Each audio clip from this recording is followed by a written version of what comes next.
Chapter 1, Prologue, Crucial Turning Point. A long time ago, martial artists of Jianghu used to learn martial arts for their own safety and protection against enemies. But as time passed, martial arts evolved to kill enemies more efficiently, and it grew to be more sophisticated and complicated. The simple forms became a series of movements, and the breathing techniques represented the basics of internal energy. Martial artists left heirlooms to the future generations with books and teachings of what they learned, allowing martial arts to evolve. Martial artists were soon the ones who were more powerful than normal humans, as they could run through the trees like the wind, crush stones with their fists, and cut down trees the swing of a sword. They were soon called the people of Wulin. However, martial artists wanted to become more powerful, and they gathered to form clans. Those who wanted justice and honor called themselves the Force of Justice, and the ones who did not care about using violence and cruelty were called the Force of Evil. And there were those who sought an entirely different route, seeking only strength. They were called the Demonic Cult. The current Wulin was in a tight competition between the three forces. South of Jianghu, there was a place called 10,000 Mountains. It was filled with tons of mountain peaks that spread vastly over the land, and this place was forbidden. It was because this place was the home of the demonic cult. In a deep forest far from the castle of the demonic cult, a boy who looked to be in his teens was running for his life. Ugh! The boy was exhausted and heavily panting. His clothes were ripped and his face was full of bruises, showing that he had gone through a severe beating before he had escaped. Damn it! The boy spat, as he saw 5 masked men waiting to capture him. He had run so hard for the last 30 minutes, but it seemed he couldn't get away. F***CK. The boy held on his trembling legs and glared at masked men. Their faces were covered, but it was easy to see that they all were smirking. You did well in running all the way here, Prince Chun. Haha. I almost fell asleep while waiting for you. The boy frowned. If they had been waiting for him here, then there was no point for him to continue running in this direction. The masked men all pulled out their swords from their backs. Their eyes were filled with the intention to kill the boy. What should I do?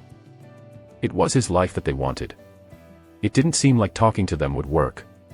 He had used all of his internal energy to run here, so he had no energy left to run or fight. But even with his death waiting for him, his eyes were filled with anger rather than fear. Why? I gave up on joining the academy already. Why do you want to kill me? Prince, you surely know that all of that doesn't matter. The boy was at a loss for words. He had expected this day to come ever since he was very young, but he didn't expect it would come even before he joined the academy. As long as you have the right to the throne, it is your destiny. The other masked men began making comments also. Surrender, and we will make this quick. Even if you have peasant blood, we will not dishonor the blood of our lord. The boy then became filled with anger. The word he hated the most were the words that insulted his mother. Damn bastards. If he was going to die anyway, he might as well try to fight back. He pulled out a dagger. He had never learned martial arts, however. All he knew was whatever he observed from watching his guard, Warrior Jiang. A dagger. Did you learn something from Jiang? Sadly, he didn't. If he really did learn it, the skill would have been very useful here. Crude. But your blood speaks it for itself, that you do not cower away at your death. The masked men seemed to be very happy. It was better for them to kill someone who would not give up than someone who would beg. Kill him. One of the men gave the order and the other 4 attacked the boy at once. He thought he would hold them off for at least a bit, but that wasn't the case. Ha. Arg. One of the masked men used his sword hit to strike the boy's wrist, and he dropped the dagger to the ground. His face grimaced and he glared at the masked men, but the men grabbed the boy's neck. Arg. Is it over?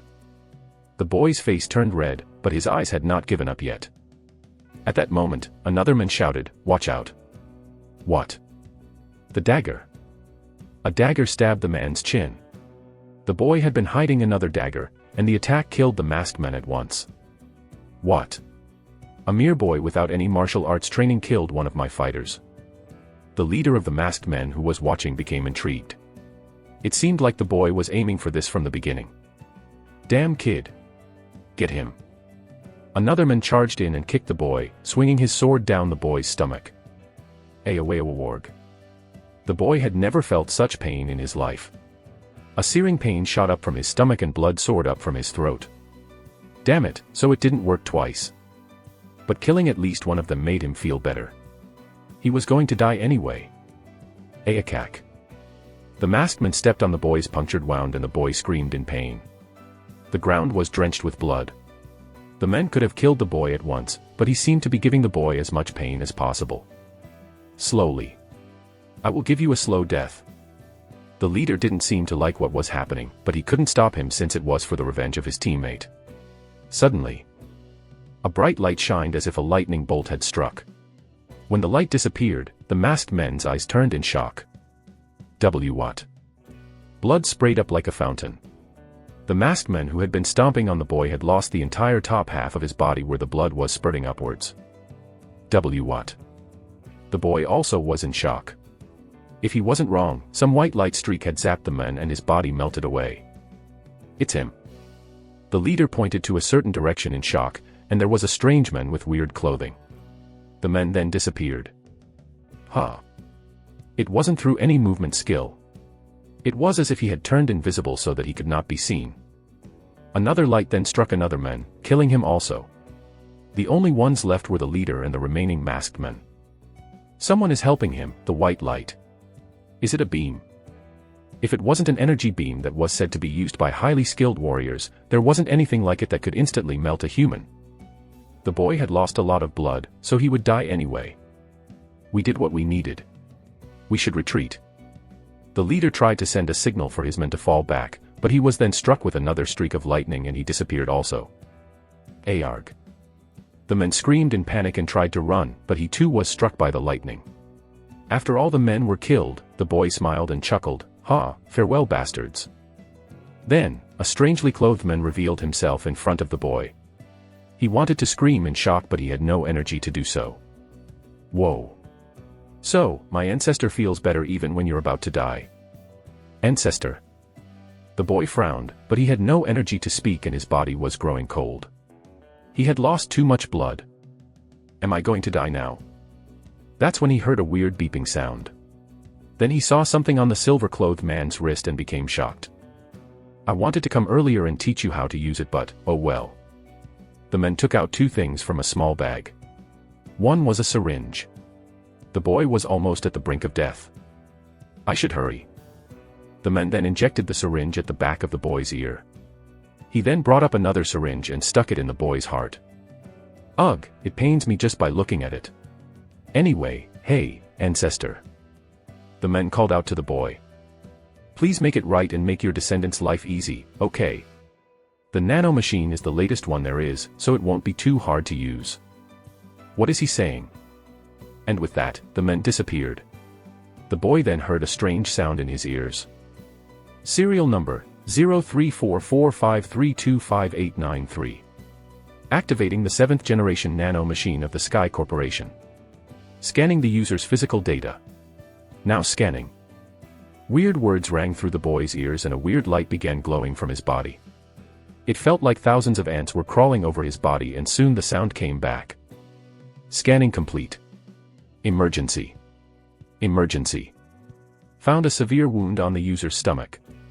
The blood loss is at 13%. Initiating blood injection and healing for life support. And the boy's body began to change.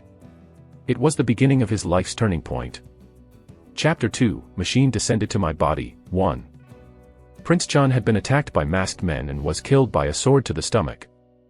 Or so he thought. The guard, Jiang, ran as fast as he could with his movement skill to find Prince Chun. When he found the boy, the place was littered with dead bodies that were missing their upper torsos. Only one of the masked men's bodies was intact, but he had been killed with a dagger to his head. It's the dagger I gave to him. It was what Jiang had given to Prince Chun on his 10th birthday. He didn't teach him a single dagger skill since he was made to swear an oath to not teach any martial arts to the boy until he joined the demonic academy, so it was astonishing that the prince had killed even one man. Oh. Prince. Jiang then found the prince slumped down on the ground. The ground was drenched with blood, hinting of doom. Please. If the prince to die here, he wouldn't be able to find the right words to apologize to the boy's mother. However, something was weird. Huh. He heard the boy's breathing. From the looks of his clothing, it was certain that the prince had been struck with a sword to his stomach, but his breathing seemed to be normal. Jiang went up to him and picked up the clothes. Ah! There are no wounds. Prince Chun's stomach was clean of any wounds. It was weird since the ground nearby was full of Prince Chun's blood. What is it? Did the Lord? No. The Lord would not meddle with the fight for the throne, but who killed these men and saved the prince then? His mind was full of questions, but none could be answered. Jiang searched the area for a while and soon buried bodies and took up the prince on his shoulder. He then activated his movement skill to travel toward the demonic cult's castle. As Jiang's hand touched the boy, something in boy's head shocked him and deactivated his unconscious state. Self-healing mode paused at 80%. Master, wake up please. The boy's eyes opened in shock as he heard a voice ringing in his head. Huh. He had to have died from the severe blood loss, but he was alive and someone was carrying him on their shoulder. He looked down and that it was Jiang Gaijing, his guard. Jiang. The boy's face brightened up and the cold mechanical voice came back again. Confirmed target to be friendly. Deactivating automatic defensive mechanism. Reactivating self-healing mode. Ugh. And with it, the severe headache struck the boy's head and he grabbed it with both hands. Prince. You're awake. Are you okay? Jiang smiled and asked excitedly. Prince. But the boy couldn't stand the headache and fell unconscious again. It was the next morning when he woke up from his sleep. Ugh. His body was drenched with sweat. He realized that he was sweaty and he wiped his forehead with his palm. However, he realized that it was not sweat, but something sticky instead. Ugh, what is this? Huh. He then saw the dark, black liquid on his palm and became shocked. It had a foul stench. Yo. The smell was so bad and the liquid covered his entire body as if it had seeped out from his body. What is this? That's when the voice came to his head. Master. Are you awake? What? The voice repeated itself. Master. Are you awake? Who are you? The boy got up from the bed and glanced around, but he soon realized that the voice wasn't coming from outside. Master, please calm down. Is it coming from my head? That is correct, Master. What? He only thought the word and the voice seemed to have read his mind. The boy became nervous. Telepathic message. No, it's not that. Telepathy was a skill that highly trained martial artists used to send messages to others. He had heard one of those types of messages once a long time ago. The message was sent with internal energy, and that made it feel like a wave of energy. I am unsure of what this telepathic message is, but you are not listening to me through your ears, Master. What? Who are you? The boy looked up in the air with wide eyes. He thought if one could send a message directly through his head, the one would be very powerful being. I am the 7th generation nano machine, made by Sky Corporation to serve as a core to support Master's brain. Wait, what? What are you talking about? The boy became pale as what he was being told was beyond his comprehension. The nano machine realized that the user did not understand their words. Who are you, and what do you want with me? I am the 7th generation nano machine. Nano Ma Sin, evil god. Yes. I am nano machine. The boy's face turned grim. The evil god was the being that the demonic cult worshipped. The Lord was the one who was given the power to communicate with the said god. Are you really the evil god? He was now kneeling on his knees, asking with a shaking voice.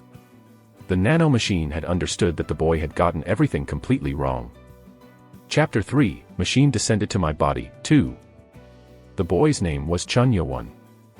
He was the member of the Chun family, the highest-ranked family in the demonic cult. The Chun family was related to the Great Lord himself, and everyone considered them to be extremely powerful. However, contrary to people's speculations, they were just a part of the 6 main families that maintained the demonic cult. Chun Yun was the son of a female slave who worked at the Lord's chamber and was not from the 6 families. Although he was the child of a slave, he was still part of the Chun family and he had the right to the throne. Nonetheless, he was not even close to having a chance at taking the throne. Then what made him fall encounter danger? The reason was with his mother, Lady Hua. The lord who did not like any of the 6 women from the 6 families fell in love with a mere slave. This made the other wives angry and spiteful. Moreover, their fury didn't just end there. Chun Yowon encountered multiple life threats throughout the 15 years of his life. He had no chance of succeeding the throne, but he was still wanted for his life due to the anger of the other wives. Since 7 days ago, the assassination attempts increased greatly.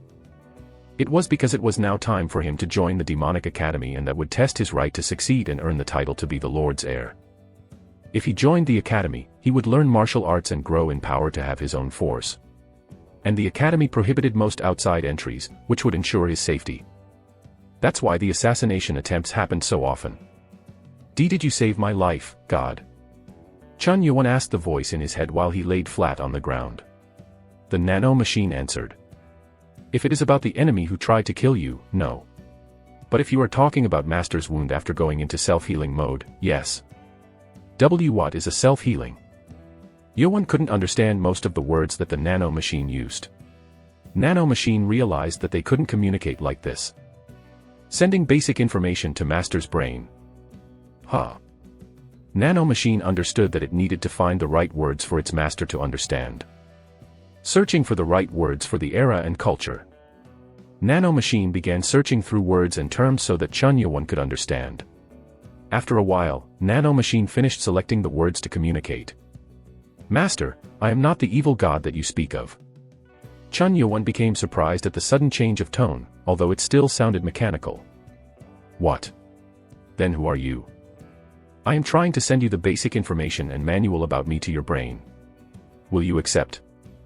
Nano machine thought it would be easy to send the information instead of talking about it, and Chun Yowon nodded without knowing what it was actually.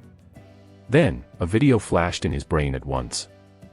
His eyes shook rapidly as he looked through multiple video images, and soon he felt dizzy. He bent over and kneeled down to the ground to vomit. Ugh! It is a natural reaction after receiving information through your brain. You will not feel dizzy the second time around. Chun Yowon recovered from the dizziness and got up. What is going on? It was hard to believe. He had not seen or been taught anything, but he now knew about the machine created with highly advanced technology installed in his brain. Nano machine. Yes, Master. Is it true that thousands of machines are now embedded in my body? That is correct. 6,482,040,000 nanomachines have now been placed into your body. Chun Yowon didn't feel good about having something weird in his body, but he now realized what he was dealing with was not a human nor a god, but a machine. He felt relaxed by the fact and asked, if I want, can you get out of my body? As you saw through the information that was sent, I am programmed to only be extracted outside the body in case you die. Therefore, the machine was bound to stay until Yowon died. He couldn't understand why this had happened. Who put you into my... That's when someone knocked on the door to his room. Prince. Dr. Beck is here. It was Jang's voice. Yowon wasn't sure about how he should explain the fact that he was talking with a machine, so he stuttered, Stay quiet for a while. I can read your thoughts to communicate, Master. I get it. Just be quiet. Going into silent mode. Yowon got back on the bed and laid down with the blanket over his body. The door opened and a middle-aged man, Jang, and an old man with long white hair came in. The prince seems to be asleep, so we will, Prince. Jang found Yowon looking at him from the bed and quickly ran up to him. Are you okay, Ugh. He then placed his hand over his nose because of the terrible stench coming from the prince. What's going on? Yowon forgot what happened to his body because he had been talking to the nano machine. The black ooze that came out of his body was too terrible to smell. Dr. Beck then walked up with an interested look on his face. He was the designated doctor for the Lord of the Demonic Cult, and was nicknamed Demon Doctor in the cult. Prince Chun, we know each other, don't we? Of course, Doctor. There wasn't anyone in the cult that didn't know about the doctor. Also, Yowon had met him when his mother was sick. Give me your hand. Let me feel your pulse.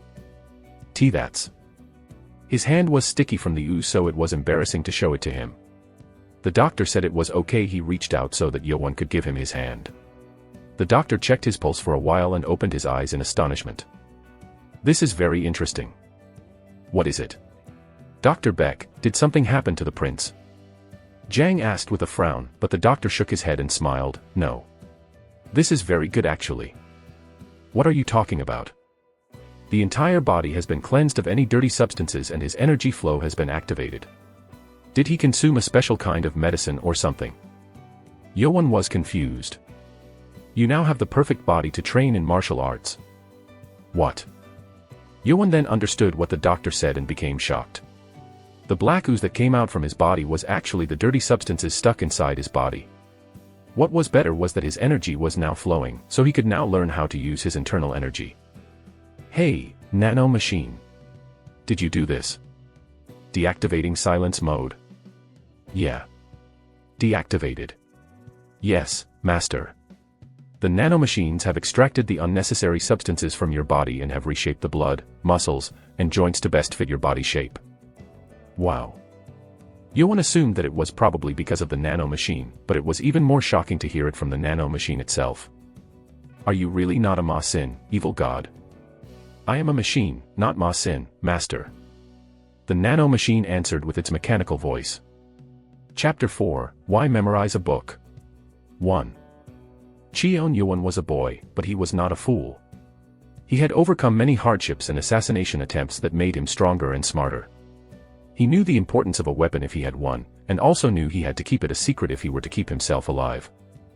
I have to keep it secret that I have nanomachine in me. Cheon Yuan wasn't aware of it, but there was no way that the medical knowledge of this era would be able to find the nanomachine. However, Yuan did not know this, so he didn't feel good about letting Dr. Beck know as he was from one of the 6 families, Dokmajong. I hope he doesn't catch on. He tried to hide it, but he became nervous. He was forbidden from learning any kind of martial arts before joining the academy. He did get help from someone. That's certain. The doctor was curious because of the change that had happened to the boy. He thought the boy would be pushed down the ranks with his weak body and no knowledge of martial arts. However, his state now proved that he was fit to learn martial arts better than any of the other princes from the other families. Nonetheless, he still was in a bad place to aim for the succession. The other princes already had started learning martial arts and had their own forces. He wasn't all that uninterested after all, it seems. The doctor assumed that the reason for this change was due to the Lord, Chun Yuzhong. He is his son after all. If the Lord had helped secretly, there was no need for him to acknowledge it. The doctor just wrote a prescription for some medicine to help Yuan regain his energy and returned. Prince Jiang. Yuan hadn't even thanked his guard yet. Nanomachine healed him, but if Jiang didn't come in time, who knew what would have happened next?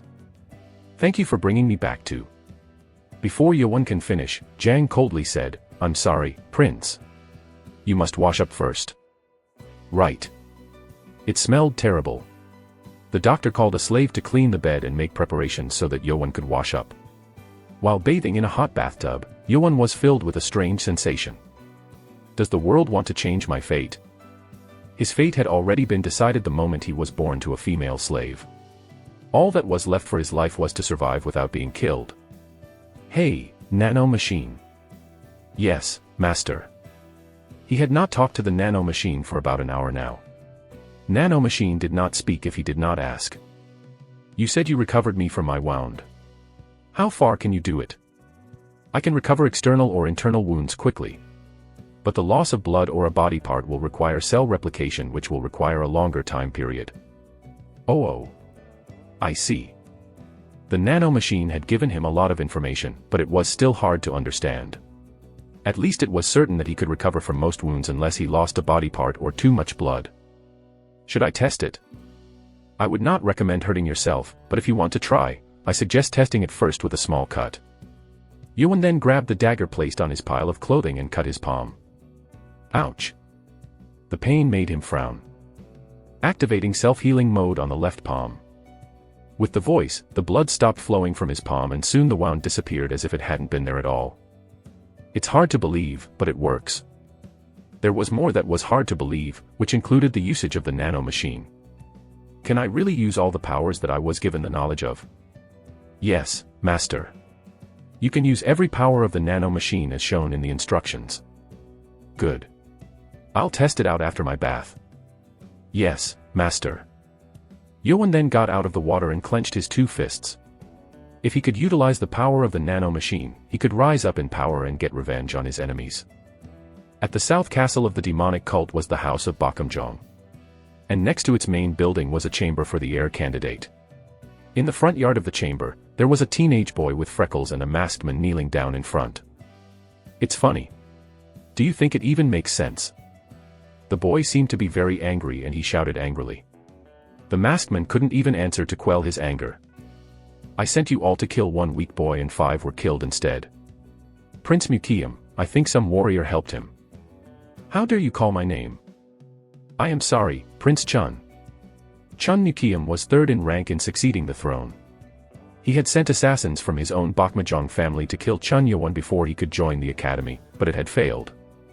I thought he had nothing to help him, but it seems he had something up his sleeve then. It was unexpected. They made Yewon's guard stay away from him and attack the prince, but they had failed. It meant that someone else was also protecting him. Did father do something for him? That's what he had in his mind, but he couldn't say anything about the Lord either. The Lord of demonic cult was the divine being. Oh well. I'll take more chances after joining the academy. There was no protection given inside academy, as each of the princes who had guards appointed by the Lord himself weren't allowed to follow. I didn't want to do it myself, but I guess I have no choice. Chapter 5, Why Memorize a Book? 2. The demonic cult, located in the 10,000 mountains. The cult had many families and clans, but it was mainly comprised of 6 clans: Wise, Sword, Loyal, Blade, Poison, and Lust clans. These 6 clans each had someone who could become the Lord. As per the oath, the Lord needed to marry women from all 6 clans and make babies who would all live with their mother's clans. The 6 sons would then join the demonic academy held once every 10 years to be trained. The academy was created to train the finest warriors of each generation, at least that's what it was known for officially. However, the academy was filled with the fiercest competition whenever the multiple princes or candidates to succeed the Lord joined. Inside the academy, the princes trained and made connections with other families and clans to increase their power. After claiming victory within the academy, he will become the heir to the throne. Yewon got out of the bath and looked at his body through the mirror as he dried himself off. His body was originally scrawny and weak, but now it was muscular and well-toned. Nano machine. How is this possible? I have reconstructed your body, master. Reconstruct. Creating something from nothing is hard, but reshaping your body and muscles is not as hard. Your speaking is so complicated. He had not learned martial arts yet, but he did not slack off in his studies. However, whatever words the nano machine used were those that he had not learned from any of his education sessions. Yewon put his clothes back on and went to his office. Your name is too long. Is there any other name I can call you with? You can set any name you'd like, master. I can't think of any, so I'll just call you Nano. Registering, Nano dash. I just gave you a name. How about you say thank you? Yewon joked about it, but there was no way a machine could understand a joke. Thank you, master. Yeah. The nano machine was a machine and Yewon was now getting used to it. His office did not have many books. Most of them were related to his studies, and there weren't any books about martial arts. All he had were basic books about gaining internal energy and that helped him very little. Bastards. This was the work of all the ladies from the 6 clans. It was those ladies who secretly poisoned his mother and made Yewon swear an oath that he would not learn any martial arts until he joined the academy in front of his dying mother. That's why Yewon could only study this basic internal energy book. Even this was only possible because the Lord himself had sent it to him secretly. If he didn't even learn this, his muscle and veins would have hardened, making it impossible to learn any martial arts even after joining the academy. The 6 clans knew that the training would not make any differences, so they did not care. Let's try it. Yewon took out a book from the shelves. It was a book about blood flow. What do I need to do? Look right into the book and go through each page until you reach the last one. Just flip through the pages. Yes. Please start. Yewon was not convinced, but he started flipping through pages. He then quickly reached the last page. He did not realize it, but his focus was shaking rapidly. I did it. Scan the book, blood passage. Attempting to send the information to the user's brain. Will you accept? Scan. Oh, you mean you copied what it means? Yes, master. Will you accept? I accept. And the feeling that he felt when he received the nano-machine's manual came back to him. His head felt as if a jolt of lightning had struck him and the information swept into his brain. Yoan felt slightly dizzy and he held onto the bookshelf. It was much better than before, but he still felt like everything was spinning around him. Transfer complete. Ha, ha. You will get used to it, master. Are you worried about me? I am just stating the fact. And as Nano said, the dizziness quickly disappeared. Is this over? Yes, master. As you did with the manual, you can think about the related information to bring it up. Yoan then thought about blood flow, and information about the book that he hadn't even read came up to him naturally. What, wow. It was hard to believe, but he had just crammed the entire book into his head without even reading it. He fully understood what it meant. There was an error in the book that was corrected before it was transferred. Error? What error? Information about the blood points were wrong, so it was amended. The nano-machine that was created in the distant future had embedded more precise information while scanning the book. This is crazy. Yoan thought this was amazing. He had to study and memorize books until now, but with this method, he didn't need to spend time on that anymore. I can just cram everything in. Yoan smiled excitedly. He didn't have that many books in his office, but it was going to be different once he entered the academy. Let's quickly grow stronger than everyone else and survive after joining the academy. That's the goal. He couldn't fight the war for the throne just yet. He needed to focus on surviving for now. Little did Chun Yoan know that the power of the nano-machine was not only limited to its information transfer. Chapter 6, Entering the Academy, 1. Yoan's mother died when he was 10 years old. The Lord sent Dr. Beck to look after his mother, but it was too late. He later learned that his mother died due to poisoning. It was a type that was hidden inside food, and one could not detect the poison until it killed the target that consumed it, thus assassinating them. Yoan was also poisoned, but he did not have as much food and he was able to survive by taking Dr. Beck's medicine. After this incident, Jang always prepared his food. Jang always woke up early in the morning to train before preparing Yoan's breakfast. It wasn't sure since when, but Yoan always woke up early too and watched Jang go through his training. According to Wulin's standards, it was rude to peek at another's training, but Jang felt sorry for Yoan who couldn't learn martial arts and he didn't say much about it. And today, Jang was up early to train his dagger skills. It's today. Yoan stayed up late that night and now it was time for him to join the academy. Once he entered the academy's doors, he'd lose Jang's protection. He drew a long face as he looked at Jang's training. Would it have been better if I learned some of his arts at least? He always thought of this, but members of clans were always watching them so he couldn't learn. That's when the nano-machine spoke to him. Would you like to skin guard Jang's movements? What? Yoan opened his eyes in shock. Can you skin a person's movements too? It is possible. Then you mean you can skin Jang's martial art movements and transfer them to my head? Yes, master. And there is data of multiple martial arts techniques that I can transfer over to you at this moment. Yoan did not know, but the nano-machine was created with advanced technology from the future. He did not gain approval from Jang, but he was going to the academy in the afternoon. He had to make a choice. Okay. Scan it. Activating the scan. Yoan's focus began to shake rapidly and then started to scan Jang's movements. After staring at his movements for about 30 minutes, Nano's voice filled his head. Movement scan completed. Beginning transfer. And with the jolt, the movement began to play back in Yoan's head. And soon, it was complete. Transfer complete. With the slight dizziness, it was done. Yoan's eye shined with astonishment. This was beyond amazement. Nano. I can't believe this. I think I can use Jang's dagger skill. Yoan closed the window so Jang could not see him and readied himself. It was the basic stance that Jang did before unleashing his skill. Yoan then swung his arm to unleash his dagger. He did not learn, nor was he taught, but his movements now matched Jang's movements outside. Jang had trained his actions for 20 years, but Yoan could mimic his movements perfectly. Nano's voice rang in his ears again. Muscle analysis complete for training the movements. Will you accept the transfer to your muscles?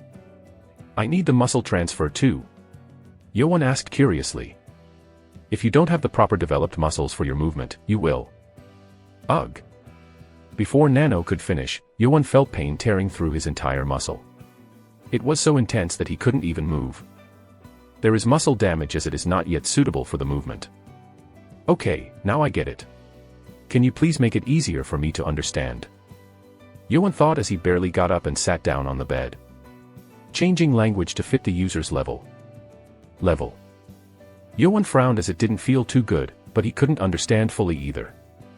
Translation complete. You did not train like Jiang for a long time, so your body is not yet accustomed to the movements that your brain has learned. Only after simulating the movements and analyzing the muscle development requirements can you use it fully. Okay. I think I understand better now. It's still hard. Most terms that Nano used were not used in people of current times, which was hard to understand. Would you like to lower the language level to the lowest level? No, that won't be necessary. So, if I transfer the muscle development, I won't have this bad pain. That is correct. Will you begin the transfer? How long does it take? Reshaping muscles will require every nano machine inside the body, which will take loading time. Loading time. So how long will it take? Approximately 2 hours. It was still early in the morning, so 2 hours was okay. Yoan nodded and agreed with the transfer. Activating muscle transfer. It will come with strong pain, so you will be put under anesthesia. Does it hurt? It comes with severe pain. There have been millions of cases of fainting from the pain. Should I try it without anesthesia? Yoan wondered curiously. Will you proceed without anesthesia? If I can't bear it, can you put me to sleep? Yoan added. He soon realized he was not wrong in adding that last part. Beginning the process. As millions of nanomachines began moving toward his muscles, he felt ticklish. This doesn't seem. And the muscle change began at once. Ugh! He gasped. The muscles twisted and his eyes rolled backward at the intense pain. He couldn't scream, but he couldn't hold back either. Nga. Yoan twisted in agony and almost screamed as Nano's voice rang in his head. Injecting anesthesia. GGR. And Yoan fell asleep. Chapter 7, Entering the Academy, 2. After completing his morning training, Jiang prepared breakfast. He was not a good cook, but 5 years ago, after Lady Hua's death, he had to start cooking for the young prince and now he was very skilled at it. Most of the time he prepared a simple breakfast, but today he prepared red pig meat that he got yesterday with an egg. It was to congratulate Yoan's admission to the academy. It was maybe the last time he could enjoy a meal without worry, so Jiang paid extra attention to prepare it. I hope he survives to enjoy my cooking again. That's when Jiang heard some screaming. Ngaha. Yoan's room was close to the kitchen, so Jiang was able to hear it easily. He grabbed the sword and ran toward Yoan's room. As he burst into the room, Yoan was sprawled out with only his upper body on the bed and bubbles foaming from his mouth. He was unconscious. Prince. He quickly ran over and checked the prince's pulse. It didn't seem weird as it was just like when he found him on the mountain 2 years ago. He's fine. What was he, huh? Jiang then saw the faint trace of footsteps on the floor of the room. He placed Yoan on top of the bed and checked the footprints carefully. Is it? He wasn't sure, so he placed his foot over the footprint and moved along with it. He was shocked. The footsteps represented the traces of his own dagger skills. A mere footstep would not leave a trace like this on a wooden floor, but martial arts movement sometimes left deep traces after pushing. The feet down with hard stomps. What? Did he learn it on his own? It was unbelievable. Jiang had trained for 20 years to achieve his skill, but this prince had taken the perfect steps.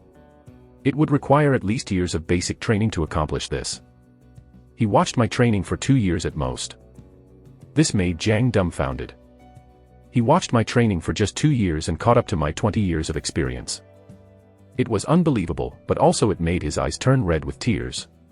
To him, Yoan was always a person in need of protection and the son of the woman he thought of dearly. Realizing Yoan's talent made him feel grateful.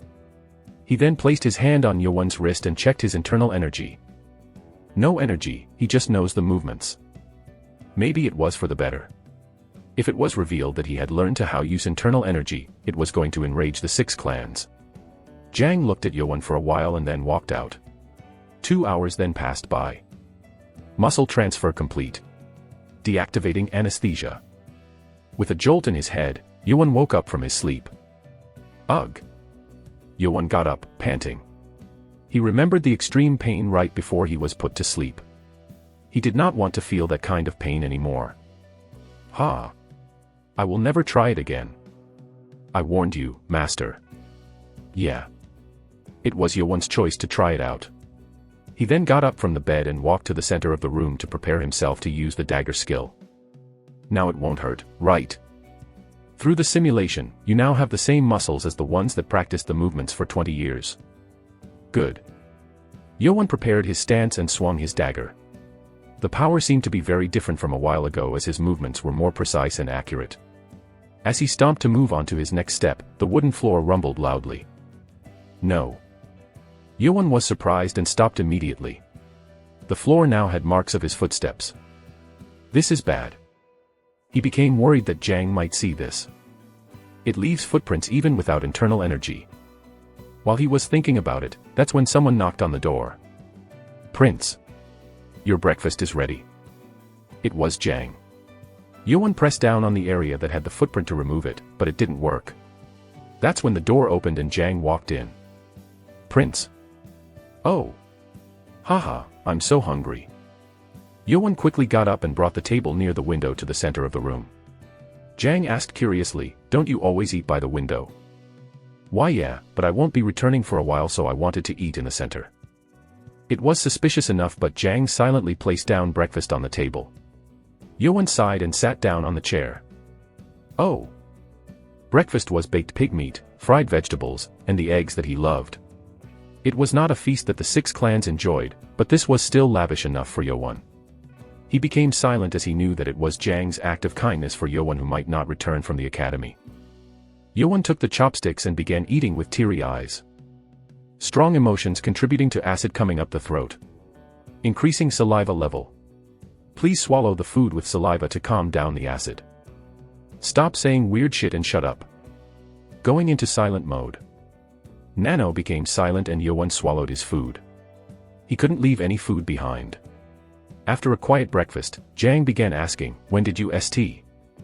He couldn't say the word steal to his prince. Learn my dagger skill. Ah. What are you talking about? Yoan was surprised by the sudden question. Jiang pushed the table to the side and pointed at the floor. There was a clear footprint on the floor. I wasn't wrong. The clear print was certainly from the stomp made by moving onto the second formation of the dagger skill. Yoan did not learn any martial arts, but he was still from Wulin and he knew what the laws were like. Stealing other people's martial arts techniques was strictly forbidden and looked down upon. He did steal it through Nano, so he had nothing to say about it. He couldn't even look into Jiang's probably disappointed look. Jiang then knelt down and spoke with a soft voice. You did a good job. I am your guard, Prince. If it wasn't for the oath, I would have taught you my skills already. Jiang. Yoan's eyes filled up with tears. Jiang was more of a father figure to him than his real father. Jiang took out a paper filled with writing and gave it to Yoan. What's this? It's an energy flow method for the internal energy of the dagger skill. Why are you giving this to me? I would love to give you a method on how to train the internal energy itself, but you will find a better one at the academy. Learn it. Yoan was now shedding tears. He swore that he would never cry after his mother's death, but he was still a young boy. Jiang got up and took the empty plates before he began walking out. He then stopped to speak. You can cry today, but you will need to be stronger from now on. Thank you. Yoan wiped the tears off his face. He now had no fear or hesitation. Even without his mother, he still had a place to return to. In the afternoon, the street near the demonic cult's castle was bustling with people. The opening ceremony was going to begin soon. Every boy, ranging from 14 to 19 years of age in every family and clan of the demonic cult was now gathering at the demonic academy. Chapter 8, Entering the Academy, 3. The demonic cult had the 6 clans, 3 guardians, and hundreds of small clans and groups. The demonic academy was opened once every 10 years to train a new elite individual. This current one had candidates that were the heirs to the Lord, so everyone labeled the academy as an heirship. Competition. And this was a wonderful opportunity for many small clans to side with the future heir to the Lord. Thousands of boys and girls all gathered to join the academy. The great training ground located right past the entrance of the academy was large enough to fit all the students inside. All of them looked excited and nervous about what's to come. It was because this was a chance to see the Lord himself who would join the opening ceremony. Look. It's the left guardian. If he's here, the Lord will be here soon. I'll get to see his face for the first time in my life. There was a middle-aged man with long red hair walking out from the left side of the giant stage, scoffing at children down at the ground. Fools. We only have fools this time. Or it may be the last time. The middle-aged man was the left guardian, Fire King Li Hameng, or the closest advisor to the Lord. The Lord had 3 guardians with him. The great guardian, left guardian, and right guardian only acted on the Lord's orders. They ranked within the top 10 of fighting prowess within the demonic cult. Are those the heirs from the 6 clans? Hameng glanced at the boys standing in front of all children. All students who entered the academy were given a round name tag with numbers. They were given the numbers based on the order they entered, but these princes were exceptions. They are quite something as kids. The other children were all lined up neatly, but these 6 princes arrogantly stood at the front as if they were telling everyone that they were on top of them all. Unlike others who had a white tag with black numbers on them, these princes had black tags with red numbers according to their rank too. The succession. 1. Wise Clan, Chun Nguyen. 2. Sword Clan, Chun Kungwon. 3. Loyal Clan, Chun Mukium. 4. Poison Clan, Chun Jongsum. 5. Blade Clan, Chun Yuchan.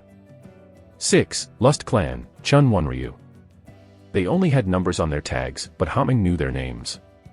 There were 2 girl candidates last time, and although there was only 1 girl this time around from the Lust Clan, he didn't really care. Everyone else is here, but I don't see him. Hameng swept his glance across everyone, but he couldn't find the one he was looking for.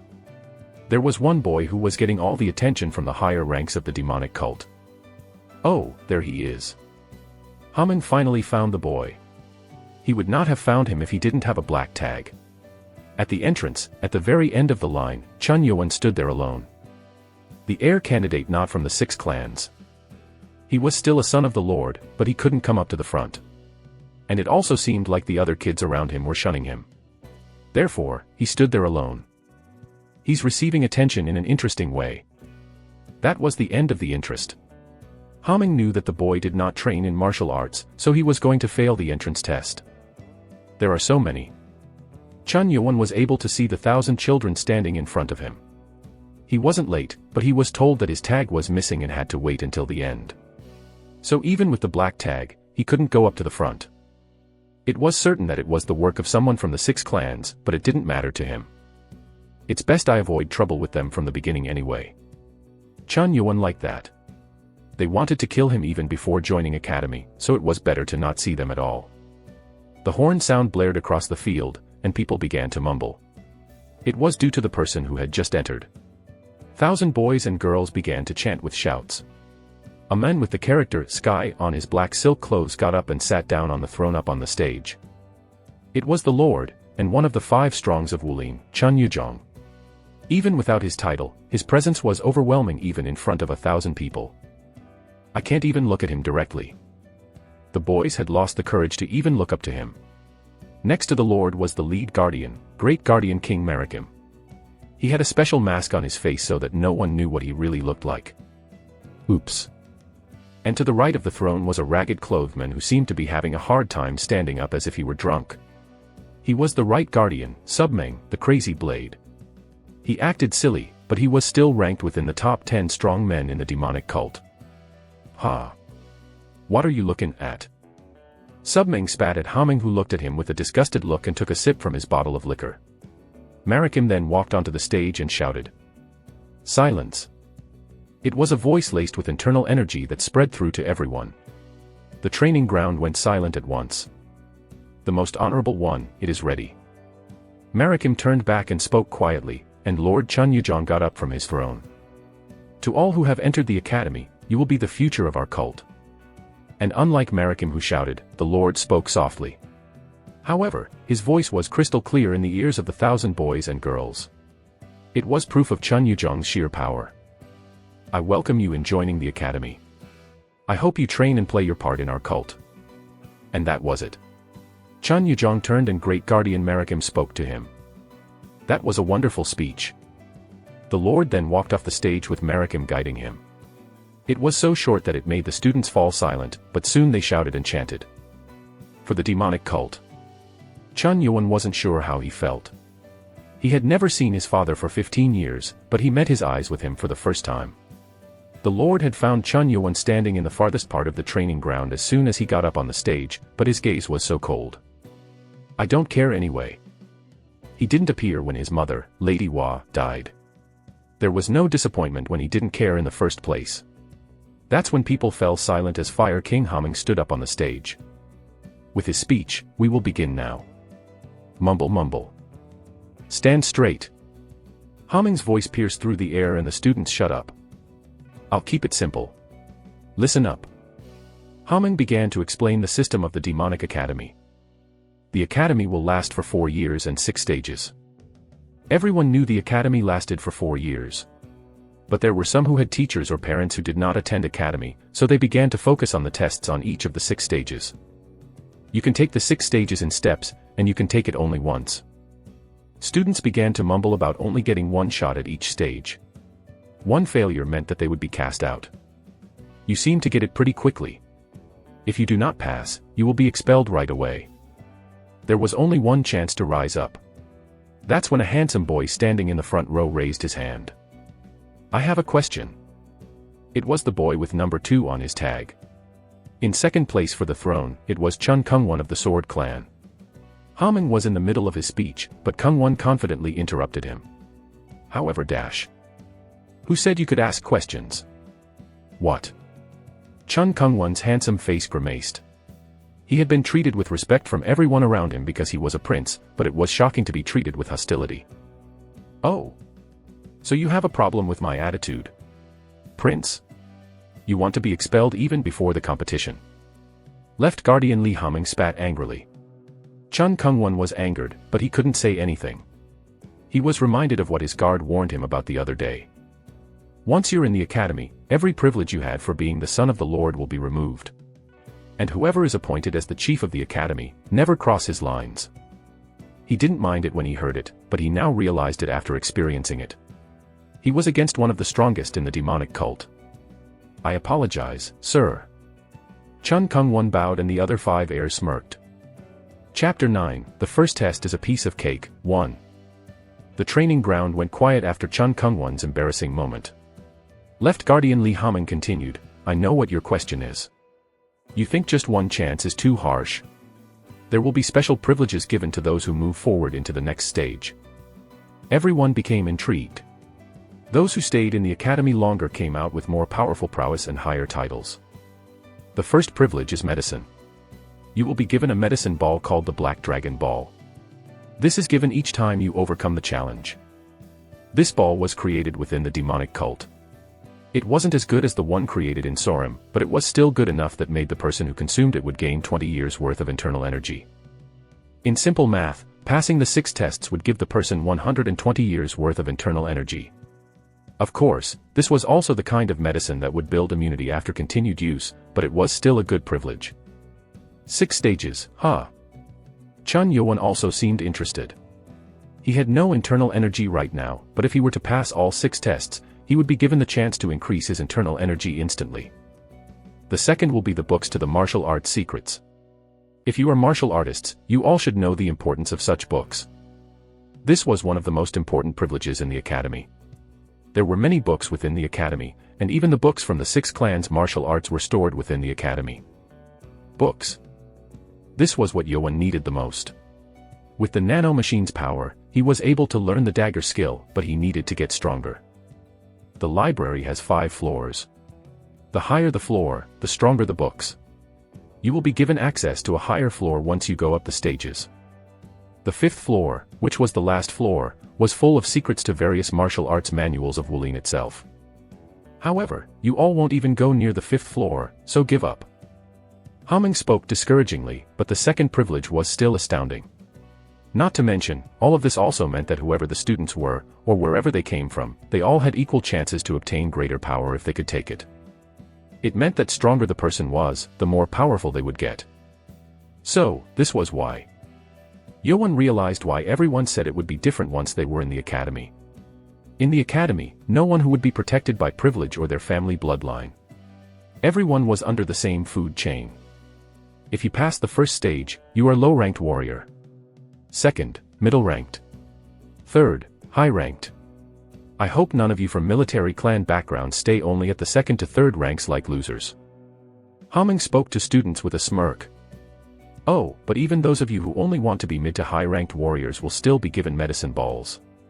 Don't worry. As Humming said, the academy gave privileges to even the low-ranked warriors, which was a good opportunity to warrior prospects who want to become more powerful. These ranked warriors had a huge difference in power, with the high-ranked warriors being the most powerful and fewer in numbers. If you pass the 4th stage, you will be given the title of squad leader, and you will be given the title of clan leader upon your 5th stage test. For the 6th stage, it won't matter with you all, so I'll just skip it. Humming said that because he had his reasons. The 6th stage test was almost impossible and less than 10 people would manage to pass the test. That's why Humming didn't anticipate such an event. And although you all start out with the same cadet rank, you will all come to have different ranks for the progress through your stages. You will then need to obey your superior. That was the core element of the academy. One who does not strive higher will be left to rot. Chun Yuan looked on eagerly. If he had survived until now, it was time for him to go up in the food chain. Don't be too happy. Most of you will not even go further than the 3rd stage. Humming cracked a smile as he gave his closing statement. I'm done explaining. Begin forming groups for assigned dorms, and I will proceed with the first test on the stage. The students became shocked to hear sudden progress. They didn't think they would be tested on the first day. As I said before, if you fail this test, you are expelled. If you can't pass this test, you don't even deserve to be a low-ranked warrior. More than half of the students became pale. They thought they would at least learn something before the test, but this meant that anyone with no training had no chance. Chun Yuan was also shocked. What? First test already? He had no internal energy and it was likely for him to fail the test. He had to hope that the test was either easy or did not require internal energy. Humming declared what the test was.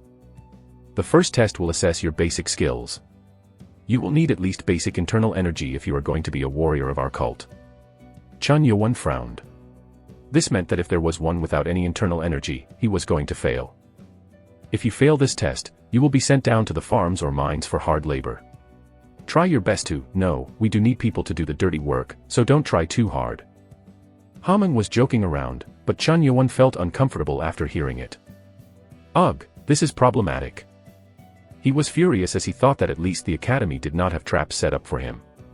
However, the internal energy test on the first day seemed to be too coincidental to think that it wasn't made for him. Was this why they didn't want me to train? Yuan now realized why the ladies of 6 clans did not allow him to train. If he were to be expelled here, he would be cast out and he'd stay within the lowest caste of the cult. This would allow those people to kill him whenever they wanted to. Humph. Chun Mukiam, the prince of Loyal Clan, seemed to be satisfied. I was going to kill him myself, but this will get rid of him. Whoever thought of this is a genius. The Loyal Clan did not have a part in not allowing Yuan to train.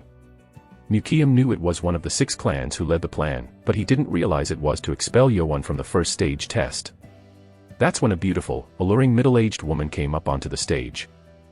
Humming pointed at her and said, "She is the clan leader of the Lust clan, and the proctor who will watch over this test. Our 5th elder, Heng Soyu." A girl standing in the front row with lavish red silk clothes smiled. She was Chun Wonryu, and she was the 6th rank to the throne from the Lust clan. The 6 clans were not involved with any of the tests in the academy except for the first one. What test calls for the 5th elder to come? The students were filled with questions and Humming explained, "This test is a piece of cake. If you fail here, you will never get a chance to even become a low-ranked warrior." After she finished, Heng Soyu sat down and ready to play the string instrument that she brought with her. It seemed like people realized what she was going to do and they began plugging their ears while crouching down.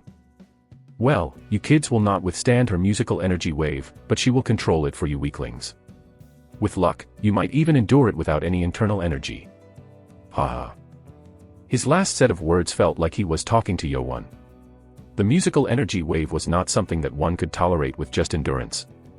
Chun Yo-won bit his lips. Damn it. The first test was to endure the energy wave attack. This was also the simplest way to easily weed out the unworthy students. If they have even the slightest amount of internal energy, they will be able to endure a minute. Fitting her clan name, Hang Soyu spoke with a beautiful voice, but none of the students were able to hear it as they were already plugging their ears. Those who endure the energy wave for a minute will pass the test. Begin. And with the signal, the fifth elder began to play the instrument. The beautiful sound of the instrument spread through the training ground. However, it wasn't only beautiful. She hadn't even played a measure yet, but tens of boys fell to the ground with bubbles coming out of their mouths. NNNNGH. I still hear it. It was only the beginning. As she plucked the strings, the sound thundered their eardrums and shocked their hearts. Some students dropped while grabbed onto their hearts. Enduring such a wave required at least 20 years of internal energy. If it wasn't for the heirs of the 6 clans or the children from high-ranking clans, there wasn't anyone who had such internal energy. This stings in the ear. You will be down on the ground already, hee hee. Chun Nukium was filled with joy, but things weren't going as expected. Huh? What's going on? Hang Soyu's fingers that plucked strings began moving faster. Based on the look on her face, it was apparent that she didn't look too happy. It was because she was only looking at Chun Yo-won. Why? Why is he not falling down? Chun Yo-won, who should not have any internal energy, was not falling. When the fifth elder began playing the instrument, Nano activated the emergency defense mode. Sensing strong high and low frequencies from the instrument, they can damage the user's eardrums and body. Activating automatic defense system. Muting all incoming sound waves to the user. Nano usually activated programs per the orders of the user, but when an incoming attack threatened the user's life, it was automatically enabled. It blocked out every sound wave coming into his ears right now. What? He only heard Nano's voice in his head the moment Hang Soya plucked her instrument and he couldn't hear anything else. Yet, countless students were falling down in front of him. Chapter 10, The first test is a piece of cake, 2. Chun Yo-won was really worried about going through a test, but with Nano, he was able to pass the danger with ease. Did you make me not hear the sound? The sound waves coming from the instrument might be potentially dangerous to master. I have stopped your body functions to sense sounds temporarily. How am I hearing your voice then? The information is being sent directly into your brain. I don't get what you're saying. It was hard to understand Nano. More than half the students had fainted already. Some even had blood coming out of their mouths, proving that they had acquired internal damage. Hang Soyu's fingers were now fiercely playing the instrument. The tempo had increased much so that even Humming, who stood next to her, could feel the intensity. Humming knew why she was so frustrated. I thought he didn't have any internal power. Humming was also intrigued by the current situation. He knew that Chun Yo-won was not trained in any martial arts. Thus, he wouldn't have any internal power, but he seemed to be able to withstand the energy wave without any difficulty. And unlike Chun Yo-won, the other students around him were all on the ground. NNNNGHHH. Ugh, your ear's bleeding. You too. And it seemed like it was hard even for those who were enduring it. However, that was also because Hang Soya was increasing the intensity of her attack due to her frustration. Why is she playing so fiercely? The princes of the 6 clans, who had about 30 years worth of internal energy, could still withstand the attack without that much trouble, but they still sensed the elder's frustration and that made them curious. They were not allowed to turn back to look, but Nukium was extremely curious, so he had to turn around to see. What? He almost spat out from his mouth. How is he still holding on? Chun Yo-won was standing there as if the attack was nothing. Even Nukium, who had about 30 years worth of internal energy through the various medicines he took, could feel stinging in his ears, but Yo-won stood there as if he couldn't hear anything. That bastard. He had internal energy. Chun Nukium was extremely furious. Chun Yo-won swore that he would not train martial arts or internal energy, but withstanding Hang Soya's musical energy wave meant that he didn't keep his promise. What? What's going on? 4th rank Chun Jongsam and 6th rank Chun Wonryu wondered why Mukiam seemed to be furious, and they also turned back. What? What's going on? How can he stand like that without any internal energy? They all frowned too. They thought Chun Yewon would have fallen a long time ago, but he was still standing. Nano, if I'm right, those kids up front and the 5th elder who's playing the instrument are angry, right? Analyzing facial muscle movements. Frustration, shock, and anger can be seen from their facial muscles. Without even analyzing, it was apparent that they were looking at him with hostility. Yewon realized what he was doing was angering them. They thought I didn't have any internal power, but me enduring this triggered them. If this wasn't solved, it would still be a problem even if he passed the test. He had sworn an oath that he would not learn about internal energy until he joined the academy. Nano, can you give me an internal injury? Internal injury as in damaging your internal organs. Yeah. Can you do it or not? It is possible, but I do not recommend damaging your body intentionally, master. I see. Then can you injure me when the instrument is finished playing and make me vomit blood? Blood through your mouth? Yeah. He was making his enemies angry. If he did not take any internal damage or vomit blood, they would be suspicious of him. He couldn't take that risk even before getting the chance to learn martial arts. As ordered, processing damage to the internal organs. After the time limit was over, Heng Soyu's patience was at the limit. She was already angry that Yewon had gained internal energy, but he was now withstanding like as if it was equals nothing. Her tune changed. Li Hamen quickly sensed the change and frowned. He knew how she felt, but she was now forgetting the purpose of why she was playing her instrument. Before he could send her the message to stop, she began playing the instrument with half of her power. This attack could not be withstood unless one was a very powerful warrior. Ugh!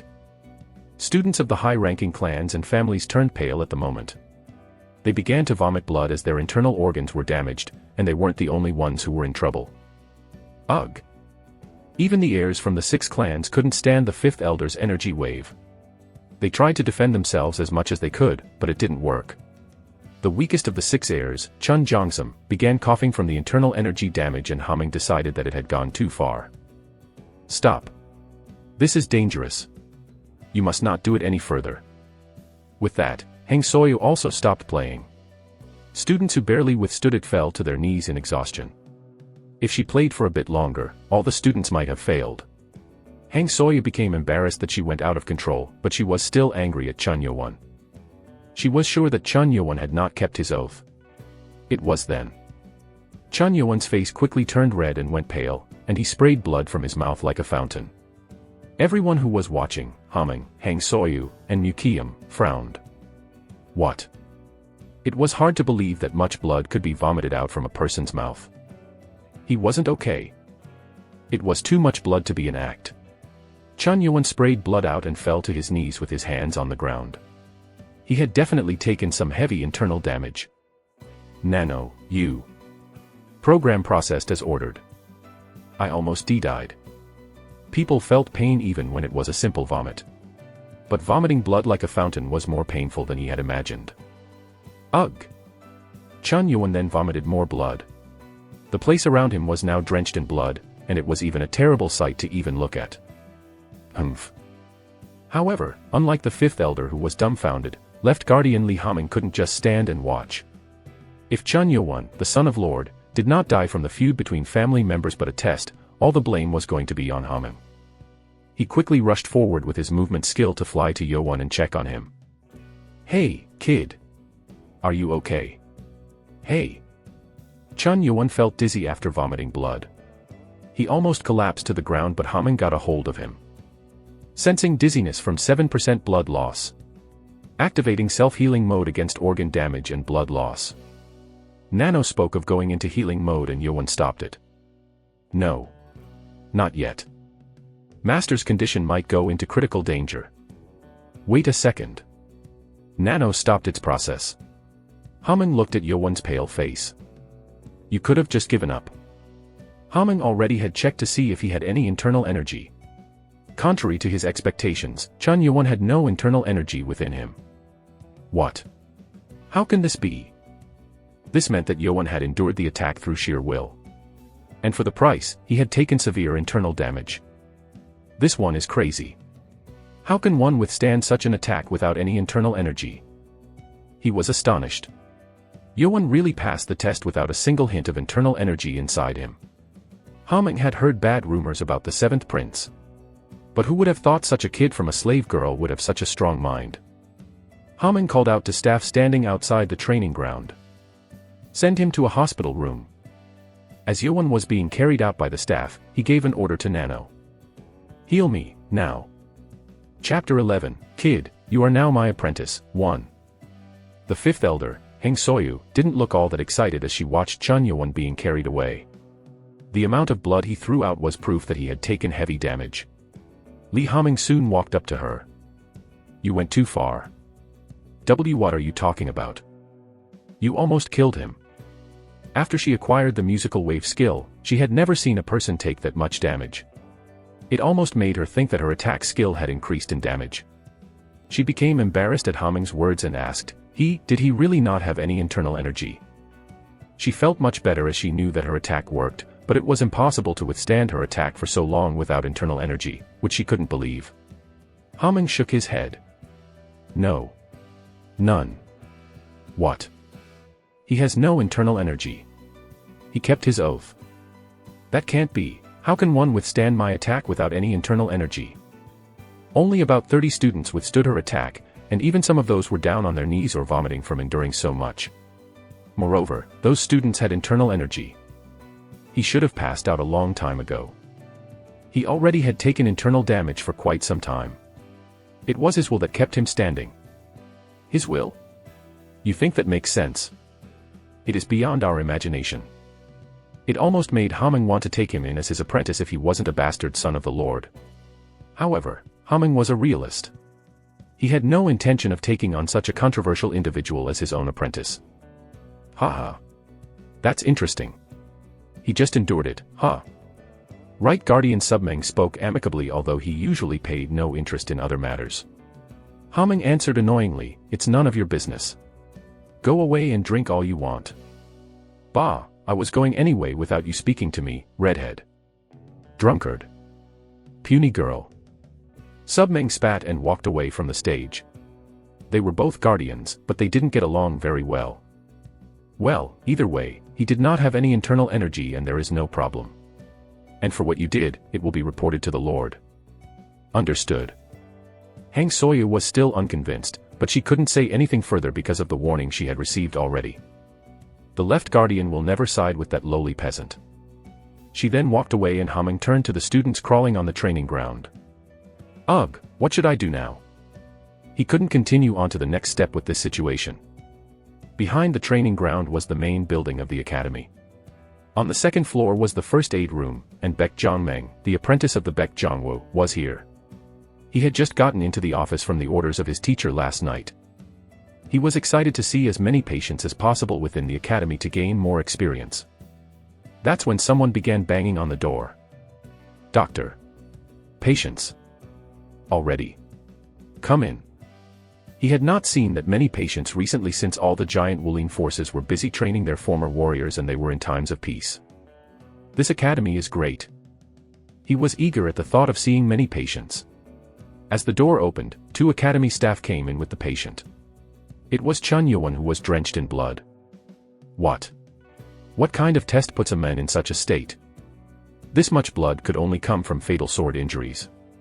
The staff members shook their heads and answered, he has taken serious internal damage. He does not have any internal energy, so Left Guardian has asked for you to take special care of him. This is from internal damage. It had been 10 years since he was the apprentice of the famous doctor of the demonic cult. He had seen many patients, but he had never seen that much blood from a patient with internal injuries. Well, he's all yours now. We'll be on our way. Oh, okay. The staff knew that they had things to do and that they were needed, so they quickly came out of the room. However, one of the staff members stopped curiously. Another staff, who was his superior, scolded him on the spot. We're busy. Come on. It's nothing. He felt that Chun Yuan looked much better when he put him down on the bed, but he shook his thoughts away. After the staff was gone, Baek Jongmang sat next to Yeowon and began checking on him. Yeowon then opened his eyes slightly and looked at Jongmang. It felt so painful when he was at the training ground, but the self-healing had healed him enough to allow him to get back up. I didn't think of this. He realized this as he was being carried up to the medical room, so he ordered Nano to stop healing him. He just focused on healing his painful throat and neck and decided to let everything stay as is until the doctor worked on him. Irregular and fast heartbeat, he must have taken a huge amount of internal damage. Jongmang made the conclusion after checking Yeowon. However, it was still weird to have let out so much blood. Not even biting a tongue can do this. Jongmang then walked over to his desk to get some needles when someone burst into his office. Oh! My! Jongmang was shocked that he fell to the ground on his butt. He turned to the men who had walked in. It was a middle-aged man with a red nose and a bottle of liquor. Right, Guardian? Huh? Why are you here? And why are you here? I thought you should be at the ceremony. Huh, so are you the doctor of the academy this time? Submang didn't respond to Jongmang and just kept asking his own questions. Jongmang sighed as he knew Submang was this kind of man. A little one came to the big league then, eh? Ugh. So, why are you here? I hope it isn't you who got hurt. Oh, is that sarcasm? Ha ha ha, of course not. Submang then looked away from Jongmang and turned to the bed. He then smiled with interest. Oh. Look at this brat. Interesting kid. What? What's going on? Submang then walked up to Chun Yeowon who was on the bed. Yeowon became frustrated. What? Why is he here all of a sudden? He felt panicked that the right guardian himself had come up to the office, thinking that he might have noticed that he was acting all along. Damn it. The terrible stench of alcohol and breath bothered him. Why are you pretending to be asleep? Yeowon felt his heart sink and flinched. Then, an unknown force pulled him up from the bed. He couldn't move as he hadn't been healed yet, but the internal energy sent by Submang pinned him straight up. If you keep pretending, I'll smack you. Yeowon had to wake up. He then saw the drunk man who had been on the stage. Yeowon frowned and retorted, how did you know? Submang laughed, flashing his yellowed teeth. Ha ha ha ha. Aren't you an interesting one? Submang laughed for quite a bit and continued, any experienced warrior can see through you if you are awake or not just by listening to your breath, kid. Chapter 12, Kid, you are now my apprentice, too. By the sound of my breathing. Yeowon became shocked, and Nano spoke to him. The average breathing count for a 15 to 20-year-old human male is about 16 per minute. Your breathing just now was about 8 times in 1 minute, showing your effort to hide your nervous state. I don't need an explanation. Yeowon never imagined a mere person could sense such things. Submang laughed, ha ha ha. I didn't think kids these days had guts like you. Ha. He thought Submang was here because he noticed Yeowon faked his damage, but it seems like that wasn't the case. Instead, he seemed to be pleased. Kids these days have no endurance. They always pick the easy way. Yeowon felt bad. He didn't endure anything at all. He just stood there because Nano had cut off all the sound. So, what I mean is that you have the guts that no other kid has these days. Yeowon didn't feel comfortable listening to all the compliments that he didn't deserve. He was going to heal himself after fooling Jongmang, but listening to all this made him feel his pain again. His face began to go pale. Guardian, our patient is not in good condition. We should tend to him first. Ah, yes. Submang then noticed the discoloration on Yeowon's face. He then let go of his internal energy and allowed Yeowon to lie down on the bed again. Let me cut to the chase, kid. I'll take you in as my apprentice. Yeowon's eyes grew wide, and so did Jongmang's. Submang the Crazy Blade was one of the top 10 most powerful warriors in the demonic cult. He was also famous throughout all of Wulin. What are you talking about? Yeowon wasn't convinced as he had lived a lifetime in banishment and danger. Yet, Submang looked very serious, if not considering the smell of alcohol. I am talking about taking you in as my student. Guardian. Do you not know who I am? Everyone knew about Yeowon in the cult. Is there someone who doesn't know about you? The 6 clans will not be happy if you take me in. Submang didn't seem to care. He spoke as if it was nothing. Ha, what will those women do? With or without you, they have to compete against themselves anyway. Unlike Haming, Subming always did what he wanted. The one he feared and followed was the lord of the cult. Yeowon became tempted by the offer. But what if this is a trap? Yeowon had gone through too many threats, so he was suspicious. Jongmeng, who was looking at him from the side, also became interested. So, this is the famous prince. He then made a conclusion about Yeowon's internal energy. So that's why they went too far then. He couldn't understand the reason for the amount of blood at first, but if the 6 clans involved in this, it didn't seem all that impossible. And Baek Jongmeng's conclusion was fortunate for Yeowon. I don't know what to say to that offer, especially since I'll have a teacher in the academy. Ugh, this sounds like I'm begging you to be my apprentice. Subming then chugged his bottle. He's still not convinced. He had never taken any apprentices until now, but seeing Yeowon enduring the sound energy tempted him to take Yeowon as his apprentice. Yet, Yeowon didn't seem so eager. Okay. If you are still unconvinced, I will offer you something you can't put down. He then took out some wrinkled old paper and it placed down on the bed. However, Yeowon couldn't move, so he couldn't check what it was. Hey, are you curious about what this is? What is it? It is what you need most if you are to survive here. What? You took internal damage on your first day at the academy. Don't you think you will be left behind? The academy chief was Haming, but Subming also had experience as a student in the academy. The academy progressed differently each time, but everything worked in similar ways. You can take the first test through sheer will, but you can't pass the second step with that. That's. And you are already behind. Are you still going to be stuck inside the medical room for 2 weeks? That will push you back even further. Subming's words were correct. Yeowon had ways to heal in hours if needed, but that would cause the 6 clans to be suspicious, so he had to stay here for a few more days. Do you know why the redhead sent you here? Redhead? You mean the left guardian? Yeah.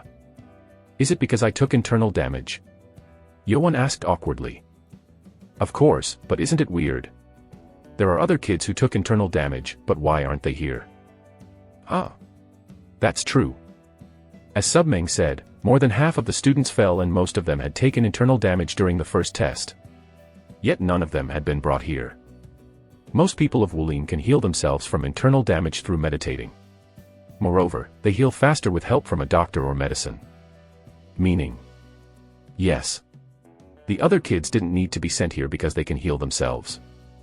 Oh. Yeowon then realized what he meant. It meant Haming verified that Yeowon did not have any internal energy, meaning he couldn't heal himself and had to be sent down here. Let's finish it then. Subming then decided to put an end to his offer. Do you think a boy who can't even meditate can heal in a few days? Yes. He could heal in a day thanks to Nano, but that was top secret. Yes, he is right. If I'm to move forward onto the next step, I will need internal energy and, oh. He then thought of something he had forgotten up until now. I forgot. I heard that if I pass the first test, I will be given the medicine ball and access to the first floor of the academy's library. There were various books on the first floor of the library that would be pretty helpful. Ha ha ha ha ha. Subming then burst out in laughter and Yeowon was startled. I would do that too, but it seems like the redhead skipped a real important one there. What? What did he skip? It doesn't mean that you are always allowed to enter the library. You can only enter once after every test. What? That was far from having full access to it. All those important books are in there. Do you think you will be able to freely access such a place? Subming was amused by Yeowon's shocked reaction and continued, you can only stay on the first floor for 2 hours. And as you move higher up, you will be given more time because the books on those floors are complicated, but you still don't have enough time. So, there's a time limit too. How exciting. Not to mention, you cannot copy any of the content down. It'd be good if you could memorize maybe 1 book or 2. Most use all the time available trying to find the book they want. This was vital information that Haming did not share. If people entered the library without knowing this, they'd frantically waste their time until it was over. But I have Nano. Yeowon then realized he had the Nano machine, which could scan a book in seconds. This actually works better for me. 2 hours was probably enough for him to even scan hundreds of books. The information Submeng gave to Yowon so that he would feel discouraged actually worked in the opposite way. Submeng did not know this, so he thought it was about the right time. So, a kid like you has a limit to how far you can go without any help. Most students who entered the academy were trained in their family martial arts at least. Yowon thought for a second and asked, "The paper, is it the breath of internal energy?" I threw the bait, and you bit it. He was glad that Yowon had caught on, but he acted like he wasn't excited. "Heh, so you are not all that dumb. Why are you? If you become my apprentice, I will teach you the breath of internal energy for the first lesson." Yowon was tempted. He had longed for it, but he couldn't learn it because of the oath. Submeng then knew his offer had worked. Does this man really want me as his apprentice? Yowon looked at Submeng. He looked like a drunkard, but he was still a right guardian. Yowon also felt that he really wanted to help him out. Then I should make him on my side. He knew how helpful it was to have one ally when everyone else was an enemy. He then barely got up with a pale face and got down from the bed. "Oh." Submeng looked at him intriguingly and Yowon bowed deeply to the ground. "I accept Right Guardian as my teacher. Please take my bow." Yowon bowed, shivering from the pain. Submeng became satisfied. Yowon tried to continue bowing, when suddenly he was pulled up by internal energy. "Stop. The blood of Chun does not bow to anyone other than the Lord himself." That was the law of the cult. "Heh, my apprentice." Submeng then felt embarrassed for saying such words and he held up Yowon with his internal energy to put him back on the bed. "You will need to rest today. So until I come back, look through that note and learn." Submeng then grinned and walked out. It was unexpected, but it was fortunate that Yowon had gotten such an ally in the academy. And at the training ground, squad forming was taking place. And when it was almost over, Chun Nukiam of the loyal clan grinned ominously. "We are in the same squad, you peasant. Hee hee hee hee."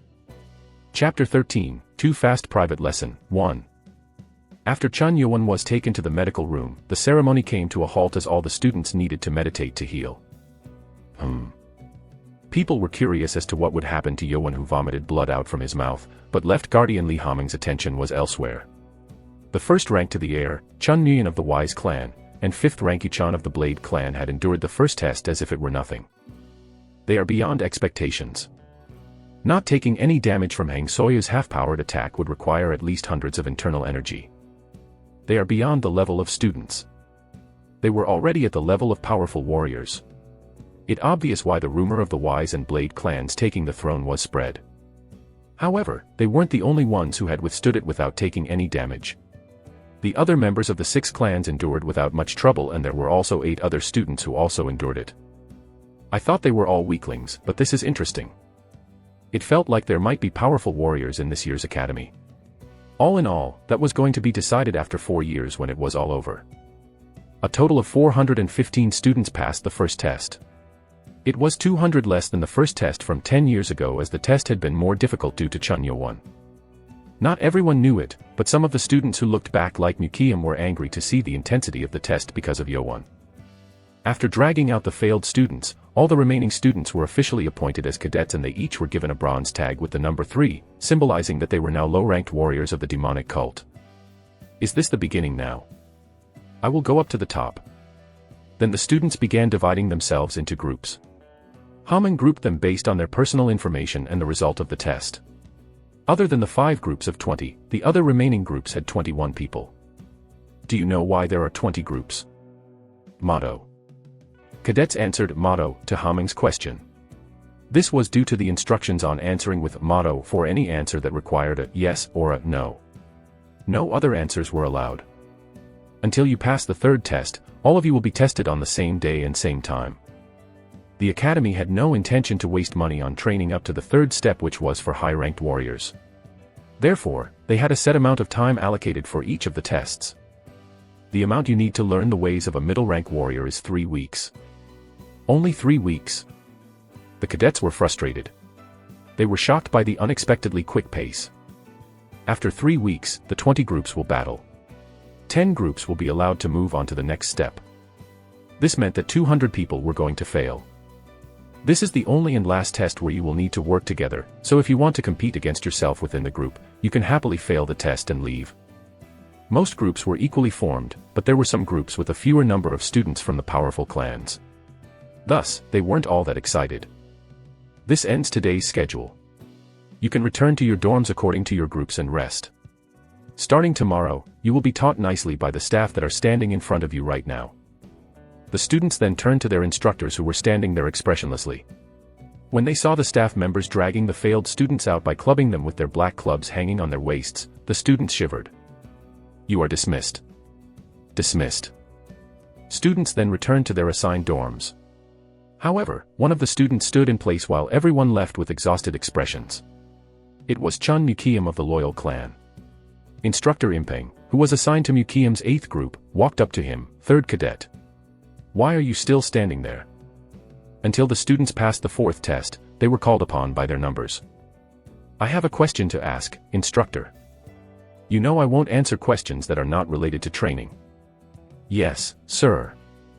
Instructors did not know all of their students' names and faces, but they at least knew about the princes of the 6 clans since they were going to be the future leaders of the cult.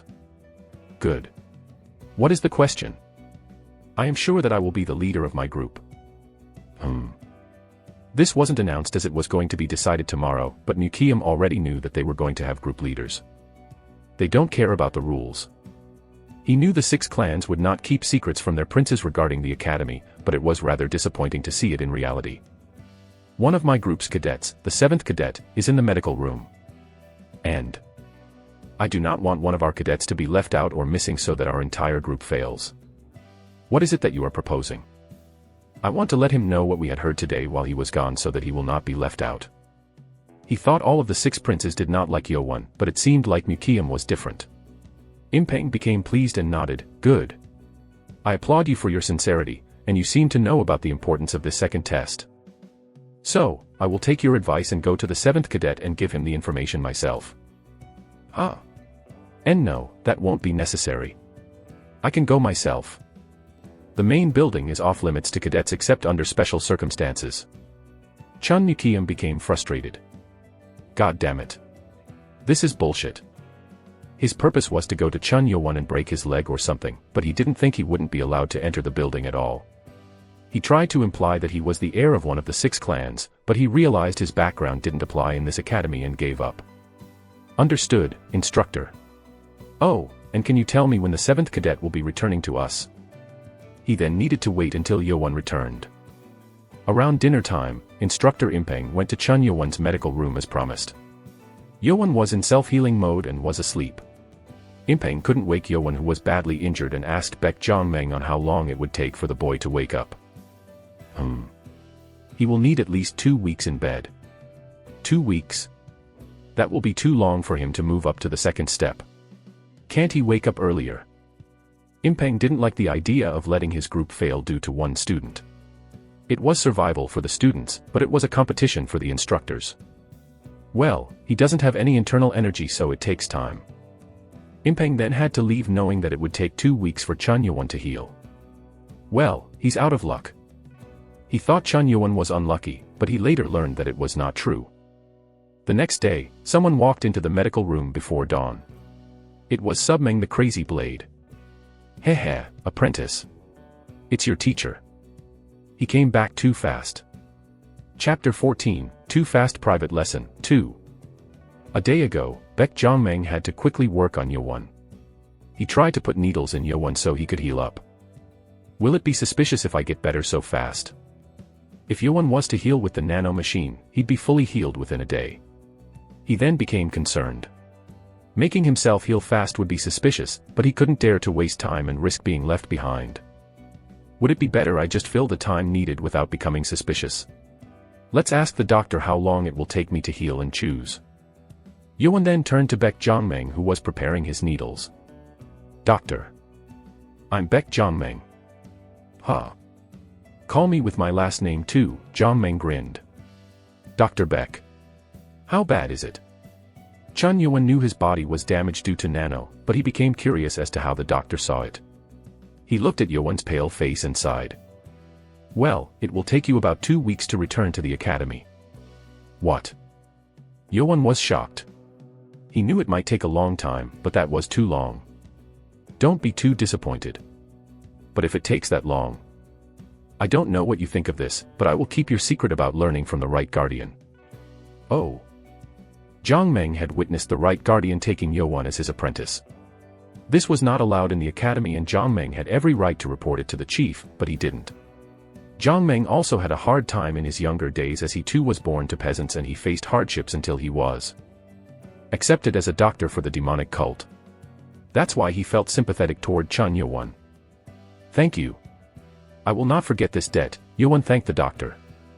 It's all right. Don't mention it. The doctor didn't think much of it anyway because he thought that Yuan had no other chances after becoming Submeng's apprentice. It would give him a good chance to learn, but he was already way too behind. Okay, lie down then. I will put the needle in you. Yuan then lay back down on the bed. Sensing attack on the body due to the iron needle. Activating self-defense. No, don't. This is a medical procedure done by a doctor. Stopping self-defense mode.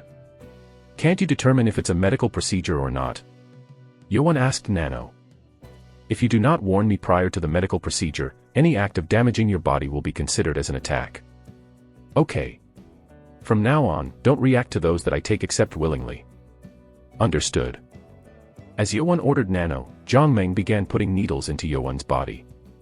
Analyzing the needle-based acupunctural procedure. The needle placed over the spot is enhancing regeneration in the damaged stomach area.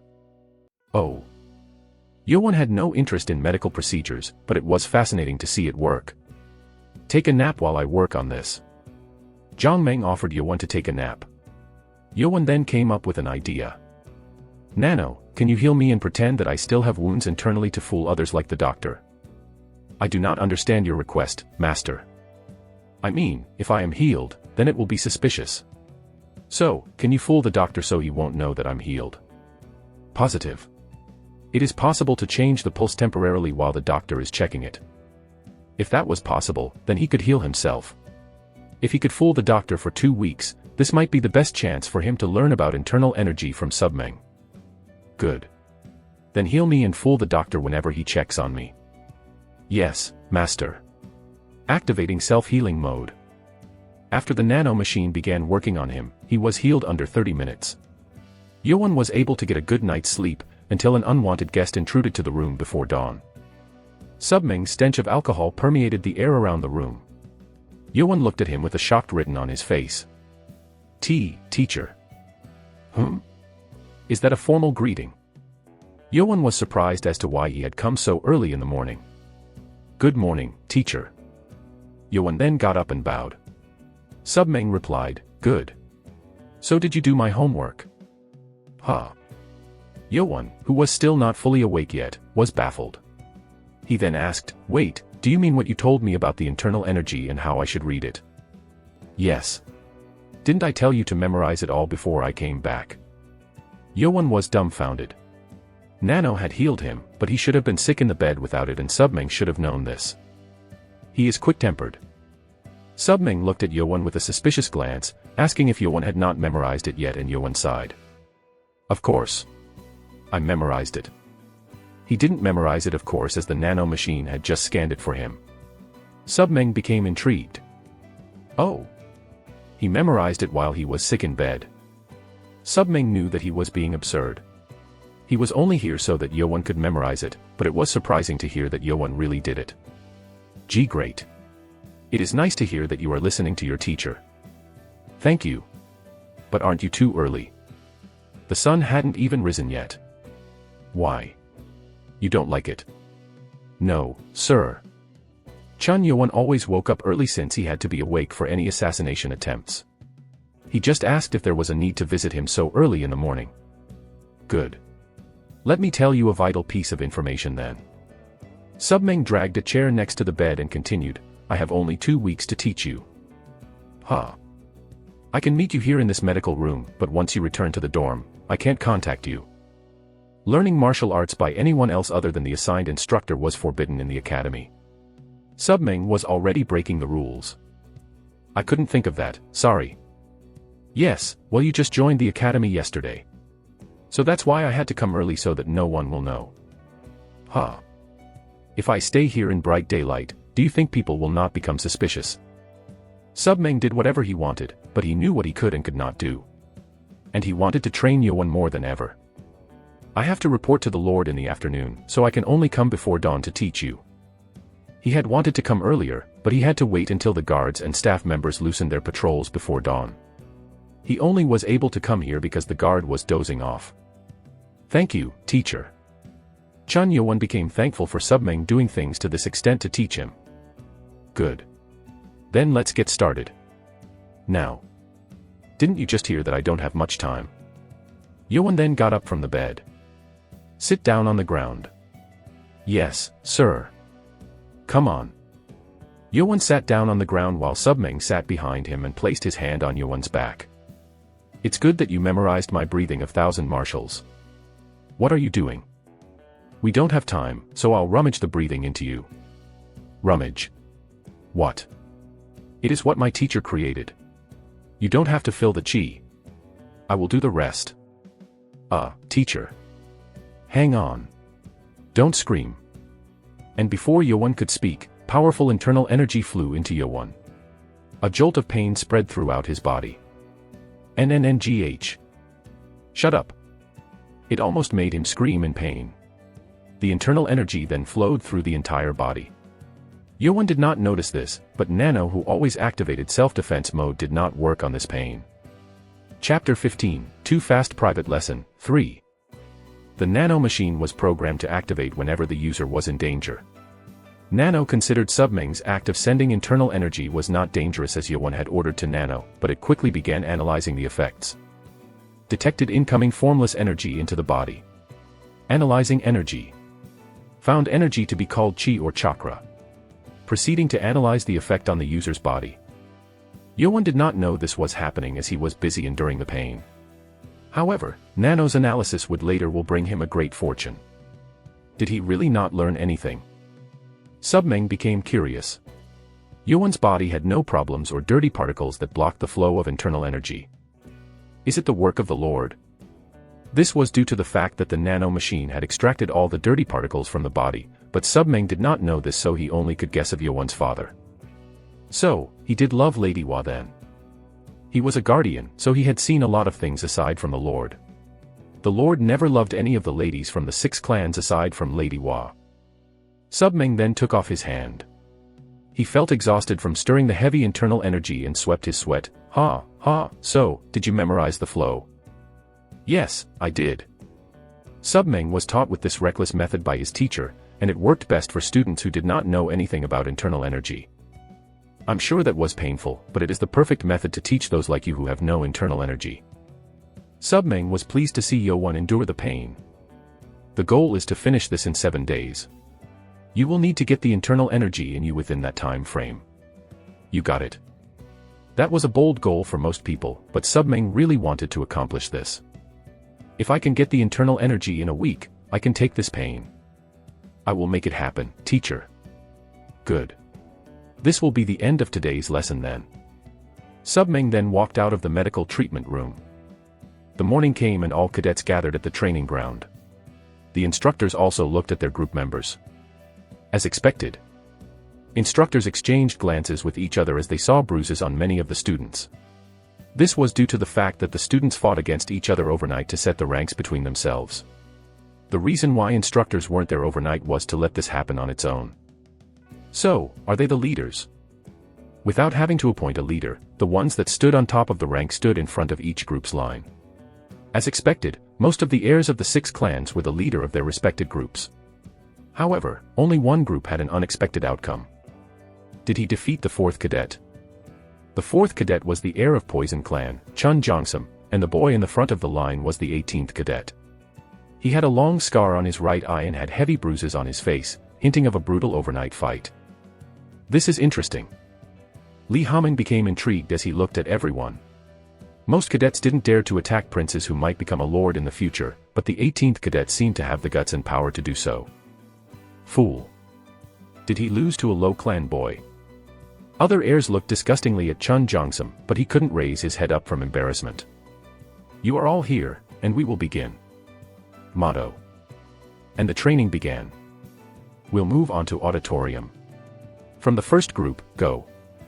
Forward. The training was divided into the morning and afternoon sessions. In the morning, they all gathered in the auditorium to learn about basic war tactics, and they were sent to the training ground in the afternoon to practice formations. And they were given free time before dinner so they could train on their own. In the dormitory of the 8th group on the first day. Arg. Damn it. Chun Nukiam was angered by what he heard from instructor Impeng earlier. The other cadets were silent and afraid of Nukiam. How can he be in the hospital for 2 weeks? I don't think the doctor's call is a lie or mistake. There was only one boy who spoke calmly with the annoyed Chun Nukiam. It was 80th cadet who had short hair and a protruding chin. He was Jayun, one of the members of the loyal clan. His mother and Nukiam's mother were related, and he had sworn his allegiance to Nukiam since very young. No way. I'm sure he's faking it. Nukiam was annoyed that he wouldn't get a chance to attack Yowon for another 2 weeks. That damn dirty peasant lying in bed comfortably. It gets on my nerves. No one knew why, but Nukiam's anger toward Yowon was beyond that of the other heirs. Damn it. He kicked the furniture inside the dorm, and Jayun reassured him. Prince, calm down. Why don't we do this? Huh. Jayun then began to whisper, and Nukiam listened, his face turned to a smile. 5 days passed, and it was about time for afternoon training. They had trained with wooden swords and shields until now, but they were now given real swords and iron shields for the last day of formation practice. Jayun looked at the 23rd cadet and asked, "Are you ready?" The cadet nodded. "Let's begin the formation training. Keep your distance to each other. Form." With instructor Impeng's words, a red flag was brought up and the cadets began moving quickly to move into formation. Then suddenly, arg. Someone screamed before they had even gotten into formation. What's going on? Impeng quickly ran up and saw the 23rd cadet in pain from a sword stab him. You fools! I told you to keep your distance. Impeng spoke angrily and pushed Jayun again, who was responsible for bumping into the other cadet. Impeng then decided that the cadet needed medical attention and carried him into the building. Nukiam grinned as he watched. Ooh. Zhangmeng was dozing off on his desk when Impeng burst in, startling him. What's going on? Zhangmeng had been bored since he didn't have any patients other than Yowon until now. Finally a patient. He hid his excitement and asked, what happened to him? He was hurt while training with real swords. I couldn't pull out the sword since it might make him lose too much blood. Impeng was panting since he ran over here. Oh, let's move him to the bed over here. Zhangmeng then guided them to an empty bed and got his tools ready. Will he be okay? It's good that you didn't pull out the sword. Hold it here. Zhangmeng then ripped the cadet's clothes and pulled out the sword. Blood began to pour out, but Zhangmeng quickly cleaned off the wound and stopped the bleeding. It missed the vital part. He's lucky. Impeng then sat down on the chair and sighed with relief. Phew, so you do care about your students. Yeah, they are under my care. Every instructor was responsible for any accidents until the second test. 2 of his cadets were already under medical care, which meant he needed to draft up an explanation report. Well, he will need to stay here for a while. I need to sew his wound up. Oh wow. The cadet needed at least 3 days in the medical room. And it was after Zhangmeng left the office that someone got up from the bed carefully. It was the 23rd cadet who was asleep after being sewed. He glanced around to check if anyone was out there and returned to the doctor's tool cabinet to take out a knife. Phew. He then crept up to the bed near the window that was covered with a curtain and pulled it open. There was a boy lying down on the bed. He was asleep. The 23rd cadet mumbled, "Don't blame me. I'm only doing this to save myself." He then placed the knife at Yowon's foot muscle. He was going to cut it so that Yowon couldn't walk. When he placed the knife on Yowon's leg, Nano spoke to Yowon. Sensing hostile action on the user's leg muscle. Activating self-defense mode. What? Ngarg. The 23rd cadet screamed from the powerful electric shock that came through the knife and fell down with all of his hair burnt. Chun Yowon then opened his eyes and murmured as he looked down at the cadet. As I expected. Chapter 16, He Lied to Everyone, 1. In the hospital room in the main building of the Demonic Academy, near midnight. NNGH. The 23rd cadet woke up after fainting from the electric shock. His body shivered from the aftermath, and all he remembered was that he had been stunned by an unknown force while trying to cut Chun Yo-won's leg. Why did I pass out? He looked around, but he was still in the medical room. What is going on? He glanced around and felt that it was weird. The cadet normally could feel the hair that touched his shoulder, but when he moved around, he couldn't feel any. No. It can't be. He couldn't feel any of his hair. The cadet then got up and tried to find a mirror, but before he could get up, a powerful force pushed him back down on the bed. Ugh. There was no damage to his muscles, but his wounds were sewed with a needle, so the pain still lingered. He then looked down at his body. There was a rope that tied him down to the bed. He couldn't get out of it no matter how hard he tried. Who tied me down here? Me.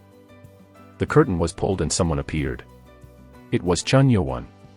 The 23rd cadet became shocked and gasped, How did you? How? You passed out, so I put you back in bed. Passed out. So what he thought was correct. He then became concerned about the whole situation. Chun Yo-won, who should be in bed due to his internal injuries, was walking around just fine. Not to mention, he had tied him down to the bed. And of course, there was his hair too. Where's my hair? Oh, yeah. You're bald now. Yo-won grinned and the 23rd cadet writhed, trying to scream. No, no. I can't be, no. Me. Bald. No. Shut up. The 23rd cadet tried to scream but Chun Yo-won struck him down with his fist, making him pass out again. He's too noisy. I should have him bite on a rag or something, Yo-won mumbled. It didn't take long for the 23rd cadet to be awake again. He tried to yell again this time, but he realized he had a rag in his mouth that stopped him from making sounds. Yo-won then sat down on the chair next to the bed. The 23rd cadet came back to his senses. He now knew what the situation was like for him. You have a rag in your mouth. I wouldn't try to say anything I were you. Yo-won's cold voice made the 23rd cadet's eyes shake. He thought Yo-won was a foolish prince who did not know anything, but it turns out it wasn't. Was he like this on that day too? Yo-won glared at him with a cold expression. The 23rd cadet then realized that his life was in danger. Hey, do you know how I survived until today? Yo-won asked. Can you even guess how many assassins like you come to kill or poison me? Yo-won's voice had a deep hatred in it. His life was like a storm. What is this? Yo-won flashed something on his hand to the 23rd cadet. It was the knife that the 23rd cadet had stolen to cut Yo-won's leg muscle. Yo-won then pressed the knife against the 23rd cadet's neck and threatened him. You tried to play with me, so you must know how painful it is to get stabbed with this. Oh, it might kill you too. The 23rd cadet became fear-stricken. Yo-won looked terrifying. Well, you better talk then. The 23rd cadet swallowed his empty throat. Who sent you? The 23rd cadet thought hundreds of ways to get out of this situation and came up with an idea. As he tried to talk, Yo-won took out the rag out from his mouth. Talk. Ha, ha. The cadet panted heavily before he began to talk. I don't know what you are talking about. Ha. I don't know what you're talking about. Besides, do you think you'll walk out fine if you kill me in a medical room inside the academy? The 23rd cadet remembered of the rules of the academy. It was forbidden for students to hurt each other outside training or official duels. You think you can hurt me? The 23rd cadet became instantly relieved and arrogant. Yo-won then frowned. So, it didn't work then. Don't even think about it. And even if you torture me, I won't open my mouth.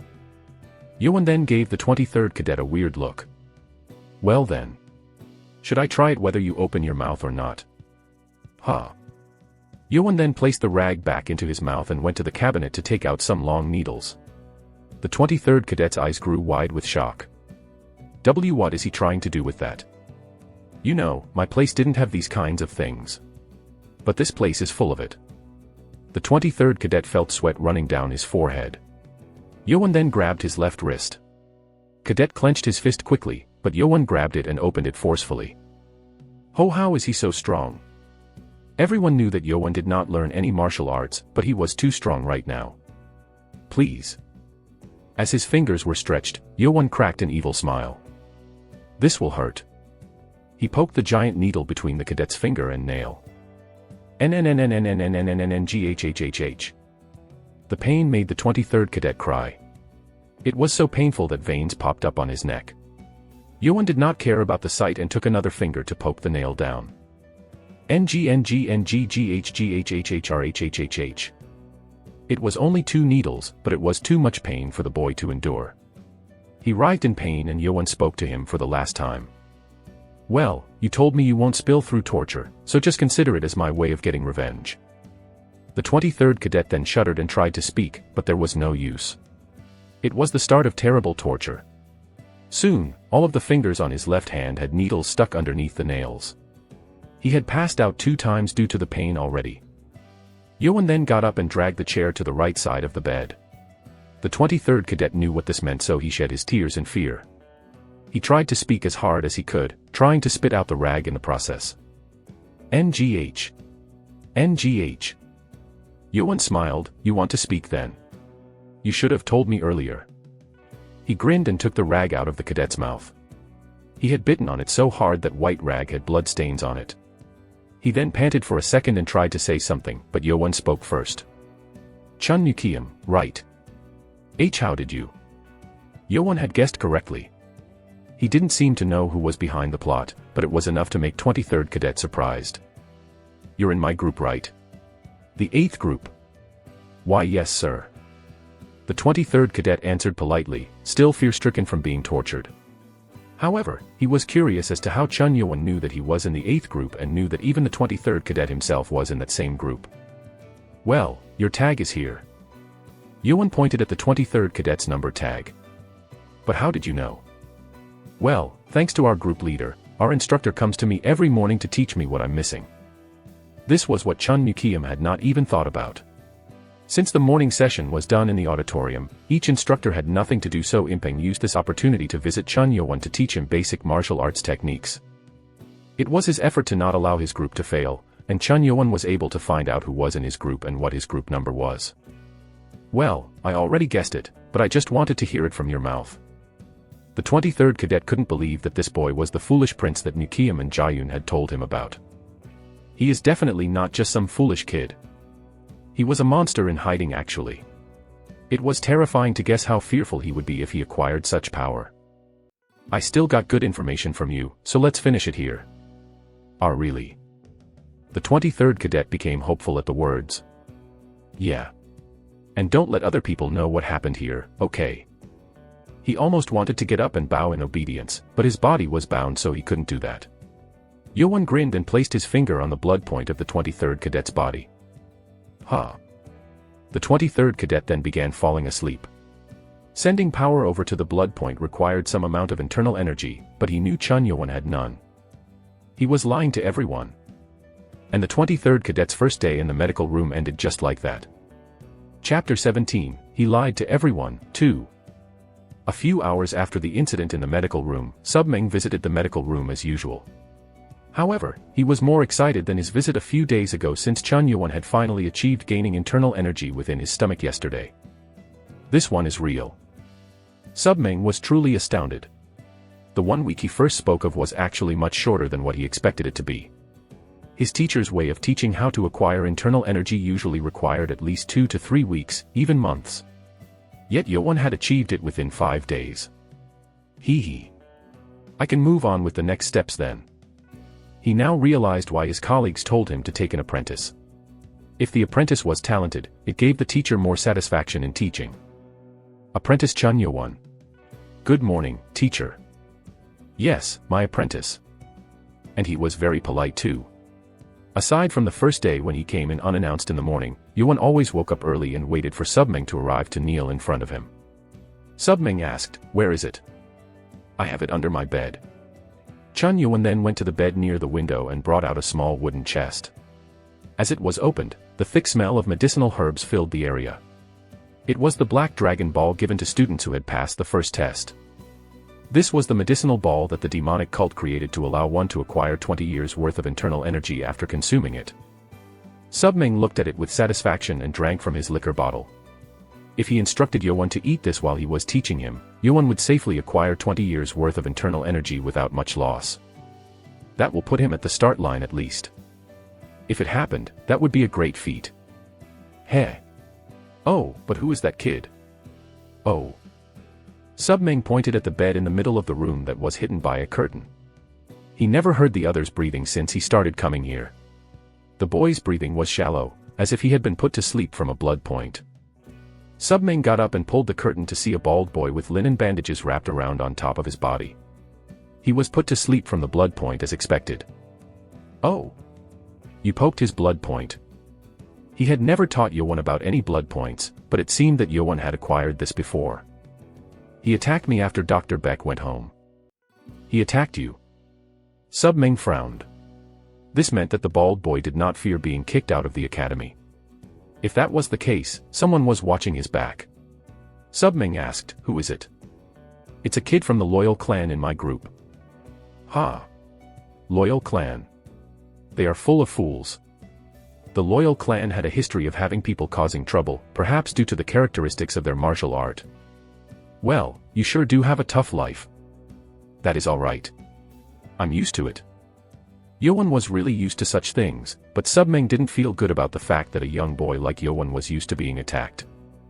"Ha." Subming then pressed the blood point of the 23rd cadet again and gave Yowon some advice. "If you poke it with a year's worth or less amount of internal energy, it wears off after a few hours. If you want it to be perfect, then you need at least 10 years. Got it?" "Yes, teacher," Yowon answered. With Subming working on the blood point, there was no need to worry about the 23rd cadet waking up. He couldn't let anyone know that he was being taught by Right Guardian Subming. "Take out the ball and consume it." "Do I swallow it?" "No. You have to chew it before swallowing it so that you can absorb all the energy." If Subming did not give him such advice, Yowon would have only acquired half of the energy. He was lucky to have Subming. As he chewed on the ball, a bitter taste filled his mouth and made him feel disgusted. After barely chewing it down and swallowing it, Yowon sat down on the floor with his feet crossed. "If you start using the breathing of 1,000 martials, I will help you absorb the Black Dragon Ball's energy better." "Understood. Thank you. Now, start." Chun Yowon then began breathing using the skill, and Subming placed both of his hands on Yowon's back to press internal energy into Yowon. As the ball began spreading itself in Yowon's body, Nano's voice could be heard. "A substance which aids powerful energy activation has been consumed. It is reproducing by reacting to the energy that flows within the user's 14 veins. Will you accept its absorption by quickening the body cycle?" Yowon couldn't understand most of what Nano was saying, but it seemed like it was going to help with absorbing the ball, so Yowon gave a short answer. "Yes. Activating." And with that, the nano machine inside his body quickly began activating his body functions and cycle to absorb the ball. Phew. Yowon felt hot energy below his stomach. This was very lucky for Yowon as Subming was helping from the outside and the nano machine was helping him from the inside. He could probably only absorb maybe 70% of the energy from the ball, but now he was absorbing 100% of it. Yowon's body began to sweat. What? Was he born with the body of a war god? Subming was beyond shocked. If this was going well, Yowon was going to absorb all of the energy. Subming began to focus so that none of it would go to waste, and 2 hours passed by. It's done. Subming swept the sweat on his forehead and drank the entire bottle. Unlike his prior concern, Yowon succeeded in absorbing entire energy from the Black Dragon Ball. Good work. It's all thanks to you, teacher. And thanks, Nano. I am programmed to aid you in the best way that I can, master. Yowon now felt heavy energy under his belly, proving that he had successfully absorbed the energy. Well, you are a lucky one. You have gotten 30 years worth of internal energy. 30. Yes, that is a rough estimate. The other students will barely be able to acquire maybe half the energy from the ball because they will be absorbing it alone. Oh. Thank you, teacher. Yowon bowed once more. Like Subming said, those who acquired at least 20 years worth of energy were the heirs from the 6 clans, or a few of the members from the high-ranked clans. Most would barely receive 10 years worth of internal energy. Oh, look at the time. Subming then saw the sun rising outside the window and got up. As he was walking out, Yowon called out to him. Teacher. What is it? Can you teach me your blade skill formation? Hey, of course. You have little time on your hands, so be ready. That's what Submeng had planned from the beginning, but he was glad to hear it from Yuan himself. Submeng then walked out, and before Baek Jongmeng came, Yuan woke the 23rd cadet up. He couldn't say anything to Yuan out of fear. Jongmeng saw the bald 23rd cadet and burst out in laughter. Ha ha ha. Damn it. The 23rd cadet had to hold back his anger. He couldn't dare to act out since Yuan might not like it. Oh, I'm sorry. Jongmeng apologized for laughing and covered the bed with a curtain. He figured something might have happened overnight, as the cadet couldn't even say anything when he laughed, but he didn't mention it. As a doctor in the academy, he couldn't really ask questions about anything. What a great morning. At the training ground for morning training, Chun Mukiam stood there brightly with a smile on his face. Thanks to Jayun's plans of sending the 23rd cadet to the hospital, it had probably solved his problem. Thanks to that, the cadets of the 8th group were able to enjoy peaceful nights for 2 days at least. Chapter 18, He Lied to Everyone, 3. 2 days passed. At dinner time after the afternoon training, the 23rd cadet that Chun Mukiam had waited so long for finally returned. His head was wrapped with some small cloths. Mukiam's face crumpled terribly. If he won't come to us, we'll send someone to him. It was what Jayun had planned, and therefore the 23rd cadet was sent to the medical room. The 23rd cadet was a member of a weak clan within the demonic cult. Mukiam promised to help his family if 23rd cadet succeeded. Interesting. Why didn't you get expelled? Mukiam glared coldly at the 23rd cadet. The 23rd cadet was on his knees as he answered carefully, I tried to cut his leg muscle, but his internal damage was so bad that the doctor stayed in the medical room to look after him. Ah. Doesn't he sleep? Don't tell me you didn't have any time to do that. I tried to wake up at midnight to do it, but the doctor woke up every time I moved. The 23rd cadet wasn't sure if his lies would work, but he had no choice other than using the excuse that Yoan had told him to use. You couldn't even get past a doctor. Ugh. Mukiam kicked the 23rd cadet's stomach, knocking him back. Damn idiot. You can't even do that right. Mukiam kept on kicking him, but the 23rd cadet couldn't do anything. Jayun stopped Mukiam. Prince, stop. What? What do you want? Do you know the doctor's name? Jayun asked the 23rd cadet, and he answered while panting heavily. Ugh, it's Baek Jongmeng. Baek Jongmeng. Baek. Oh. Jayun had asked for a reason. He had learned and studied many things about the demonic cult to better assist Chun Mukiam. What? Do you know him?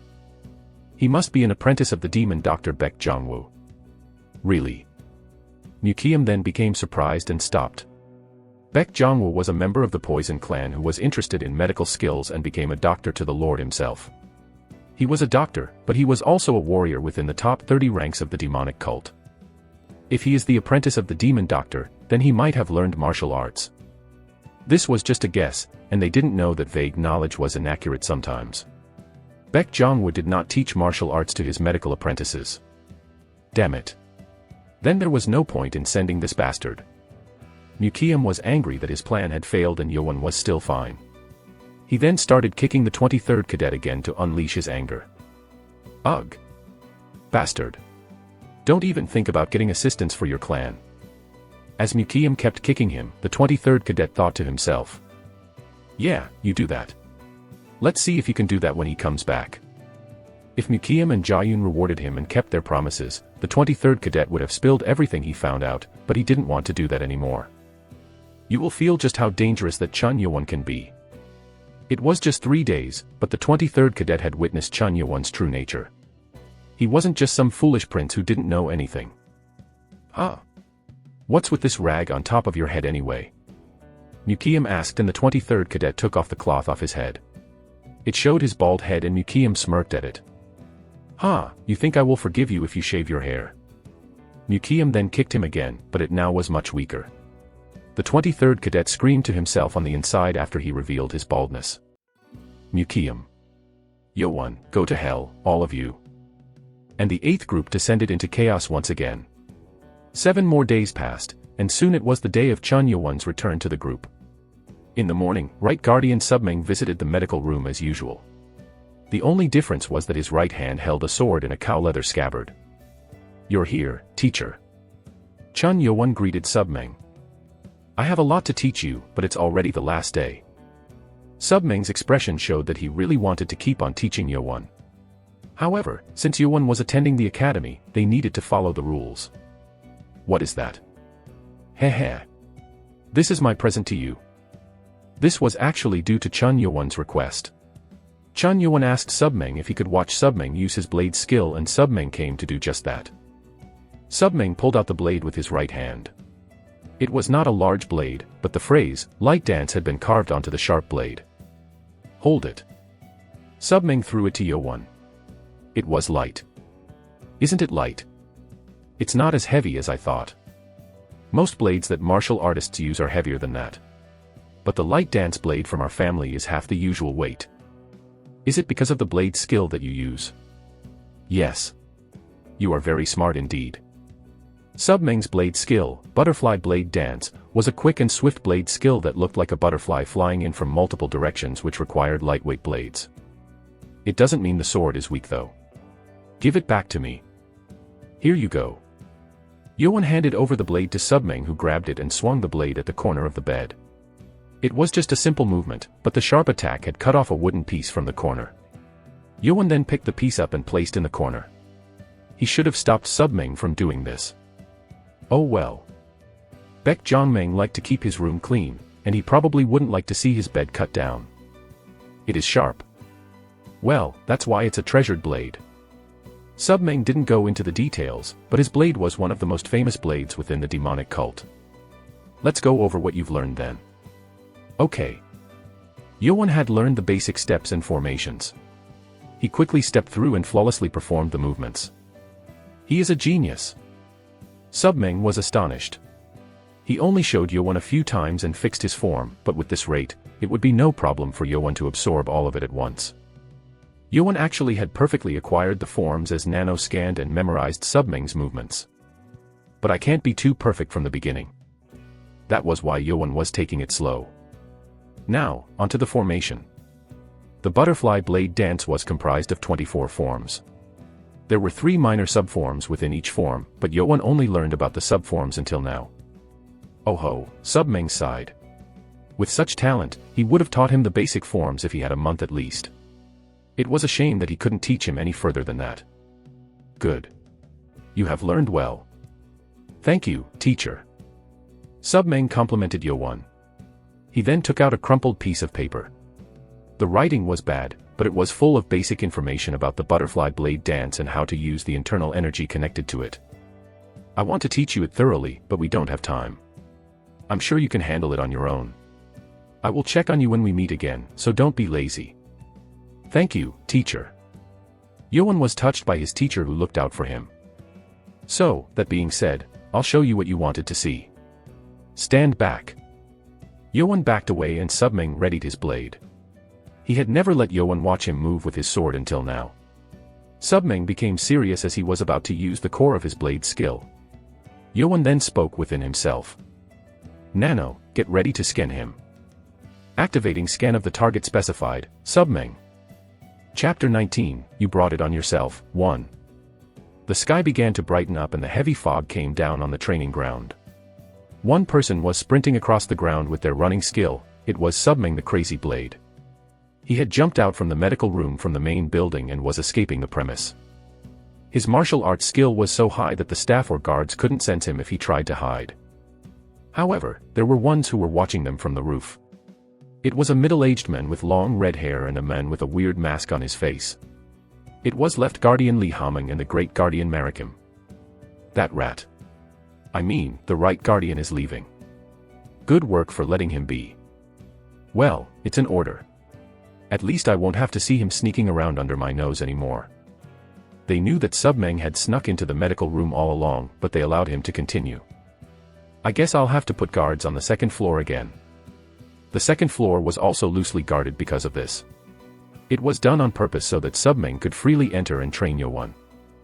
I'll be on my way then. Marikim tried to leave and Hameng asked, why is he looking after the 7th prince like this?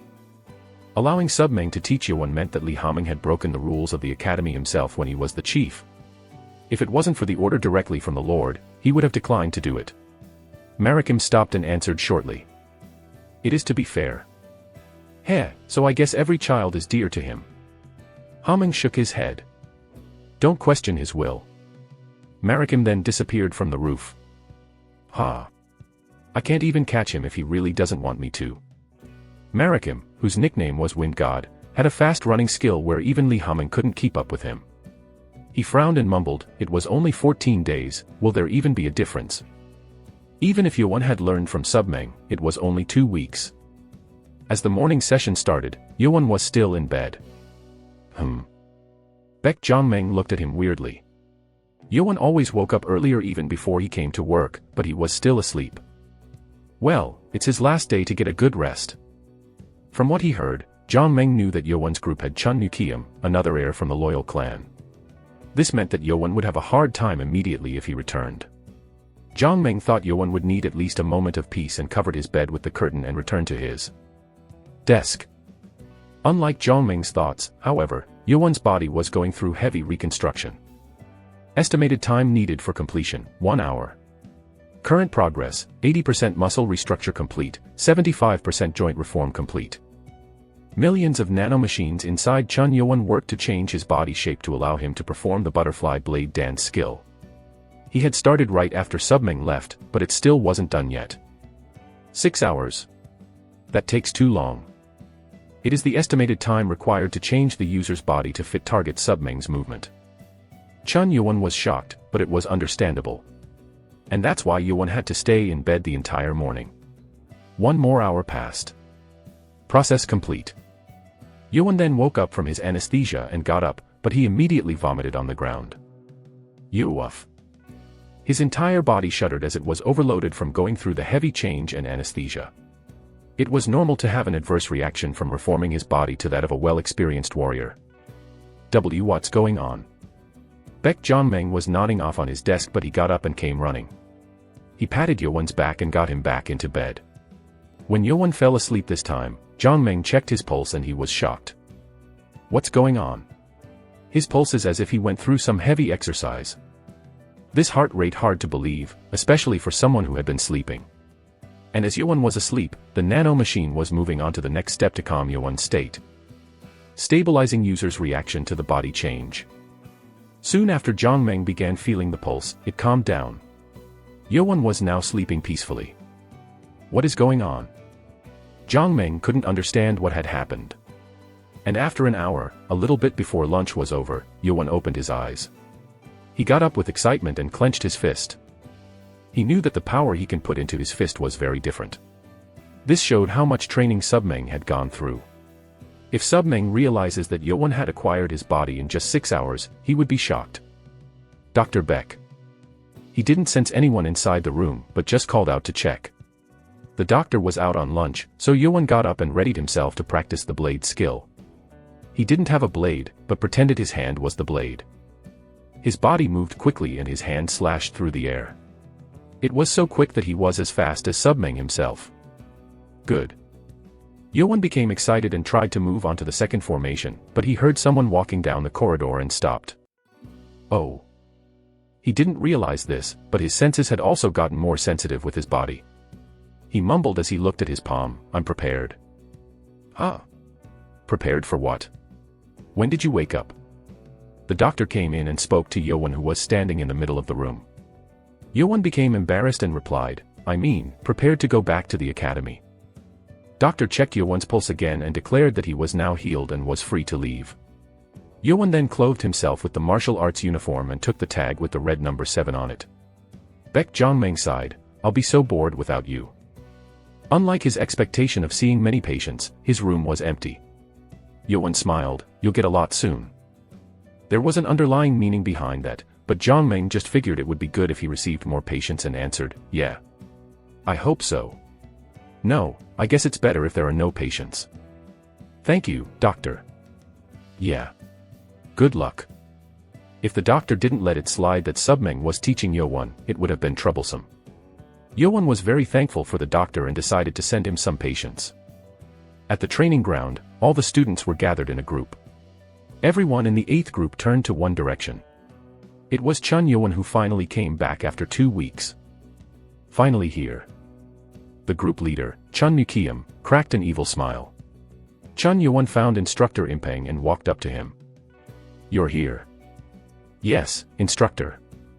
"Are you all fine now?" "Yes, sir." "That is good. I taught you already, but I'm sure you know where your place is." Impeng didn't really seem all that excited to see Yowon back. The formation battle required every individual to not fail for it to work well, and while Yowon's spot was the least important, it still was concerning. "Yes, sir." "Good. Then go take your place." Impeng pointed to the location. Yowon knew that he wouldn't be welcome for missing 2 weeks already, so he quickly took up the sword and shield and got to his location. Today was the real sword practice day that only came once a week. Mukiam tried to growl at Yowon, who was running toward him. "You finally here? You cowardly chicken bas." But Yowon ignored him and simply ran past him. Mukiam became dumbfounded, but something was off. Yowon didn't seem to fear him at all. What is it? His look, it doesn't. Instead, it looked like Yowon's eyes were telling Mukiam to challenge him to a fight. Chapter 20, You Brought It on Yourself, too. Let's begin. Keep your distance. If there are any more accidents, I'll expel you from the academy.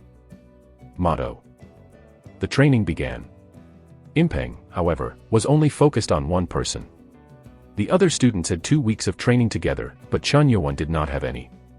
It was apparent he would make mistakes. And the problem regarding today's practice was that they were using real swords. There was an accident in the last sword practice, so Impeng was nervous. Damn it. Why am I stuck with him? No one wanted to take Chun Yowon since he was taken to the medical room, and Impeng offered to take the lottery. Unfortunately, he ended up taking the boy into his group. Please don't make any mistakes. You don't have much to do anyway. At least Yowon's spot required the least amount of work. Impeng then flashed the red flag that called for the first formation change. Students quickly took the proper steps to move into place. The ones who needed to move the most were in the front row, while the group leader in the middle needed to lead the others nicely. Good. Impeng shouted.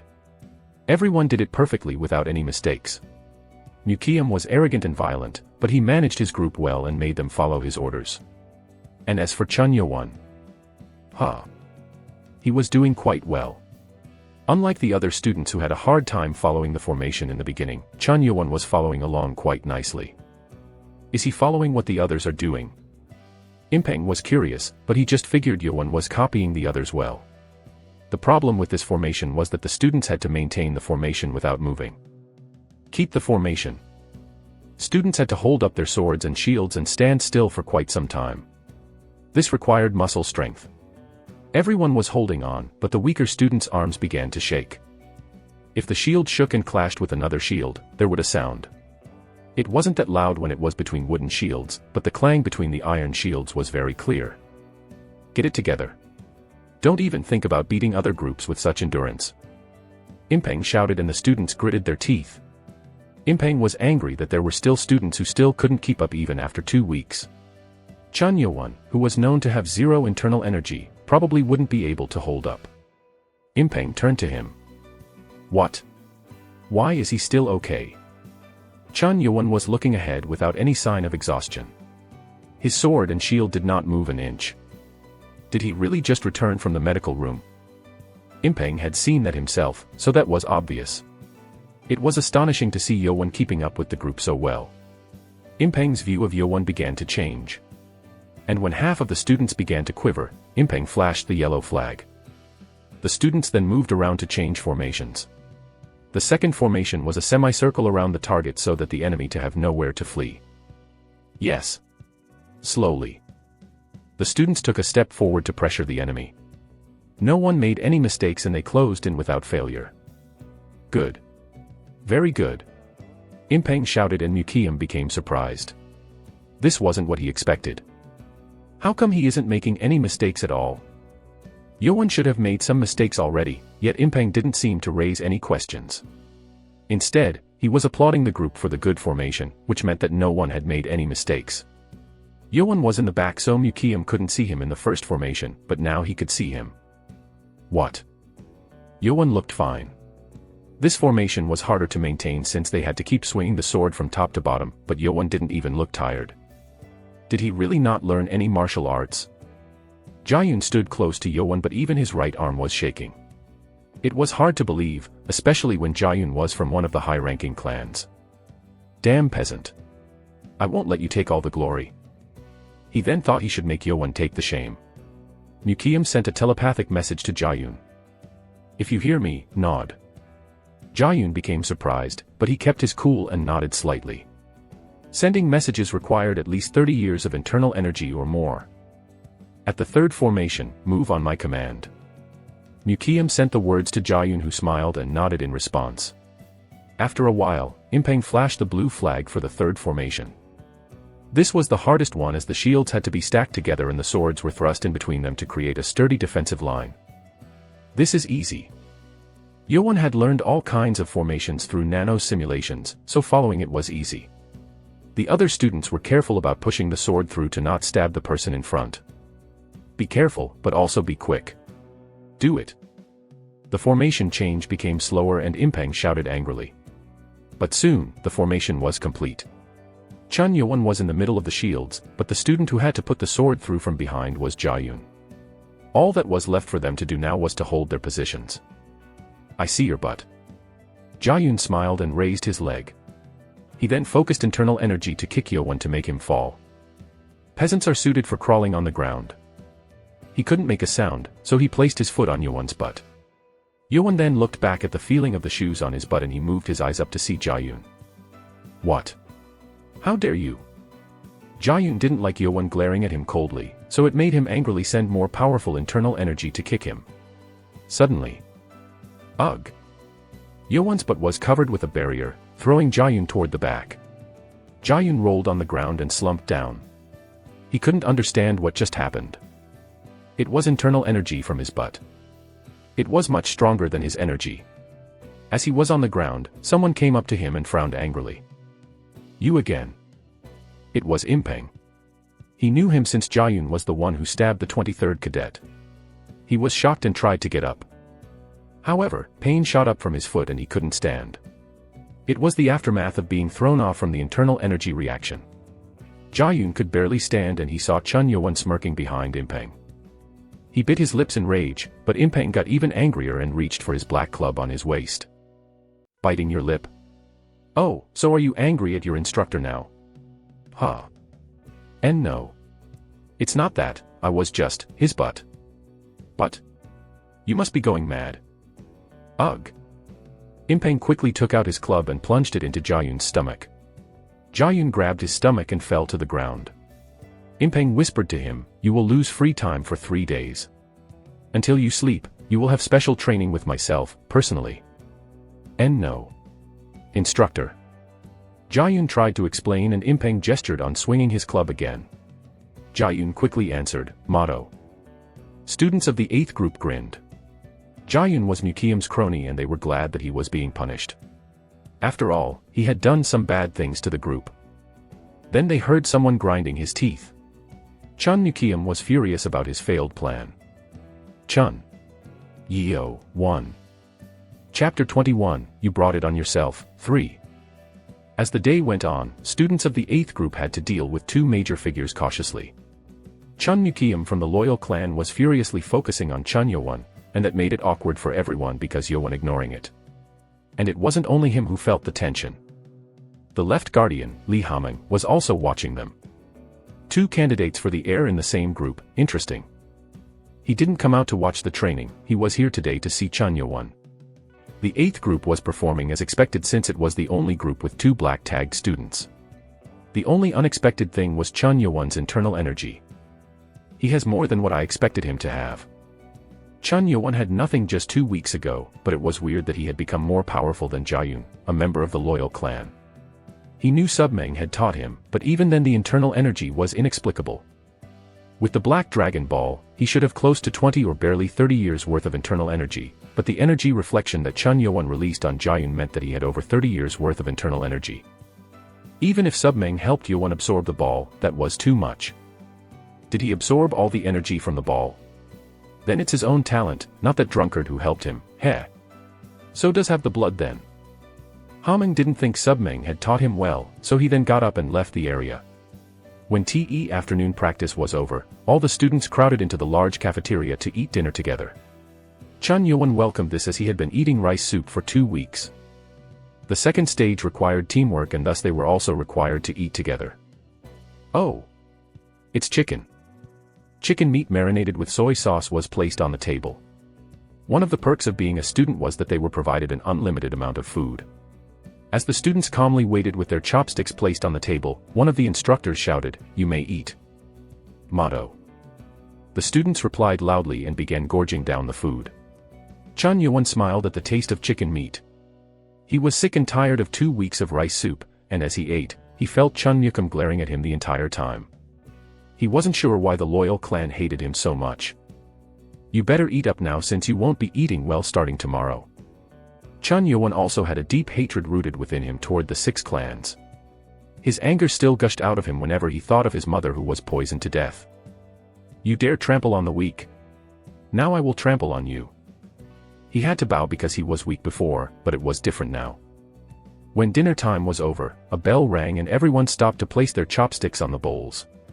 Chun Yuan also glanced at the others and copied them to wait. Dinner is finished. Motto. Students shouted in response and began leaving the cafeteria in lines. As they gathered back on the training ground in lines, Instructor Impeng dismissed his 8th group.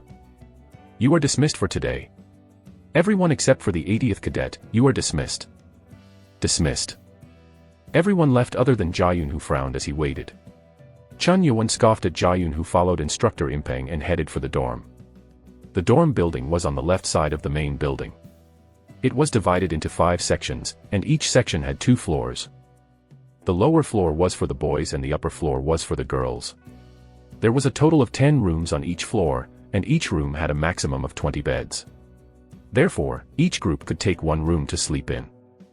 That was how everything was divided until the 3rd section, and at the beginning of the 4th section, everyone got their own personal rooms after passing the 3rd test.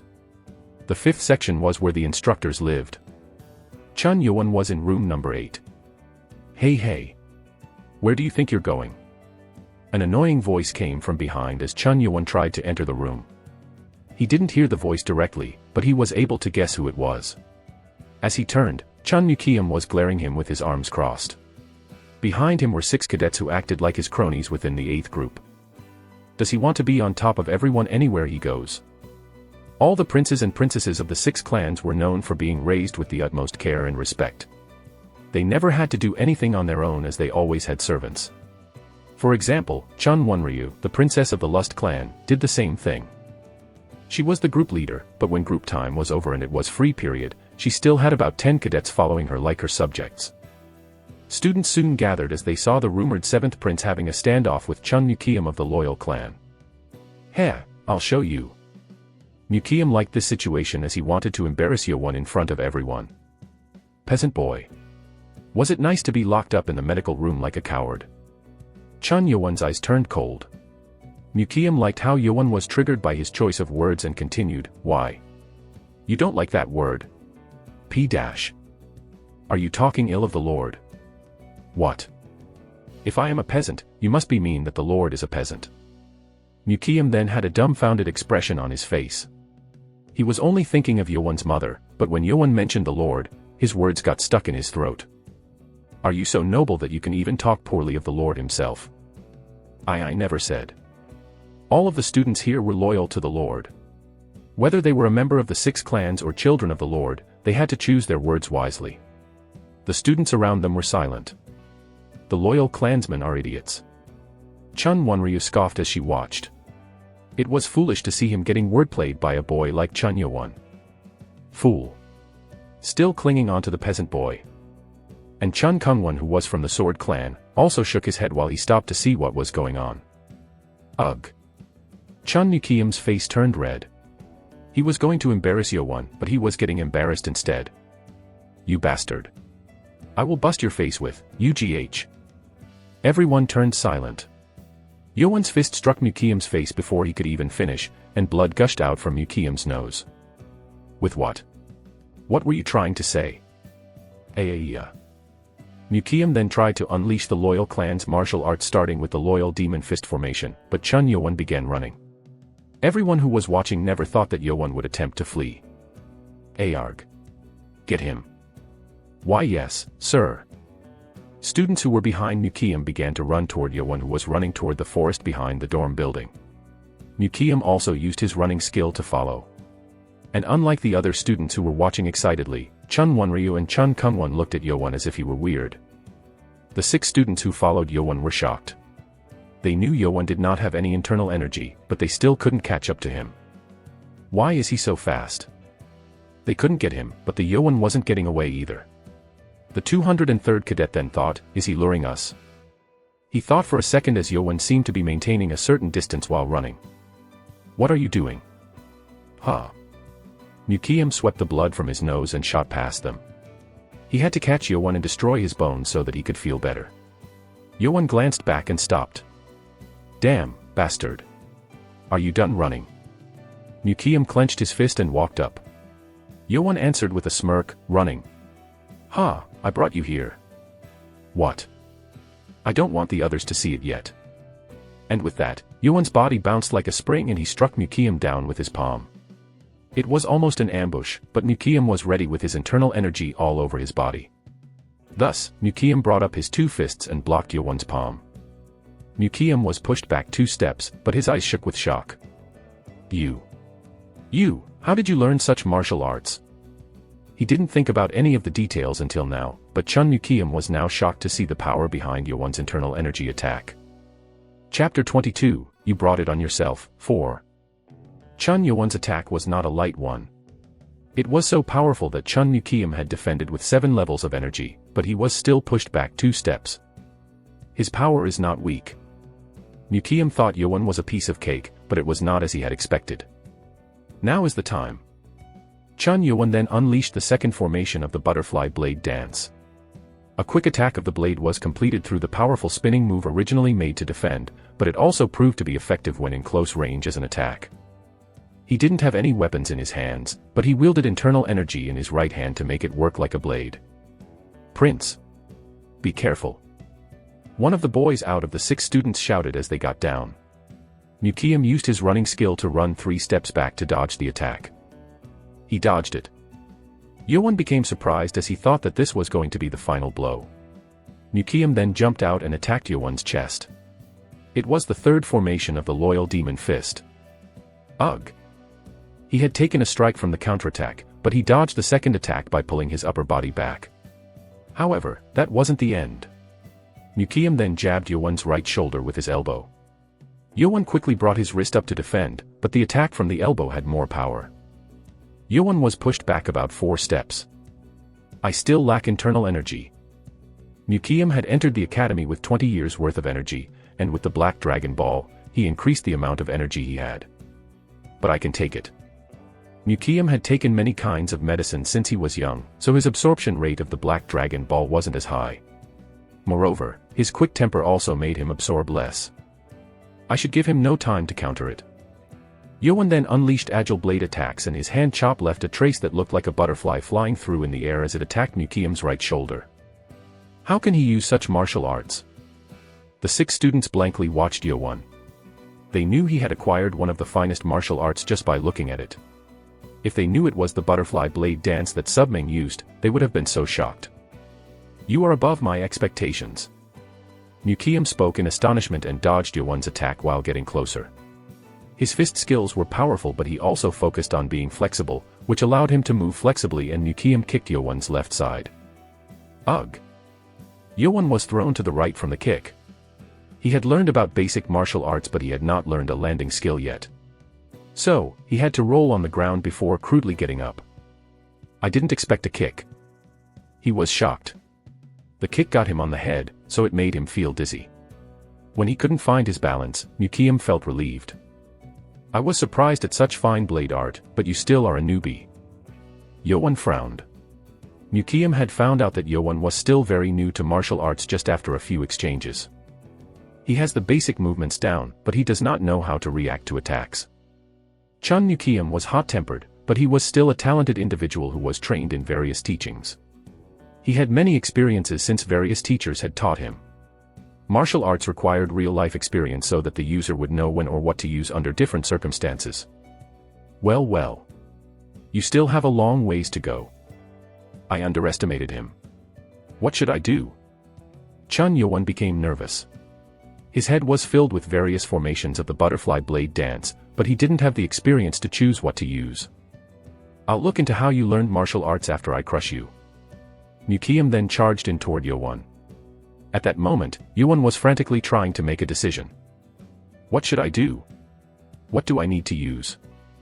And it was then that Nano's voice came to him. Sensing danger from hostile entity. Activating augmented reality on the user's site to deal with the incoming danger. Activating battle tutorial to start defensive mode. Yuan's eyes shook quickly while it shined with small light particles. Die. Nukiam's fists attacked and Chun Yuan tapped to move to the side and punch Nukiam's chin. Arg. Nukiam had not expected an attack, so his head was turned to the side. The fist didn't have any internal energy, but the attack on the chin made him feel dizzy and made him lose his balance. What? This isn't the blade skill. He would have passed out if the fist had internal energy. Nukiam then used his running skill to distance himself. What? His movement changed. Even the students were shocked. They thought Nukiam would finish him with the attack, but this made the situation uncertain.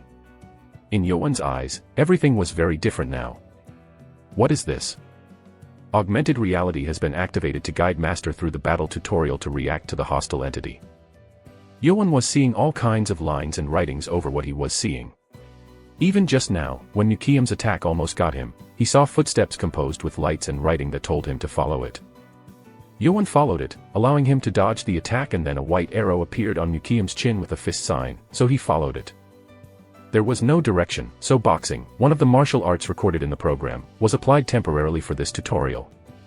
Tutorial. It means guidance. You ordered to tell me what to do. I analyzed the hostile entity's movements to the 0.01 scale and came up with the result.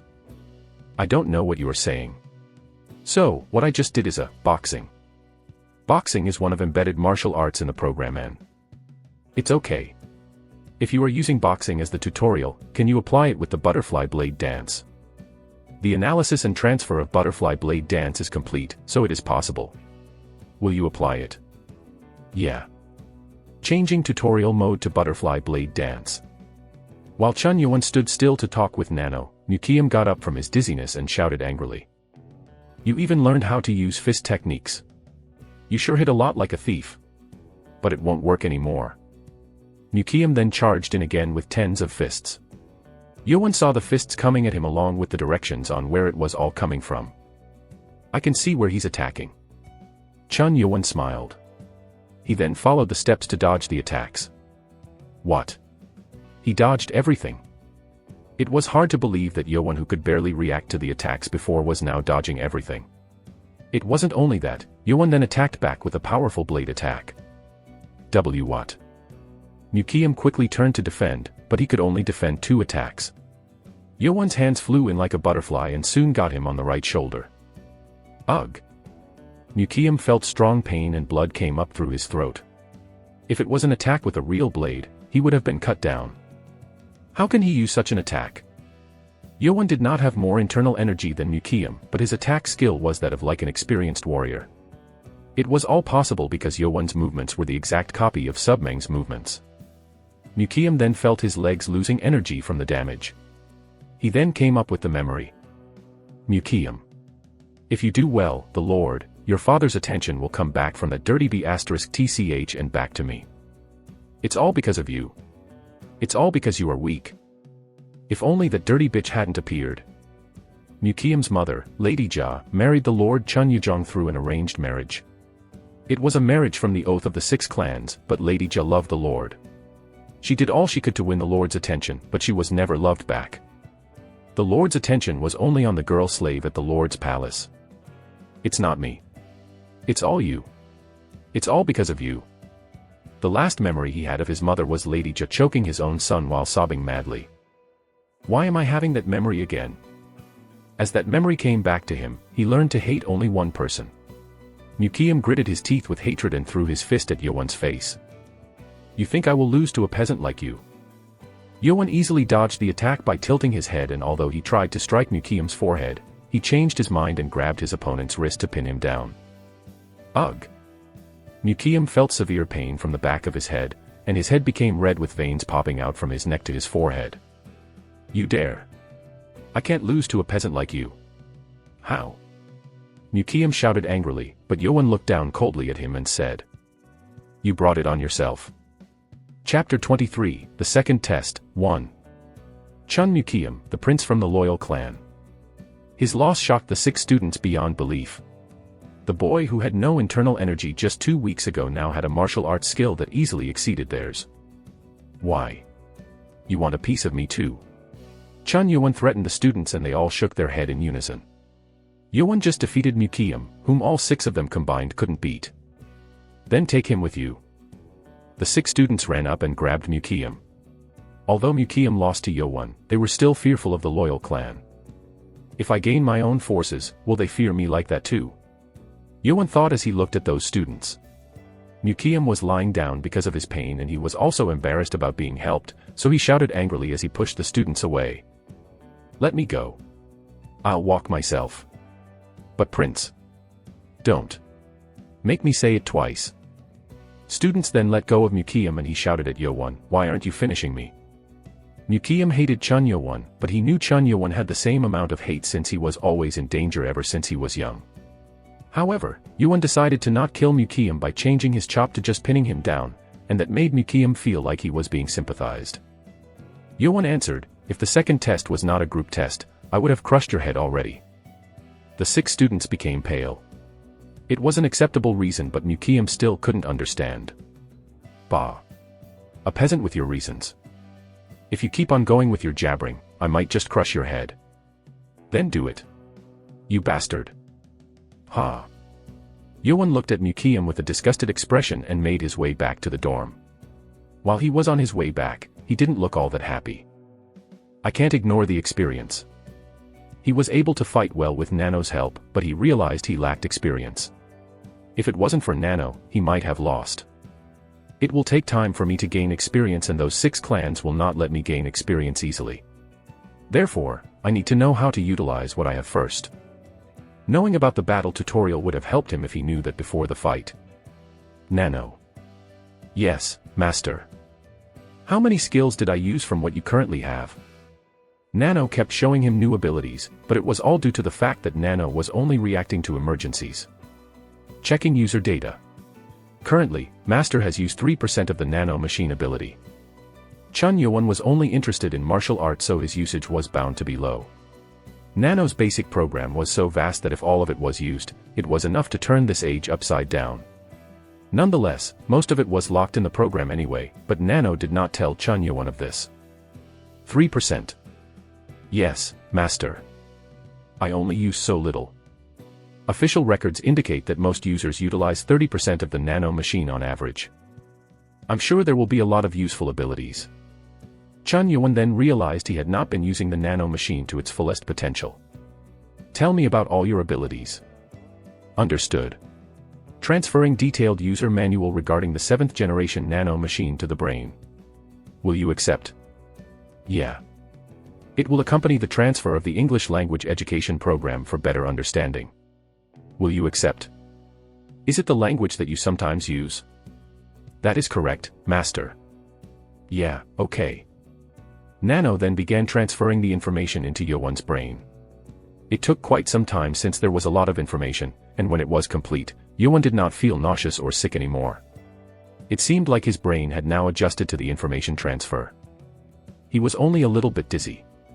As the dizziness faded, Yowon began to go through what the Nano machine could do. Can you do all these things? It was beyond his imagination. There were multiple ways to help Yowon fill the gaps for his lack of experience. One of them was the repeated simulation ability. So I can simulate battling others in augmented reality. Yowon was now able to understand the English words and other futuristic words. Yes, but it requires the analysis of the opponent's movements. Can I use Chun Nukiam's movements?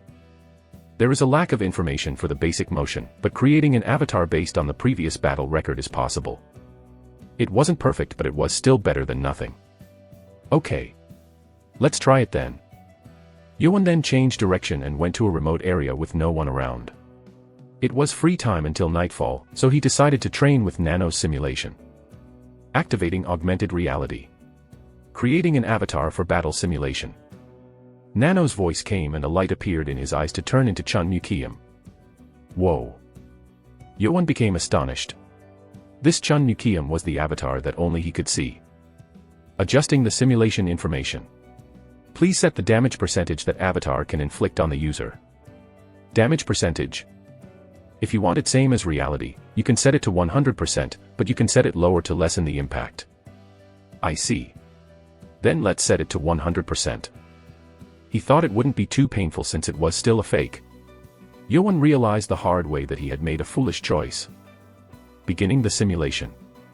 Chun Nukiam's avatar then smirked and yelled. Peasant.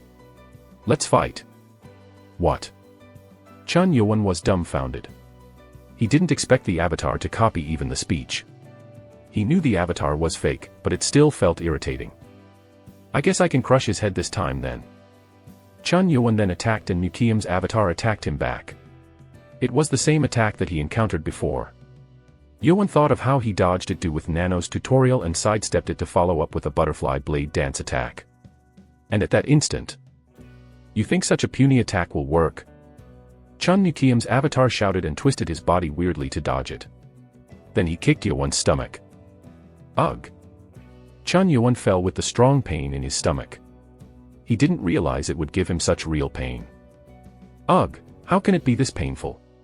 Chun Yoan winced and Nano answered. Nano machine replicated the same amount of pain reception that Master felt earlier. Damn it. It was foolish to set the damage percentage to 100%. Will you change the percentage? No. Leave it. Yoan refused.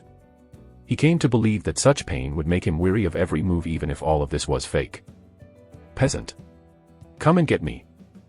Nukiam taunted him with his fingers. Yoan then charged at the avatar with his blade skill. Chapter 24, The Second Test, 2. Late at night, Yoan finished training with the augmented reality simulation and was on his way back to the dorm. He was exhausted from the 4 hours of training. Nano healed his wounds right away, but it still made him tired. I only won once out of the 15 duels. Yoan sighed. Without the battle tutorial, the first duel was over after 5 exchanges. Crush his head. I was so foolish. Nano's voice rang in the embarrassed Yoan's ears. Your ability will increase as you gain experience. Master's choice of movement and right skill will increase as you progress. He had lost 6 times straight in the beginning, but he began to react to Nukiam's attack starting from the 7th duel. Yoan was able to launch counterattacks that Nukiam's avatar could not react to starting with the 10th duel. And on the last one, he was able to win after 30 exchanges. But it was only a victory with Nukiam using only 3 of his attack skills. Chun Nukiam's avatar had limited actions because Yoan did not have all of the data, but it still was hard to defeat Nukiam. This made Yoan even more eager to train. Phew. I will defeat that avatar easily in a few days. Understood, Master. It was Yoan's first goal, but there was a piece of information that Yoan did not know. Chun Nukiam's avatar was created with what Yoan had experienced in the real battle, but Avatar Nukiam had full knowledge of what martial arts skills that Yoan could use. This meant that if Yoan achieved victory over the avatar that knew all of his movements and never got exhausted, that was a great feat already. As he returned to the 8th group's room, people fell silent. He's here. He doesn't even have any wounds. It was apparent that the other students had heard about what happened. It was enough to let the students know where Chun Yoan stood in power. However, they were still afraid of the loyal clan's power over the cult itself, so they didn't dare to walk up to Yoan and speak to him. As Yoan walked down the middle toward his bed, the students opened the way for him to walk past. This was a different feeling from the day he entered the academy when people looked at him with disgust or sympathy. Is this what it feels like to have power? He just had defeated one of the princes, but it made such a big difference that it almost made Yoan laugh out loud. Where's my bed? Yoan glanced around to find his bed, and someone came running to him. It was the 23rd cadet, with a blue cloth over his head. He politely pointed at the bed with both hands and guided Yoan. "Your bed is here, Prince." "Oh." The 23rd cadet was acting as if he were Yoan's servant. The other students became confused. What? What is he doing? Most students were confused, but for the 23rd cadet, this was his chance to take the risk. He was beaten in front of everyone for his failure and the promise to look after his clan was gone. Bastard.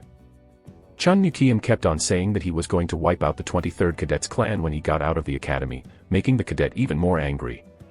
When he saw Mukiam appear 4 hours ago with wounds, he made his decision.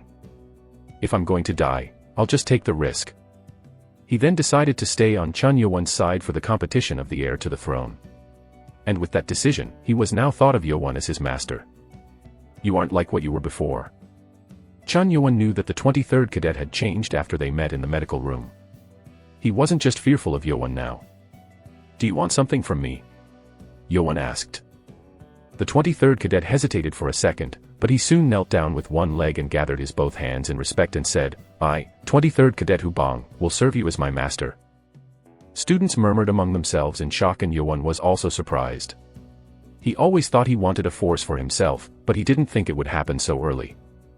You want me to be your master? I am sorry about my rudeness in the medical room. Please take me as your servant and let me serve you as my master. Yowan then began thinking. Unlike the guard Jiang who was sent to protect him by the Lord's order, seeing Hubong who wanted to become his servant willingly fired something up within him. Please. Please. Hubong looked up at Yowan and he grinned and nodded.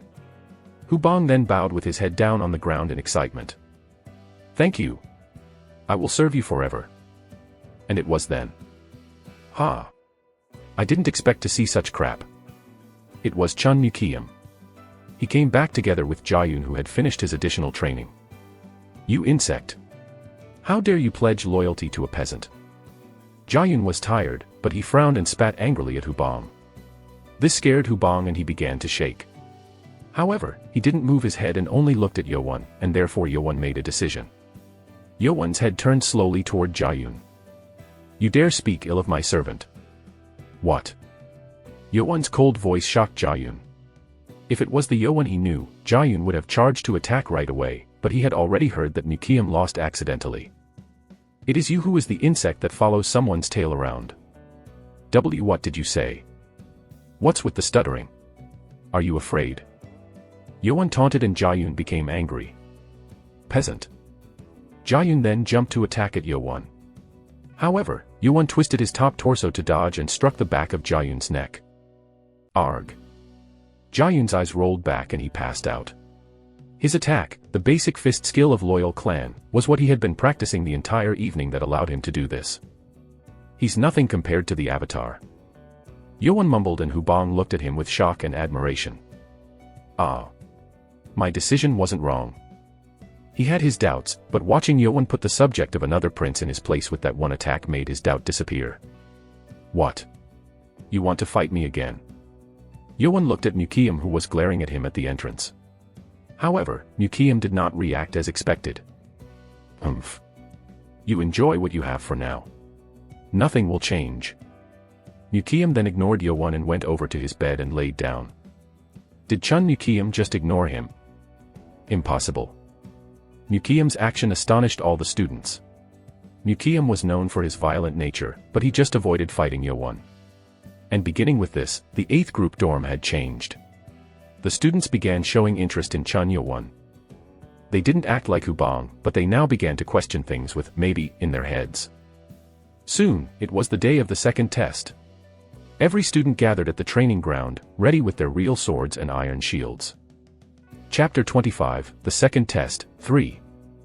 The second test was a battle between group formations. They had to compete with each other through the 12 formations that they had trained. It required each individual's cooperation and the leader's accurate decisions. I have taught you enough. It's all up to you now. Is that clear? Motto. Each instructor gave their final words to their respective groups. Beginning a few days ago, each group was led by their group leaders to practice the formations. Instructors were not that involved in the latter part of the training. Before we go on to the next test, we will choose who to fight through the lottery. Left Guardian Li Haming spoke on the stage. As I explained earlier, 1st to 4th, 5th to 8th, 9th to 20th, 4 groups will pick from the lottery to choose which group to compete against. He explained how the test was going to progress 3 days ago already. As the leaders got up onto the stage, students began to mumble to themselves. The leaders of the second and third group changed. They changed too. The second and third groups had changed leaders. Other than Chun Nguyen from the Wise clan in the first group, and the 72nd cadet in the fourth group, the second and third groups had different group leaders. 2 only. Haming, however, didn't look surprised. Soon, the battle was decided between the 4 groups. First versus third. Second versus fourth. Whoa-ay-ay-ay-ay. The first and fourth group shouted excitedly. As it had been decided, Haming shouted, "Next! Leaders from the 5th to 8th group, please come up." The leaders of each group quickly came up onto the stage. People mumbled as the 2 groups had also exchanged leaders. The 8th group also had a different leader. Oh. Haming looked intrigued. He thought the leader of the 8th group wouldn't have changed since it was Prince Chun Nukiam, but it had changed to an unexpected individual. Chun Yo-won. It was the black tag number 7, Chun Yo-won. And the leader of the 5th group, Chun Wonryu of the Lust clan, was also shocked by this change. I warned him so much. Fool. She cursed at Nukiam. On the other hand, Yo-won couldn't believe what had happened. He didn't think he would be chosen as the leader just up until last night. Last night, near the end of afternoon training, many groups left to practice for the upcoming test. Some groups did not do it since they were concerned that the other groups would peek at their tactics, and the 8th group was one of such groups. Chun Nukiam, who did not lack in potential as the group leader, already decided on the tactics and dismissed his group early. Chun Nukiam. And when Nukiam was going to train his martial arts in a remote area, someone called him. "Oh, it's you." It was Chun Wonryu from the Lust clan. Nukiam tried to walk past her, but Wonryu quickly hustled over, blocking his way. "What are you doing? I called you. Can you at least stop to ask why?" Unlike Chun Yo-won, the princes of 6 clans knew each other and interacted with one another quite often. What? What do you want to say? Ugh, you and your arrogance. Chun Wonryu sighed and Nukiam responded grumpily. I thought you said the loyal clan is stupid. He still remembered the day he faced Yo-won at the entrance to the dorm. Sure, okay. I'll make this short. Listen up. She didn't like how Nukiam was acting, but she thought she needed to say it and pulled up her sleeves to show the linen wrapped around her arm. Nukiam asked, "Did you get hurt?" As far as Nukiam knew, no one else could hurt her other than the princes from the 6 clans. Yeah. Yesterday. I was training alone and someone ambushed me. You. Ambushed? Who in the right mind would do such a thing? Chun Wonryu was weaker than the princes from the 6 clans, but she was still much more powerful than any of the other students at the academy. The attacker covered their face. I don't know who it is. Whatever. So you were hurt by some puny coward. I warned you. I never lowered my guard. She was in the middle of her training, so she was well ready. Yet, the attacker was equal to or perhaps more powerful than the princes of the 6 clans. So, you were hurt, so you're telling me to be careful. If the attacker came for me, they might attack you too. We are in the same competing group. Nukiam frowned. You know that the 4 groups will compete with each other, right? Yeah. We can always choose the lottery with all of the groups. Why do you think we are limited to 4 groups? What are you talking about? Gosh. Try thinking for once. If you narrow it down to 4 groups, then you can guess which group you might be fighting against. Nukiam then thought for a second and said, You mean that by spilling information, the academy is forcing each group to attack another group leader? Well, you really are stupid. Yeah. If the leader is out of formation, it will be hard for that group to compete. Chun Wonryu guessed that Li Haming had intentionally shared the information, thus making the group's attempt to attack another group leader. And her guess came true when she was attacked the other night. Well, tomorrow's the day of the test, so don't take the chance to go train alone. I don't want to see any princes getting expelled after the second test and bring shame to us all. She could have ignored it, but she came to warn him for old time's sake. Mukiam nodded. And when she left, Mukiam heeded her warning and took Jayun with him to practice. Near midnight, Chun Yowon finished his simulation training and was on the way back. Ugh, I still have a lot more to go. Unlike what he was saying, he now had the ability to defeat the Avatar about 60% of the time. He hadn't yet reached his goal to win easily, but he was now more used to using his blade skills. When he was going down to head back, he heard the sounds of a fight breaking out. Ugh! After hearing the short scream, he ran toward the source. When he got there was one figure slumped down on the ground and another one fighting someone else off. It was too dark in the forest to make out who was who. Nano. Turn on night vision mode. Activating night vision mode on the user's sight. The light exposure on Yowon's eyes increased immediately and he was able to see everything clearly. Chun Mukiam. The one who was being attacked while barely fending the attacker off with wounds was Chun Mukiam. He was fighting a masked man, but the man looked very powerful. He was pressing onto Mukiam with a powerful attack. Damn it. Mukiam's right leg was injured, but he was holding off quite well. However, it was just a matter of time. As expected, Mukiam tried to take several steps back, but he fell down after losing energy in his leg. Ugh! The man then charged to stab Mukiam's left leg and Yowon shouted, "Stop!" He didn't like Mukiam, but he couldn't bear to lose the group leader the day before the test and charged in. The man then stopped and swung the sword at Yowon. However, Yowon could see everything clearly, so he got down to avoid the sword and struck the masked man's stomach with his blade skill. After he touched the stomach, the masked man quickly retreated to put some distance between them. Yowon became surprised. He retreated the moment I touched him. It was hard to guess who powerful the man was. The man narrowed his eyes as he glared at Chun Yowon and turned away to flee. Chun Yowon thought of chasing after him, but gave up. Mukiam was on the ground, and another student was also on the ground with blood dripping down from the head. "Hey, are you okay?" "Peasant. Damn it, how did I get attacked by some masked man? Should I just leave him here?" Yowon shook away his thoughts and helped Chun Mukiam and the other student quickly return to the dorm. Students of the 8th group fell silent with serious expressions as they saw their leader and another member with critical wounds. The student whose head was bleeding was Jayun. As he wiped the blood off Jayun's head, he asked Nano, "Is he okay?" Scanning the wounded entity. The doctor was out of the office right now, so he could only rely on Nano. Found cut made from a sword. 4 centimeters in length, 2 millimeters in depth. Requires cleaning of the wound and sewing of the cut. Contrary to his concern, the wound wasn't all that bad. The problem was with Chun Mukiam. Damn it. He was holding onto his right thigh as blood poured out. His face was also pale from losing too much blood. "Call an instructor." "Why yes, sir." Hubong quickly ran out of the room at Yowon's order. Soon, an instructor came and began treating Mukiam's wound, but it was pretty bad. He won't be able to walk for a while. The students' expressions turned grim. Chun Wonryu's warning had become a reality. Chapter 26, Eye for an Eye, 1. Mukiam was taken out by instructor for further treatment. Yowon called out to the instructor since there was another wounded student, but the instructor was busy tending to Mukiam. Yowon then picked Jayun up and followed the instructor out.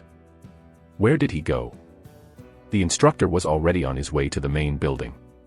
Yowon quickly used his running skill to catch up to him. The instructor, however, seemed to be expecting Yowon. "Instructor. The 80th cadet is also hurt." "I know." "I knew someone would get him and follow me." The instructor just said that he purposely left Jayun back there. Yowon then asked, "Did you make me come after you?" "Well, you are not stupid." It was a yes. "What is the reason for that, sir?" "Reason? Nothing special. Your group especially made it seem like the entire test was already doomed. Something was weird about what the instructor was saying." "Well, I just wanted to tell you that. Give him to me." The instructor hoisted Jayun over his shoulder and told Yowon to return. "You know a cadet can't be outside the dorms at night, right?" "Understood, sir." Chun Yowon turned to go back, but the instructor spoke to him from behind. "Well, there's more than one way to skin a cat." Then the instructor went into the building with 2 cadets over his shoulders. Yeowon then thought about what the instructor had said to him. As he entered the room, he realized something. What said, especially? So other groups had the same thing happen to them. He then realized what the instructor meant. Unlike Mukium, Chun Yeowon did not know what was happening, nor did he understand the intent behind letting them know about the test 3 days prior. Attacking the group leader will makes be easy to deal with. If the other groups experience the same attack, they would have all realized this. Chun Yeowon then came to a conclusion about what happened. So this was why the 4 groups were destined to fight each other. Everything had been intentional from the beginning to condone covert attacks. No wonder it was weird that it was so simple. This was the academy of the demonic cult, not the academy of some justice-oriented clan. Pushing for noble teamwork was weird, and this was the reason behind it all. Chun Yeowon then realized the truth. So, they want us to act like true cultists. Good. Then I don't need to be tied down to the rules. Yeowon casually walked into the room. After hearing the instructor's words, members of the 8th group were all depressed. Yeowon sighed, "How long are you going to sulk for after losing our leader?" What are you talking about?" One of the cadets that followed Mukium shouted back. All the students then turned to Yeowon. "We should be busy choosing a new leader and thinking of a new strategy for tomorrow's test. We shouldn't just sit around and do nothing." Nobody could find the words to respond. Yeowon was right. They felt stupid for thinking they had already lost after losing their leader. One of the students asked, "Then who will be our leader?" They all knew about the formations, but only the leader had the experience of leading the entire group. In addition, the leader's responsibility for the 18 students other than Mukium and Jaeyoon was something that none of the students wanted to take. Hubong got up and proposed, "Why don't you think we have a leader? My master, Chun Yeowon, is here to lead you." The students were flabbergasted. They thought they didn't have a leader at first, but they realized that maybe Yeowon could take the place. Silence fell and one of the students raised his hand. I, 38th Cadet Lee Chan, agree to the idea. Me too.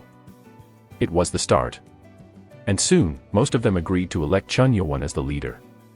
The 6 cadets who followed Mukium had to agree because of everyone else, and Chun Yeowon asked the group to confirm their decision. "Is everyone on the same page with me being the new leader?"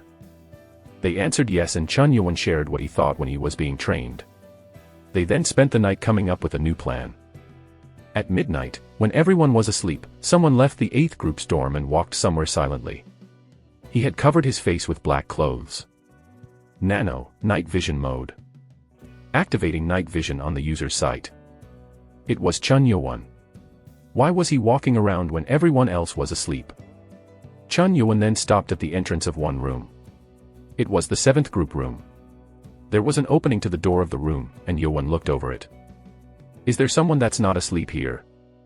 Scanning the interior of the room. Yeowon's eyes swept across the room and the light ran from left to right. All 20 entities inside the room are all asleep. Nano's voice confirmed that the people inside were sleeping. Yeowon carefully opened the door and walked in. Finally, everyone's asleep. Yeowon had been out throughout the night, checking on the students of other rooms to see if they were asleep. Nano is the one who attacked Mukium in this room. Yeowon knew Nano memorized everything he saw. No match in this room. The 7th group did not have the attacker either. But Yeowon did not leave the room. I see. Well, it doesn't matter. Yeowon then began walking over to the bed and began pressing every student's blood point. And when he was done working on all the students except the last bed, he walked over to the group leader. And when he got near the bed, the leader's eyes flashed open. What? Unlike the other students, the leader slept lightly and he was strong, so he had woken up from the sound. UNNGH. However, his blood point was pressed on before he could react. Chun Yeowon was shocked, but he was able to quickly put him down. He sighed with relief and took out the long needle from his pocket. Well, I know you didn't do this, but I'm sorry. Yeowon then poked the needle in 7th group leader Ko King's thigh, foot, and a few muscle points. When he woke up, he wouldn't be able to walk for a few days. We're done here. Let's move on to the next. Chun Yeowon's target wasn't just one room. It wasn't for revenge, but he was going to find the attacker and get payback. He also was going to act on the second test's hidden goal, so Yeowon then moved to the 5th room. Unlike the 7th and 8th where entire group consisted of boys, the 5th group had 2 girl cadets. One of them was the leader, Chun Wonryu. Chun Yuan then realized she was upstairs and gave up. Then, the culprit must be in the 6th group. If it was to hurt Mukium, then it must have been one of the leaders. Yuan then thought the leader of the 6th group might be the guilty party and walked to the 6th room. Nano scanned the room. A total of 16 students are all asleep. 16. Chun Yuan frowned. The 6th group had a total of 20 students and 3 of them were girls. If there were only 16 inside, then it meant that one person was missing. Yuan then walked in and checked on each student. He couldn't find the leader. What? Yuan scanned everyone, but none of them matched the attacker. It was suspicious that the leader was missing. Yuan then shook his head and looked at other students. Well, there are more ways to skin a cat, right? He then grinned and began pressing the blood points of all the students. And this was what happened until Chun Yuan was up on stage for the lottery. Li Hameng was truly astonished. If Chun Yuan was the leader, it meant that Chun Mukium was injured by someone here. They understood my test then. I guess this year's academy is a success. Hameng then asked the leaders, "Are you all done?" All the leaders shouted, "Motto." Good. I know you all have prepared fair and square for this test. Good luck. Fair and square. All the leaders seemed to feel uncomfortable. As the leaders stepped down and gave the paper they pulled out to the instructors, one student was glaring at the other leaders. It was leader of the 6th group, 108th Cadet Ha Ilming. Chun Yuan then ordered Nano. Nano, scan him. Wherever Ha Ilming went, half of his group was limping with pale faces. Yuan felt satisfied knowing that he had achieved his goal. Scan complete. Entity Ha Ilming matches the attacker profile. Chapter 27, Eye for an Eye, 2. Chun Yuan smiled after finding the attacker. As for Ha Ilming, he didn't feel so good. He was the only individual leader who wasn't a prince of the 6 clans or a member of a high-ranking clan. When he heard the information about the 4 groups fighting against each other, he came up with an idea to easily pass the test. If I get rid of the leaders, then it will be a piece of cake. All groups were given the same formation training, so naturally, they were equal in power. Therefore, Ha Ilming began ambushing the leaders each night.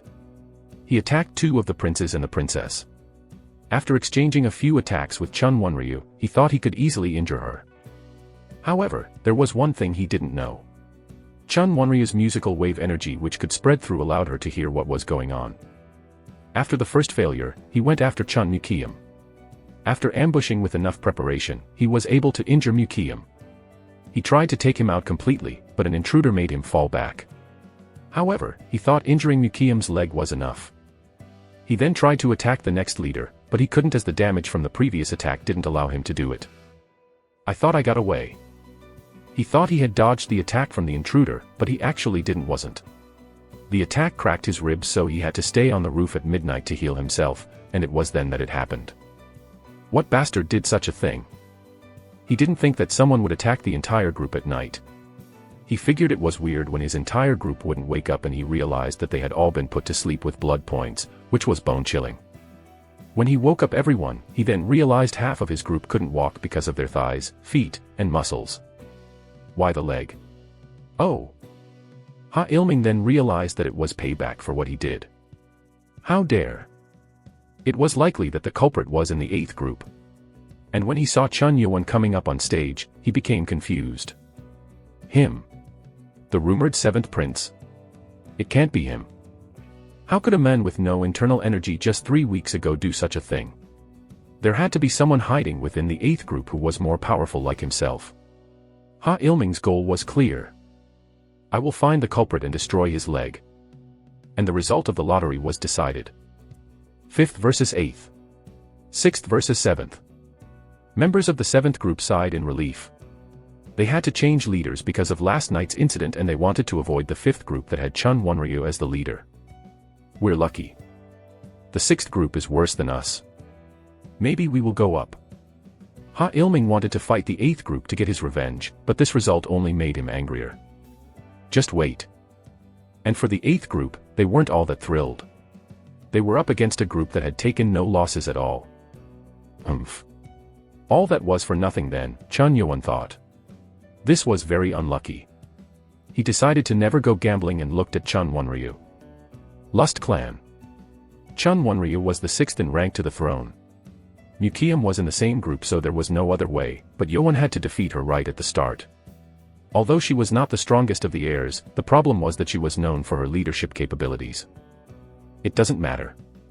I have to defeat all of them sooner or later, Yoan assured himself. And with every battle decided, Humming shouted with the beginning of the test.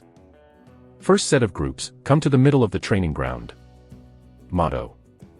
For the first battle, the first and 3 RP group got onto the training ground and looked at each other. Unlike the third group who was tense, the first group seemed like they were certain of their victory. Chun Nguyen. Yoan knew the name also. He was first in line for the throne, and he was known for being the closest heir. Without considering the fact that he was from the Wise clan, or the most powerful clan among the 6 clans, he was known for his power, wisdom, and character. As both groups got ready, Humming shouted, "The group that overpowers other wins." Begin. Motto. And then the test began. Both groups charged toward each other. It was the first formation battle, but both groups didn't change their formation and charged with their shields up. At this rate, they were just going to clash against each other to push the other out. It was understandable for the third group since their leader had changed, but it was too simple for a man like Chun Nguyen to have come up with such a plan. Woa. Right before they collided with each other, Chun Nguyen hollered, "From the right, third formation." The right flank of the formation sped up and the form changed. Humming was astonished. Oh! Diagonal strike here. The first group charged diagonally and the third group couldn't even react to them as it was too fast. When they collided, the left side of the third group was pushed back and soon enough, the last row at the far right began falling too. Ugh! Don't push. Wah! Soon, they all got pushed back. Get up. You have to get up. The new third group leader shouted, but they couldn't get up. At that time, first group leader Chun Nguyen thrust his sword into the third group leader's shoulder. Arg. Nguyen spoke to him with a cold voice. You lost. Surrender. NNNGH. It was too late. There was no going back as the entire formation had crumbled. I surrender. And that was it. The understanding and the quick decision by Chun Nguyen had brought victory to the first group. Humming stood up and shouted, "Congratulations on the victory." I announced the first group's passing of the second test. Students mumbled and looked at the first group with envy. Yoan, however, was thinking about something deeply. Soon, the second pair came up. Begin. It was the battle between the second and fourth group. Both groups watched what happened prior, so they didn't charge in recklessly. After a few formation changes, the winner was decided as expected. Congratulations to the fourth group for their victory. The second group did their best even though their leader changed, but they still lost. As expected. They are the same. While everyone was focused on the results, Yoan was glad that he had guessed right. The losers had to leave the training ground with grim faces and the winners shouted with joy. Humming shouted, "Next pair, come up." It was the 5th versus 8th. Yoan looked at his anxious group members. They are discouraged. This isn't good.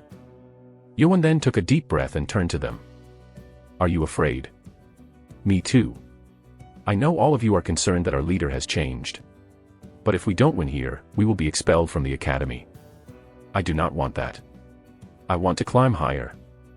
Everyone turned to Yoan. Yoan was talking to them with the same perspective of being a student.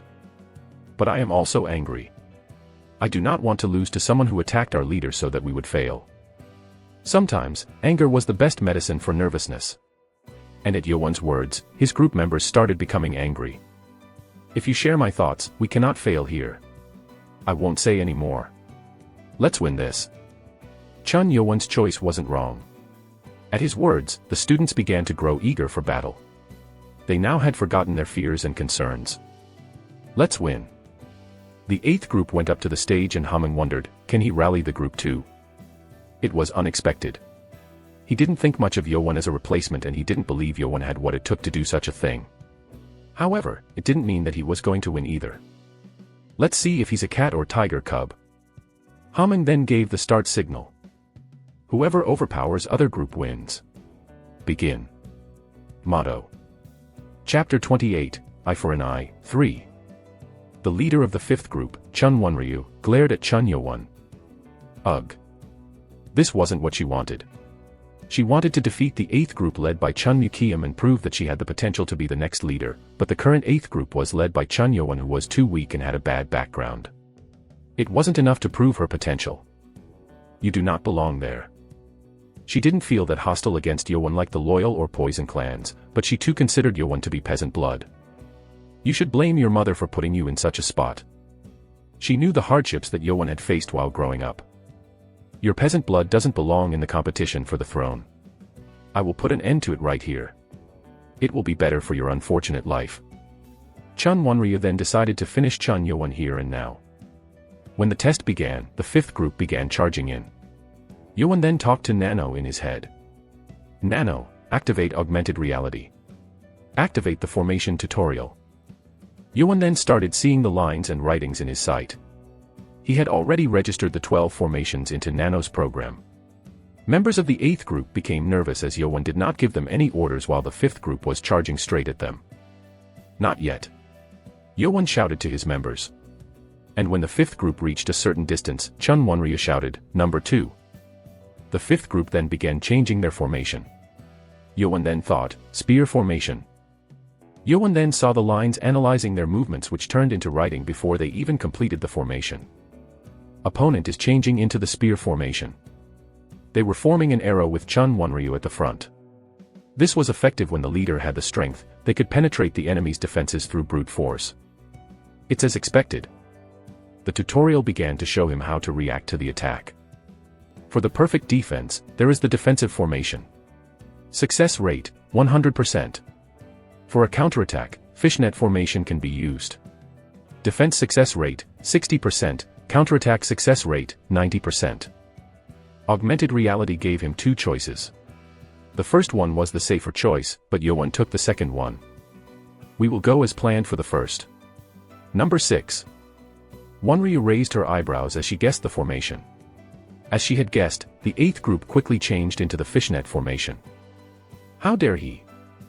Unlike the spear formation, which guaranteed penetration, the fishnet formation was an attack formation that was created to defend at the front with support from behind. However, this also required the leader at the forefront to be powerful. Fishnet formation here. Hameng also couldn't understand this.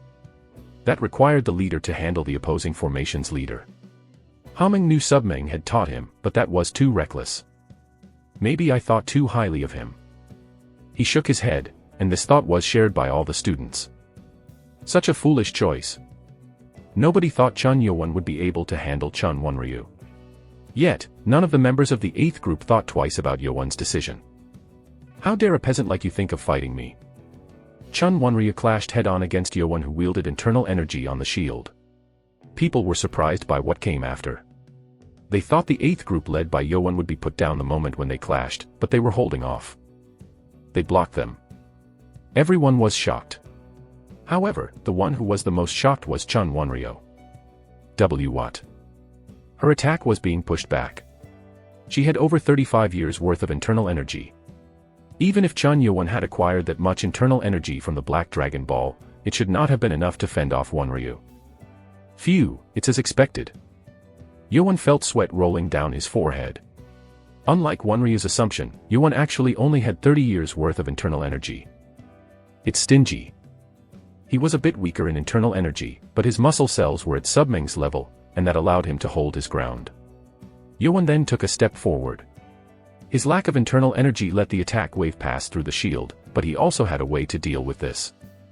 Regenerating bodily damage from hostile energy force coming through the shield.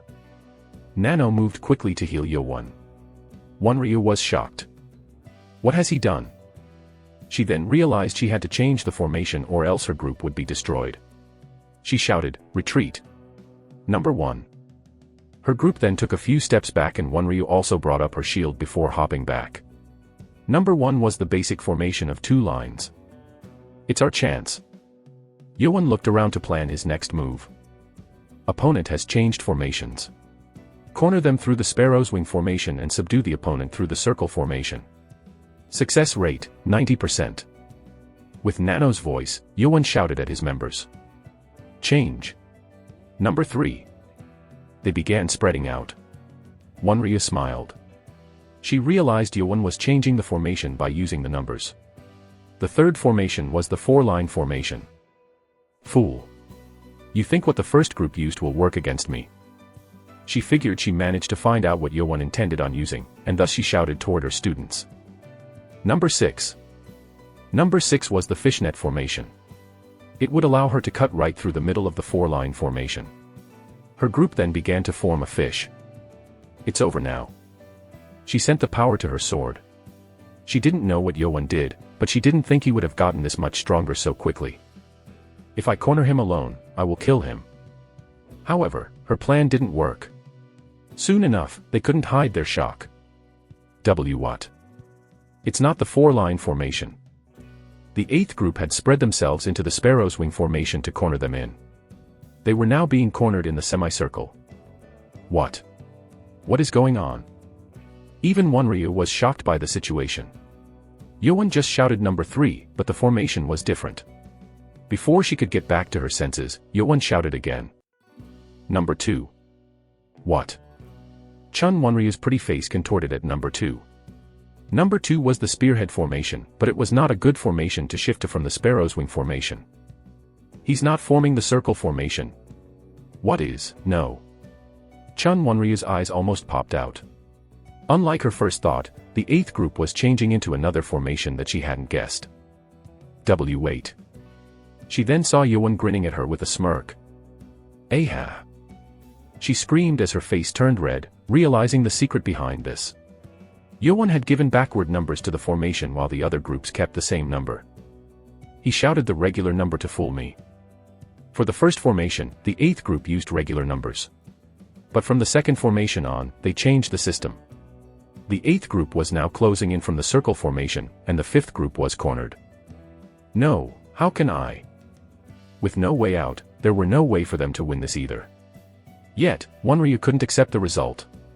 The students in the 5th group fell into despair. They all began dropping their shields after realizing they had lost. What are you doing? Why are you putting your shields down? Wonryu shouted at her members. She couldn't bear to lose against Yoan, whom she thought had no place against her. She had to win against Yoan easily to compete with the others. They will laugh at me. Everyone will laugh at me.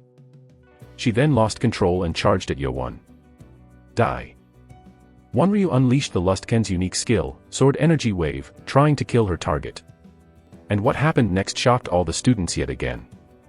Chun Yoan threw down his shield and jumped up, unleashing his butterfly blade dance at his enemy. Chapter 29, Secret Books of the Academy Library, 1. Submeng's blade skill mesmerized people who saw the traces that it left.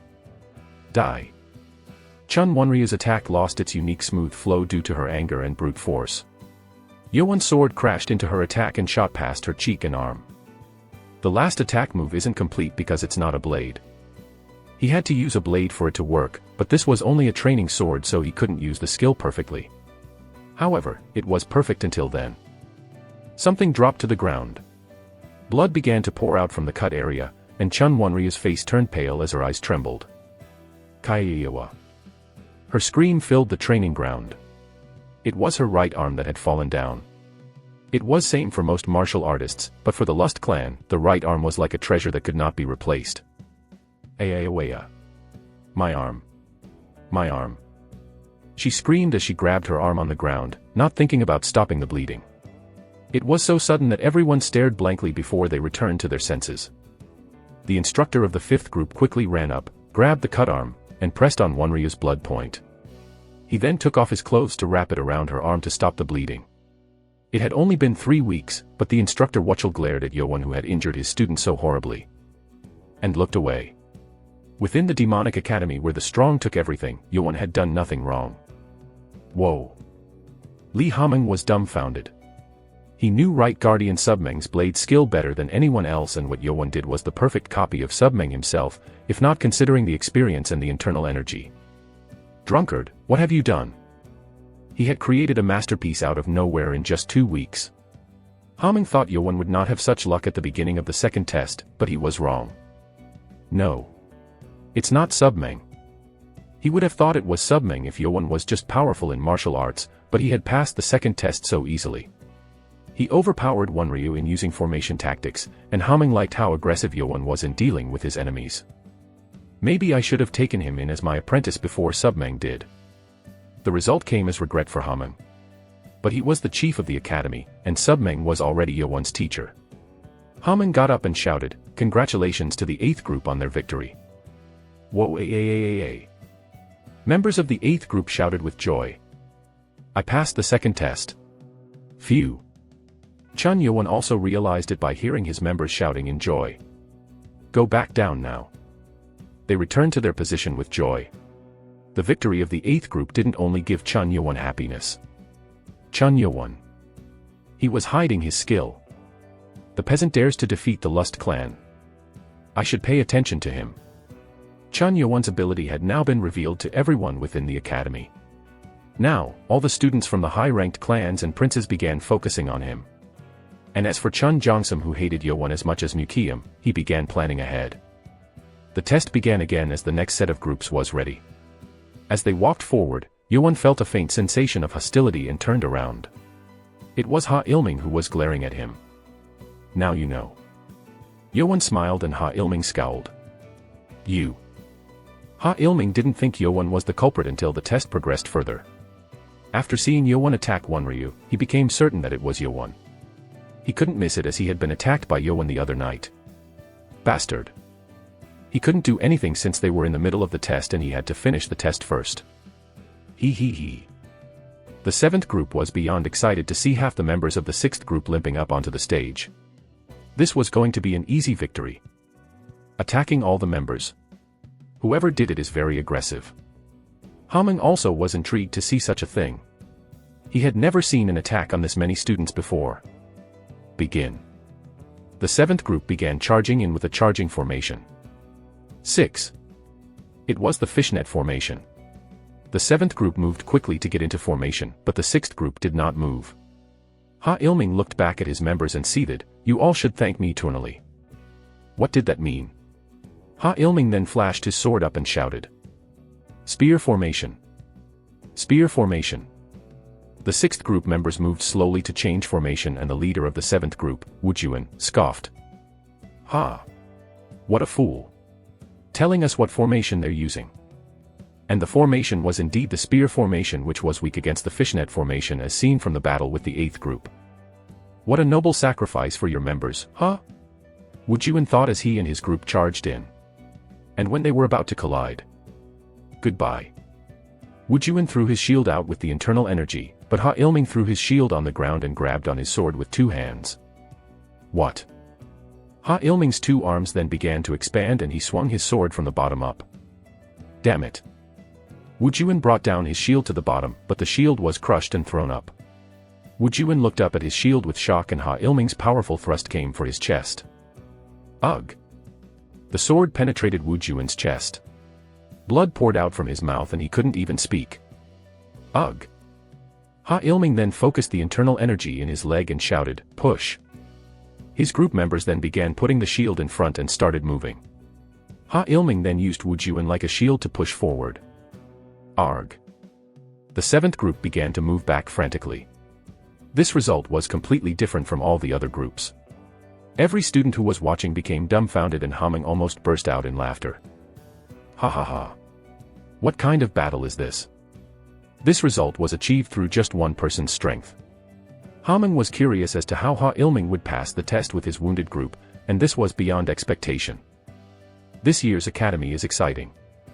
Haming then got up and shouted, "Congratulations." The 6th group shouted with joy. And as they were filled with joy, Ha Ilming glanced at Wu Juan before he turned to look at Yeowon, who was watching. His expression was saying this, "You're next." Yeowon then realized that he had created an annoying enemy. The test went on with the other groups and they weren't that exciting. They were mostly normal formation battles. Countless students were wounded, but the only one who was killed was the 7th group leader, Wu Juan. Now, only 270 students were left and they moved on to the 3rd stage. Chapter 30, Secret Books of the Academy Library, 2. All the cadets were dismissed from the training ground right after the second test. They were light-footed as they were the ones who had passed the test. Contrary to their expectations of hearing the details about the third test, Li Haming, the Left Guardian and the chief of the Demonic Academy, gave them a vacation. I applaud each and every one of you for passing the second test. You will be given 3 days of rest. Woa. All students rejoiced with a shout. The past 3 weeks had been busy for them. These 3 vacation days was for the students so they could take the time to recover, but it was also for instructors who needed rest. At the office on the first floor of the main building, there was a long meeting table with piles of documents which the instructors were shifting through. Someone came up to Li Haming with a pile of organized documents. This is the evaluation and information regarding the failed cadets through the 5th group. Okay. Li Haming received the documents and flipped through the pages as he shook his head. We have a lot of failed cadets. Are you talking about ones from the high-ranked clans? Yeah, they lost a good chance.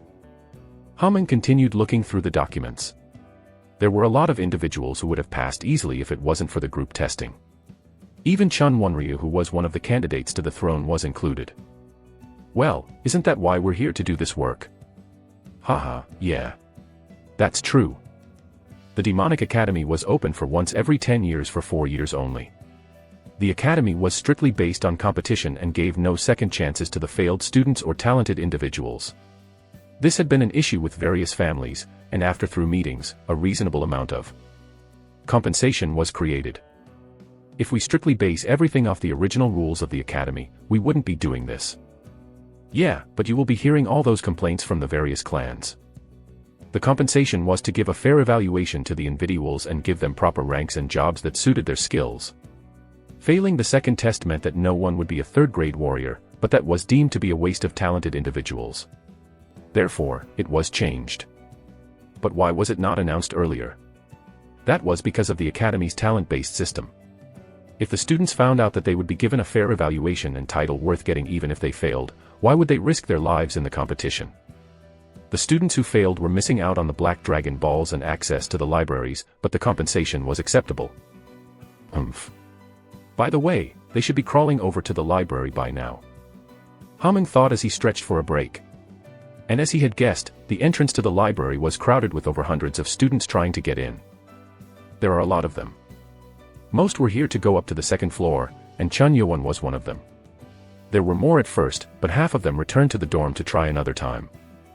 I'll be going to the 1st floor anyway. It was Yuan's first visit to the library. Most of the cadets had already used their time on the 1st floor, but Yuan had used that time to do a simulation with Nano. The choice to do so was also partly because of Submeng's advice. Concentrate on learning my blade and breathing skills until you get to the 2nd stage. That will increase your chances of moving on. Of course, teacher. But shouldn't I visit the library too? No. You have learned martial arts that would be on the 4th or 5th floor of the library, so don't waste your time delving into the ones on the 1st floor.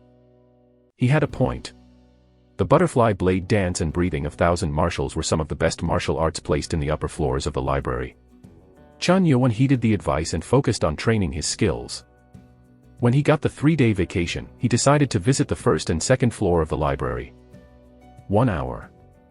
That was the time limit given for the 1st floor. It was a very short amount of time to look through books, but it didn't matter to Yuan. I'll scan as many as I can. His goal was to scan as many as he could within the time limit. The library was shaped like a tower, and each higher floor had less space.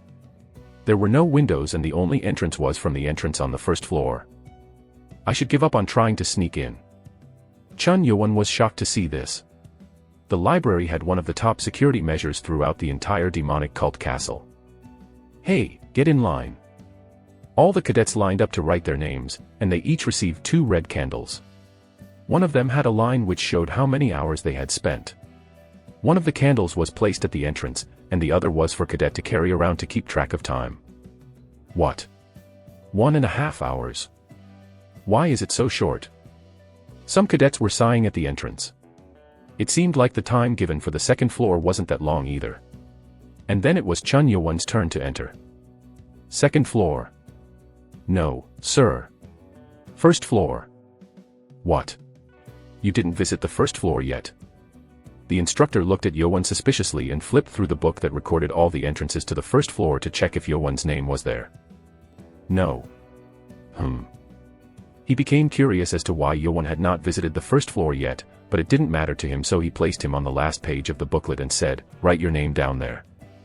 Yowon then received 2 candles.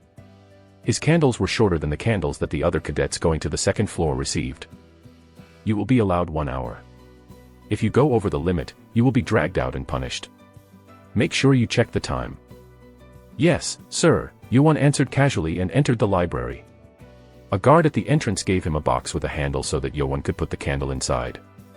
This was to protect the books from accidental fire. As he walked in, he saw entire walls covered with bookshelves full of books. In addition, there were bookshelves all over the place. The many rows made it hard to count how many books there were. Whoa! Yowon was astonished. He had never seen so many books in his life. He then quickly went over and took out the first book he saw. The cover of the book said, "Sword of 5 Marshals." I don't have time. The first floor had less important books, but it was better to know more than nothing. Since all the cadets were on the second floor, it was good for Yowon to concentrate alone. Nano, I'll look through pages. Scan all of them. Yes, master. Yowon then began flipping through the books. It only took him about a minute to go through the entire book. Scanning complete. He then continued looking through any book he could find and went on to read any book he could get his hands on. Nano kept telling him whenever the scan was complete. Once Yowon was able to scan over 55 books, his pace became faster. He then moved toward the middle of the floor to look at the books in the middle. At the center of the library, there was a giant stone monument that glowed faintly in blue. Next to it was a middle-aged man with a long beard sitting on a chair. It seemed like he was the guard who watched over the first floor. What's with this stone? As he walked past it with a curious look, the middle-aged man looked at Yowon's tag and spoke to him. This was left by our founding father, Chunma. Chunma. Yowon became intrigued after knowing the secret behind this blue glowing stone. The man then got up from his seat and added, it was created with blue pearl stone. Blue pearl stone was stronger than any other type of stone as it was hard to even scratch without proper internal energy. There was also a poem written on the stone which looked like it had been engraved by a finger. Was this written by hand? Isn't it amazing? We can't do this with our swords, but Father Chunma did it with his finger. Even the most powerful warrior would say that it was impossible to leave such an engraving on blue pearl stone. Most are too busy looking at the books that they miss out on seeing this, but you seem to recognize your ancestors' greatest achievement. I almost missed it too. The men grinned at his words. Yes, but it is only natural. Who would care about a mere stone that was left by a person in ancient times when you are busy digging through books? He had guarded this place for 20 years, but he never saw anyone who took a good look at the stone. It was same for even those who had the blood of Chun. Well, I took too much of your time. Go on with your business. Thank you, sir. They only talked for less than a minute, so Yowon smiled and walked past him toward the opposite side of the stone. He couldn't scan the books when the man was watching him, so he glanced back at the stone that his ancestor had supposedly put there. He then noticed that the stone had sharp scars. It seemed like it had been done to cover something up. What? Yowon then walked closer to check the marks. It seemed like it had been made with sharp weapons. Nano, analyze these. Scanning the surface of the blue pearl stone. Nano began to analyze the surface through Yowon's eyes. Soon, Nano finished the analysis. Complete. It is a mark left by a sharp sword. A sword mark. Yowon was surprised. Who would have done such a thing on the stone that was left by the founding father of the cult? Nano then added some additional commentary. After further analysis, it seems that the marks were left by 2 different entities. 2 people. Chapter 31, Secret Books of the Academy Library, 3. Nano, can you trace the sword marks through augmented reality in 3D mode? Chun Yowon, who now had gotten used to Nano's ability, ordered Nano with ease. Activating. White lines appeared in Yowon's vision and the augmented reality was shown. Nano's voice soon followed. The augmented reality had created a detailed 3D image of the swords and they created each mark. Oh. He didn't realize it when he just glossed over it, but the marks had various depths and angles on the stone. Was this done on purpose to hide something else? Maybe it erased someone's realization of the truth. Yeowon felt a chill down his spine. If the person who left the poem in the stone was Founding Father Chun Ma, then it was easy to guess who left the original sword marks. And if those were left by Chun Ma also, it was likely that the sword marks represented the trace of Chun Ma's founding of the truth. Nano, can you figure out who left which trace? Can you track the trace that was left first and then erase the rest of it? Understood. Yeowon then saw countless sword marks being removed and was just left with a few sword marks. His eyes shook. It wasn't due to Nano's ability, but Yeowon's surprise. It's a sword skill. Yeowon then realized it wasn't just a regular trace. It was the trace of a sword skill created from various movements. There were certain patterns and movements to leaving the sword marks. I can see that it is from a sword skill, but this is not enough. Yeowon didn't have the experience to analyze it properly, but Yeowon had the nano machine, or the technology of the future. Nano, can you retrace these marks and find out what moves the person made to create this? Positive. However, I require the density of the blue pearl stone to accurately portray the degree of strength required to leave the marks. You don't want me to destroy it, do you? Yeowon frowned. He couldn't dare to damage the stone when even the strongest warrior couldn't do it. Besides, the guard was still sitting in front of the stone. I can analyze it if you place your palm on the surface. Yeowon nodded and placed his hand on the stone. He then felt a tingling feeling going through his palm. Completed. Since the density of diamond is 10, blue pearl stone has a density of 7. It was astonishing that the stone had such density. It's that hard. Yeowon then thought the one who left the marks on this stone must have been really powerful. He then came to one thought. Wait, who made the marks on top it then? Nano's voice then resounded in his ears. Recreating movement that created the sword trace. A vague human avatar materialized itself in front of Yeowon and began going through the motions. Many movements from the sword skill were unleashed instantaneously. It was extremely quick. Yeowon thought the marks had been left through many movements since there were so many marks, but it was only the result of one combination. What? Yeowon was shocked. He had only learned the dagger skill and butterfly blade dance, but he knew that the movement he witnessed just now was at an even higher level. It's impossible. Yeowon thought of countering it with the butterfly blade dance, but he couldn't find a way to counter it effectively. It was that powerful. Nano. Is this from one formation? It is analyzed to be all interconnected. In the standard of martial arts that master knows of, yes. Yeowon then felt his heart pounding and his legs shaking. The movement was perfect. He then swallowed his throat and asked, is there any other formation? After careful analysis, it was found to be only one formation. Yeowon asked this because his butterfly blade dance was created with 24 basic movements. 3 movements were connected to each other to create a single formation. The last formation of the skill was the ultimate formation that consisted of 8 basic movements and even Submeng needed half a year to learn it. Yeowon was able to learn it easily with the help from Nano, but even he felt the muscle strain from the last formation. 24 movements in one formation, it is simply perfect. What if there is more than one? Even if it was perfect with just one, there was no way a sword skill would be comprised of one formation. Yeowon then thought there might be more than one of this stone. Nano, save the sword move that I just saw. Understood. He wanted to learn the movements, but he didn't have much time left.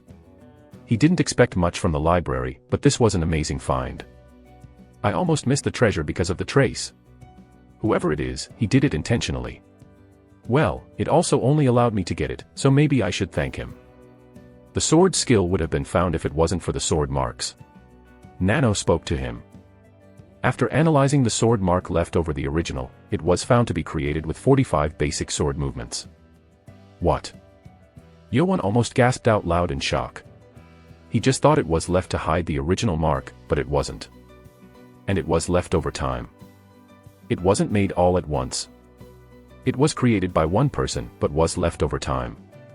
That confused Yeowon. All this was from a sword skill. Then why? Yeowon then issued another order to Nano. He now had forgotten about scanning books completely. Nano. Simulate the 45 sword skill movements. Understood. Activating. And just like before, a human-shaped figure appeared in front of him and quickly began going through the motions. What? As the sword skill was unleashed one by one, Yowon's expression turned into that of shock. From the 1st to the 10th, to the 20th, and to the 30th, Yowon couldn't hide his astonishment. It can't be, it's getting closer to perfection. It was already astounding by the 20th move, but by the time it passed the 40th attack, it was close to perfect. At the last 45th movement, Yowon's face was drenched with sweat. Completed. Huh. Yowon then came back to his senses. Oh, I'm sweating. He wiped the sweat off of his face. It was so shocking that he was now so thirsty from it. He then ordered, Nano, can you apply the 2 sword skills to the avatars and let them fight? Activating battle mode. 2 avatars appeared in front of him. They looked at each other and they each began using their different sword skills. The battle instantly ended, and the outcome was beyond belief. Yowon mumbled with disbelief, it's countered. The latter 45th sword skill easily countered the former that Yowon considered to be perfect and chopped the opponent avatar's neck. Chapter 32, Secret Books of the Academy Library, 4. Chun Yowon felt excited after discovering the sword skill behind the Pearl Stone. To think no one had noticed this. It was fortunate that he had come across such a finding. Yowon ordered, Nano, memorize these 45 skills. Understood. Yowon couldn't hide his smile. The middle-aged man then came over to him with a curious look. Ah. Were you still here? Oh.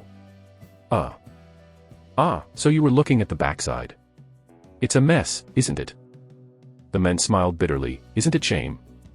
It was rumored that the back of the stone held a secret to Father Chun Ma's founding of the truth with the sword. Oh. Yowon looked at the man with an intrigued expression, but he shook his head as he felt the chaotic marks all over it. Whoever did this did a terrible thing. Maybe he wanted to take all of the glory for himself. Chun Yowon was shocked. If this man had been guarding the stone for a long time, he should have had ample time to look at these marks, but he just thought that it was an act of destroying the former record. Nobody has noticed it then. But there was one thing Yowon did not know about here. In order to find what sword skill was used, the one observing it had to have much more knowledge in martial arts. However, 2 sword skills left on this stone were even beyond Right Guardian Submeng's level. Yowon then asked the men, are there more stones like this one in the library? It was an important question. If the stone only had one formation originally, he thought it was possible that more stones would be left with other formations. The men replied, I only stay on the 1st floor, but I heard these exist on every floor. It was what Yowon wanted to hear. He quietly nodded. Oh, it's almost over. Time was now running out, but he didn't care. He had gotten something better than scanning through books. Oh, are you almost done here? Yeah. Yowon smiled and the men pointed to a direction in the library. Go check on the Origins section. There aren't that many martial arts books that are useful here, but those books might help you. Oh. It's my apology for taking your time. He then patted Yowon's shoulder and returned to his seat. Yowon then bowed to the men and went to the shelves. Oh. The books here had the basics of all martial arts and the origins. What caught Yowon's eye was the book called Origin of Internal Energy. Nano, scan the book. Yowon then began skimming through the book and realized that the information it contained seemed useful. It was a book that explained the basis of internal energy that might help Nano analyze and help with the breathing skill. Yowon then used all his remaining time to scan the books on the shelf. He didn't realize it now, but this would later help him in creating his own martial arts. Humph. You are just in time. The instructor at the entrance pursed his lips. Yowon had barely made it out in time. You can go now. The instructor said he could leave, but Yowon wasn't finished yet. He wanted to go to the 2nd floor to check on something right away.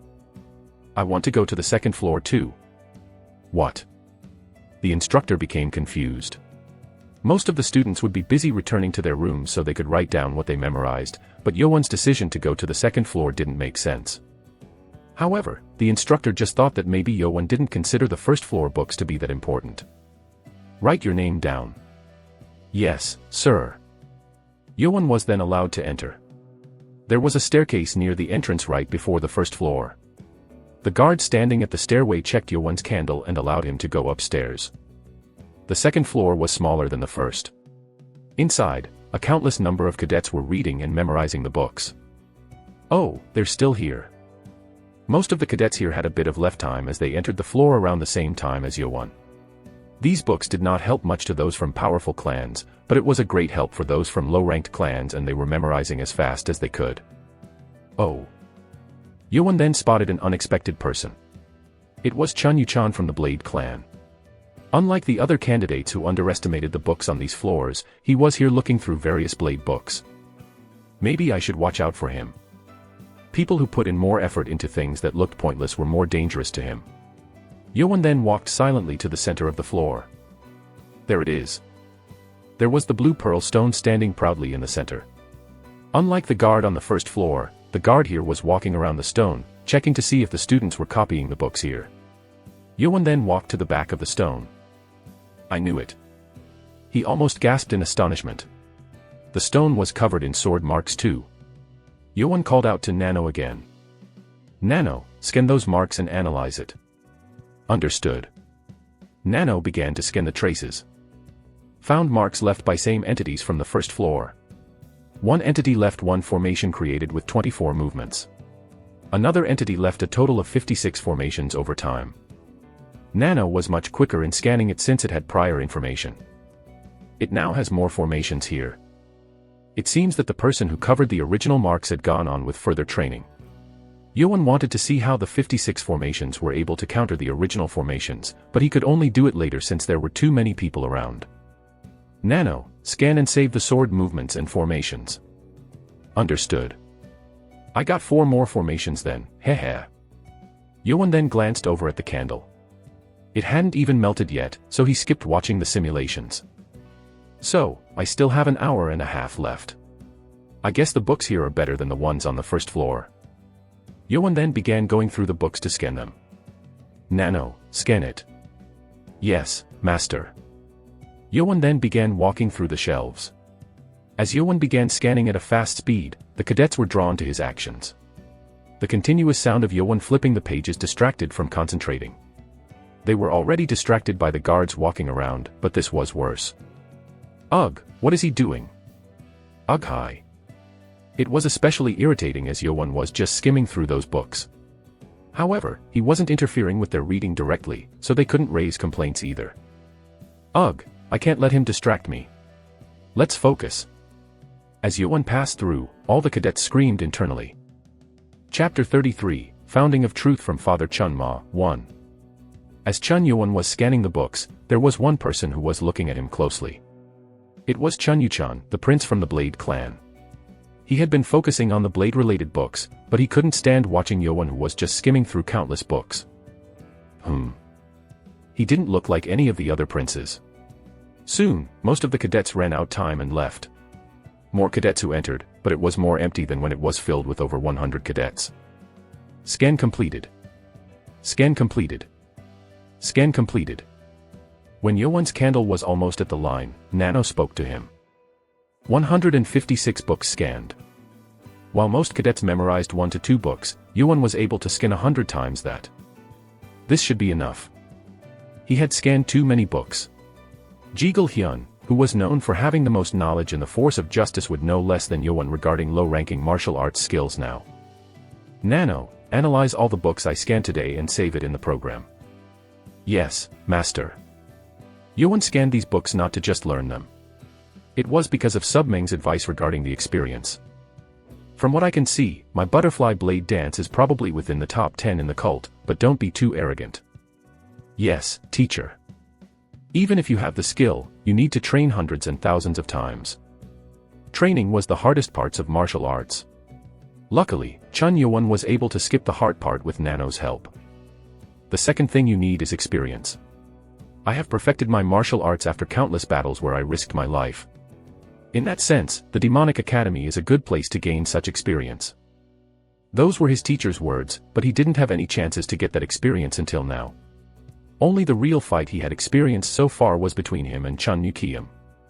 That of course helped Yowon with his simulation, but it was limited as Mukiam's avatar only knew 3 formation. This was where his scanning came in to help. Nano, can you create Guard Zhang's avatar also? It is possible since his basic information has already been analyzed while scanning for the dagger skill. Oh. Yoan was then able to fight Guard Zhang. He was weaker than Chun Mukiam, but he was harder to deal with because unlike Mukiam who knew 3 formations, Guard Zhang used all the formations of the dagger skill. Wait. Then I can make him use more skills. That's how Chun Yoan came up with a new idea. However, there was one more thing he needed to do beforehand. He wanted to look more closely at those sword formations in the blue pearl stone and transfer them to himself. Oh, I'm almost out of time. His candle was almost at the limit. Yoan quickly returned and left the library. The instructor got the candle from him and circled Yoan's name in the booklet. Humph. You are free to go now. Thank you, sir. And when he turned, the instructor mumbled, oh, and he wanted to know when you were coming out. Huh. Never mind. Yoan felt curious about that, but turned back to return. Did someone wait for me? He wanted to ask who, but it didn't seem like the instructor would tell him anyway. Yoan looked forward to returning to his private training room so he could transfer the sword skill.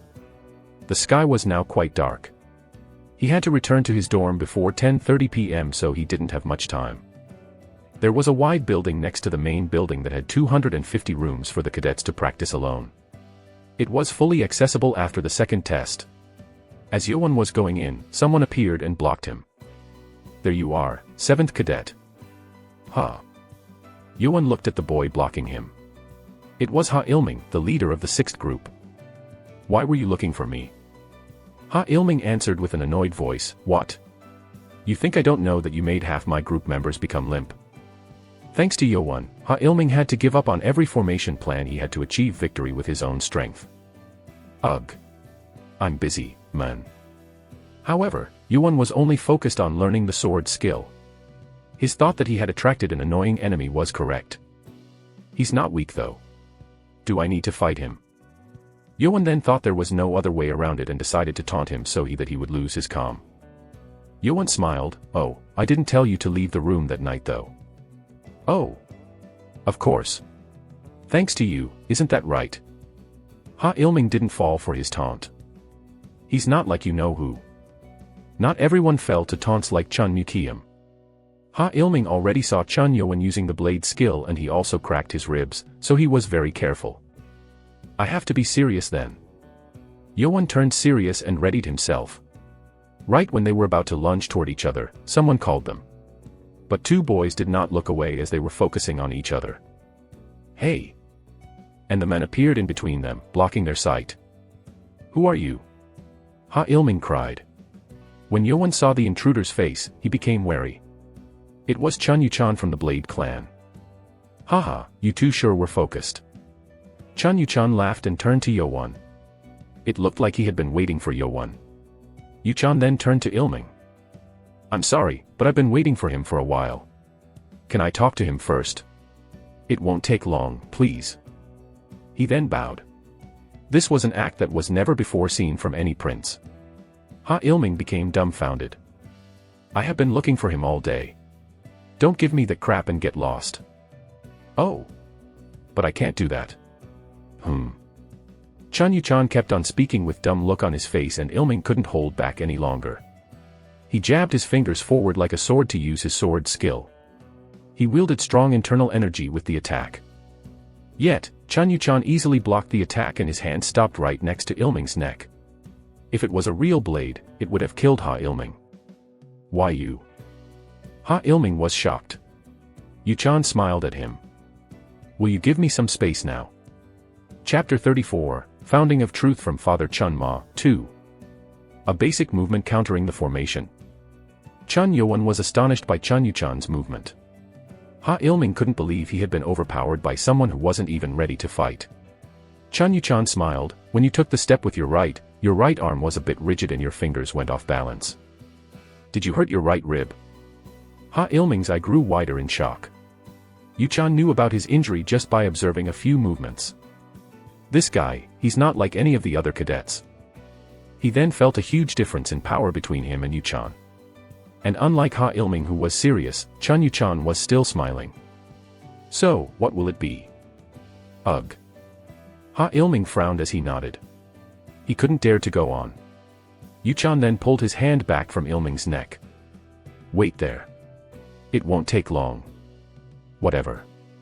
I'll get going. You take your time or whatever. Ha Ilming then left to return to the dorm. He didn't feel like fighting Yowon when his pride was hurt.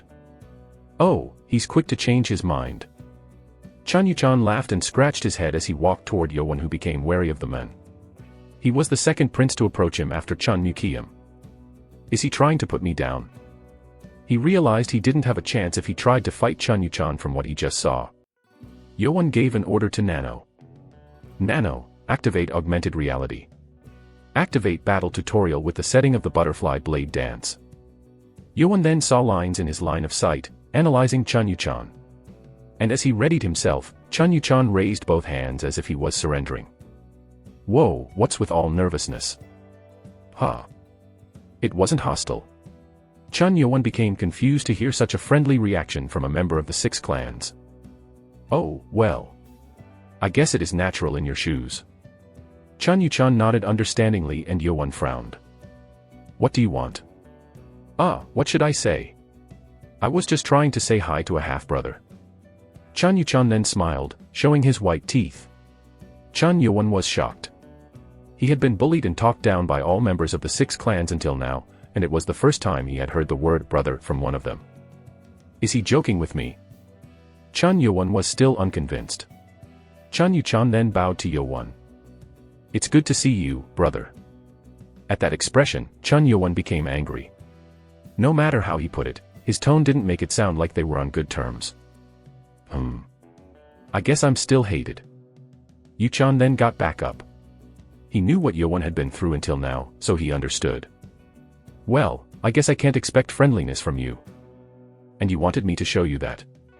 No. I just wanted to be on good terms with you. You see, I've come to like you. What? Chun Yowon frowned. It was irritating to hear that Yuchan now liked him. He smiled and continued, we now walk the same path of the blade, you see. And is that the reason why you like me? Of course. You know how shocking it was when I saw you cut the arms of that Lust Clan girl with your blade skill.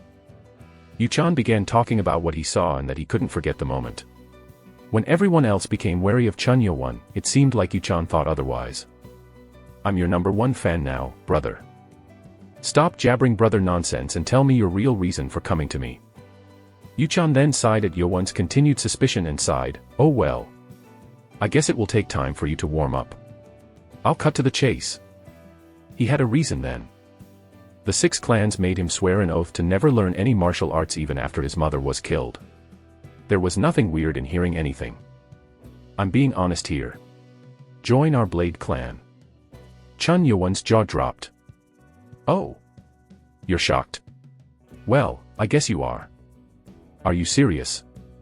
Of course. I've been waiting for you to come out to ask this. Of course I'm not joking, Yuchan replied. He was truly asking Yowon to join the Blade clan. I don't know about the others, but I don't think you are my enemy. I want you to join the Blade clan and stay by my side.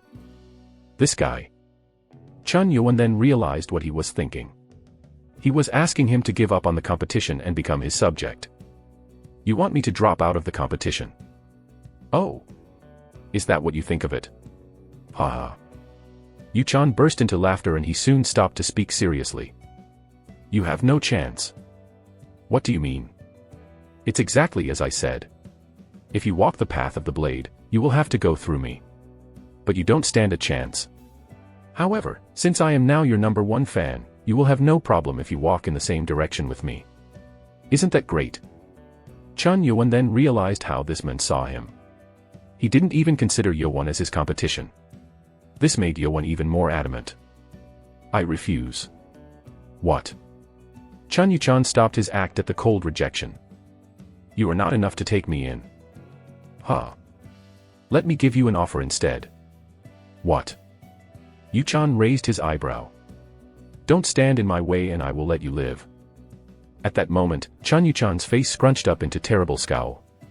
White lines began snaking around Yuchan's right hand and arm, and numbers began to rise in Yowon's sight. The enemy is focusing strong energy in his right arm. Take a half step to the left and activate the second formation of the butterfly blade dance. Chun Yuchan's right arm moved slightly and Yowon took a half step to the left. At that moment, Yuchan's face returned and he began laughing again. Ha ha ha ha ha ha. Enemy has ceased their attack. The energy focused in the right arm is decreasing rapidly. Yuchan laughed for quite some time and answered expressionlessly, "It made me a little angry, but it was funny after I thought about it. Don't stand in your way." That really sounded cool. There was no friendliness in his eyes now. Yuchan then shook his head as he sighed, showing he had lost interest and turned away. He took a few steps forward and then stopped to speak. "If you walk the same way, we will soon cross paths. However, you are too far from talking about my life just yet." Enemy is focusing energy into his right hand. There is no intention to attack Master. As Nano's voice trailed off, Yuchan raised his right arm in the air and slashed it toward the ground. With the sound of a strike, a blue spark appeared, leaving a clear line on the ground. Blade Chi. It was Blade Chi, clearly in shape of a blade around Yuchan's arm. Only top-class warriors could shape Chi into a certain form. Are you showing off your level? This was to show the difference in power. We'll talk again. Yuchan then left the scene. Chun Yowon was left alone, clenching his fist. He thought he was now at a similar pace, but he still had a long ways to go. Don't think ahead. I need to rule over them, not just catch them. He then reformed his thoughts again. And as for Chun Yuchan, he wasn't all that pleased. He replaced his anger with laughter, but it was for a certain reason. He read my attack first. He was going to cut Yowon's right arm. If he wasn't going to join Yuchan, it was better to cut his arm off so he couldn't use blades anymore, but Chun Yowon had moved out of range before Yuchan could bring up the power to unleash the blade chi. So he's not just an ordinary fool. Chapter 35, Founding of Truth from Father Chun Ma, 3. Chun Yowon walked into the empty room with the panel that said vacant. He flipped it around to occupied on his way in. The room was lit by the small candles on the wall. Overall, the room was too small to practice footstep formations. Chun Yowon then rapped on the wall and realized that it was pretty thick. It's enough. This was enough space for Chun Yowon. At least this would allow him to transfer the information without any disruption. Nano, activate the augmented reality. Activating augmented reality. Nano's voice rang inside his head and his eyes shook as lines appeared in his sight. Nano, simulate the formation scanned on the second floor of the library in 3D. I will activate it beginning from the very first mark. A human figure appeared and began showing the sword movements that had been left on the stone. It's faster and more complicated. Yowon thought of using his last butterfly blade dance formation, but he couldn't even defend against one of those movements. This second formation looked like it was much more powerful than the one on the first floor. This is terrifying. How many people out there can counter this? Now activating the marks of the sword formation from a different entity. Now, the human figure started emulating a different sword formation. It was awkward at first glance, but as it began to repeat itself, it also began to perfect itself. When it reached the last 56th formation, Chun Yowon couldn't help but shiver. This is crazy. This is mad. There was no way to complete such a sword formation unless one was mad about the sword. Oh. He then thought of an idea of having the two entities fight against each other but by using all 56 formations starting from the very first one each time. Nano, use all formations in chronological order to do a simulation battle. Two human avatars appeared again and began fighting against each other. The first battle ended up with the second entity not even defending against the first movement of the original. As it progressed further and reached the 36th formation, it was now blocking a total of 15 out of the 24 movements. This is crazy. Chun Yowon was beyond astonished. He focused on watching the formation countering the already powerful sword formation that was left prior to it. And soon, it was the last formation. Many lines were drawn, and like before, just by the difference of one movement, the original sword formation was countered completely. Oh. Simulation complete. Yowon couldn't forget what he had seen. Nano said that the simulation was completed, but Yowon couldn't stop concentrating on the battle. In his head, the two warriors were still fighting against each other. In that imaginary space, Yowon was now one with the second entity and he was using his butterfly blade dance to fight the original sword formation. User's brain neurons have been activated. The energy within the blood points are replicating and circulating throughout the body. However, Yuan was too deep into his thoughts to notice. Nano then stopped alarming the master and began recording the change in the body as data since it knew that this change was not harmful toward the master. After a long while, Chun Yuan woke up from his hundreds of fights against the perfect swordsman. His focus came back and he became confused. What was this? He remembered seeing the simulation, but when he woke up, it felt like everything had been an illusion. It feels weird, oh. Chun Yuan then felt the difference in his body. He felt that his internal energy had increased. It wasn't just a small amount either. It was hard to believe, but his internal energy had now increased to about 40 years worth of energy. Oh. I came to a realization then. What Chun Yuan thought to be an illusion was the breakthrough of martial arts. And this didn't only increase his internal energy. Maybe I can do it. He got up and tried using the first formation of the butterfly blade dance. The sound of his hand slashing through the air sounded different. His movement now left a faint trace wherever he moved his hand. Wow! Yuan gasped. There was a faint silver glow on his right hand. Am I shaping qi? The feeling in his hand was the shaping of the qi. He wasn't used to it yet, so it couldn't take the shape of a blade, but it definitely was qi. It's not perfect yet.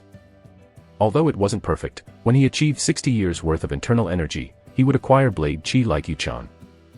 Woa! Chun Yuan shouted in joy. If I absorb the next black dragon ball, it will get me up to 60 years worth of energy.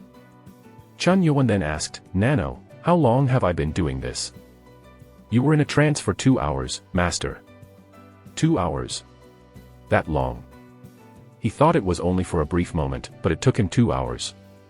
If that was the case, he had to return to the dorm. I guess I have to do the rest tomorrow. He then thought to send sword formation into his brain for now. It didn't seem like he'd have the time to transfer it into his body. Nano, send all the formations into my brain. Understood. Transferring. Yuan felt a sting in his head, but that was it. He focused to check and he saw the sword movements coming up naturally in his mind. How long does it take to reshape my body to use these? It will take about 10 hours to complete the transfer. What? That was too long. He knew this martial arts skill was beyond that of any other, but it required a lot more time. I guess I will have to start early tomorrow then. At least it was fortunate that he had a break. Yuan then happily returned to his dorm.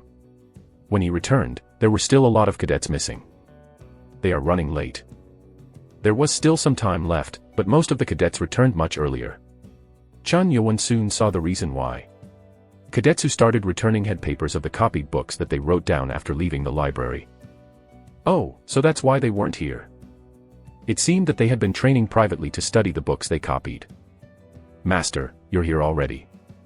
Hu Bong bowed as he walked in later. He too had a book in his hand. Did you get something good? Yuan asked. Hu Bong smiled, no, it's not much. My sword skill is too weak, so I copied a footstep skill to help. Hu Bong's clan used swords. Hu Bong thought using the only sword would not work as they progressed, so he copied a book on something else to help him further.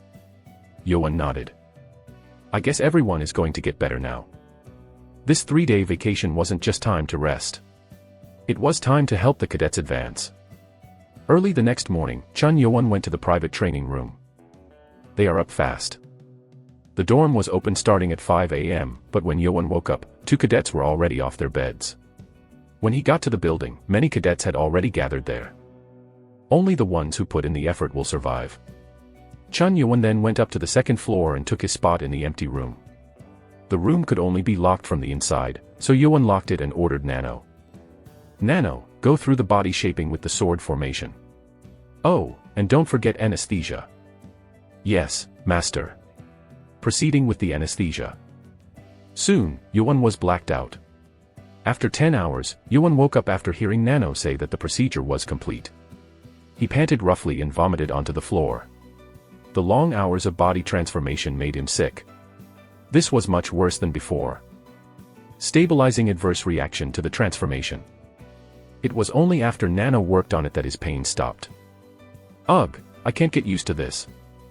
Yuan then got up and clenched his fist. This was much more different than when he learned the butterfly blade dance. He then took off his top. Whoa! It was astonishing. His upper torso was tightly packed with muscles that it looked like he had trained for years. It's not like my body. He felt like he could punch a hole through the sturdy wall. Should I give it a try? He didn't think it would make a hole anyway, and he wanted to try to see how strong he had gotten. He then took a deep breath and threw his fist at the floor. It exploded. Arg! Dust and rock particles exploded out, and Yoan heard screaming from below. Yoan waved his hands to brush the dust away from his sight, and he saw the hole in the floor. He then looked down below and saw a private training room below. There was rock debris and a cadet on the ground with blood seeping out from his head. Ugh! Chun Yoan groaned. Chapter 36, Founding of Truth from Father Chun Ma, 4. Ha Ilming. After becoming a powerful warrior at an early age, he thought that he could defeat any of the princes. And he did injure one, Chun Nukiam. However, since he was not even close to defeating Chun Yuchan, it made his pride crumble. I was a fool. He realized he had to train more and forgot about all his anger toward Chun Yuan. I can't waste time on such a fool. Ha Ilming then began training right away. Like the other cadets, he was going to spend all of his vacation in training. That's why he was up early to train in the private training room. After training internal energy in the morning, and he then proceeded to practice formations in the afternoon. And then it happened. An explosion came from above and rocks showered down. Ha Ilming was struck with a large rock and passed out on the ground. As his consciousness faded, he saw Chun Yuan's pop up out of the hole. That bastard, RRR. Gah. It rekindled his anger. Soon, the instructor in charge of the private training rooms came running with the master key. He opened the room and took Ha Ilming to the medical room. And when he came back, he scolded Chun Yuan harshly. How can you think of creating a hole in the place when everyone is training? What would you have done if he was meditating? You almost killed him. If Ha Ilming was really meditating, it might have put him in serious danger. Consider yourself lucky that he's alive. Or else you could have been expelled. This will go into your evaluation. I'm sorry, sir. And if you ever destroy the private training room again, you will never be allowed to use this place. Yes, sir. Needless to say, he was already forbidden from using rooms on the first and second floors. He was only allowed to use the underground room that the students didn't like to use, but Yoan had no choice. As Yoan walked down to the underground floor, the instructor watched him curiously. He made a hole in the stone floor created with extremely hard rock. Did his internal energy exceed 60 years worth of energy? That was weird. Chun Yuan also asked himself the same question. How did I become so strong? Chun Yuan also didn't think that he would be able to make a hole in that floor. Master's muscle strength and fiber have been increased to the maximum. What? Your body was altered to be able to physically leave marks on the blue pearl stone, thus increasing your muscle fitness to the maximum. Oh, that's how.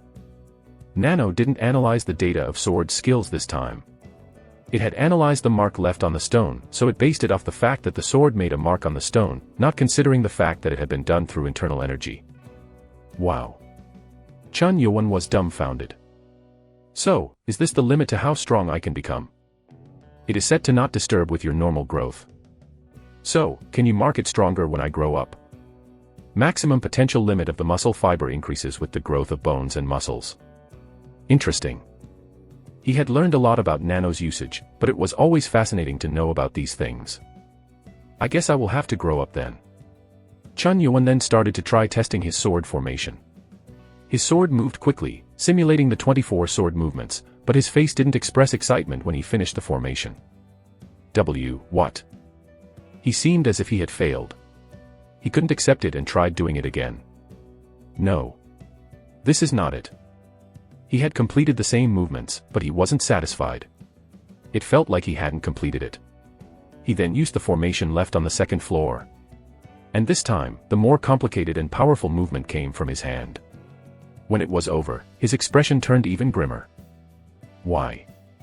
It even made him angry. Chun Yuan then tried doing the formation that countered the original. His movement quickly replicated the 45th formation that he saw on the first floor of the library. His sword quickly moved through and his excitement spread across his face. It worked. It's perfect. Yoan then moved onto the formation he found on the second floor. It was a success this time around too. He tried going back to the original formation, but after going through both formations, he felt lost. Why is it not working? His movement was different from what he saw from the simulation. Nano, can you show me the movement I just did and compare it to the original movement from the library? Activating augmented reality. Nano then began showing the avatars of two human figures, one with a vague human figure and one that looked exactly like Chun Yo-won. Both began to move at the same time. As he looked closely, he was able to see the difference clearly. The human figure moved flawlessly, connecting each movement smoothly, but Yo-won's movement was connected but was awkward. And he was a bit late on the movement too. I couldn't do it perfectly. Why? He couldn't understand. He had gotten the information and the muscle fiber to replicate the movement, but it still wasn't perfect. Yo-won then sat down to ponder on the problem. He was soon full of sweat and was spending about an hour on thinking. What is the problem? Even if I don't have the energy flow, it won't affect, huh? He then came up with an idea. The energy flow. He finally reached a conclusion. Most formation movements required no use of internal energy to fully function, but this sword formation required internal energy to work correctly. It's the same as the last formation of the butterfly blade dance.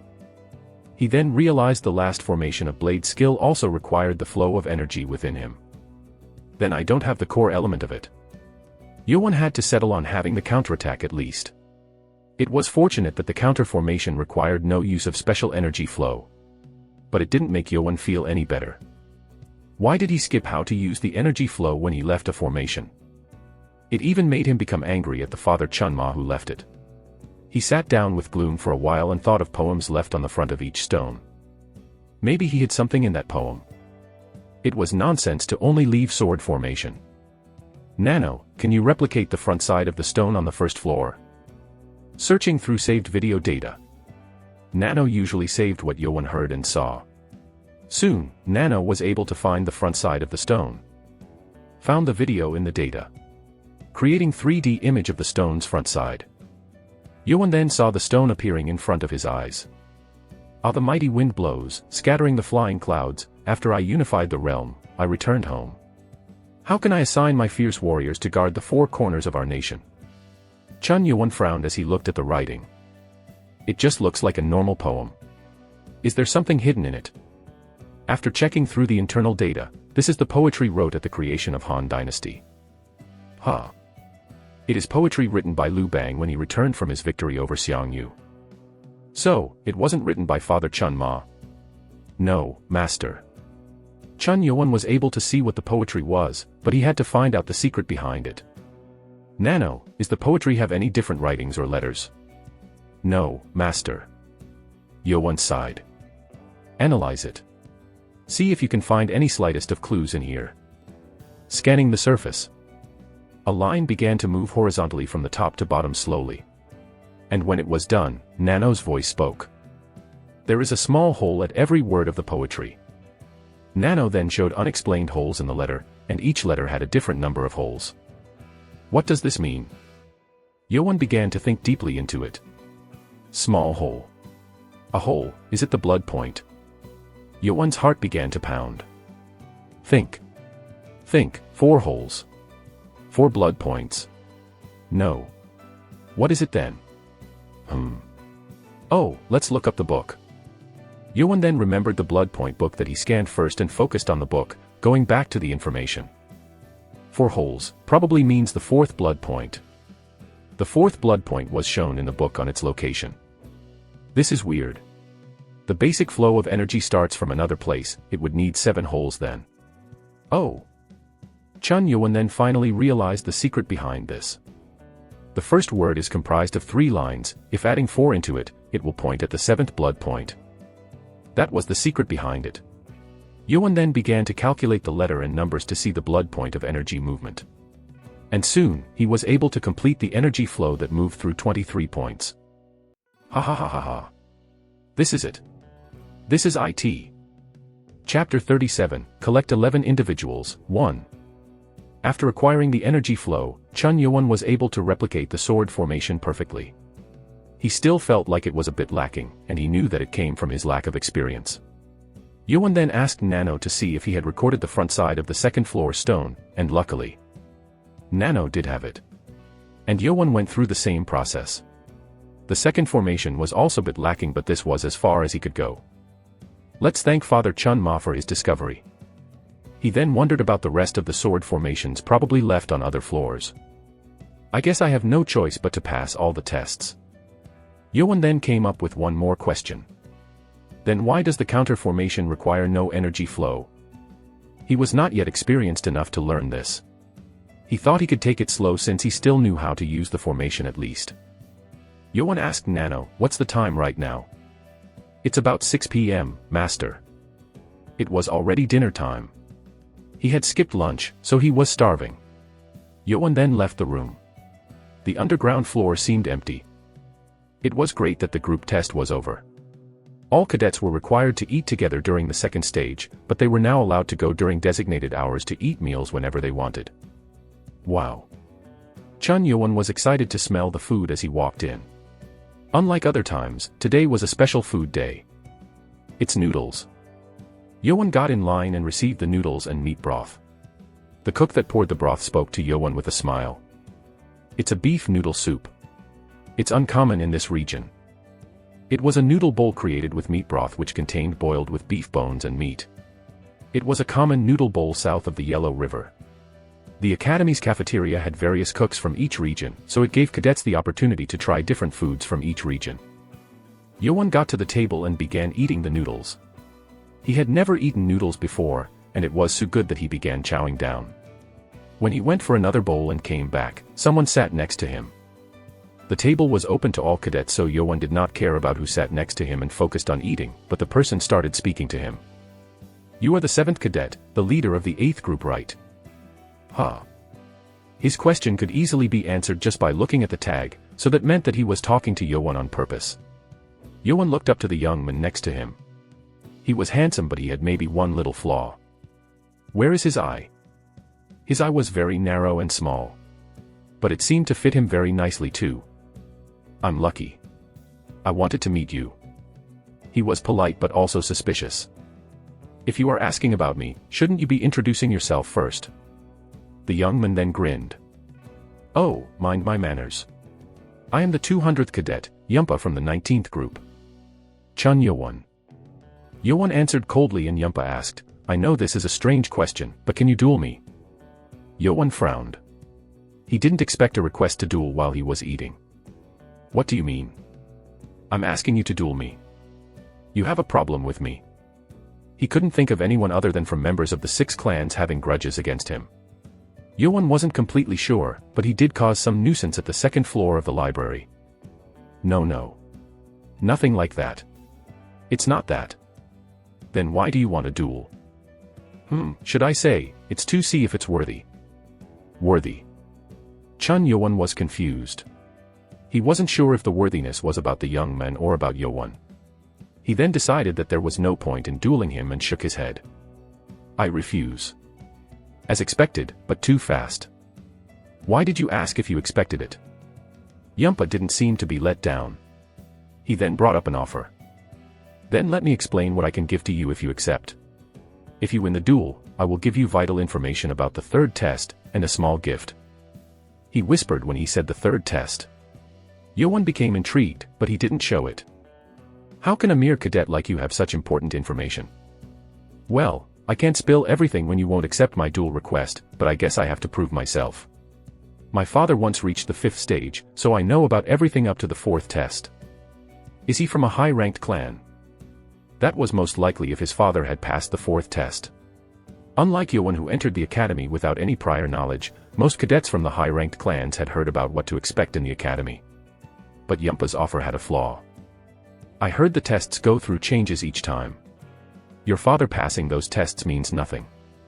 That is true, but it still shares the same concept. It was as expected up until both tests so far. Yumpa was certain. Yewon then began to hesitate. What does he want? Why does he want to duel me? Is he certain that he can defeat me? That was the weird part. However, there was no loss in dueling him, and Yeowon didn't think he would lose either.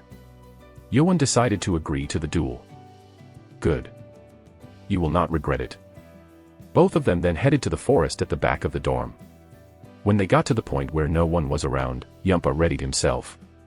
He had seen Chun Yeowon using a powerful blade skill while dealing with Chun Wonryu already. However, he was also certain that he wouldn't lose easily. If what you showed during the test was your all, then it will be disappointing. He didn't say this as it could be taunting him. Yumpa stood in the distance and bowed. Yumpa of the Moon Energy Blade Clan. Yeowon became intrigued. He didn't think Yumpa was going to use a blade skill. He also bowed. Chun Yeowon. Let's start. Yumpa then charged. His movement was a bit slower than Chun Nukium's, but it was still very fast and powerful. He's an experienced warrior. Yeowon was able to guess the opponent's power easily. It seems like he had the power that most group leaders had and asked to duel. However, Chun Yeowon was very different now. He quickly took his steps and dodged the blade skill. That is good, but this is not the end. Yumpa then spun, moving into his next formation, but Yeowon snatched his wrist quickly. Huh. Yumpa was shocked. He hadn't unleashed the blade skill yet, but his wrist was wielding powerful energy within it. And Yeowon snatched it as if it was nothing. Before Yumpa could react, Yeowon threw him up and down on the ground like a sack. Arg. It was so powerful that the ground sunk behind him. Yumpa even forgot about his pain and became dumbfounded. The duel was over in just one move. He's not like how he was 2 days ago. Chapter 38, Collect 11 Individuals, 2. Chun Yeowon looked down at Yumpa, the 200th cadet, and back to his hand. I should get used to it. Yeowon failed to control the power he now held. Yumpa crouched on the ground from the pain coming from his back. It wasn't too bad, but it seemed like he had taken internal damage. Ugh, was he hiding his power? He thought Yeowon was an experienced warrior and that he would be able to withstand at least tens of formations. However, he had to re-evaluate his thoughts. I lost. He accepted his loss while crouching. And when the pain subsided, Yumpa got up. I thought you were around the level of an experienced warrior, but you are more than that. You sure do inherit the blood from the sky. Chun Yeowon did not respond to that. He didn't appreciate his lineage that much. Anyway, I will have to keep my promise then. I want to ask you something first. Yes. Why did you want to have a duel with me? Yeowon still couldn't find the reason why Yumpa wanted to duel, especially with the condition of sharing vital information. Haha. You sure don't trust people very easily. As I said in the cafeteria, it was to see the worthiness. Worthiness? Are you talking about me? Yes, and it also applies to me too. It is for the third test. What did it have to do with the third test? Yumpa then began explaining the third test. It is likely that the third test will be done with groups again. What? I heard that there will be no more group tests. That's what Li Haming himself had declared. Yumpa waved his hand. It's not like the second test. What difference is there? Because this one relies on one's own strength. Third test is to sort out the high-ranked warriors. I'm sure you know how powerful our cult's high-ranked warriors are. Currently, the ones who were strong enough to be considered as strong as high-ranked warriors were only about 40 out of 207 cadets that were left. If what he says is true, the next test will take a while. Most cadets only had 10 to 20 years of internal energy, which was lacking to become a high-ranked warrior. With the Black Dragon Ball, most cadets will achieve 30 years worth of energy. That was possible since they would all be receiving the Black Dragon Ball soon. However, there was a catch. Then they will be missing out on the martial arts. Yes. Their internal energy issue is solved, and they now need to be taught good martial arts. That was necessary to be considered as a powerful warrior. Since the cadets were not allowed on the third floor of the library which had books on top-level martial arts, most cadets were bound to fail. If the test isn't to have cadets to create a new martial art, then there is only one answer. Yumpa smiled. Yes. A top-grade martial art will be provided in this test. So, only the ones who acquire it can pass the test. Yes, but there's another issue. That alone will make it too easy, and as you know, the test gets only harder once you move up. Over 80% of students would pass if that was the only issue with the third test. If what my father told me is right, the martial art form that's provided is the Seven Demon Sword, which all of our high-ranked warriors know how to use. It was the sword skill created by famous the swordsman named the Sword Demon within the demonic cult. It was created to fight against Soram's formation. The unique thing about it was that if there were more people, it had the ability to create a powerful formation attack. This allowed weaker warriors to fight against stronger warriors if they outnumbered them. My father told me that 12 people had to group up to learn this. 12. Yes, it is the basic number to complete the skill. But learning the formation was harder than learning the sword skill itself. Yoan then realized why Yumpa had asked him to duel. It was to see how powerful Yoan was. Was that the reason why you asked me to duel? Of course. I couldn't decide just by looking at one formation. I needed to see your real skill to count on you. Huh. Chun Yoan frowned. Oh. I forgot to tell you this. The new test will be done voluntarily. On everything. Huh. Voluntarily. You can choose your own groups. I heard that only the group leaders are chosen due to evaluations. Meaning, they will allow the leader to choose whoever they like. Yes, that is correct. But members can refuse also. I'm pretty sure this is a test for the princes of the 6 clans, rather than a test for regular cadets. Yoan then became excited. This meant that the test would directly be the competition to the throne itself. It's my chance to make allies. But don't the cadets need to side with the leaders to pass the test also? Yumpa answered, yes, but they can't just choose any leader, otherwise they will risk their success rate to the test itself. We might have to compete with other groups in some other way in the end. I see. He's quite clever. It seemed that Yumpa was quick-thinking and quite knowledgeable. He had the potential to be a tactician and seemed to be very helpful. So, was that why you said you will count on me? Yes. Remember I said that I would give you a small gift? The gift is me. Yoan frowned. He didn't expect a great gift, but he didn't like it that much either. I might not become a leader. No, from what I can see, you will be a leader. And don't you think it's better you have someone like me, rather than some lacking cadets? Yoan was hesitant as there was still one more thing he couldn't understand. Why did you choose me? There are other princes or leaders who passed the second test. This was his biggest question here. That is an excellent question.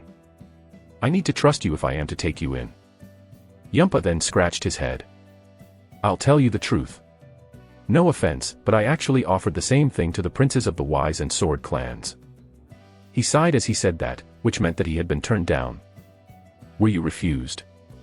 They were already full. They already have skilled warriors serving them. No spots left for me. What about the other 4 groups? It was too quick to give up after meeting just 2 groups. Yumpa shook his head.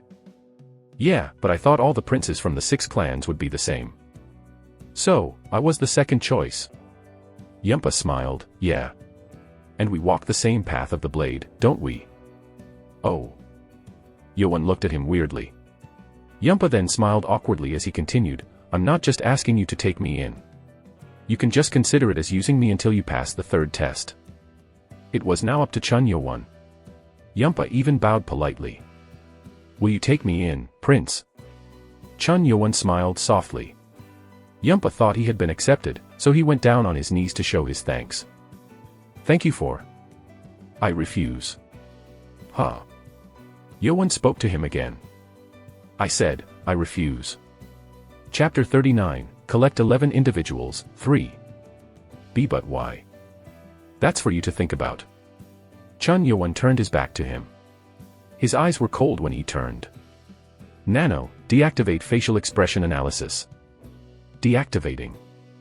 It was one of Nano's abilities that allowed him to see if the person was lying or not. He's suspicious. When he talked with Yumpa, he felt the shadow of Chun Yuchan from within and activated the skill. There was no change to the facial muscles while talking about the third test, but when he was asked why he didn't go to the other princes, Nano found the change in expression. They were already full. They already have skilled warriors serving them. No spots left for me. Sensing slight change in facial expression. Chance of the entity lying is at 45%. Yeah, but I thought all the princes from the 6 clans would be the same. Detected continuous muscle shift in facial expression. Chance of lying increased to 62%. It was impossible for the nano machine to read human expressions entirely. If it was against a trained spy, it would not have been possible. As for Chun Yuan, who had his doubts, Yumpa gave him some evidence. Yeah. We walk the same path of the blade, don't we? We walk the same path of the blade. That was very similar to what Chun Yuchan had said before. Yuan then was able to confirm the shadow of the Blade clan inside Yumpa. A crony. He then came to realize the various suspicious things that Yumpa had. He said he went to the Wise and Sword clan and took out the Blade clan when he was a blade skill user. Yuan then went to the private training room for further training. As Yuan went down to the forest, Yumpa also went down and met with someone in the alleyway between buildings. He was meeting with Chun Yuchan to give him the report. He refused. Yes. Prince. Chun Yuchan raised his eyebrow. He just heard about the information of the third test and left. I didn't say anything that might make him suspicious. Ha ha ha ha ha. Chun Yuchan burst into laughter. Yumpa wasn't sure why he was laughing when Yumpa had failed his mission. He really is interesting. He just ran off with the information then. Yuchan waved his hand. He then stopped laughing and continued, so, a petty scheme won't work. Yuchan didn't seem to expect much from Yumpa anyway. Wouldn't this ruin the whole plan? It is ruined already. Then what? Are you going to beg him to take you in? No, of course not. As Chun Yuchan said, Yuan did not trust people easily. He had been suspicious of Yumpa from the beginning and it only became worse as time went by. It would have been interesting if your plan worked, but he's too valuable to fail the test for not having the amount of required team members. I would recruit him again if he wasn't in the competition. Yumpa's plan was to join Yuan's team and leave his group on the day of the test so that he would fail the test without even taking it on. Yumpa then knelt down. Prince, give me another chance. I have other plans ready.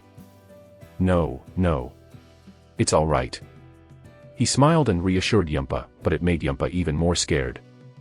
But. You don't need to do that anymore, so you should go look for a different group to sneak into. Who knows if you will become a leader also. Huh.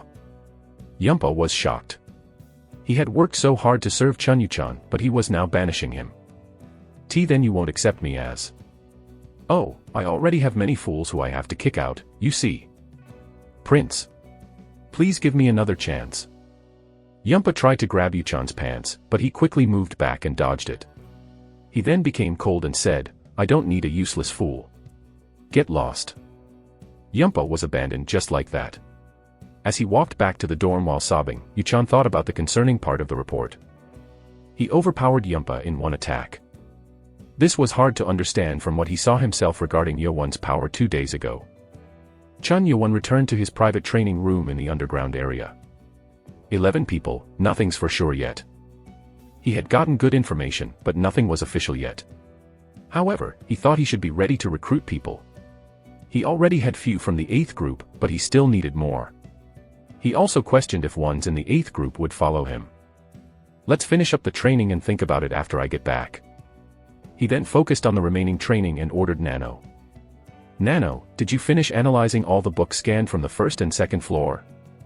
Yes, Master.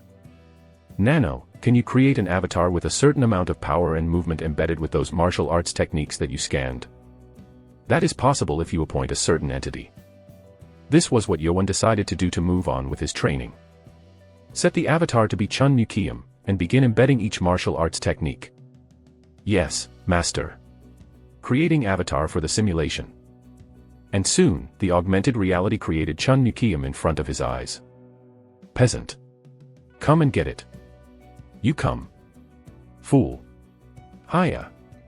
The martial arts was low-ranked one from the 1st floor, but when Chun Yukiam, a proficient warrior, used it, the skill was still quite powerful. Yuan dodged the skill and used his butterfly blade dance to throw his hand at the avatar's neck. I got him. Ugh. It was the same way he did it in the forest, but the result was different. Yukiam's avatar neck twisted weirdly as it was struck, and the avatar disappeared. Chun Yukiam's avatar died with a destroyed neck bone. What? Yuan was dumbfounded.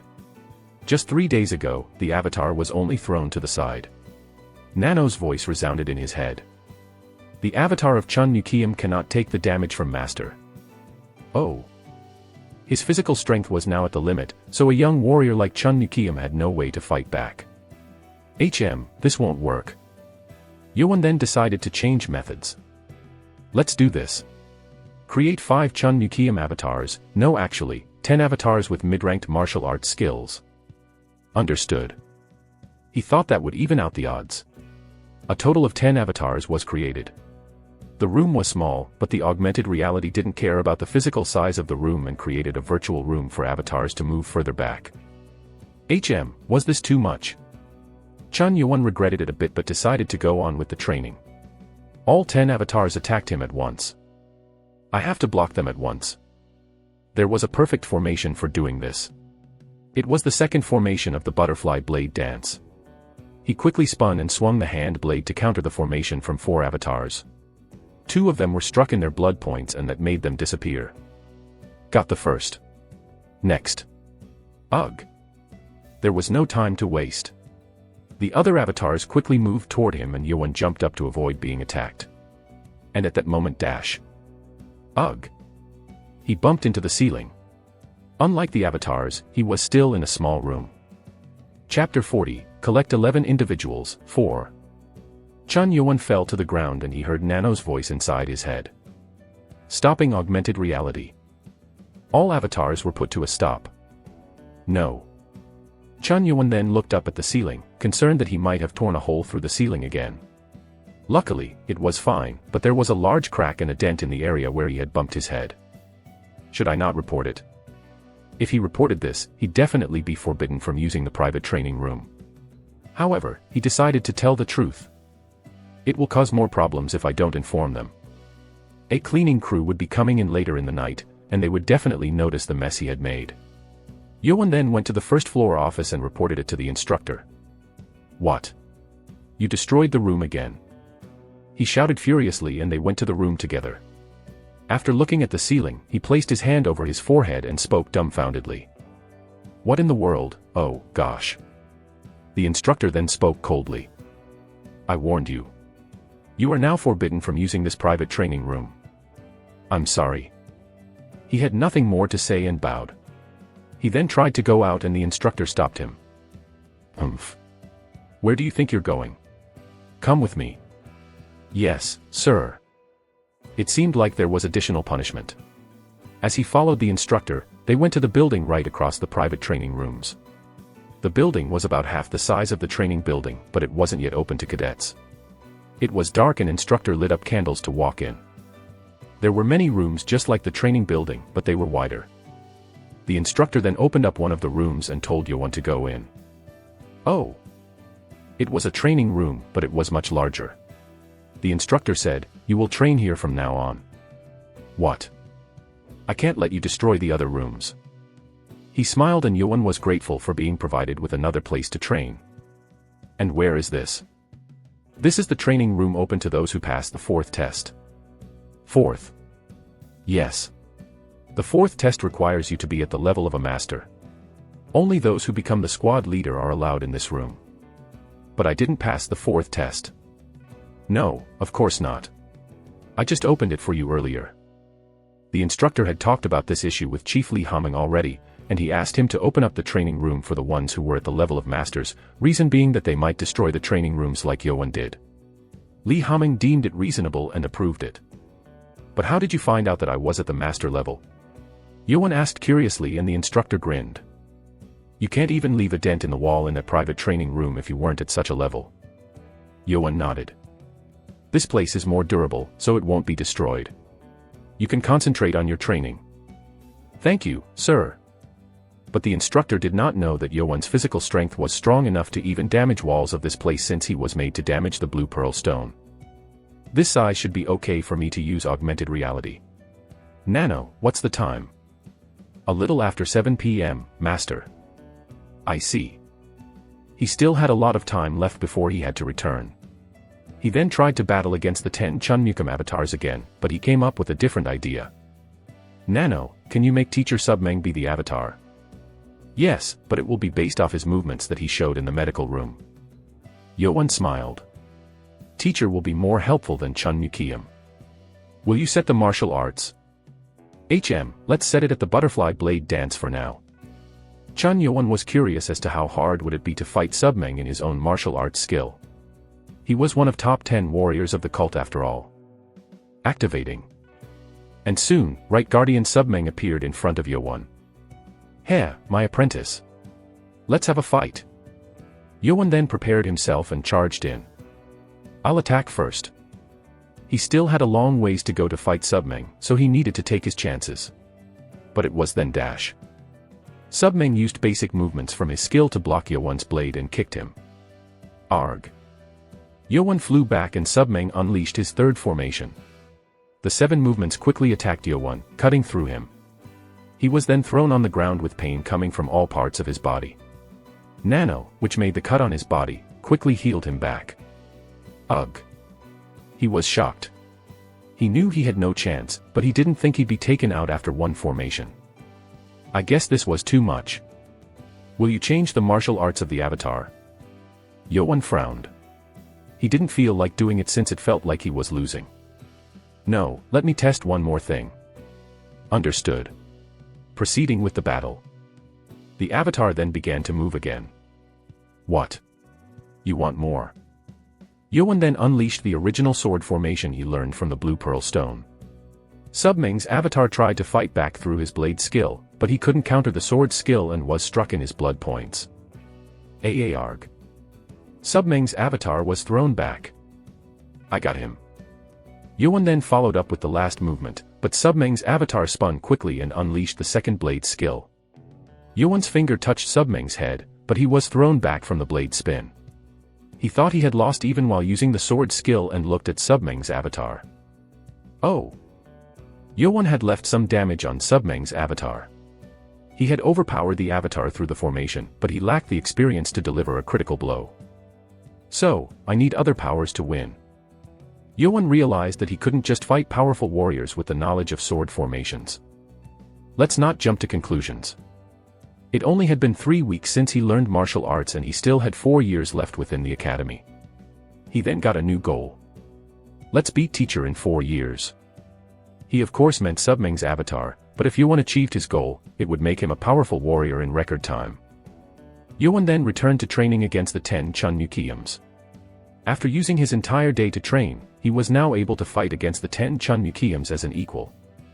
And then 3-day vacation was over. Early in the morning, all the cadets gathered at the training ground and Li Haman came up onto the stage. Did you spend your vacation well? Motto. The cadets roared and Haman continued. I will explain the next test and hand out the black dragon balls. As he spoke, instructors quickly brought up 17 tables onto the stage, and each table had 12 books. The third test is to make a sword formation with 12 men groups.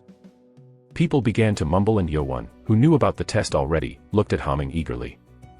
Chapter 41, Defeat a Instructor, 1. Cadets from the high-ranked clans were smiling. They were certain that the third test would be held just like how their family members had told them. Left Guardian Li Haman kept on explaining. For 12 to complete a sword formation, you must have top-class martial arts skill. People were shocked and began talking amongst themselves even more. Top class. How many are they trying to drop? Damn it. As the cadets began to get noisy, Haman shouted, silence. The training ground immediately became silent. Haman frowned as he continued, do you see the books on the table? Motto. This is the 7 Demon Dragon book, one of the top-class martial arts that will be the foundation to the sword demon formation of our cult. The cadets then became excited immediately. This was a dream come true for the cadets from weaker clans. It wasn't common for them to come across a chance to learn a top-class martial art. If you absorb the Black Dragon Ball given out today and learn the 7 Demon Sword formation, you will be able to have a top-class martial arts skill in no time. Chun Yuan nodded. Even if the test was supposed to be harder, they weren't going to make it way too hard. That sounds easy until now. If what Yumpa said was right, then this was only a prerequisite. Li Haman grinned as he continued, the third test will take place exactly 4 weeks from today. The students then turned grim. That wasn't too long. They needed to learn the 7 Demon Sword and group up with others to form a formation, and 2 weeks was too short for it. However, the real challenge had yet to come. So, the 12 of you will form a sword formation and you have to defeat the instructor you see up on the stage. Isn't it simple? Humming spoke casually as he pointed to the 36 instructors lined up on the stage. Simple. What? All of those instructors were those at the level of squad leaders who were at least at the masters of martial arts. Some were even at the limit of the master level. This wasn't an easy test. Damn it. I wondered why it was so easy. Many cadets turned pale. They weren't sure if they can defeat such powerful instructors. It is as Yumpa said.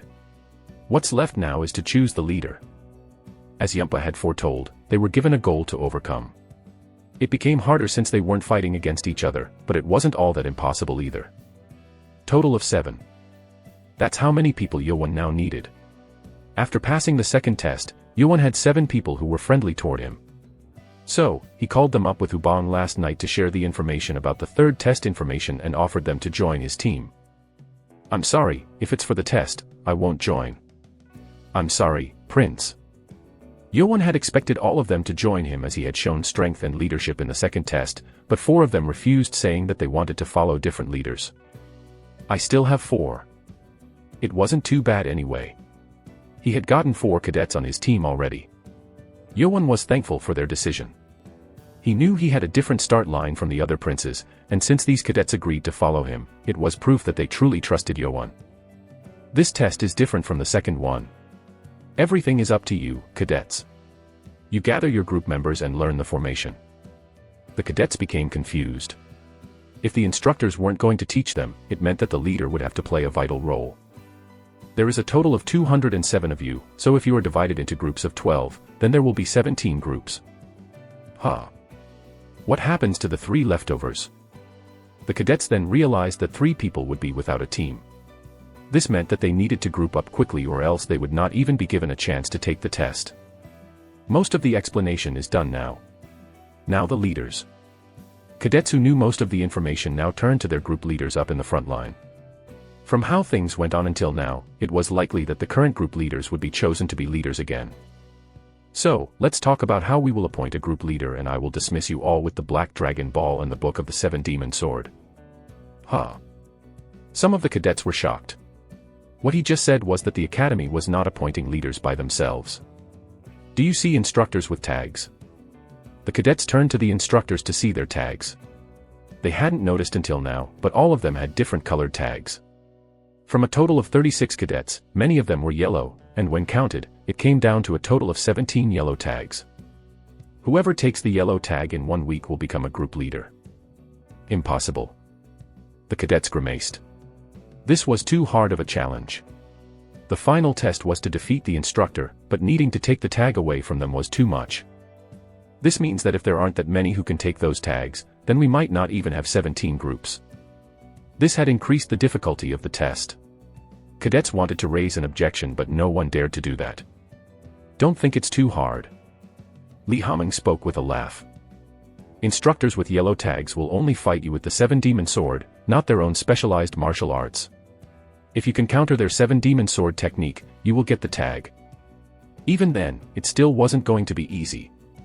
They were still up against experienced martial artists who had used those skills for a long time. However, there was a hidden factor here, and Chun Yuan knew this. If a cadet can learn the sword in that short amount of time, it means he or she has greater knowledge about the sword formation. This wasn't just decided to make the test harder. As he thought, if the group leader knew how to counter the 7 Demon Sword technique used by the instructor, it meant that all the cadets would agree to follow the leader in learning the 7 Demon Sword. A week. But the time was too short. He. Li Haming looked amusingly at the cadets and gave an unexpected offer. You have a week left, but is there any cadet who wants to issue a challenge right now? No one had read the Book of the 7 Demon Sword right now, but asking if anyone was up for challenge was like asking if there was anyone who was confident enough with their own skills to counter it. The crowd turned silent. No one dared to raise their hands. Most of them were still mediocre, and even those who achieved the level of top class couldn't dare to do such a thing. So, no one is that brave. Okay. Then. Li Haming seemed to be disappointed and tried to begin giving out the books and balls, but the crowd turned wild. Oh. Hameng was astonished. 3 group leaders raised their hands. It was Chun Nguyen of the Wise clan, Chun Yowon, and the 18th cadet who defeated Chun Jongsam of the Poison clan to be the leader of his 12th group. This is interesting. Li Hameng was deeply entertained. He thought Chun Nguyen and Chun Yuchan will volunteer, but his expectation was wrong. Chun Yuchan simply stood back, watching what was happening casually. It was likely that Chun Yukiam would have volunteered also if he wasn't in the medical room. Bakki and Chun Yowon. These two were the cadets who had showed excellence beyond expectation. Li Hameng brought them forward. 3 group leaders from the second test. Sure, you should have that much of courage in you as a leader. Come to the front of the stage. The 3 leaders walked out. As they grouped up, Yowon turned to Bakki, who walked up on his right. Chun Nguyen was famous, but he had only seen Bakki guide his formation. He had a long scar on his right eye. Ha ha ha. You look eager. So, who among you instructors will fight them? Li Hameng laughed as he asked, and 7 of yellow-tagged instructors walked up. It wasn't intended, but there were instructors from 1st, 8th, and 12th group also. Chapter 42, Defeat a Instructor, 2. Li Hameng frowned. He had told the instructors not to be too attached to their cadets, but it seemed they had already done so within 3 weeks. Phew. He couldn't scold them in front of all the cadets, but there was also an unexpected person within the 7 instructors. Oh. The instructors who walked up were also surprised. Then 3 of them then stepped back, deciding to not volunteer anymore. This instructor in his late 50s with a black beard with white hairs hinted here, and there was the oldest instructor here. Instructor Ho Jincheng. He was the most experienced instructor at the early stage of the superior master level. He had been an instructor at the academy for a long time, and he was also a war veteran. Li Hameng also respected him accordingly. Oh, if he's up, then I won't need to do this. Instructor Impeng then looked at him and stood back. He didn't like Yowon that much, but he was going to pay him back for helping out with the 8th group to pass the second test by challenging other challengers so that they couldn't become group leaders. But if Ho Jincheng was here, then there was no need to help. The rest is up to you now, 7th cadet. Whoever's up here will not go easy on you. No one would challenge their own group's cadet to easily let them become the group leader. They all had similar thoughts as Impeng. As the numbers were matched, Hameng said, we have enough then. So, let's start with the 1st cadet. Who will challenge him? I will do it, Chief. Ho Jincheng was trying to volunteer when the 12th group leader Yushuan quickly raised his hand to intercept it. He dares. Ho Jincheng frowned. He was interested in Chun Nguyen, who was known to be the closest to being the next lord. He wanted to check on Nguyen's talent himself, but he was too slow. I'm sorry, but you would have not gone easy on him. Yushuan also thought Chun Nguyen was the right individual as the future lord, and didn't want him to be embarrassed here. Unlike his interest, Ho Jincheng was not someone who would go easy on them. Ho Jincheng then raised his hand and shouted at Li Hameng, Chief. Then I will handle the 18th cadet. It almost made him laugh, but Hameng held back and agreed. You do that. Yushuan frowned. He tried to help guide Chun Nguyen away from danger and got his own cadet, Bakki, in trouble instead. It was the price he paid for angering Ho Jincheng. And as for Chun Yowon, he was paired with Sang Munio, the instructor of the 1st group. He was glad about the outcome since Sang Munio wanted to fight Chun Yowon from the beginning. 2 of you may begin first. Chun Nguyen and Yushuan looked at each other, bowed, and readied their stances.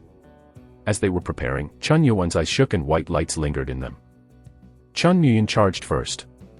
The Wise clan specialized in 2 martial arts techniques, the Wise Demon Sword, and the Flowing Cloud Palm. Good. Yushuan shouted. Even for the martial artists in the cult, it wasn't common for them to fight against the members of the 6 clans. He wanted to fight with his own martial arts, but he had to use the 7 Demon Sword, which was a downside. Yushuan used the defense formation, or the 5th sword, to defend. Chun Yowon narrowed his eyes. What? The movements were familiar, but he couldn't counter the formation just once. Chun Nguyen then moved on to his next attack. Yushuan was astonished by the level of power. It seemed like he would lose if he underestimated Nguyen. Let's not consider him as a cadet. Chun Nguyen was already at the level of a squad leader. Yushuan unleashed his 2 swords and 3 sword skills at the palms that covered his sight. By attacking with the 2 sword skills, it defended against the shadowy palms coming in. This is a top-class martial art. Chun Muyin was shocked. He didn't think his palm attack would be blocked like this. This is... Chun Yuan was able to confirm that even if the formation was different, the sword movement was exactly the same as what was left on the blue pearl stone. The difference was that there were 24 sword movements on the stone, but the movement from 7 demon sword had fewer moves. There were only about 8 of them. And from what could be seen, it looked like the 7 demon sword had 12 sword movements in total. If it's the same movement as what was left on that stone, then... was it the sword demon who left the trace? It hadn't been proven yet, but that was very likely. As Chun Muyin and Yushuan fought for 10 formations, Yushuan had used all the 7 sword formations and shown all of the sword movements. Yet, it was so flexible that Chun Muyin's eyes turned cold. They were at a similar level of martial arts, but Yushuan had more experience and internal energy. That allowed him to defend well. So, he is an instructor after all. He couldn't let it drag on, so Chun Muyin prepared himself with a different stance. His right hand went back and he pushed his left palm forward. His palm attack then turned in the opposite way as he attacked. Yushuan was shocked when he was attacked from another side. It was the same attack, but this time it came from the left hand, which made it hard for him to make the right adjustments. At that moment, Muyin's right hand suddenly appeared and struck Yushuan's shoulder. It was the sword Qi, wielded by Muyin's right hand. Woa! Cadets shouted in astonishment. It was the first group leader who had defeated the instructor, and he even showed the sword Qi that one would be able to use when they became a master martial artist. He doesn't disappoint. Li Haming nodded above the stage. He has learned the martial arts of the first elder already. He is a genius. The first elder Mu Jinwen of the Wise clan was known for using his both hands, which placed him as the second most powerful martial artist in the cult. Great, Yushuan said as he grabbed his right shoulder that was bleeding. Thank you, sir. Yushuan had confirmed the future lord's power and was satisfied. He then gave the yellow tag to Chun Muyin. You are now a group leader for the 3rd test. Chun Muyin bowed. Cadets shouted again. As they all were busy talking about Chun Muyin's power, Chun Yuan was looking at the yellow tag. Take that tag. It didn't seem simple. Is one person only allowed 1 tag? He was told that he could take the tag, but this seemed a bit weird. While Chun Yuan was being curious, Li Haming got up and shouted, let's move on to the next fight. Oh, it's my turn. Chun Yuan got up and stood across Sang Munio. His question for the yellow tag was set aside. What I do here will decide what will happen next. He had to prove himself in front of all the cadets. Sang Munio thought it wasn't interesting to see Chun Yuan who wasn't tense at all. I thought he wouldn't even complete the first test. Chun Yuan exceeded the expectation of every instructor in the academy. His growth shocked everyone. But your journey ends here. Sang Munio couldn't accept Chun Yuan as the candidate. The only ones he deemed worthy were Chun Muyin and Chun Yuchan. I will crush you, kid. Chapter 43, Defeat a Instructor, 3. Unlike the first fight, the cadets weren't as interested in the second fight since they all knew the difference of power between the two. He'll be lucky if he even lasts a few exchanges. Just because he got better. I think he's being too reckless. Cadets remembered Chun Yuan's power from the second test. He had shown top-quality martial arts and a fine blade skill, but that didn't seem like it was enough to fight against the instructor. You may begin. Both of them bowed. Chun Yuan then readied his butterfly blade dance. Butterfly blade dance, Sang Munio thought. After the second test, Li Haming told every instructor that Right Guardian Submeng had taught Chun Yuan his blade skill. They weren't sure why Submeng had taught Chun Yuan, but Submeng was known for being erratic, so it didn't matter. You are lucky to have learned that skill, but that's not enough. Come. I will allow you to attack first. Sang Munio waved at Yuan, who then charged in. He's a master-level warrior. Let's do my best. Yuan was at the beginning of the master level, but his internal power didn't equal those experienced master-level warriors. Ha! Ha! Yuan's attack was unleashed more powerfully than what Sang Munio expected. It's not like a few days ago.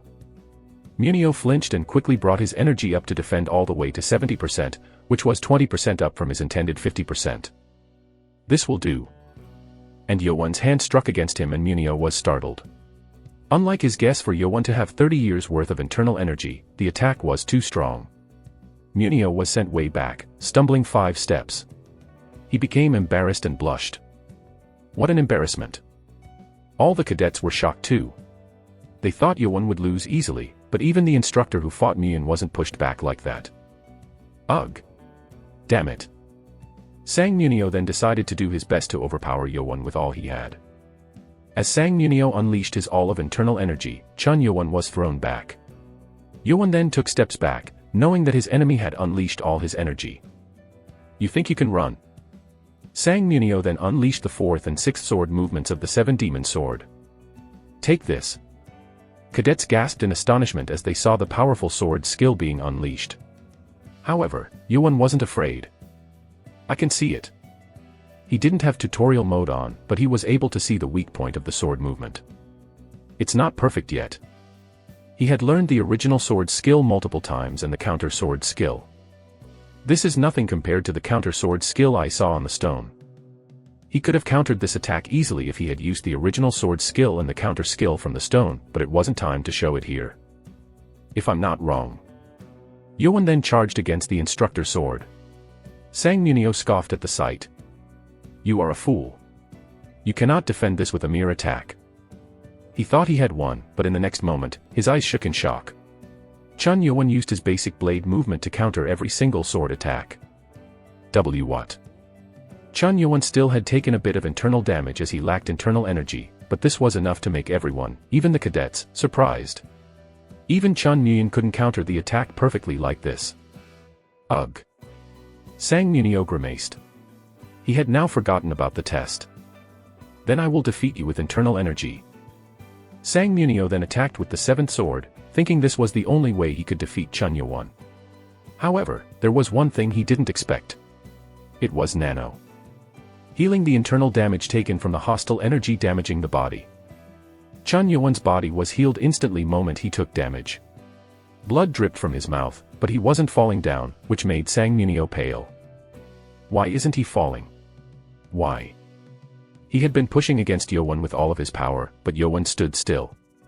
This made Sang Munio panic and that gave Yowan a chance. Yowan then unleashed his blade attack against Munio's right rib. No. I have to defend this. Munio quickly sent internal energy to make a barrier within himself, but when Chun Yowan's hand struck, his rib cage was destroyed and he screamed in pain.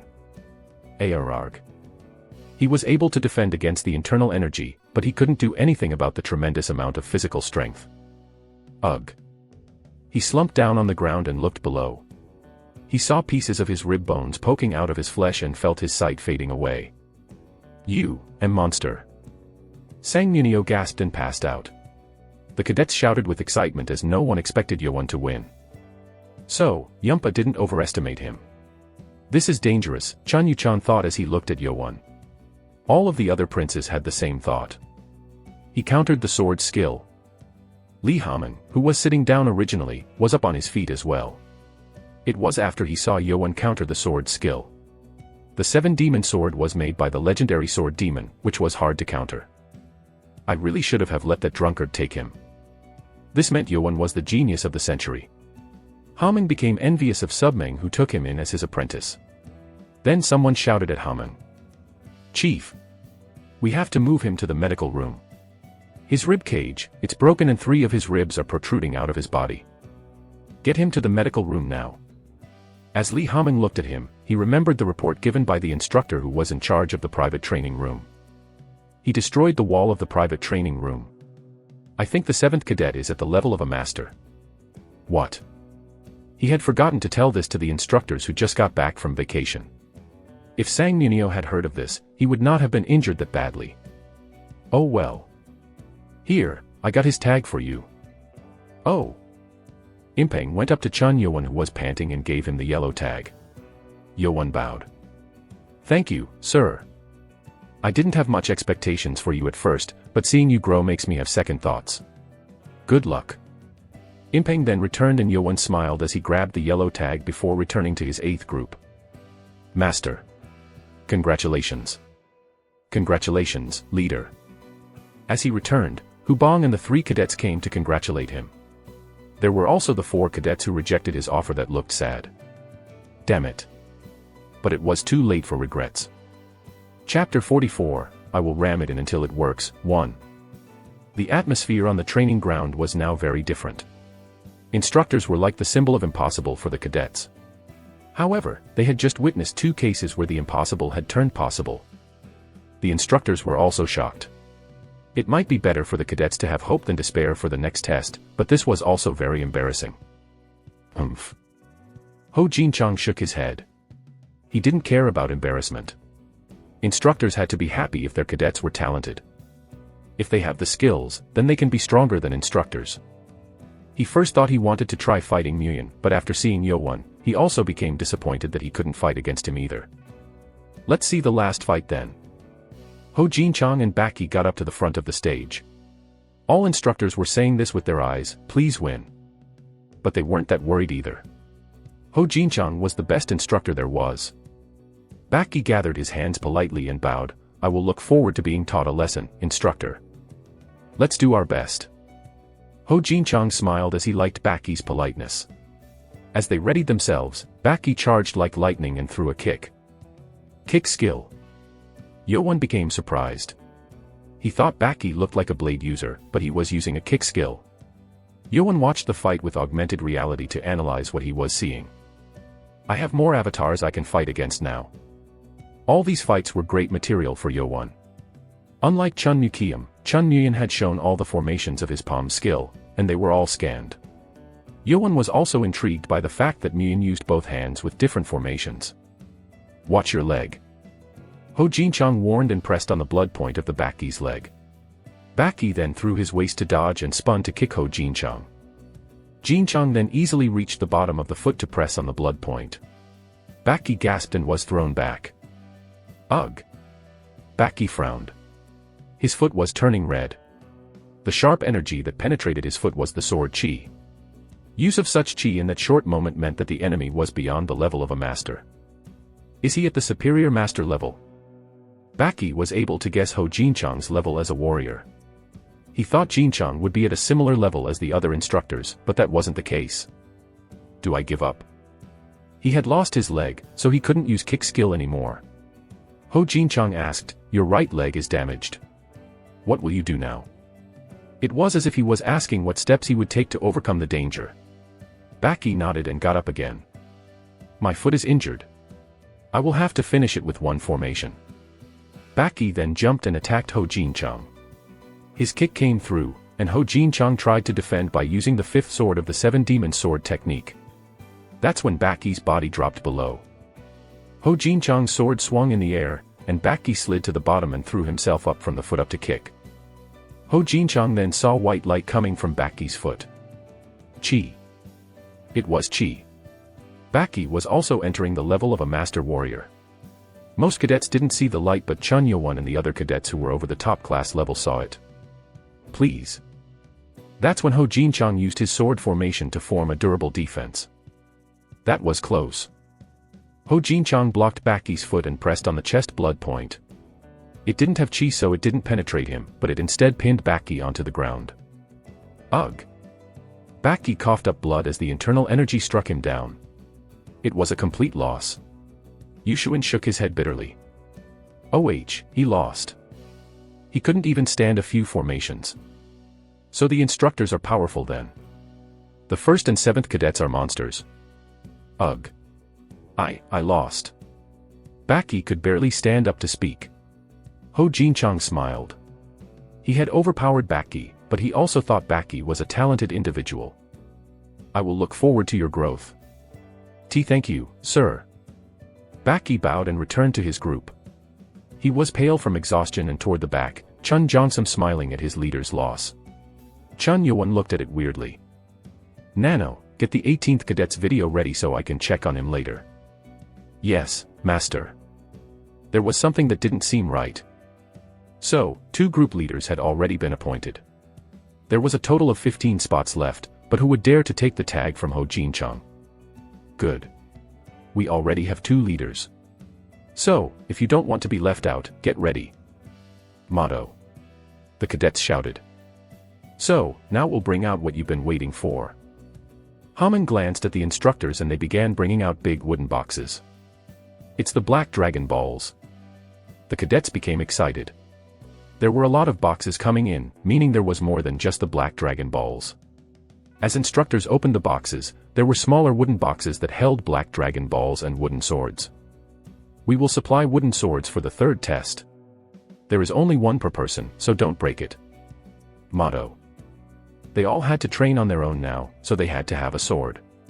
As the students received their own wooden sword, Black Dragon Ball, and the book, the cadets returned to their spot to line up and Li Haming dismissed them. I will see you during the third test. Dismissed. Cadets then began scattering to go about on their way. Some went to the private training room to take the Black Dragon Ball, while some high-ranked clan members went to study the book first so they could aim to be a group leader. Let's take the ball first. Yoan already had the tag, so he was 7 days ahead. And I need to check something too. He had to check on Baki's video too. As he was walking toward the private training room, many cadets approached him. Chapter 45, I will ram it in until it works, too. 20 students surrounded Chun Yo-won. However, they weren't hostile.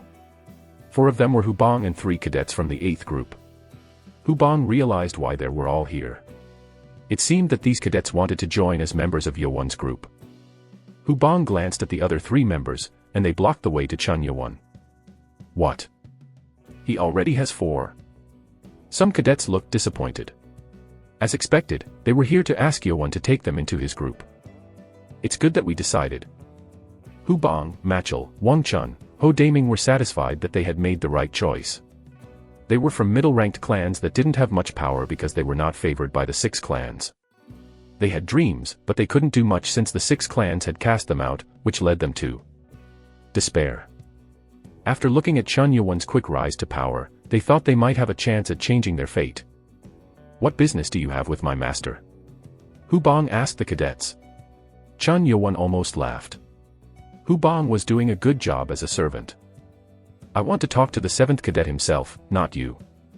A big-bodied, muscular cadet spoke grumpily. Hubong shook his head and blocked him before he turned to Yo-won. Master, what would you like to do? It's okay. Let me talk to them. Yes, sir. Hubong walked past and the well-built cadet came up to him. He bowed and complimented him. I saw your valiant fight. Chun Yo-won also bowed, thanks. I am the 857th cadet, Ko Wanger. Chun Yo-won. Take me into your group. Yo-won's group members became excited. It was better to find group members early so they could get ready for the test. Ko Wanger then introduced himself further. I am from the Demon Fist clan, and I am at the top class level. I will be a good member to you. The other cadets surrounding them were surprised. Oh, there goes a spot. If they were the leader, there was no way they would turn down Ko Wanger. But if this was who they were competing with, their chances of getting accepted to group were becoming slim. The cadets then shouted their names and their clans. There were some from high-ranked clans like Ko Wanger.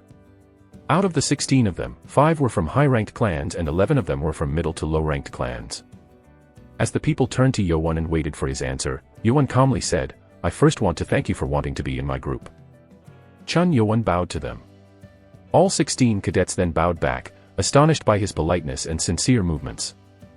I want to bring up something first. They all focused as it seemed like Chun Yo-won was going to say something important. I am not only looking for members who will complete the third test with me. What did he mean?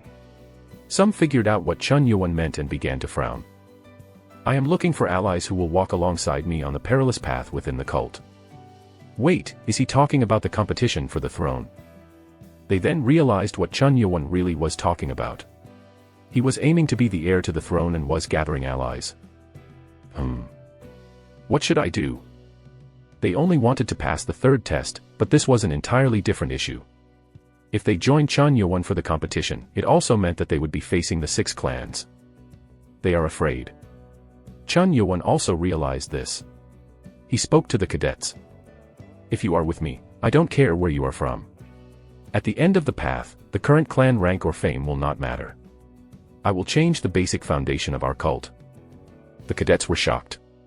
This was like a declaration of war against the 6 clans. Is he crazy?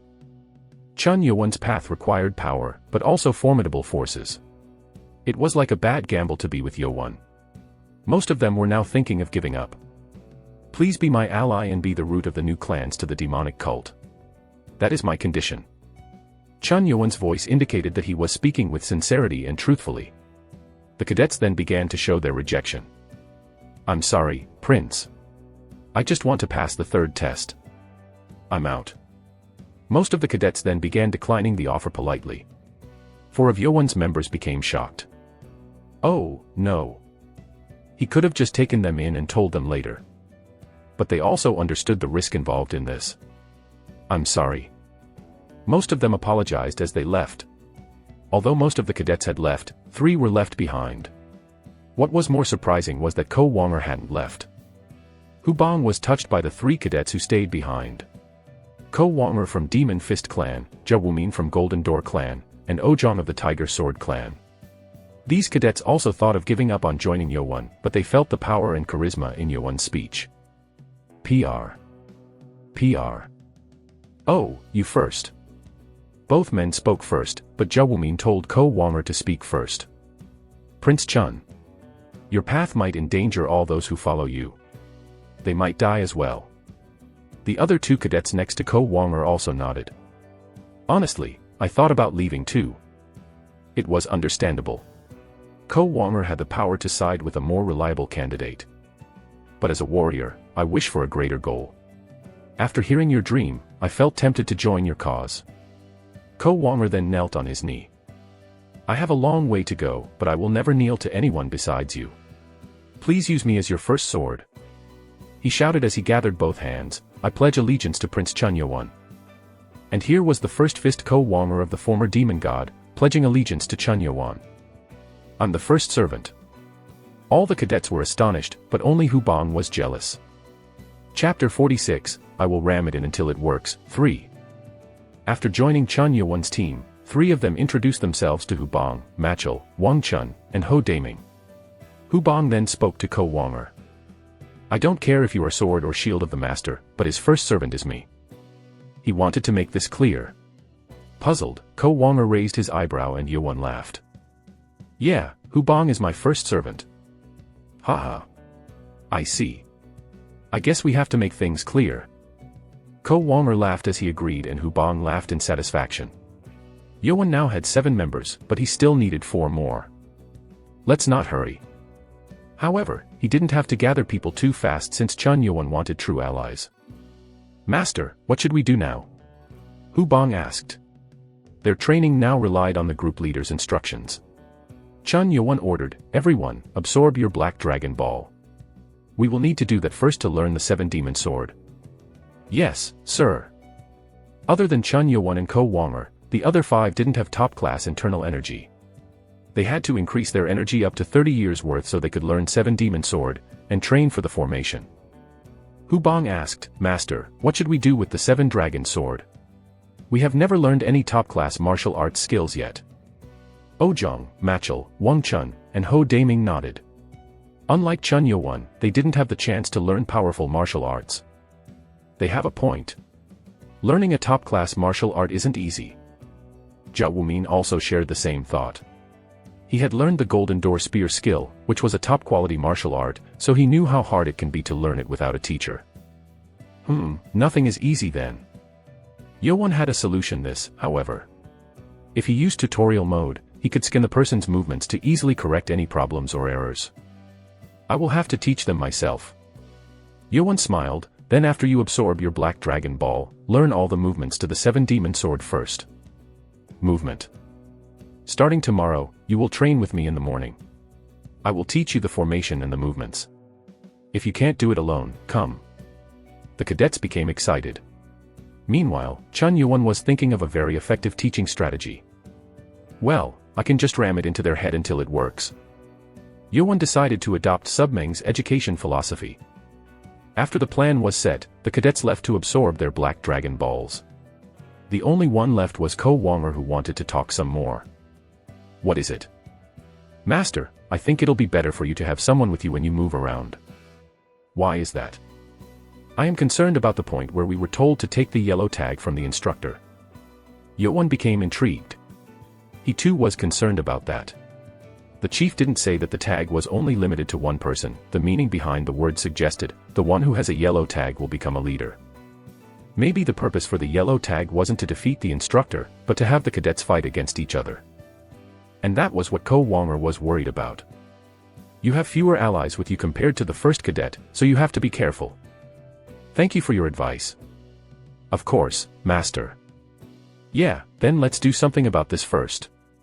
Chun Yeowon then went to the instructors to ask about how the dorm rooms would be assigned. Fortunately, he was told that the group leaders could ask for a new room with his own members. Thus, Chun Yeowon immediately requested a room. When that was done, he went to the private room to absorb the Black Dragon Ball. Ko Wonger, who wanted to use the room next to Yeowon, was astonished when he saw that Yeowon was allowed to use the wider room that was not open to the other cadets yet. I will become more powerful and strive to be in the same building as you, Master. His eagerness only grew. Yeowon came into the room and opened the wooden box. Ugh! A thick foul stench filled the room. Chun Yeowon picked up the ball with a scowl and put it into his mouth. He chewed it down carefully, enduring the bitterness. Ugh! Nano, help me absorb this thing. Yes, Master. Yeowon then swallowed it and began using the breathing of Thousand Martial skill. Sense substance that provides strong energy activation. Increasing bodily function to absorb the substance. A while later, Chun Yeowon's body began letting out steam. It was the phenomenon that happened when one obtained 60 years worth of internal energy. After a while, the steam stopped and Yeowon opened his eyes. Oh! He was astonished to feel the heavy internal energy below his stomach. His internal energy was now above a little bit over the 60 years. Now I really am at the master level. Yeowon thanked Nano. Nano. It's all thanks to you. Yes, Master. It's all on me. Yeah. Nano was a machine, so it did not know to be humble. Yeowon got up awkwardly and began trying using his internal energy. On his hand, the clear shape of chi appeared on his palm. I got it. If he could give it will of the blade, then it would allow him to use blade chi like Chun Yu-chan. I should get used to using chi. Chun Yeowon tried to go into training when he suddenly remembered something. Oh, right. Nano, can you show me the video about Bakki? Yeowon asked. Playing the video through augmented reality. Chun Yeowon's eyes moved rapidly, began to watch the playback of Bakki starting to fight against Ho Jin Chang. Nano, zoom in on Bakki. Zooming in. Yeowon looked closely after Nano zoomed in. What he was looking at were Bakki's face and neck. And when Bakki was thrown back and got up while coughing, Yeowon thought, Nano, zoom in on his face and neck. Zooming in.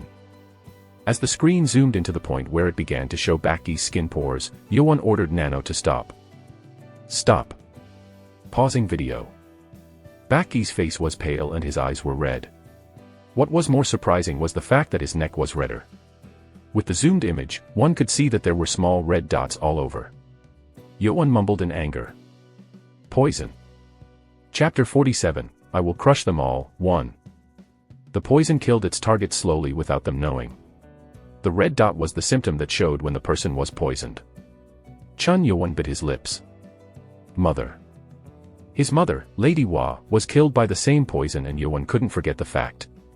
He had learned from the pain of having his loved one die. How can he be poisoned? The symptoms seemed to be severe. Lady Hwa had those dots a few months before she died, and Bakki had the same dots. That only appears after long exposure. It was weird for Bakki to have been exposed to the poison for a long time. Chun Jongsum. Yeowon then remembered Jongsum, who was smiling at Bakki. That was why Yeowon had to check Bakki's video in the first place. Bakki was the only one who defeated the prince within the group. It was likely that Chun Jongsum was angry and embarrassed. However, as far as Yeowon knew, one needed to be exposed to the poison through years of dosage. He was either poisoned before he entered the academy, or Chun Jongsum used a heavy dose. It was likely that the latter was what was happening. The former was also possible, but Chun Yeowon leaned toward the latter. Bastard. To Yeowon, poison was frowned upon since it killed his mother. He knew he didn't have to do anything with the problem between Baki and Chun Jongsum, but seeing the same poison being used made him furious. He will try to do the same against others with the poison. I can't say he's doing anything wrong in the demonic cult academy, but I can't let him do that. Chun Yuan then decided to destroy Chun Jongsum's evil plans. At the training ground, a duel was going on. One person was an instructor and the other was 5th Cadet Chun Yuchan. He's beyond the level of the other cadets too.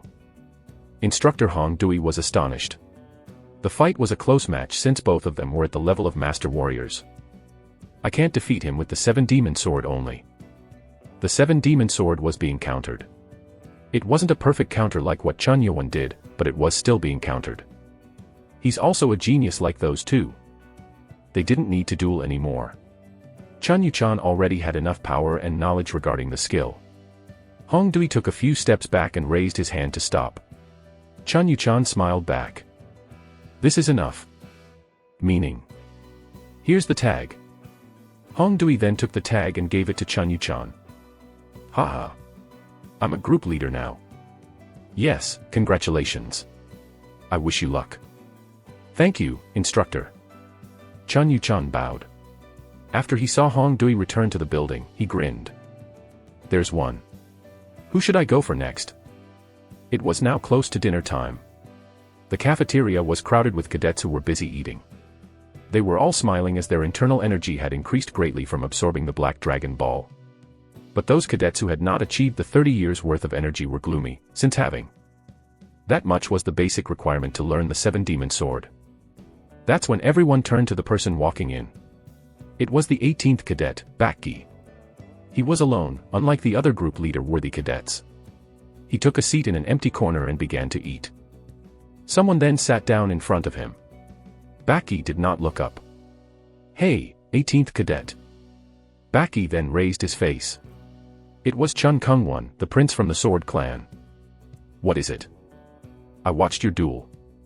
Baki placed his chopsticks on the bowl and glared at Chun Kungwon. How dare he? Chun Kungwon did not like Baki's attitude. Most cadets were always polite toward him since he was still a prince, but Baki wasn't like that. I am eating. What do you want? Baki was curt. Chun Kungwon became angrier, but he kept his calm. Humph. I noticed you were at the master level. Baki was appalled. It seemed like he had seen the chi too. This meant that Chun Kungwon was also a master. I like your skill. I think you want to be a group leader, but don't you want to go up higher? Ah, Baki sighed as he realized Chun Kungwon's intentions. He was offering him to join his group. Baki then began to eat. Chun Kungwon frowned, but he wasn't the type to show his anger in front of everyone else. Well, you think about it. Chun Kungwon left and Baki focused on the food. This was the second time already. When he was on his way to the training room, Chun Yuchan had already come up to him, offering a spot in his group. Baki refused since he wasn't interested in joining the prince's groups. All he wanted was to become strong. He kept eating while he was irritated, until someone sat in front of him again. I'm sorry, but can we talk? Ugh, again. Baki sighed.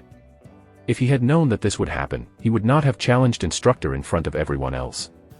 He spat at the cadet. Not interested. Get lost. HM. The cadet moaned. It was Chun Yuan. Chapter 48, I will crush them all, 2. There were 3 ways to find other cadets in the academy. One was to hope to meet them by coincidence, but it became much harder after the private training rooms had been opened. The second was to go to their room, but it wasn't a good way since many of the students would be asleep. The last way was to find them at the cafeteria. Chun Yuan took the third way and found Baki eating alone.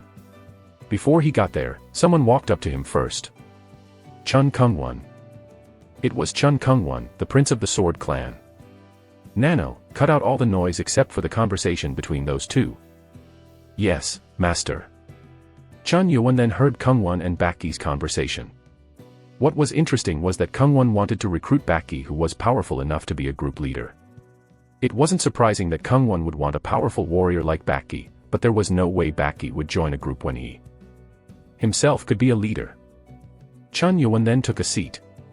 It didn't matter as he was here to let him know about the poison. Yoan then looked at Baki's neck. His neck. His neck had regained color and the red dots were gone. Baki answered, not interested. Get lost. HM. Chun Yoan then began thinking about how should he explain everything. He didn't know what to tell Baki when the red dots were gone. However, he couldn't let Baki die from the poison. If we don't talk now, you might die. What? It wasn't his intention, but Baki interpreted this as a threat. He glared at Yoan. You are more arrogant than the other princes. Do you think you can get group members like that? You misunderstood. What? You just threatened me. I understood you perfectly fine. Baki was almost trying to fight him. Yoan shook his head. I'm not saying that. Hear me out. You have been poisoned. Poison? What the hell do you mean? Baki became dumbfounded. I saw your fight and saw the red dots on your neck. Your face also became pale. You have been poisoned with a special kind of poison.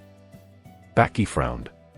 There was no way he would not notice being poisoned when he was a master-level warrior. Poison. That's impossible. He had never found any type of poison while meditating. Ever since he was appointed to the group, he had been wary of Chun Jongsum. He even avoided coming into contact with the prince. And why is he warning me of this? Baki then became curious about Chun Yoan's intentions. I'm sorry I misunderstood you, but there is no way that I would have missed detecting the poison.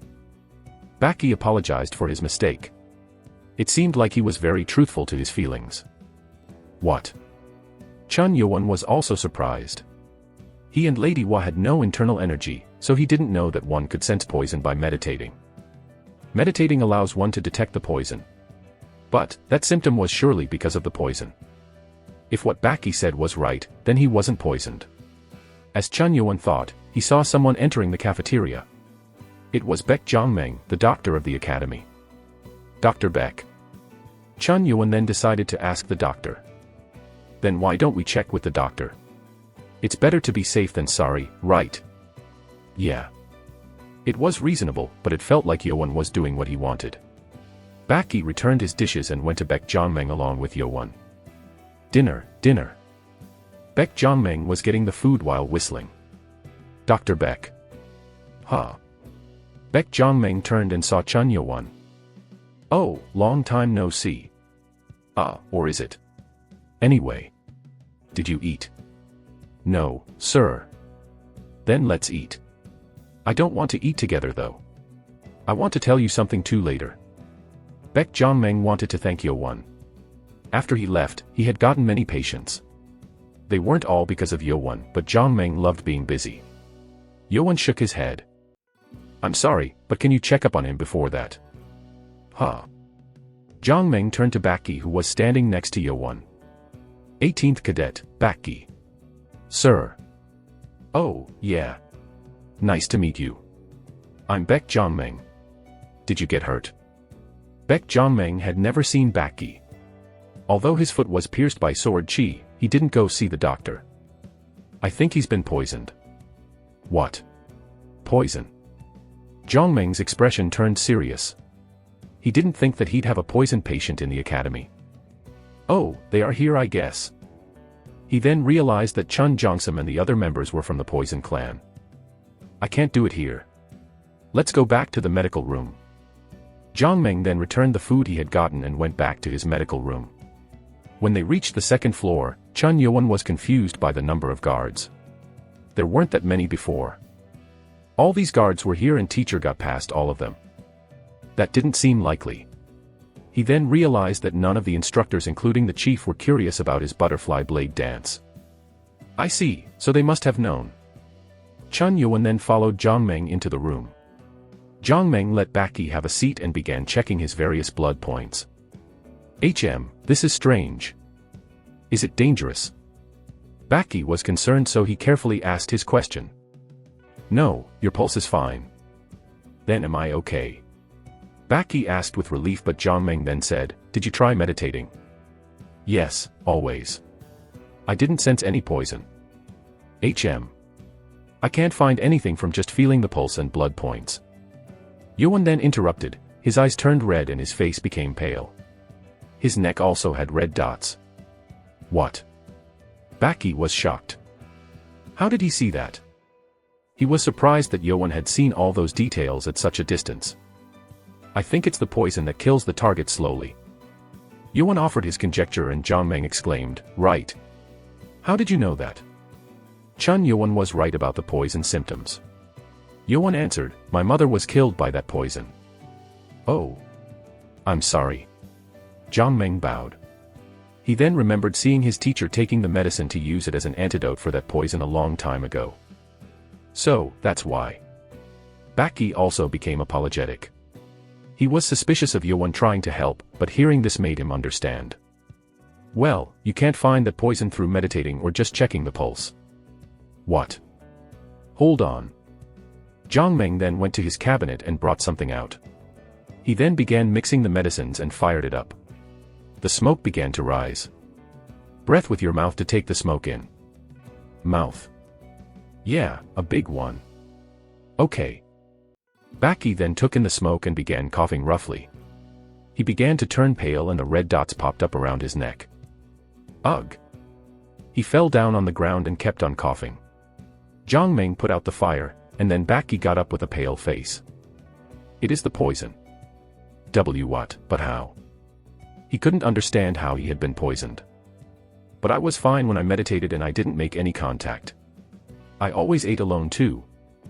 This was why Baki ate alone. It was to defend himself from Chun Jongsum so he couldn't do anything to him. Well, this one is a bit different. What? This one shows the effect when it's inside your lung or stomach. Lung. You can consume it through food, but you can also be poisoned by breathing it in while you sleep. And the poison is so little that you won't notice it when you're asleep. Do you share a room with someone who might be using the poison? Baki then glared with reddened eyes and shuddered in anger. Chun Jongsum, you bastard. Chapter 49, I will crush them all, 3. Baki was already at the level of a master when he entered the academy. He quickly overpowered Chun Jongsum who threatened the other group members on the first day of the academy. Chun Jongsum warned him when he lost. You enjoy your victory now. The claw of the poison clan is like good wine. It gets deeper as time goes on. Therefore, Baki always watched out for any signs of a poison attack, but he still got poisoned in the end. Humph. Jiang Meng brought out more medicine to take out the poison. Chun Yuan then asked the doctor, how bad is it for him? Jiang Meng smiled. He's okay. Luckily, we detected it early. He'll heal after a week of antidotes. But isn't it severe if he has the red dots? He remembered Baek Jongwa's explanation to him regarding the poison. He said that since the red dots covered her entire body, Lady Hua had no way to survive. Oh, that happened because I got it through his lungs. Lung. Yeah, it's to check if he's been poisoned. If he shows the signs of being poisoned without it, then it is too late. Yuan then remembered that Ho Jinchang pressed on Baki's chest during the duel. Oh, so that's what triggered the symptom. So do you need that smoke to check it? Not really. If your lungs get damaged, the poison might go into the wound and show the symptoms also. Oh. I see. So, that's why. Yuan then realized why Baki showed the symptoms earlier. Jiang Meng quickly boiled the medicine. Baki was still infuriated from the fact that he had been poisoned. Here, drink up. Thank you. Baki drank the medicine and Jiang Meng said, you must be angry, but aren't you still lucky? Yes. Thanks to the 7th cadet, it wasn't too late. If it was, then you really would have died. Oh. Baki realized he had not shown his gratitude to his lifesaver. Baki got up and bowed to Chun Yuan. I am sorry. Thank you for saving my life. I really am thankful. Chun Yuan waved it off. Don't thank me too much. I don't want to see anyone dying from that disgusting poison. And I was looking for the culprit behind it. Chun Yuan's last words showed that he was furious. It was deep hatred that came from his vengeance. Baki was at a loss for words. He had expected it, but Yuan's hatred was beyond his imagination. Jiang Meng then opened the curtain of the bed and spoke to Baki. How about you rest here in the medical room today? Huh. You will heal in 7 days, but if you go back to your room, you will be targeted by the poison again. Baki frowned. He'll poison me again. If it wasn't for Baek Jongmeng, Baki was going to go to Chun Jongsum and unleash his vengeance. But there was a chance that Chun Jongsum would poison him again when he was asleep. Damn it. It was irritating. Chun Yewon agreed, yeah, stay here like the doctor said. I know how you feel, but you must heal first. Ugh. Leave Chun Jongsum to me. What? Baki became shocked. Baek Jongmeng hesitated as he asked Yewon, what are you trying to do? I think I need a word with him. A word. However, seeing Yewon's eyes filled with hatred didn't seem like he was just going to exchange some words with the prince. Jongmeng sighed. I heard rumors that you've become strong, but can you handle ones that use poison? Fighting against poison users wasn't an easy thing, even for experienced martial artists.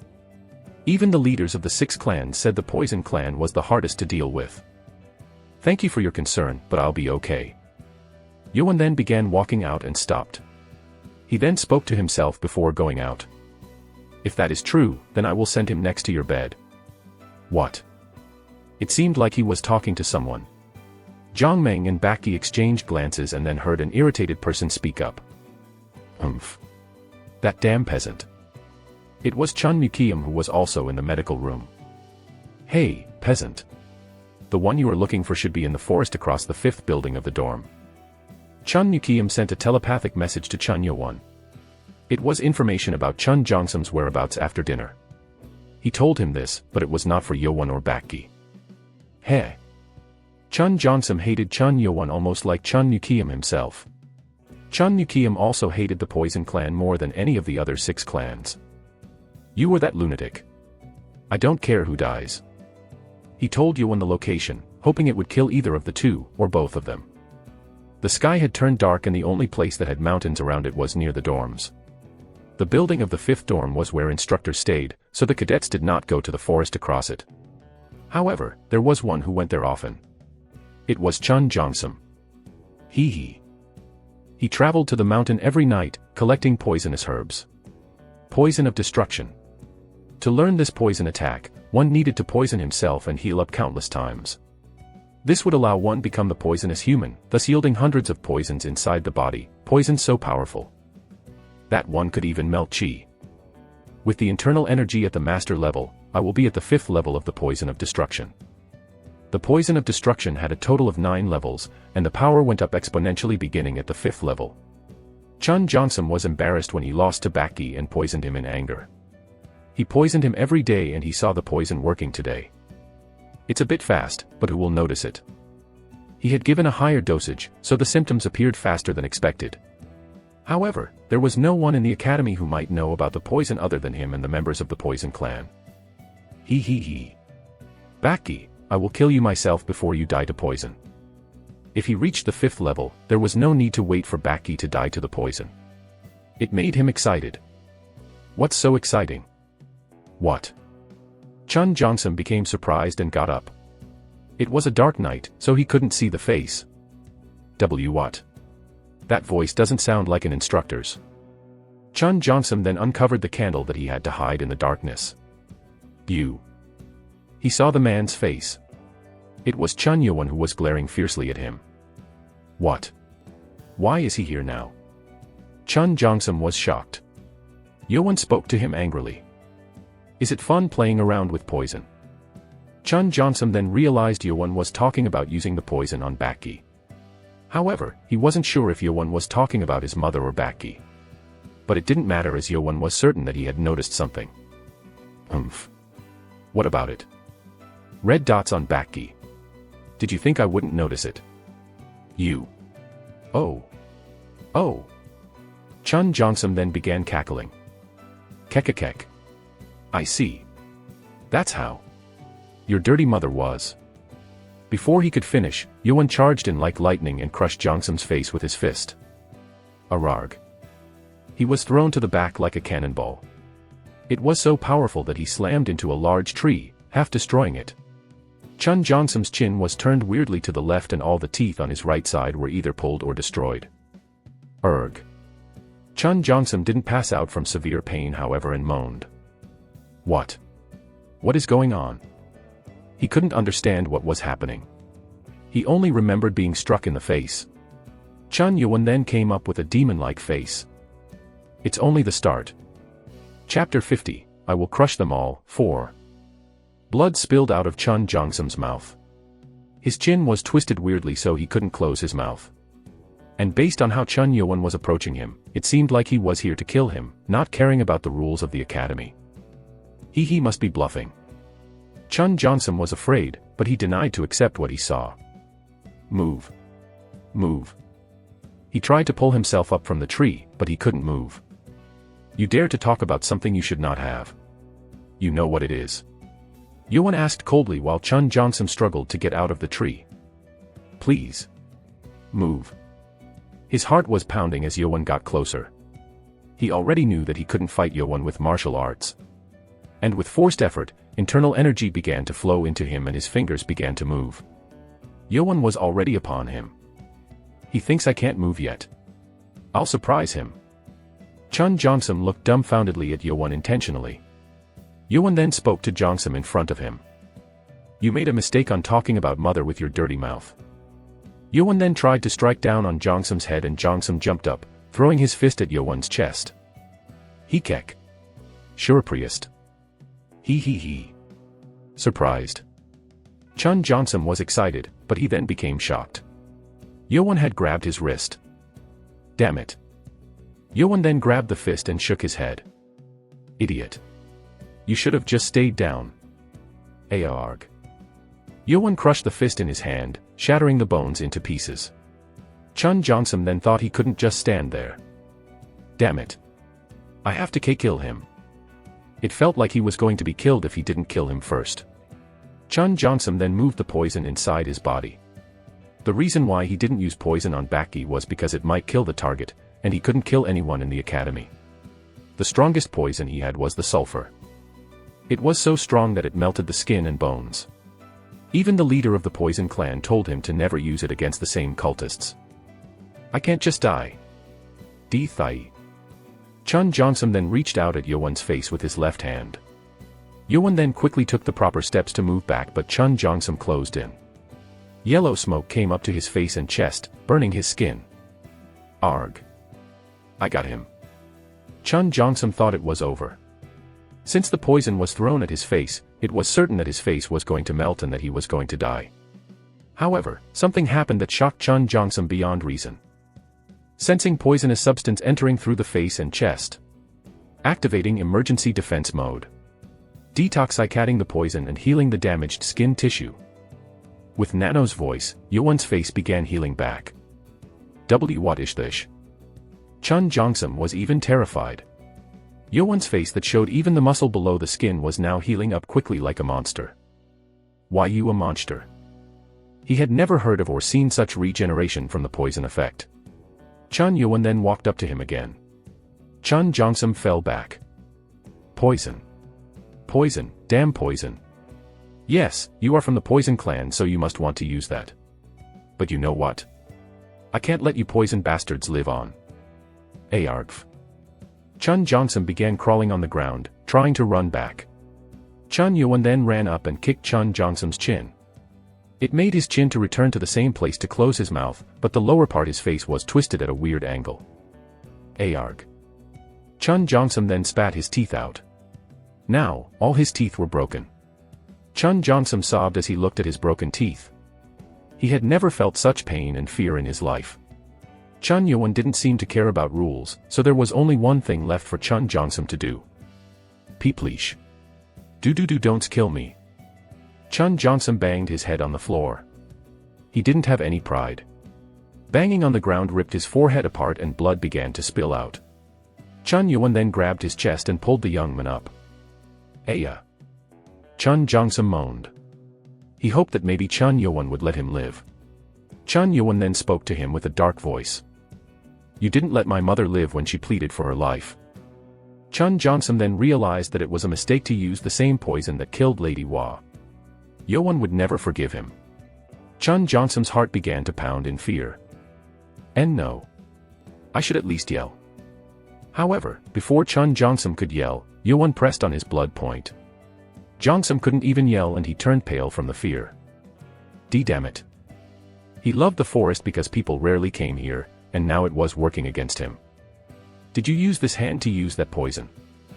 Yoan then stepped on Jongsum's left hand and began crushing it. Jongsum's left hand got smashed. NNNNGHHGHGHGHRRGHH.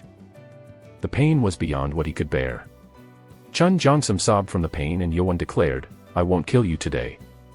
I don't want to get expelled for killing trash like you. Is he letting me live?" Chun Jongsum became hopeful, but that was false hope. "Instead, you will beg for me to kill you. Let's start with the bones, shall we?" And that was the start of Chun Jongsum's nightmare. Chapter 51, I Will Crush Them All, 5. After quite some time, Chun Jongsum began to regret using the poison on Bakki. Damn that poison. Chun Jongsum had learned about the poison because of a certain visitor at his home when he was very young. A middle-aged woman who hid her face with a red veil contacted his mother, Lady Beck. Chun Jongsum overheard their conversation while he was studying herbs. How long will it take to see the result? Possibly a year. Good. Is there any way for one to notice it if they don't have internal energy? There is no way. Someone with 60 years worth of internal energy can burn the poison from the body while meditating, but without it, there is no way. Good. I will trust your words then. So, where are you going to use the poison? I don't know. What do you think? And the woman left. A year later, news of the Lord's seventh wife Lady was passing spread across the entire demonic cult. At the time, Chun Jongsum's mother, Lady Beck, was also glad about the news since she hated Lady Hua too. But the excitement didn't last long. After it became apparent that Lady Hua's death was due to the poisoning, the Poison Clan and Lady Beck became the #1 suspect. If it wasn't for Demon Dr. Beck Jongwa's claim that the poison could be acquired even if it wasn't for the Poison Clan, things would have gotten out of control. The Lord became furious and arrested every servant who served Lady Hua, but after finding out that the cook that had killed herself, they couldn't find the real culprit behind it all. They found out that the cook had met with some woman with a veil, but they couldn't find out exactly who it was. After Lady Hua's death, the Lord cut ties with every wife from the 6 clans. And as for the Poison Clan, leader of the house Becco had to step down from his eldership. Becco knew that the Lord suspected his family, so he couldn't even object, and he too was suspicious that the culprit might be his own daughter. No. It's not me. Lady Beck wanted to tell the truth to the Lord. But if things got out that the source of the poison came from her, that was the same thing as saying that her family was behind Lady Hua's death anyway. So she couldn't tell the truth. She deliberately sold the poison, not knowing who it would be used upon. Jongsum, my child. You must keep this secret between you and me. Or else, even you will be hated by your father. Lady Beck told Chun Jongsum to not say a word about it and soon passed away while suffering from the stress. Mother. Chun Jongsum became furious. The real culprit was hiding behind the 6 clans, and the fact that his mother died because of it only made him angrier. No. It's not my mother. It's not. However, he had no way to find out who the red-veiled lady was. So, Chun Jongsum decided to become the future lord and find who was behind the incident. He would then wipe out her entire family to avenge his mother. If it wasn't for that *TCH, my mother would still be alive. Chun Jongsum blamed all of this on Lady Hua, and thought to kill Chun Yoan, her son instead. NNNNNNGHHHHHRGH. However, he was the one who was on the verge of death. All the bones in his body had been destroyed and he couldn't move. He despaired and was terrified of Chun Yoan. No amount of martial art training would allow him to defeat this monster. Your bones have all been crushed, so I should finish it then. Chun Yoan then began focusing energy in his hand, trying to finish it off by destroying the internal energy within Chun Jongsum. This was to ensure that Chun Jongsum would never try to hurt anyone without killing him. Wait. No. Chun Jongsum, who almost had given up, began twisting madly. NNNNNRGH. Having all his bones broken and taking internal damage were two different things. With the latter, there was no way one could be a warrior anymore throughout his entire life. Stay still. Chun Yoan pressed on the blood points to make him stop moving. NNNNNNGH. Chun Jongsum kept on trying to say something, so Chun Yoan allowed Jongsum to speak by pressing on the blood point again. Arg, ah. Chun Jongsum panted for few seconds. Yuush. Mosher, wash keeled, nut, by, ma, cran. His teeth were all gone and his chin was distorted, so it was hard to understand what he was saying. I don't know what he's saying. Nano, analyze it. Yes, master. Interpreting from the pronunciation and lip movements. Your mother was killed not by my clan. Nano told him with the correct pronunciation. Ah. What are you saying? Chun Yuan became shocked and Chun Jongsum sighed in relief. He was trying to tell the secret he had been keeping all along, trying to stop his internal energy from being destroyed. But there was another reason for this. Chun Jongsum thought that if this monster brought out the real culprit, then the monster would go after the culprit and kill her in the most painful way possible. The real person who killed your mother is one of the ladies in the 5 clans other than mine. One of the ladies in the other 5 clans. Chun Jongsum barely nodded. This was all he knew, but if Chun Yuan yearned for vengeance, then he was going to find out no matter what. So please, don't destroy my internal energy at least. Chun Yuan asked Jongsum with a suspicious look, so, how do you know this? NNNGH. How can I tell if you are telling the truth that the culprit is from one of the other clans? It was hard to believe that the Poison clan was innocent when his mother had died from the poison. Yuan thought that the Poison clan and Lady Beck were behind his mother's death all along. Jongsum then couldn't find the word to describe, but if he had to tell everything, then he had to say that. His mother was the source of the poison. Nano, analyze his facial expression. Analyzing. Chun Yuan activated Nano's ability to find out the truth. Is it true that culprit is with the other 5 clans? Chun Jongsum nodded. This was true, so there was no need to hesitate. No change in muscle movement. Chance of lying, 5%. This meant that Jongsum was telling the truth. The truth was shocking however, for Yuan had long thought that it was Poison clan who was behind his mother's death. Then, does the Poison clan? Lady Beck has nothing to do with my mother's death. At that question, Jongsum's eyes shook slightly. He didn't need to tell the truth about this, so he nodded. Nano's voice resounded in Yuan's ears. Detected change in facial expression and eyes. Chance of lying, 75%. This was much higher than when it was used on Yumpa. This meant that the Poison clan did have a part in Lady Wa's death. Yuan looked down at Jongsum coldly. I knew I couldn't trust your words. I ish not lying. Shut up. Chun Yuan then struck his underbelly. Chun Jongsum almost screamed from the pain coming up from his stomach, but he was put under silence by Yuan as he pressed on the blood point. Yuan punched again with the energy, destroying Jongsum's internal energy. All the energy within Jongsum's body began to dissipate. It was gone. My energy. No. No. At the medical room, Dr. Beck Zhongmeng did not go home and waited. Humph, should I prepare an antidote? He was worried that Yuan went out full of anger. Even if he had gotten stronger, it could be dangerous if Chun Jongsum used his poisons. Yuan was the first cadet that Zhongmeng had become friends with, so he was worried that Yuan might get hurt. That's when he heard someone running up the stairs. Soon, he heard guards talking in alarmed voices to go ahead, and the door opened. What? You? Zhongmeng looked at Chun Yuan bursting in. He had someone on his shoulder, who was hanging like a rag doll. What's going on? Do something about him first. Chun Yuan threw the men down on the bed. It was Chun Jongsum. NNNRGH. He had bubbles coming up from his mouth, almost dying. His entire face turned purple as if he had been poisoned. What have you done? What is going on? Zhongmeng was baffled, but he quickly moved over to start checking on Jongsum. And the bed next to it was where Chun Mukiam laid. He was dumbfounded. This bastard. He didn't think Yuan would really bring Jongsum next to his next bed, right on the verge of death. Chapter 52, Cool Heads But Warm Hearts, 1. The Poison of Destruction Art. When one reached the 4th level, it allowed them to store poison within the body and use it when needed.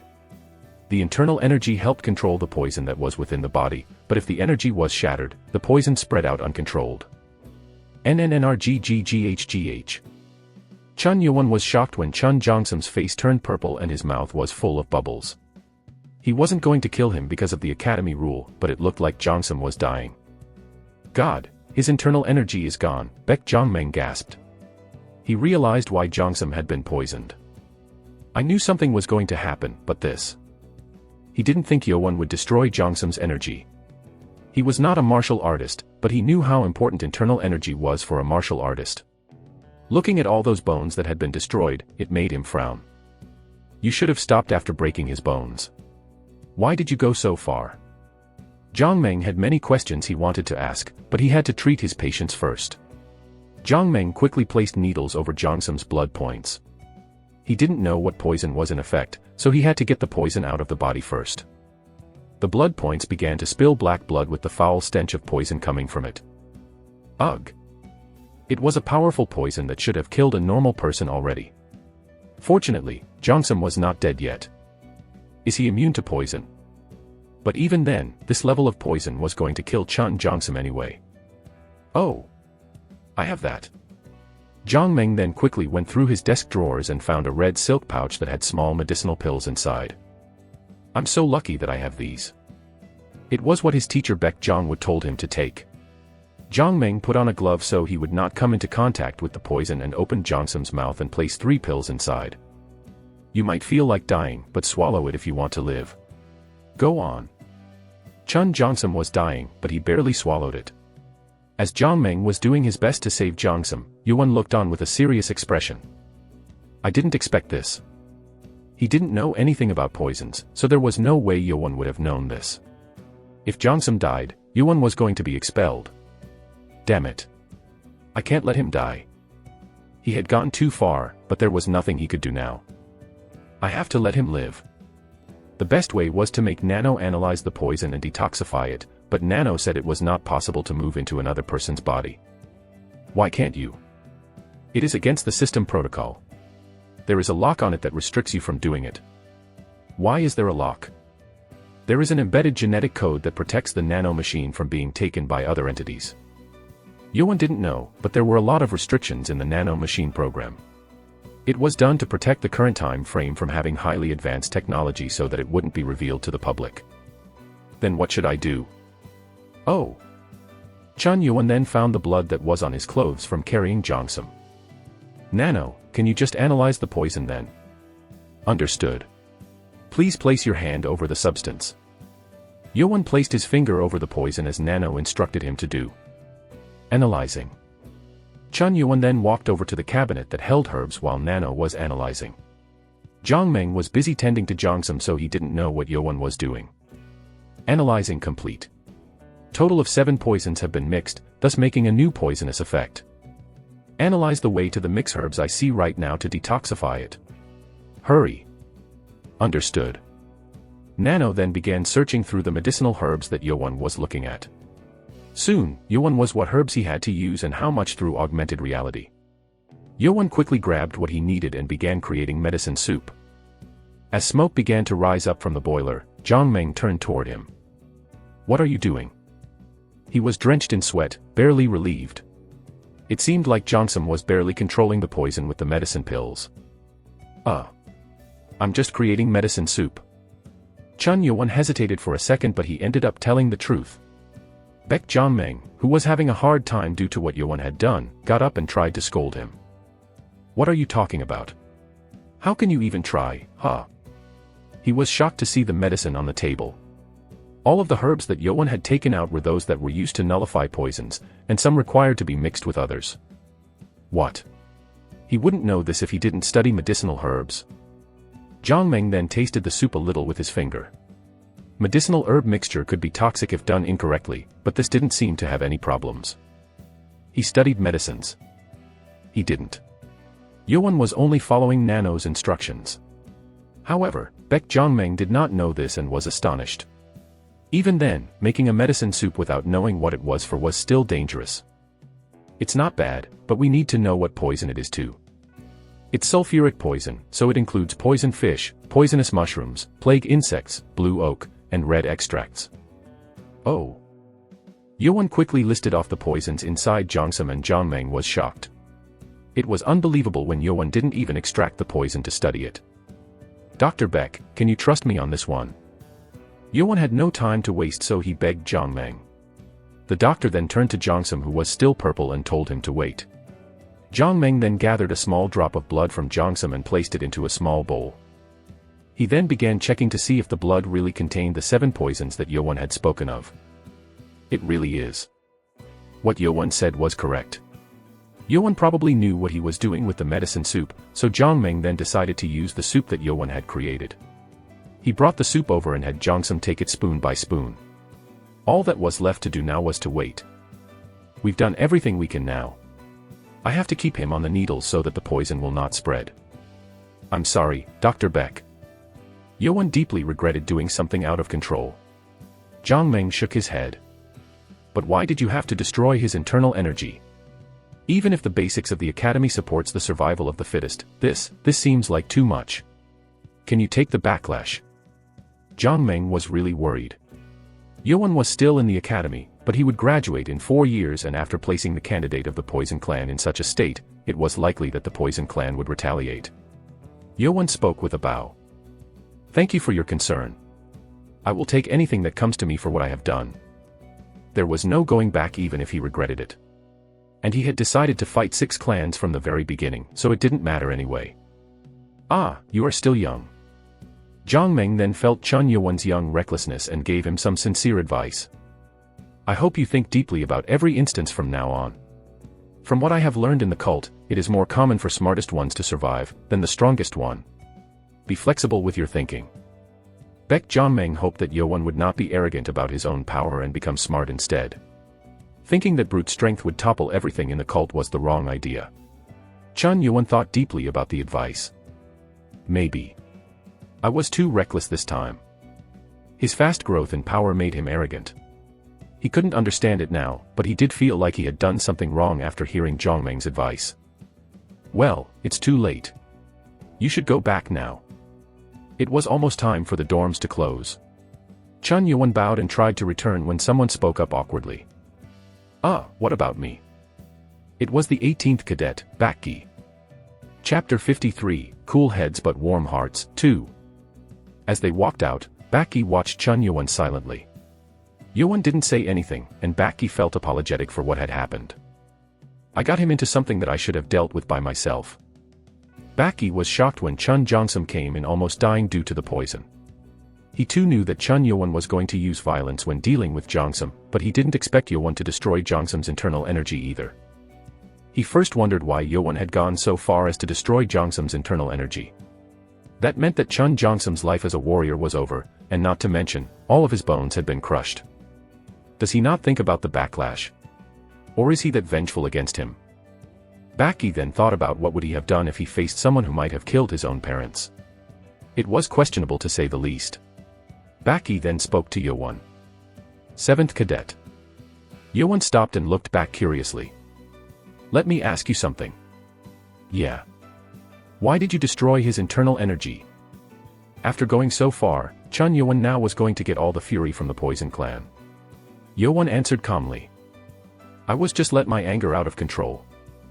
Yuan continued, I was afraid that if I let him be, he would use poison on the other cadets also. That made Bakki astonished.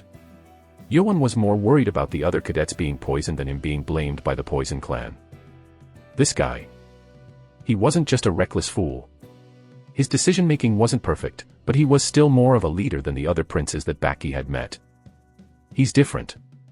Chun Yuan wasn't actually worried about other cadets. He just didn't want to see the poison that killed his mother spreading across the academy. However, Bakki had interpreted it as Yuan's noble sacrifice and began to think that Yuan was fitting as a leader. What if? Bakki then tried to say something to Yuan when 7 cadets came running for him. They were Yuan's team members. Master. Where were you? Hu Bang asked with sweat over his face. The 7 cadets looked like they were really worried and sighed in relief. Ko Wonger also spoke with relief. We were worried that you got ambushed. I was waiting for you to come out of the private training ground. Oh. Yuan then remembered talking with Wonger to go back to the dorm together after dinner time. But when Yuan did not come out after an hour, Wonger began searching the academy with the other members. Yuan apologized to them. I'm sorry. No, it is good that you are okay. Bakki then looked at them and smiled bitterly. He already has his own people. Baki realized that he always distanced himself from the other cadets, so even when he was a leader for the 12th group, no one followed him. Yoan then asked Baki, "What were you trying to say?" "No, it's nothing." Baki shook his head and returned to his room. When Yoan's team heard about what happened between him and Chun Jongsum, they became concerned. Ko Wonger of the Demon Fist clan was also worried about Yoan destroying Jongsum's internal energy. Wonger then gave them a solution to deal with this. "We have to grow in power for now. They cannot do anything to us while we are still attending the academy, but we are against one of the 6 clans of the cult. We must focus on growing in power while we can." Ko Wonger was big and muscular, but he was also very intuitive and logical. Yoan agreed with him. He had to be prepared for the Poison Clan to retaliate in any way. And unlike Wonger, Hubong was worried about another issue. "Master, I'm more worried about how the chief will handle this issue. The rules of the academy didn't state that one couldn't destroy another's internal power, but internal power was like a lifeline to a warrior, so they weren't sure about what the academy would do about this issue. Let's hope nothing happens." Hubong's concern became a reality. Early in the morning the next day, 3 instructors came to Yoan and his members in the forest nearby where they were going to train. One of those instructors was Impeng. "You've done a foolish thing." "I'm sorry. The chief has ordered us to take you to his room." "Oh no." The 7 members all became worried. They just hoped that Yoan would not get expelled. If that happened, then Yoan would be targeted by the Poison Clan right away. When instructors brought Yoan up to the office of the chief, they let Yoan go in alone. "Chief, the 7th cadet is here. Let him in." When Yoan walked in, Li Haming had tied his long red hair to the back and was working on a document. Yoan then bowed politely. "7th cadet, reporting to the chief of the Demonic Academy." Li Haming did not respond and focused on his document. The air went cold as silence fell. Soon, Li Haming finished writing on the document and got up to stretch his muscles. "I had to write an incident report thanks to you, so don't be angry about me not responding to your bow." That was what Li Haming had been working on. He had to report Baek Zhongmeng and the other instructors on what had happened. Haming pointed at the chair near the meeting table and allowed Yoan to have a seat. Li Haming sat across Yoan and looked at him with his fingers crossed. It was hard to tell what he was thinking. After a long time, Haming said, "You are still young." "What?" "Let's deal with the work first. Let me speak first as the chief of the academy." "As the chief?" Yoan became curious and Haming continued, "You've done some serious damage by destroying another cadet's internal energy." The problem here was that fighting and dueling behind the scenes were unofficially recommended by the academy, so the actual fighting was not a problem. You basically killed a martial artist. It was likely that there was going to be punishment for this. Yoan's eyes shook. This meant that he might even get expelled. "Through our long history in the academy, you are the first to do such a foolish thing. If we let you walk freely after doing such a thing, there will be others who will replicate such a foolish act." "No." Yoan put his head down. Haming concluded, "So, as the chief of the academy, I hereby order you to turn over your yellow tag and stay for 5 days in the prison cell." Yoan's eyes widened with shock. "Am I not getting expelled?" "Expel? What nonsense are you talking about? The only expulsion in the academy is from failing a test, or killing another cadet outside an official duel." "Oh." Yoan then sighed in relief. At least the worst-case scenario did not happen. Haming shook his head. "Humph. It's too early to feel relieved." It was as Haming said. If he had to return the yellow tag, it meant he would lose the right to become a leader. After 5 days in prison, it would give him only 1 day to get the tag back when he came out. But would there be any instructors left with a yellow tag on the last day? That's a problem too. Li Haming had given such punishment to show all cadets what will happen when one went too far with violence. "I was going to make you stay for 7 days, but that will give you no chance." This was a small gift from Li Haming. He couldn't bear to lose talented individual like Chun Yoan, although he was really disappointed over this issue. "Well, so with that done, let's talk about your foolishness as a senior graduate of the academy." Haming then unleashed his powerful energy throughout the office. It was so terrifying that it even made Chun Yoan flinch. The reason why Haming covered his office was to mask the sound that could seep out of the office. "I am very disappointed with you.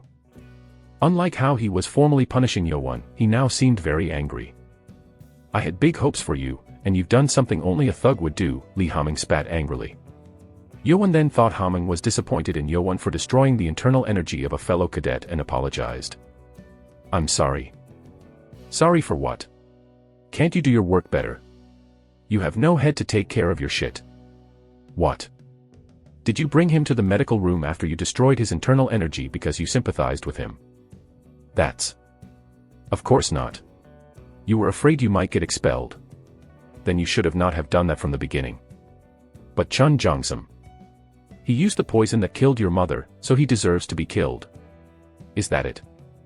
Yeowon was confused and the words got stuck in his throat. Lee Haming had found out every little detail of what had happened. Baek Jongmeng had spilled all the details about Chun Yeowon, in hopes of defending Yeowon's position. Lee Haming scoffed and spoke with a cold voice. You bring him to the medical room when you think he's the one behind your mother's death. Because you were afraid that you might be expelled. What a fool. If you were going to do it, then you should have done it right. Wait, is he? Lee Haming wasn't talking about destroying internal energy.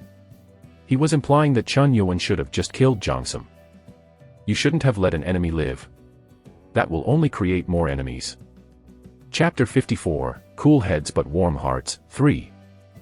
Lee Haming got the report of what happened the other night when he came to work early in the morning. He quickly came to understand that Chun Yeowon had lost his control over his rage, and thus he was unable to comprehend the problem at stake. He must have been busy learning martial arts for 2 weeks. Haming hated Right Guardian Submeng, but he too knew that there was no time for Submeng to teach Yeowon things other than martial arts. It seemed that Chun Yeowon was missing out on real-life lessons. I can't just let him rot with his talent. Chun Yeowon had high potential, given the right lessons and guidance. Lee Haming valued his connection with the 6 clans, but he was also intrigued by Chun Yeowon. Do you know what follows for the one who fails to clean up after his mess? It is death. The ruckus you caused is exactly what you are bringing upon yourself. Unlike Dr. Baek Jongmeng, Lee Haming was a realist who usually criticized and judged on the actual problem. Why did you enter the academy? Lee Haming asked. Yeowon bit on his lips and answered, it is to become stronger than anyone else. Than anyone else, you say? Yeowon noticed the hint of anger in the voice after he said why he wanted to become strong. He wanted revenge. Is anger what pulls you and make you stronger? Everyone had a goal, and a goal was what made people work harder. All cadets in the academy had their own goals. Anger can be your reason to live, but you are also a candidate to the throne. Chun Yeowon shuddered. As a possible future lord, will you be satisfied after getting your revenge? Anger is only part of the path you take. It should stay as your motivation. The lord was the demonic cult itself. If Yeowon was just another cadet, the goal would not have been that bad, but he was also a candidate to the future lord's throne. You have to look at the forest. Your anger burns the entire forest, not just the tree. And it will burn yourself with it in the end. Lee Haming was now advising Yeowon. Do you know what I mean? I think so, sir. If you unleash your anger like a thug, it will hurt the people around you, and it will hurt you too in the end. Haming spoke coldly. 7th Cadet. No, Chun Yeowon. If you want to survive and become the future of the cult, you should have a cool head but a warm heart. Or else, you will die before you even avenge your mother. Cool head, warm heart. Yeowon etched the advice deeply in his heart. He had never heard of any kind of advice in his 15 years of life. All he thought about was revenge and to put an end to the 6 clans that killed his mother. But he had never thought about what would happen afterward. Those thoughts cooled Yeowon's anger. He is right. If he only focused on revenge, that was going to be it. If he wanted to achieve his revenge and survive, he needed to look higher and farther. He had to accept his mistakes and amend it. Well, he doesn't seem like entirely idiot at least. Lee Haming smiled. He thought if Yeowon didn't understand what he was saying, Haming was going to forget about Yeowon. But if Yeowon understood and could fix his mistakes, it was likely that Yeowon would grow to become a real monster in the cult like no one else. And I will be the trusted teacher who gave him a valuable lesson, if it comes to that. Heh. Lee Haming then retrieved his energy, hinting that their conversation was over. Chun Yeowon got up and took the yellow tag to hand it over to Haming. Thank you for your advice, Chief. I really am thankful. Yoan bowed to Haming, who had given him a life lesson. Haming was satisfied by that, but he didn't show that he was. Instructors, come in. Huh. After Haming gave the order, the instructors immediately walked into the office. Take him to the prison cells. Yes, sir. Chun Yoan was shocked. He wanted to tell his teammates about what happened and was going to give them orders on what to do while he was gone, but he didn't think he would get taken in right away. Chief. Can you give me a little more time before going to the prison cell? Li Haming shook his head and snapped coldly, no. At least so I can talk to my teammates. Your imprisonment will be announced officially. And, it is your former teammates. They are now just cadets. Ah. Chun Yoan then moaned. He then realized what Li Haming did to teach him. He wants me to know the consequences of my actions reaching other people. Chun Yoan was able to feel it very truthfully. His imprisonment was announced after lunchtime to every cadet. The 7th cadet has destroyed the 4th cade's internal energy, thus destroying the 4th cadet's chances of being a warrior for life. As punishment, his right to become a team leader has been taken away and he will be imprisoned for 5 days. All cadets should learn from this and never attempt such foolish acts within the academy. This shocked all cadets. Even when the academy had a basic rule of the survival of the fittest, destroying one's internal energy when they were all in the same cult was beyond reasonable. Whoa. He's terrible. He's just not strong then. He's mad. 4th cadet. Is it Chun Jongsum from the Poison Clan? How he dare attack the Poison Clan? He will be killed right after he leaves the academy. Or he might get killed in the academy beforehand. Yeah, but who knows? He might have someone on his back. Yeah. No fool will dare to attack the Poison Clan without a way to protect himself. The cadets all had different thoughts about this issue. Despite all this, at least Chun Yoan was no longer an unworthy son of the Lord who was going to die soon. Chapter 55, Cool Heads But Warm Hearts, 4. Ha ha ha ha ha. He really is crazy. How did he even think about destroying the internal energy? Chun Yuchan burst into laughter as he read the announcement on the wall. Chun Yoan's action was unpredictable. It was amusing, but it didn't feel like he had made the right choice. I thought the competition was going to come from 3 sides, but that won't be the case. He thought Yoan would be dangerous after seeing him fight an instructor, but this made him feel relieved. This way, Yoan would surely fail the 3rd test without even being tested. Chun Yuchan touched his 3 yellow tags and smiled. Well, well. Isn't it a wonderful thing? Chun Kung, one of the Sword Clan, also liked what he saw on the announcement. Chun Muyun of the Wise Clan, however, didn't pay much attention. He just glanced at the announcement and walked away. However, there were those who were beyond shocked. It was Chun Yoan's team members. Luckily, Yoan had not been expelled, but they were now teamless. There will be 1 day left when the master comes back. Will there be any yellow tags available until then? Ko Wanger was worried.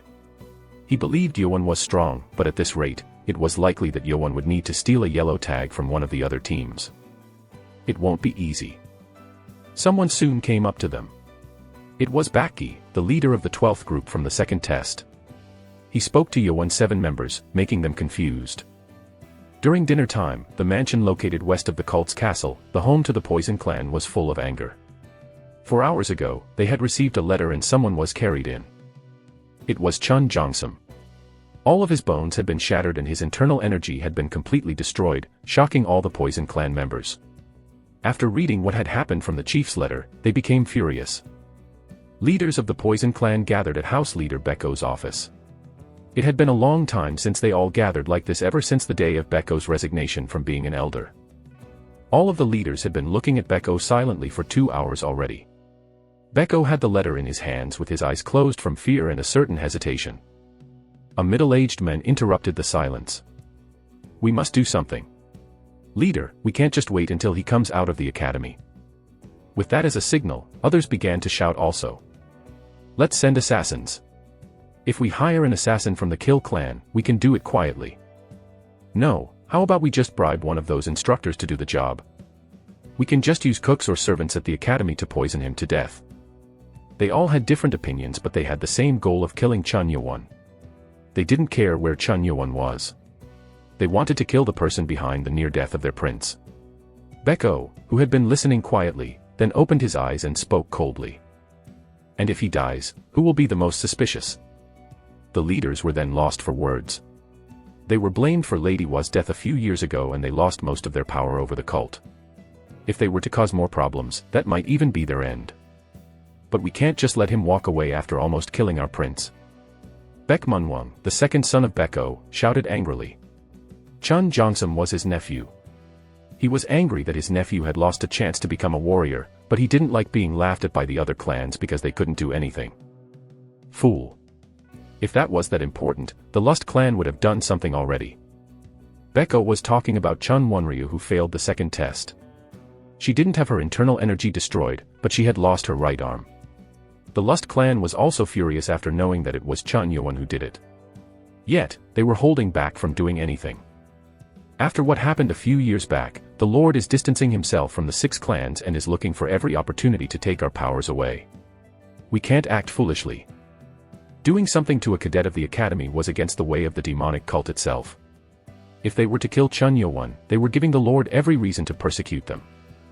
Then are you saying we have to wait until he comes out of the academy? Manwang shouted, biting on his lips. Beko answered, that is how it should be, but... Beko looked down at the letter. He then stared for a long time at the letter and grabbed his staff. I will need to meet the left guardian myself. Late at night a day later, there was a big mountain peak far from the academy's library. There were many caves on the upper portion of the peak where the prison cells were located. The academy did not have its own prison since it was made to train people. But this prison cave had a way to block the entrance from outside. Inside the cave, there was only one small candle that brightened the area. Yo-won bit on the hard grain. Ugh, this is terrible. Chun Yo-won was given 5 days' worth of grains and was locked here to train alone. The entrance was sealed tight and the cave was dark and stuffy, which made it harder to train. Nonetheless, Chun Yo-won didn't feel too bad while spending his time here as he was training with augmented reality. It's fortunate that the guards don't watch what I'm doing.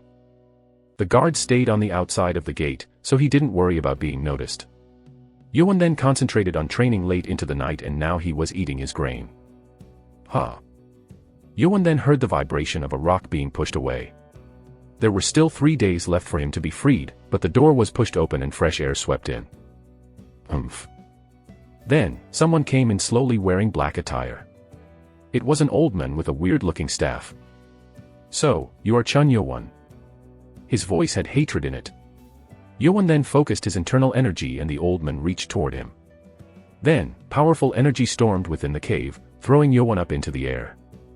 Chapter 56, Blessing in a Disguise, 1.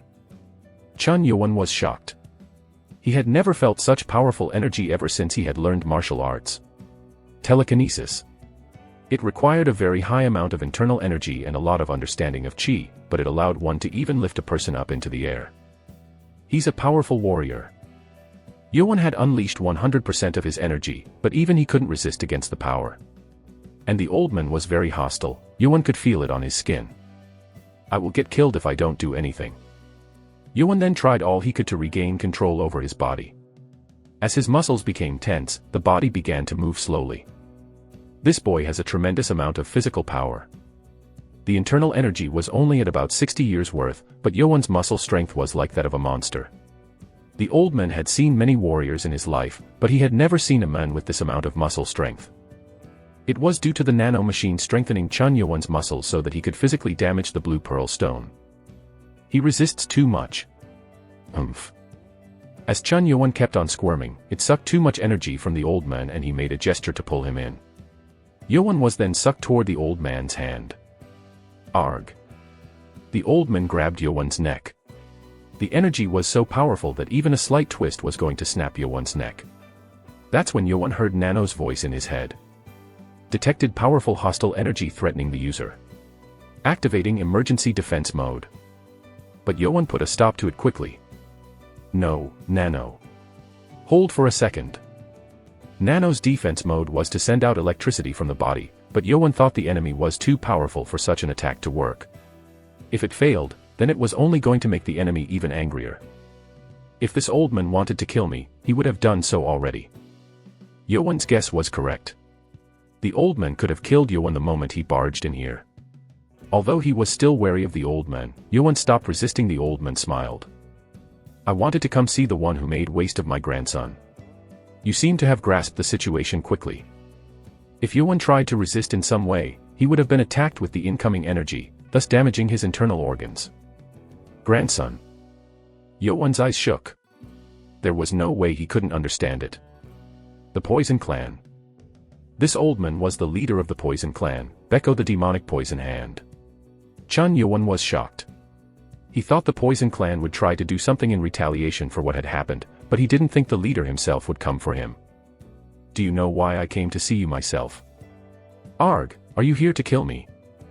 The hostility proved it. There was no way the leader of the house would forgive Yoan for destroying the prince's internal energy and shattering all of his bones. Think about how to get out of this situation. Yoan tried to keep calm to think about it, but there was no way. He was going to die the second Beko twisted his hand. Am I going to die here? And when he came to such a conclusion, what came to him was anger, not the fear of death. He was angry that he was going to die before getting his revenge. His eyes. The 15-year-old boy was at the brink of death, but his eyes were now filled with anger and determination. Beko was surprised. However, he couldn't allow anyone to make such eyes toward one of the top 10 leaders of the demonic cult. Humph. You need some punishment. Arg. Beko put his energy into the staff and smacked Yoan's stomach. The energy was so powerful that Yoan felt the immediate pain and blood soared up through his throat. Now, you won't make such eyes, huh? Beko was dumbfounded. He had expected Yoan to be in pain, but his angry eyes still remained.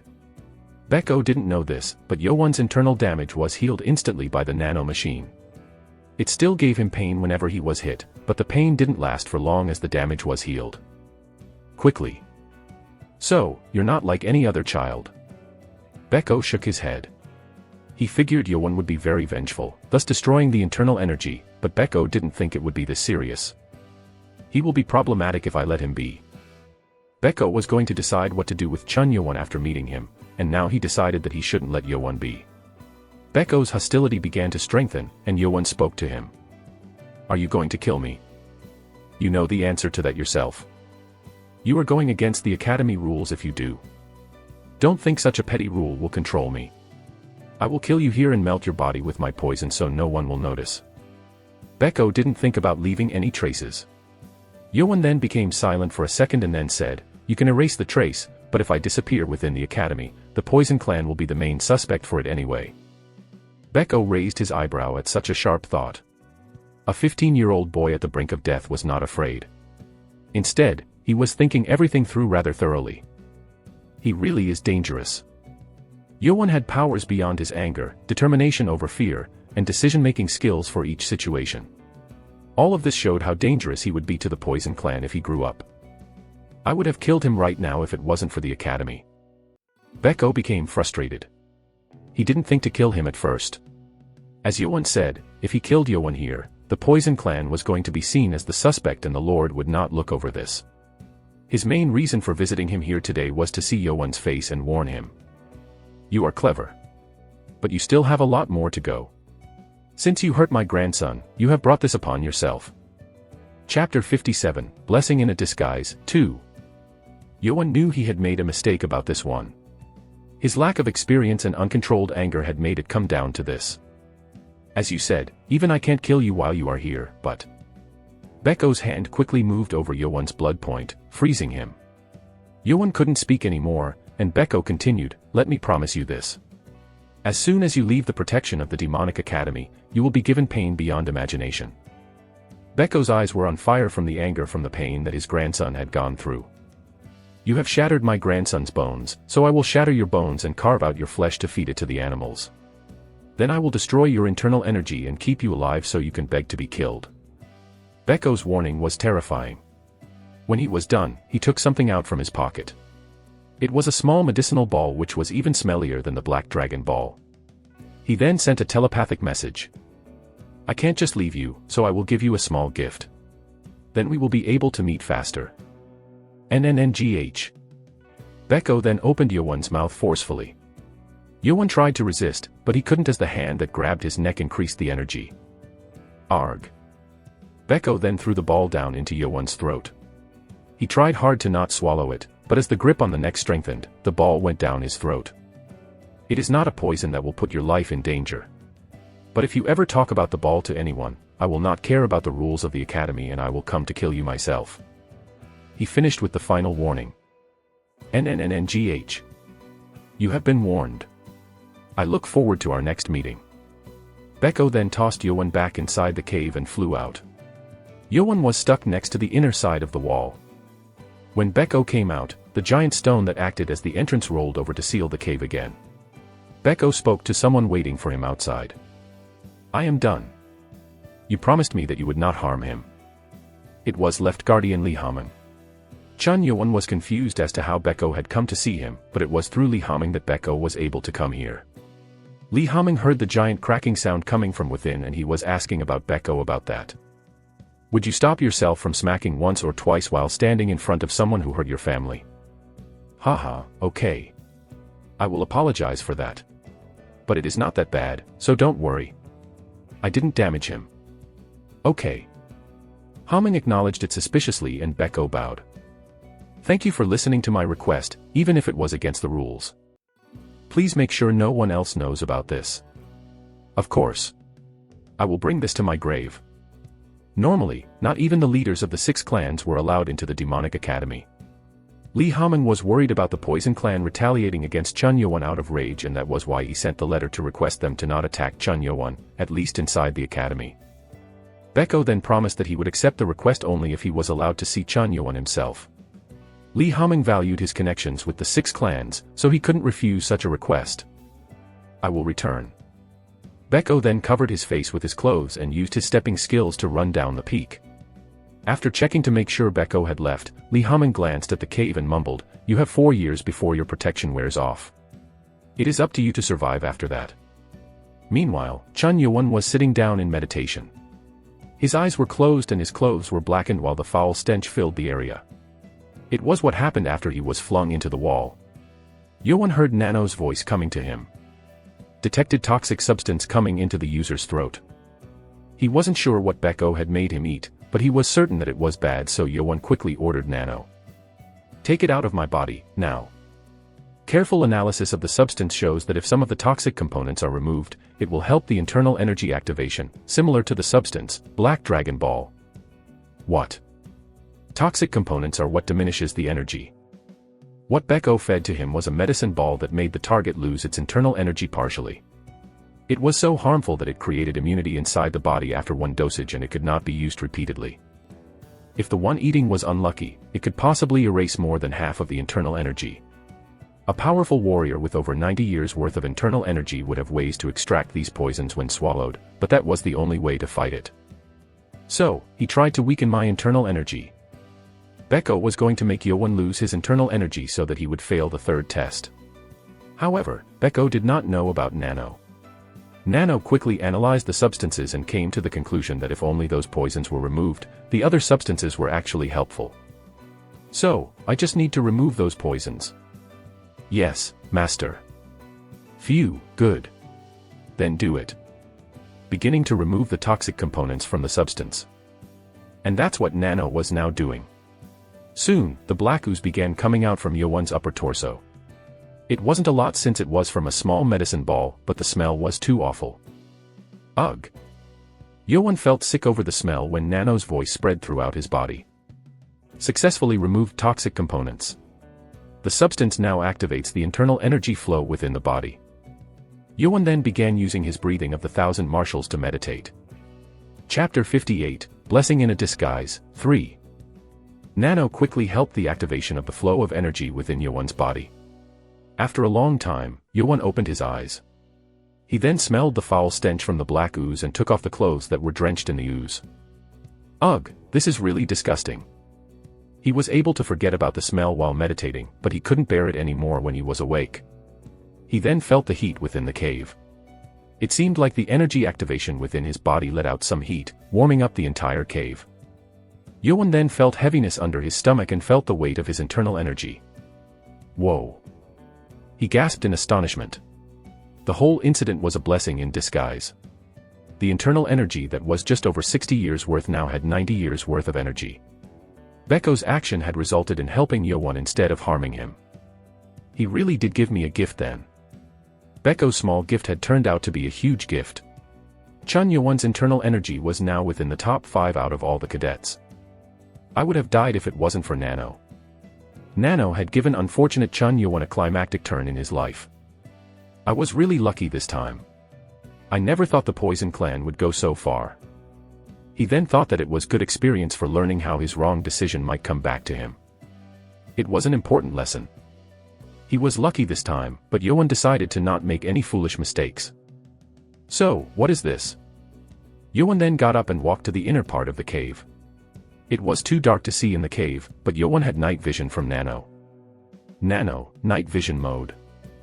Yowon was then able to see the inside of the cave. A part of the inner wall was broken when he was thrown into it by Beko. Something felt weird. Yowon felt like the inside of the wall was empty when his back hit the wall. He felt curious, but he had to focus on taking care of the poisonous medicine ball he ingested. Oh. Air was seeping out from the cracked part of the wall. It was proof that there was space on the opposite. Yowon then became curious. Let's check on it. Yowon began to tap the cracked side with his fist. The wall had too many cracks in it and the slight tapping made it fall apart, making a small hole that Yowon could crawl into. There we go. The hole let cold air come in from the opposite side, making the cave a bit cooler. Yowon then crawled into the dark hole. He then frowned. Huh. Unlike his expectations of seeing a bigger cave, it seemed like a tunnel-like cave that connected somewhere else. Yowon then got up and looked back. The cave wall was shaped as if it was made artificially to block it. The opposite side looked natural, so he didn't realize it, but it was very apparent from this side. Was it blocked off intentionally? It seemed like something was hidden inside. Yowon then thought about going in when Nano's voice called out to him. Detected faint natural light coming from the tunnel. Yowon became curious. The only possible natural light source in such a cave could only be from a firefly. Yowon then began to walk in. The cave was located on the peak of the mountain, but this tunnel seemed to lead him below. It's getting brighter. As Nano said, the green-colored light began to grow stronger. He now didn't need night vision mode to see anymore. Yowon then deactivated the night vision and walked in. Soon, he then reached the closed end. It shined very brightly with the light. Yowon then took a step forward and almost fell. The ground in front had a huge hole. What in the world? Yowon looked down, but he couldn't see anything. He then jumped down. It was a few meters deep, which was not safe for any normal human to jump down, but Yowon was able to land easily with his walking skill. He then looked up to where he had come from. The entrance he went through looked more like an air vent from what he saw from below. The space he was in now was very wide. Whoa! Countless light-emitting stones were on top, brightening the entire place with the green light. It was so bright that it was hard to even look up at it. To think such a place was hidden inside the prison cave. It was amazing. He looked around and found a round stone pillar in the middle and nothing else. There was an exit at the southern side of the cave, and that was blocked by a stone from the outside. It's an unused place. It felt strange to not use such a nice place. Huh. Yowon then looked down and found traces of something being dragged out. From the size of it, one could tell that it seemed like a large stone was pushed out from it. As he followed the trace, it led him to the center of the area. There's more than one. The trace was made by more than once. It seemed like something was placed in 5 directions around the pillar until it was dragged out. It must have been very heavy if it made such a deep trace. It looks like there must have been some kind of giant stone, a pedestal. Yowon then thought of the blue pearl pedestal in the library. He then realized the library had 5 floors, which meant that the pedestal was also created through the 5 levels. Nano, activate augmented reality and show me the blue pearl pedestal on the first floor in the library. Activating. Yowon then was shown the actual size of the blue pearl stone. Nano, do you see those traces on the ground? Can you see if this stone was placed in any of those spots? Analyzing the traces on the floor. Nano then began scanning the 5 spots and placed the same blue pearl stone over the 5 spots. And when they were all in place, Yowon's eye grew larger. It has the same size. The size of the trace and the stone were the same. When the 5 stones were placed there, the one located on the south side shined in red. This location seems to be where the blue pearl stone from the first floor was located at. Yuan then walked over to check it out himself. Can you check the second floor one too? Nano then began scanning everything, and it seemed like the second stone was located on the southwest side. Ah, so, this was the place. It seemed that all those stones were originally placed here. If all of them were still here, then it would have been much easier to learn about Father Chun's original sword skill. What is up with this pillar then? Yuan was curious as to why all these stones were placed around it while facing the pillar. Yuan walked over and looked around. On the north side of the pillar, there was a letter written in handwriting. Sword Force of the Sky Demon. Yuan felt his heart pounding. He then found the small dots that looked like those under the writing of the blue pearl stone, which showed a drawing. Chapter 59, Blessing in a Disguise, 4. A martial art that represented the lord of the demonic cult was the godly force of the Sky Demon. Every cultist knew of the power beyond that martial art, and it was also one of 3 godly forces of the Jianghu. But the word said sword force, not godly force. Is it a sword skill? Chun Yuan was confused. He had never heard of sword force. Was it a breathing skill or a sword art? He learned from Guard Jiang that the Lord's best martial art was the sword art of the Sky Demon. But what was this sword force? Is it the name of the original sword skill in the blue pearl stone? That seemed to be the most likely case here. The bearded middle-aged men who Yuan met on the first floor of the library said that the blue pearl stone held the truth from Father Chun. He would leave a new name for it, of course. I guess Father Chun is the one who wrote this here. It was natural for making up such a name for a powerful sword art like that, especially if it was made after the sword art of the Sky Demon. Nano, can you check the writing on this pillar to see if it matches the writing on the blue pearl stone pedestal? A white line then scanned the writing on the pillar, and Nano soon responded. Analysis complete. It is from the same writer. That is the name then. Yuan then learned the real name of the original sword skill he had learned. What up with these holes then? Yuan then looked down at the holes underneath the name. Holes under the poetry on the pedestals represented numbers, but these holes looked different.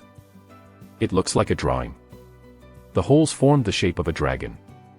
Dargon. The animal in the myth symbolized unity and power. He would have not paid that much attention if he didn't find out about the secret behind holes on the blue pearl stone pedestal. He was curious if this drawing had some secret behind it also. What is it trying to say? Yuan then sat down to give it some thought. He brought the pedestals to his left and right and began looking closely at the holes in the shape of a dragon. However, he couldn't identify any relationships between these holes. Are the holes related to the numbers again? Yuan then counted the number of holes. 24. There was a total of 24 holes. He wondered if the number 24 meant anything. After thinking for an hour, all he could think of was the sword movement comprised of the sword force of Sky Demon and its 24 movements. What is it talking about?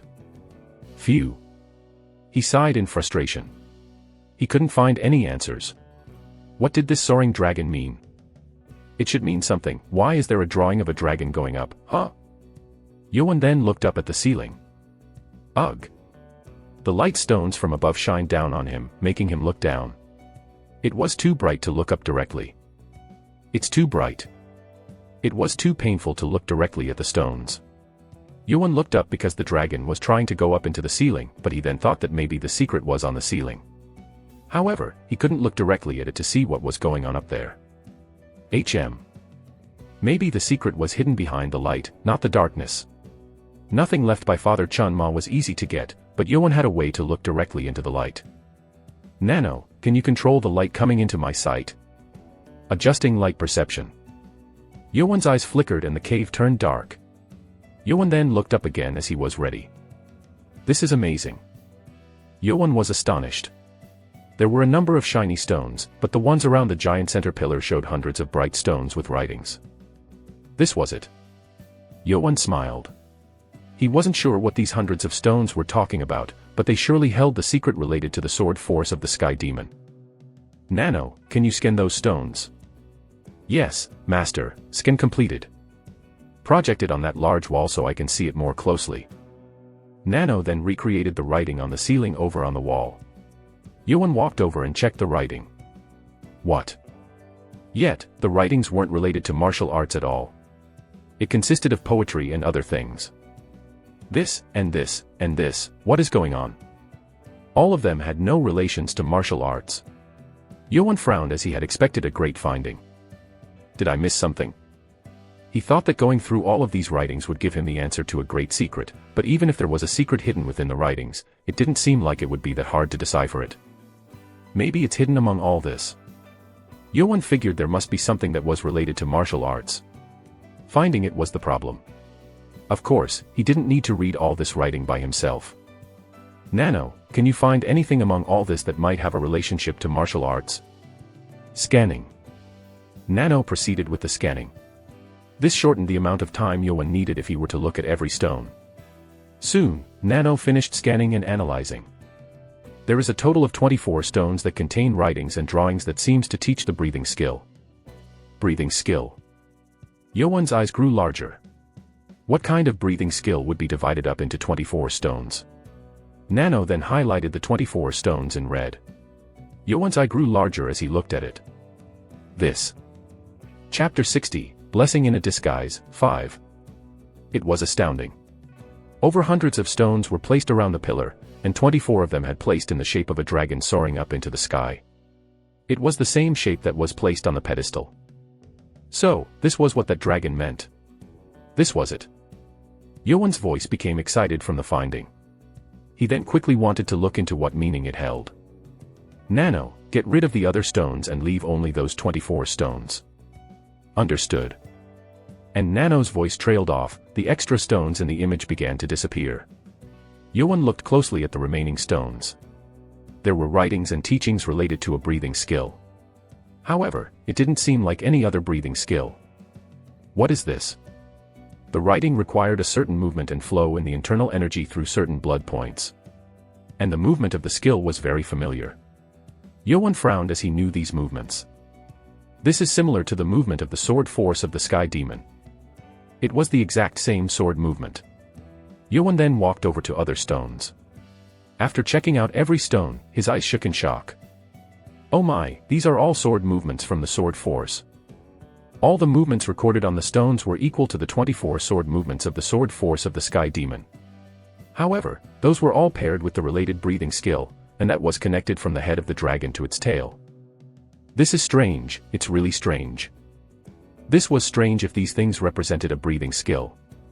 A breathing skill usually required one to sit or lie down to take a comfortable position, but this was one with the sword movement to display a sword formation. I should just give it a try. He had no way to find out unless he tried it out. Nano, can you transfer these teachings and movements into me? Understood. Transferring to the user's brain. Nano soon transferred all the information into Yuan's brain. When it was done, Yuan used his finger to follow the first movement. Take a deep breath and move into. The meditating also started. He had to connect all the movements together while in motion. Yuan followed the 24 movements and sent his internal energy into the blood points as written in the breathing skill. As the energy stopped flowing through his body, the qi in the body began to tremble. Yuan then repeated the 24 movements again without thinking, as if he had gone into a trance. The powerful energy flowed inside, and Nano began to analyze to store it as data. After some time had passed, Yuan stopped. He didn't even know how long he had been practicing this breathing skill. Nano, how long have I been doing this? It has been 2 hours. What? 2 hours? It was shocking to hear that he had been moving through the movements for 2 hours straight. Yet, he didn't feel exhausted or tired. It even felt like he was full of energy and the internal energy was flowing fluidly within him. It felt like the energy flow became faster as I moved through. Yes, that is true, Master. Nano had recorded the quick energy flow within the body already. Yuan then became curious about Nano's conclusion and brought up his internal energy. The speed of the internal energy flow had gotten much faster. He focused slightly and the energy spread into his body very quickly. When Yuan focused on his right hand, a clear light appeared to create a qi on his hand. It's much faster now. Yuan was not used to shaping qi outside his body. But with the quickened energy flow, shaping qi was also much easier now. The breathing skill that was written on the stone was beyond the level of any breathing skill.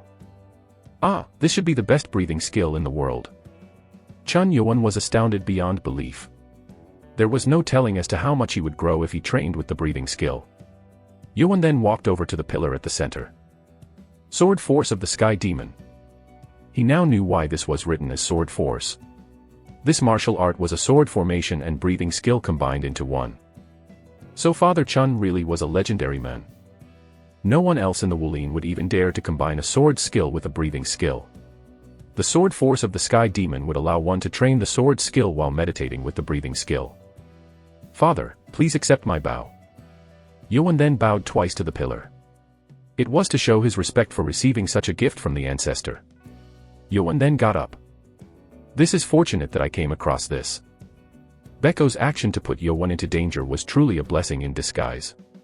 If Beko found out about what followed after he left, he might collapse because of a stroke from the shock. So, there's only one thing left to do then. Yuan then walked over to the pillar so he could erase the traces. He couldn't do it near the blue pearl stone pedestal since there were guards, but no one was here.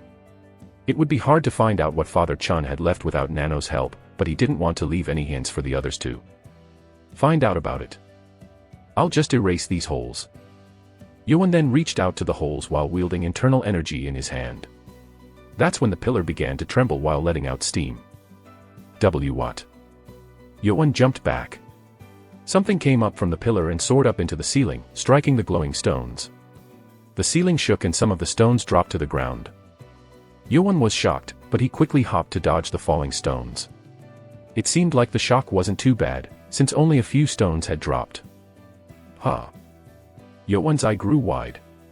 The number of stones that dropped was the 24. No way. He then walked over and frowned. The stones were those with the movements and writings from the Sword Force of the Sky Demon. Chapter 61, Blessing in a Disguise, 6. Yuan had to rely on Nano's skills to find out about the breathing skill, but the pillar was programmed to make it easy to find these stones as well. It was surprising. Well, I guess you would need such a thing to find out about it without Nano. What was funny was that no one had even tried it before. No one dared to do what Yuan had done to the pillars until now. Huh. Yuan then noticed the place where he bowed at the front of the pillar sank in the middle and liquid seeped out from it. He tasted it with his finger and found out that it was oil. Is it made for fire? The pillar had a mechanism to burn itself when its duty was complete. The oil was to be wet when it sent down those stones so that the internal energy would be able to light it on fire. I got it anyway. He was lucky at least. Yuan realized it was easy to get these stones too late, but could now destroy it. Now it will be easy to erase those holes on the pillar. Yuan then walked over and picked up one of the stones to destroy it. Huh. He then became confused. What is this? There was something engraved on the other side of the stone.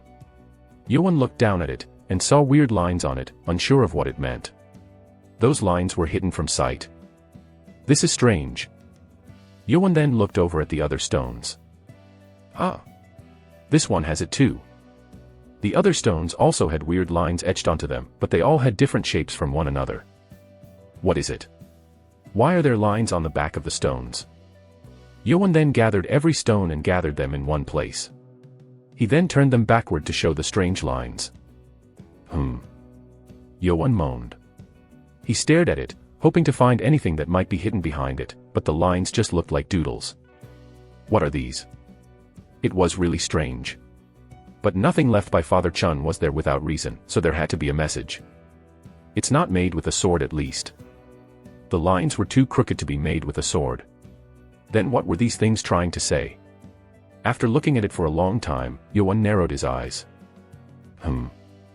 Yuan got up and looked down at it from the top. He then sat down and made the stones face each other. After putting them together, he got up and looked down again. Oh! He then realized that the lines seemed to form some kind of map. The lines didn't match up yet, but he was certain that it was a map. I need to order it right. Yuan then sat down and began matching the lines. After moving from stone to stone for over an hour, Yuan finally completed it. I did it. All the lines perfectly matched each other now. Yuan got up and looked down again. I knew it, it's a map. It was a one giant map created with crooked lines. The map marked a certain place, and there was another line that gave directions on how to get there. To think such a map was hidden here. What would be hidden at the place indicated on this map, other than the sword force of the Sky Demon? It had surely been left for the next generation. And where is this? He knew it was a map, but it was hard to know the locations that this map represented. There were strange crooked lines that showed some kind of cave map. Yoan only came to that conclusion after staring at it for a long time. I can't be sure of anything for now. What was certain was that this map was not for this prison cave. It was probably a place hidden somewhere else, but it was not possible to know for now. Nano, scan this map and save it. Understood, Master. Yoan then saw white lines moving down the map. Nano saved the map and Yoan began to move to do what he intended to do the first time. Yoan began destroying the stones one by one. After cracking the stones, he collected all the debris and stomped them to turn them into powder. He then scattered away the rock particles and sand. Now, all secrets in the map that was hidden inside this cave was only for Yoan. Yoan then got up to go back the vent and he returned to his small prison cave. And for the first time after he was locked up, he was able to get a good night's sleep. Chapter 62, Blessing in a Disguise, 7. 4 days had now passed after Yoan was locked up. There was only a day left for Yoan to come out and there had been a lot of changes within the academy. When Yoan was sent to the prison, the only ones who had yellow tags were Chun Nguyen of the Wise clan and Chun Yuchan of the Blade clan. However, 4 days were enough for talented cadets to learn about the 7-demon sword. Ko Wonger's concern became a reality. Chun Yuan was still in prison, but all the other yellow tags were taken by powerful cadets. However, there were only 11 cadets that became leaders. There was a total of 17 tags, so why were there only 11 group leaders? This was due to 3 particular leaders. There was no limit to how many tags one could take. 3 people realized this and collected every tag they could get their hands on. Chun Nguyen had 1 tag. Chun Yuchan had 4 tags. Chun Kungwon had 2 tags. Samachuk, the 700th cadet, had 2 tags. And 7 other cadets had 1 tag each. So with Yukon, Kungwon, and Chuck hoarding more than 1 tag, they had taken 5 more tags that could have been used to create more leaders. The only surprising thing was that Chun Nguyen didn't go for other tags. Now, with 16 tags in the cadets' hands, the only tag left was the one that Ho Jinchang had. No one could take this tag from him as he was a Grandmaster level warrior. This is problematic. Hu Bong shook his head. All cadets knew that the 3 leaders had more than 1 tag, but no one dared to raise complaints.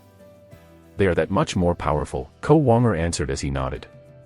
These 3 cadets were famous for their prowess. Rumor had it that their martial arts skills were at the level of exceeding masters. Moreover, they all had their armies of cadets behind them. It could have been dangerous for us too. Zhao Wumin smiled bitterly as he spoke. The reason he said this was because Yowan's group had taken a steep drop after Yowan was taken to the cave. They were no longer a group, but rather, regular cadets. Maybe we're lucky. We lost those who were going to lose anyway, Ojong said with an annoyed expression. The other cadets also became angry. A total of 6 cadets had gathered here. We just have different paths. Ko Wonger shook his head. I don't think their way of doing things will make other groups welcome them. Hu Bong mumbled in disappointment. On the day of Yowan's arrest, 2 of their team members left them. They were Wang Chun and Ho Daming. They had been very anxious ever since they heard that Yowan had destroyed Chun Jongsum's internal energy. As soon as Yowan's punishment was decided, they left right away. I'm sorry. I want to stay together, but I don't see a future in this. Maybe this was the right tactic to safely pass the 3rd test. But they didn't only join Yowan's group for the test and the members became angry. Although 2 members had left, 6 cadets were still here. It was due to the 18th cadet, Bakki. Hu Bong got up and said, oh well. Let's not be too pessimistic. We lost 2 baddies, but we have Bakki here with us. He'll do quadruple the amount they ever could have done. Don't flatter me too much. Bakki smiled. Ko Wonger smiled also. No, we would have been in grave danger if it wasn't for you. Ko Wonger had a reason for this. It was because of the yellow tag that Bakki had on his right chest.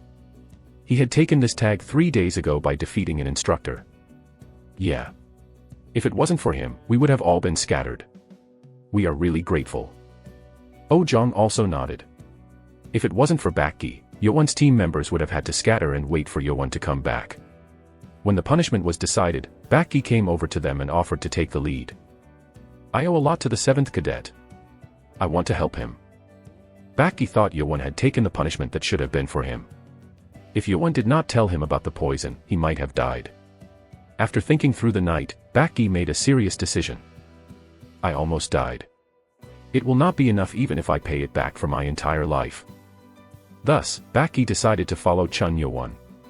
He wanted to tell Yeon himself of his decision, but Yeon was locked away. I'm not sure if he'll want me in his group. If Master didn't like you, he would not have helped you. Maybe. Ko Wonger and the other cadets welcomed him after hearing what had happened. And with a powerful warrior like Bakki joining them, they were going to become stronger. So Bakki first took the yellow tag just in case. It was to prepare for Yeon return, who had to stay in prison for 5 days. Bakki's actions proved to be correct. Well, we welcome you to our group anyway. Don't worry. Yeah, we do. Master will welcome you too. I'm sure of it. Bakki smiled. And as the day came to an end, the 5 cadets who trained 7 Dragon Sword went to the cafeteria to eat dinner. Are you skipping dinner? I only eat dinners usually, but I ate lunch with you guys today too. Bakki usually skipped lunch to train in the private training room. But after joining the team and training with them, his solo training time was reduced.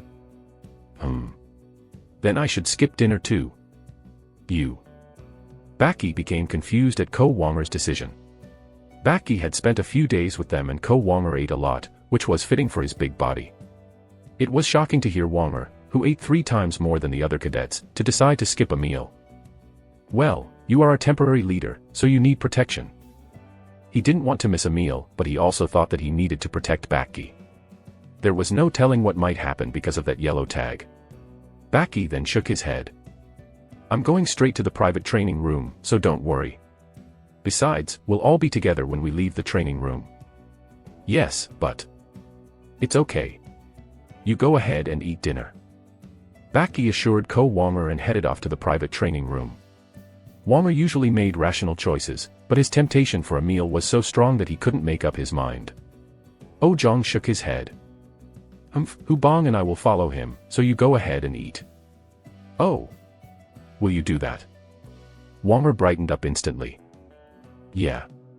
As you said, he is our temporary leader. Thank you. Please look after Bakki. Ko Wonger then gladly moved into the cafeteria. However, Hubong didn't look so happy while following Oh-jong. Do my thoughts not matter? Hubong wanted to eat too. Chapter 63, This Tag is Yours, 1. Oh-jong and Hubong quickly caught up to Bakki, who was walking alone toward the private training room. Bakki looked at them weirdly. Didn't you guys go to eat? Well, I can skip a meal. We are here because you are our leader. We can't let you get beaten up, you see. Well, if you are so concerned, then you won't eat anything even if the 7th cadet returns, Bakki replied, and Oh-jong laughed. Hubong frowned but followed wordlessly. It was his protest for not asking him if he wanted to eat. Oh-jong coughed and pretended as if he didn't know. The 3 of them then walked toward the private training room. Bakki had internal energy that was just a bit under the 60-year mark, but his skills rivaled that of a master-level warrior. Therefore, he was allowed to use the wider room. I use the other building, so you don't need to follow me. Who knows? Oh-jong and Hubong followed him until they reached the entrance. Bakki said this wasn't necessary, but he was thankful for such action. This was very different when he was alone in the 12th group. The 3 of them walked up to the front entrance of the building. We are here now, so you don't, huh? Bakki frowned. It was due to the fact that he sensed people around them. What's going on? Oh-jong then looked around. He recently had become a high-level warrior, so he also felt the people approached from behind. Soon, people charged out from the back of the building. There were about 20 cadets. Damn it. Oh-jong and Hubong were shocked. It seemed that these cadets had been waiting for them since they all had wooden swords in their hands. Oh-jong turned to Bakki to signal for him to run away. They've been waiting here. They must be ready. Baki also agreed and nodded. As they turned immediately to run away, another group of cadets ran up from behind, blocking their path. What? Hubong was shocked to see a familiar face.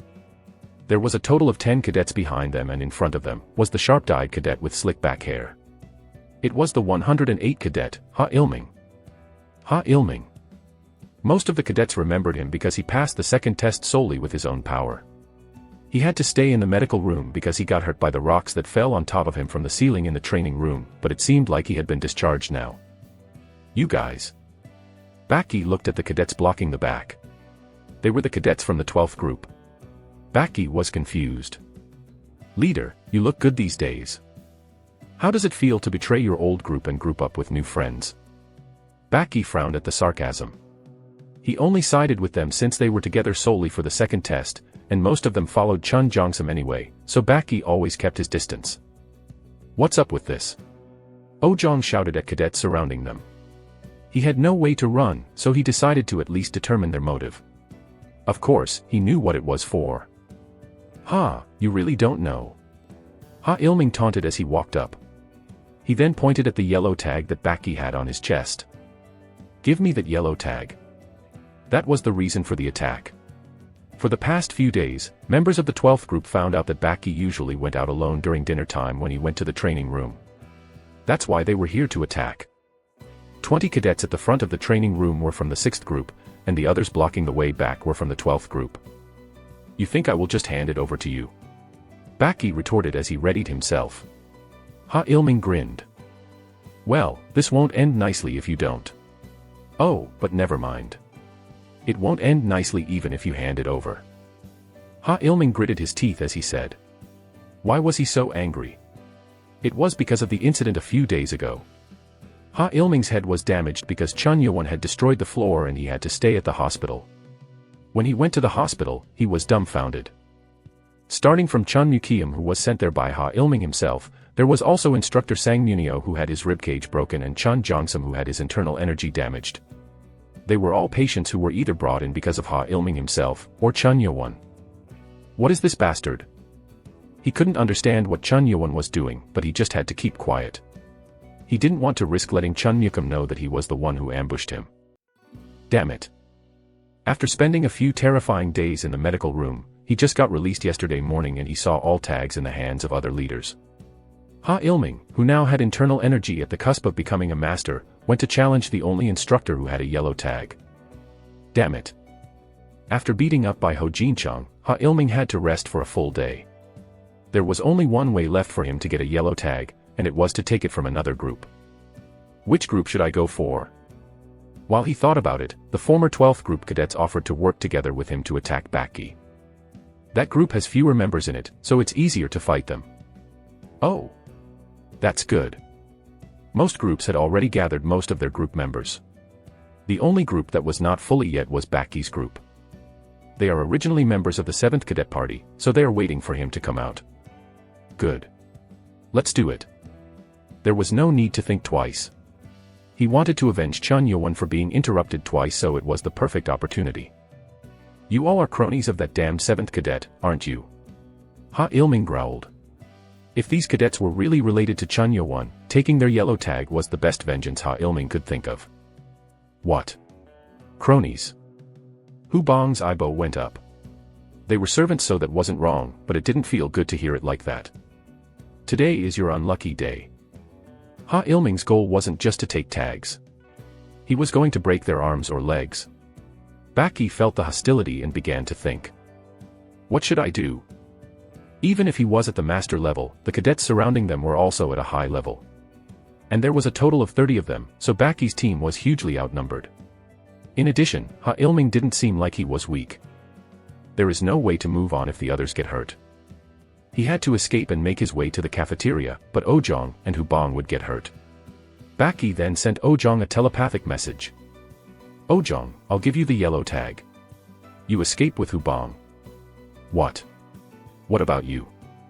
We can't all run together. I'll hold them down here. What? We will stand together. Don't be foolish. If we lose the yellow tag here, our group will be disbanded. If that happens, it will be too late even if the 7th cadet returns tomorrow. There was one tag remaining, but everyone had given up on that already. Taking it from a Grandmaster-level warrior was just impossible. Ojong then nodded bitterly and sent the same words to Hubong. They must be thinking of a plan. Ha Ilming realized they were sending messages and waved for his group to attack. The cadets then charged. Damn it. Baki gritted his teeth and took the tag to give it to the person next to him.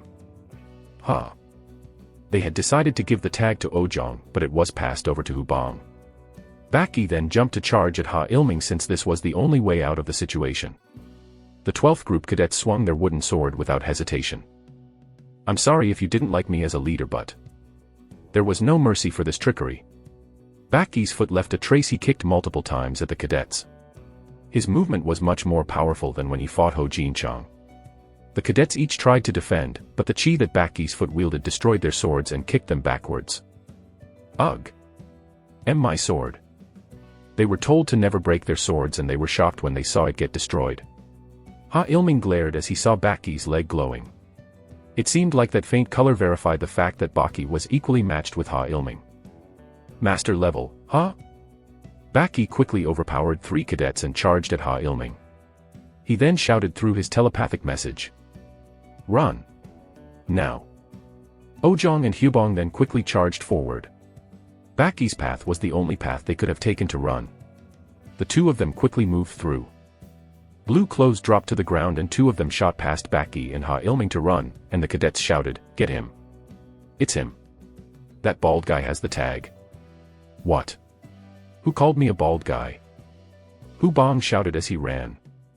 He didn't know, but the clothes that covered his bald head had been pulled off as he charged out. Baldy. Stop. Damn it. Hubong was slow with his running skill, so the cadets began to catch up to him. Ojong then turned to get the tag from Hubong. Grab it. Hubong shouted as he threw the tag. Hubong. Keep running. I know. Hubong knew that he mustn't get caught. He used all his internal energy to get to the cafeteria. After running away for quite some time to get to the cafeteria, he realized that no one had chased him after he handed over the yellow tag. God damn it, Hubong spat with an incredulous look. Chapter 64, This tag is yours, too. Hubong quickly ran into the cafeteria. There was no time to waste when his friends were still in danger. Hubong then went to find Ko Wonger and the other members. There. He then found his team members eating on the right side of the cafeteria. Ko Wonger, who was eating a huge meal, looked back at him weirdly. Hubong, why are you drenched in sweat? We must go now, to the training room. What's going on? Ko Wonger and the cadets immediately placed down their chopsticks and got up. Ambush, there's been an ambush. Baki and Ojong are fighting them. No. Ko Wonger quickly jumped out of his seat and ran out with the other cadets who followed him. Wonger quickly used his lightness skills to shoot past the buildings to run forward. As he reached the front of the private training building, he saw Baki standing there, bleeding from his left thigh end. The cadet who seemed to be Ojong was on the ground, unconscious. There were 12 cadets in front of them, and one of them had his arms crossed. It was Chun Yuchan from the Blade clan. Is he the one who attacked? Ko Wonger became shocked to see one of the most powerful cadets standing in front of them. But he couldn't just leave his members behind. What is the meaning of this? Ko Wonger shouted and jumped in between Baki and Chun Yuchan. Then Jia Wumin, Machel, and Hubong also came up to them. Fifth cadet. Hubong was shocked to see Chun Yuchan standing there with his fellow teammates. Chun Yuchan then smiled with his signature smile. Oh, your friends are here. How dare you ambush us? Ko Wonger shouted with a reddened face and Yuchan raised his eyebrow. Baki then placed his hand on Wonger's shoulder and spoke to him. It's not him. He didn't attack us. What? Hubong also nodded. Perhaps they had the same goal if they were here standing with them. Besides, Chun Yuchan was already known for taking more yellow tags than needed. Yuchan then shook his head in response to the suspicious eyes. Oh well, I guess our private talk is over. Anyway, you owe me for this Baki, so think about it. Besides, you don't have your tag anymore. Baki shook his head. Thank you for your help, but my decision remains. Haha, well there's more time, so think about it. Chun Yuchan then smiled and returned to the dorm with his members. After he disappeared, Baki dropped down to the ground. Wanger asked with a worried voice, how bad is it? Baki's left thigh was bloody, but he waved his hand. It's alright. It's not too deep. But we lost the yellow tag. I'm sorry. Baki said as he hung his head down in despair. Hubong then went to Ojong to see how he was doing. It seemed like he was severely beaten up and became unconscious. His clothes had many footprints and dust all over them. Damn it. Hubyong then noticed Ojong's right hand and shouted with teary eyes. Ojong's right hand had all of his fingers snapped backward and his palm was bruised badly. It seemed he had held onto the yellow tag at all costs, even when his fingers were pulled backward. I should have held it. Ojong's decision to hold it was right, but seeing all the damage made Hubong feel he was responsible for it. Jia Wumin and Machel also shuddered in rage with angry expressions on their face. Ko Wanger then carefully asked Baki what had happened. Ha Ilming, former leader of the 6th group, and the other cadets ambushed us. Baki then explained what happened in detail. When Hubong gave the tag to Ojong, all the cadets changed targets. Over 20 cadets ran after Ojong and soon caught up to him. And the result was what they were seeing now. I was fighting the 108th cadet. Ha Ilming had consumed the Black Dragon Ball and had master-level internal energy. But with Baki at the mid-level of masters, he had the upper hand in power against Ha Ilming. However, that was only if he could fight him on one-on-one. The others attacked me in turns, Baki said disappointingly. It was for former 12th group cadets that attacked in the middle of everything, and that allowed Ha Ilming to launch an attack that cut his left thigh. With his leg cut down, Ha Ilming then tried to finish him off by throwing a decisive blow. That's when the 5th cadet appeared. Chun Yuchan, who was walking by with his members, found them and told Ha Ilming to hand Baki over. Yuchan had wanted Baki to be on his team for a long time. But of course, Ha Ilming refused. This time, he was determined to not be interfered like when Yuchan interfered him when he was trying to fight Chun Yuan. Mind your own business. Get lost. He was outnumbered and his internal energy increased, so he shouted at Chun Yuchan. However, Yuchan just scoffed and quickly overpowered the 5 cadets in just a few movements. You want to continue? Ha Ilming then felt the difference in power and had to leave. Chun Yuchan didn't pay attention to the yellow tag that Ha Ilming's group had taken. His goal was only Baki. Chapter 65, This Tag is Yours, 3. Chun Yuchan then told Baki that getting more yellow tags was going to be impossible and offered him to join his team. Baki refused without thinking, and that's when Ko Wanger arrived. I didn't know the 5th cadet wanted you. Is it because of the competition? Baki was a talented individual even among all these cadets. Chun Yuchan wanted to become the heir to the throne, so he was bound to want more talented individuals. However, Ko Wanger was surprised that Baki didn't even consider one of most probable future leaders' offer. That doesn't matter. What matters is that we don't have a yellow tag and our hands are tied. Damn it. Baki slammed the ground with his fist. As of now, there were only 2 ways to get their hands on a yellow tag. One was to defeat the instructor Ho Jinchang, and the other was to attack the other groups to steal theirs, but both of the remaining choices didn't seem to be realistic. Who could possibly defeat the Grandmaster level Ho Jinchang and take his tag? And the second option was impossible since they only had 6 members. Most of the groups moved in teams to protect their tags, meaning they would need at least an equal number of members to do it. Jia Wumin, who just shook away his anger, asked, how about we gather the other cadets and do the same thing? Ko Wanger thought about it, shook his head. If we gather additional teammates, then we will have to accept members who only seek to take advantage of us, not the ones who will want to follow our master's ways. If they wanted help from other cadets, then they needed to give them something else instead. There were a lot of cadets who didn't have teams yet, so recruiting them was easy, but that meant their team would be filled with members who weren't ready to follow Chun Yuan's future path. The members all seemed to agree with Wanger, but they all sighed in despair. As all of their faces became shadowed, Ko Wanger shouted. We cannot just give up. Baki then looked up with eyes full of despair. And do what? There is still one way. If you are talking about the senior instructor's tag, then I'm sure you know that it's not possible. Baki knew how powerful Ho Jinchang was since he had fought the man himself. He wasn't someone a normal cadet would dare to defeat. Even those princes avoided fighting Ho Jinchang. We have no choice but to trust our master. Master. The 7th cadet. Ko Wanger thought the only hope remained in Chun Yo-won. As the only cadet who had perfectly countered an instructor, he might be their only hope to defeat Ho Jinchang. Perhaps he would at least be able to take the tag. And if he fails, then my decision to follow him fails also. Baki smiled bitterly.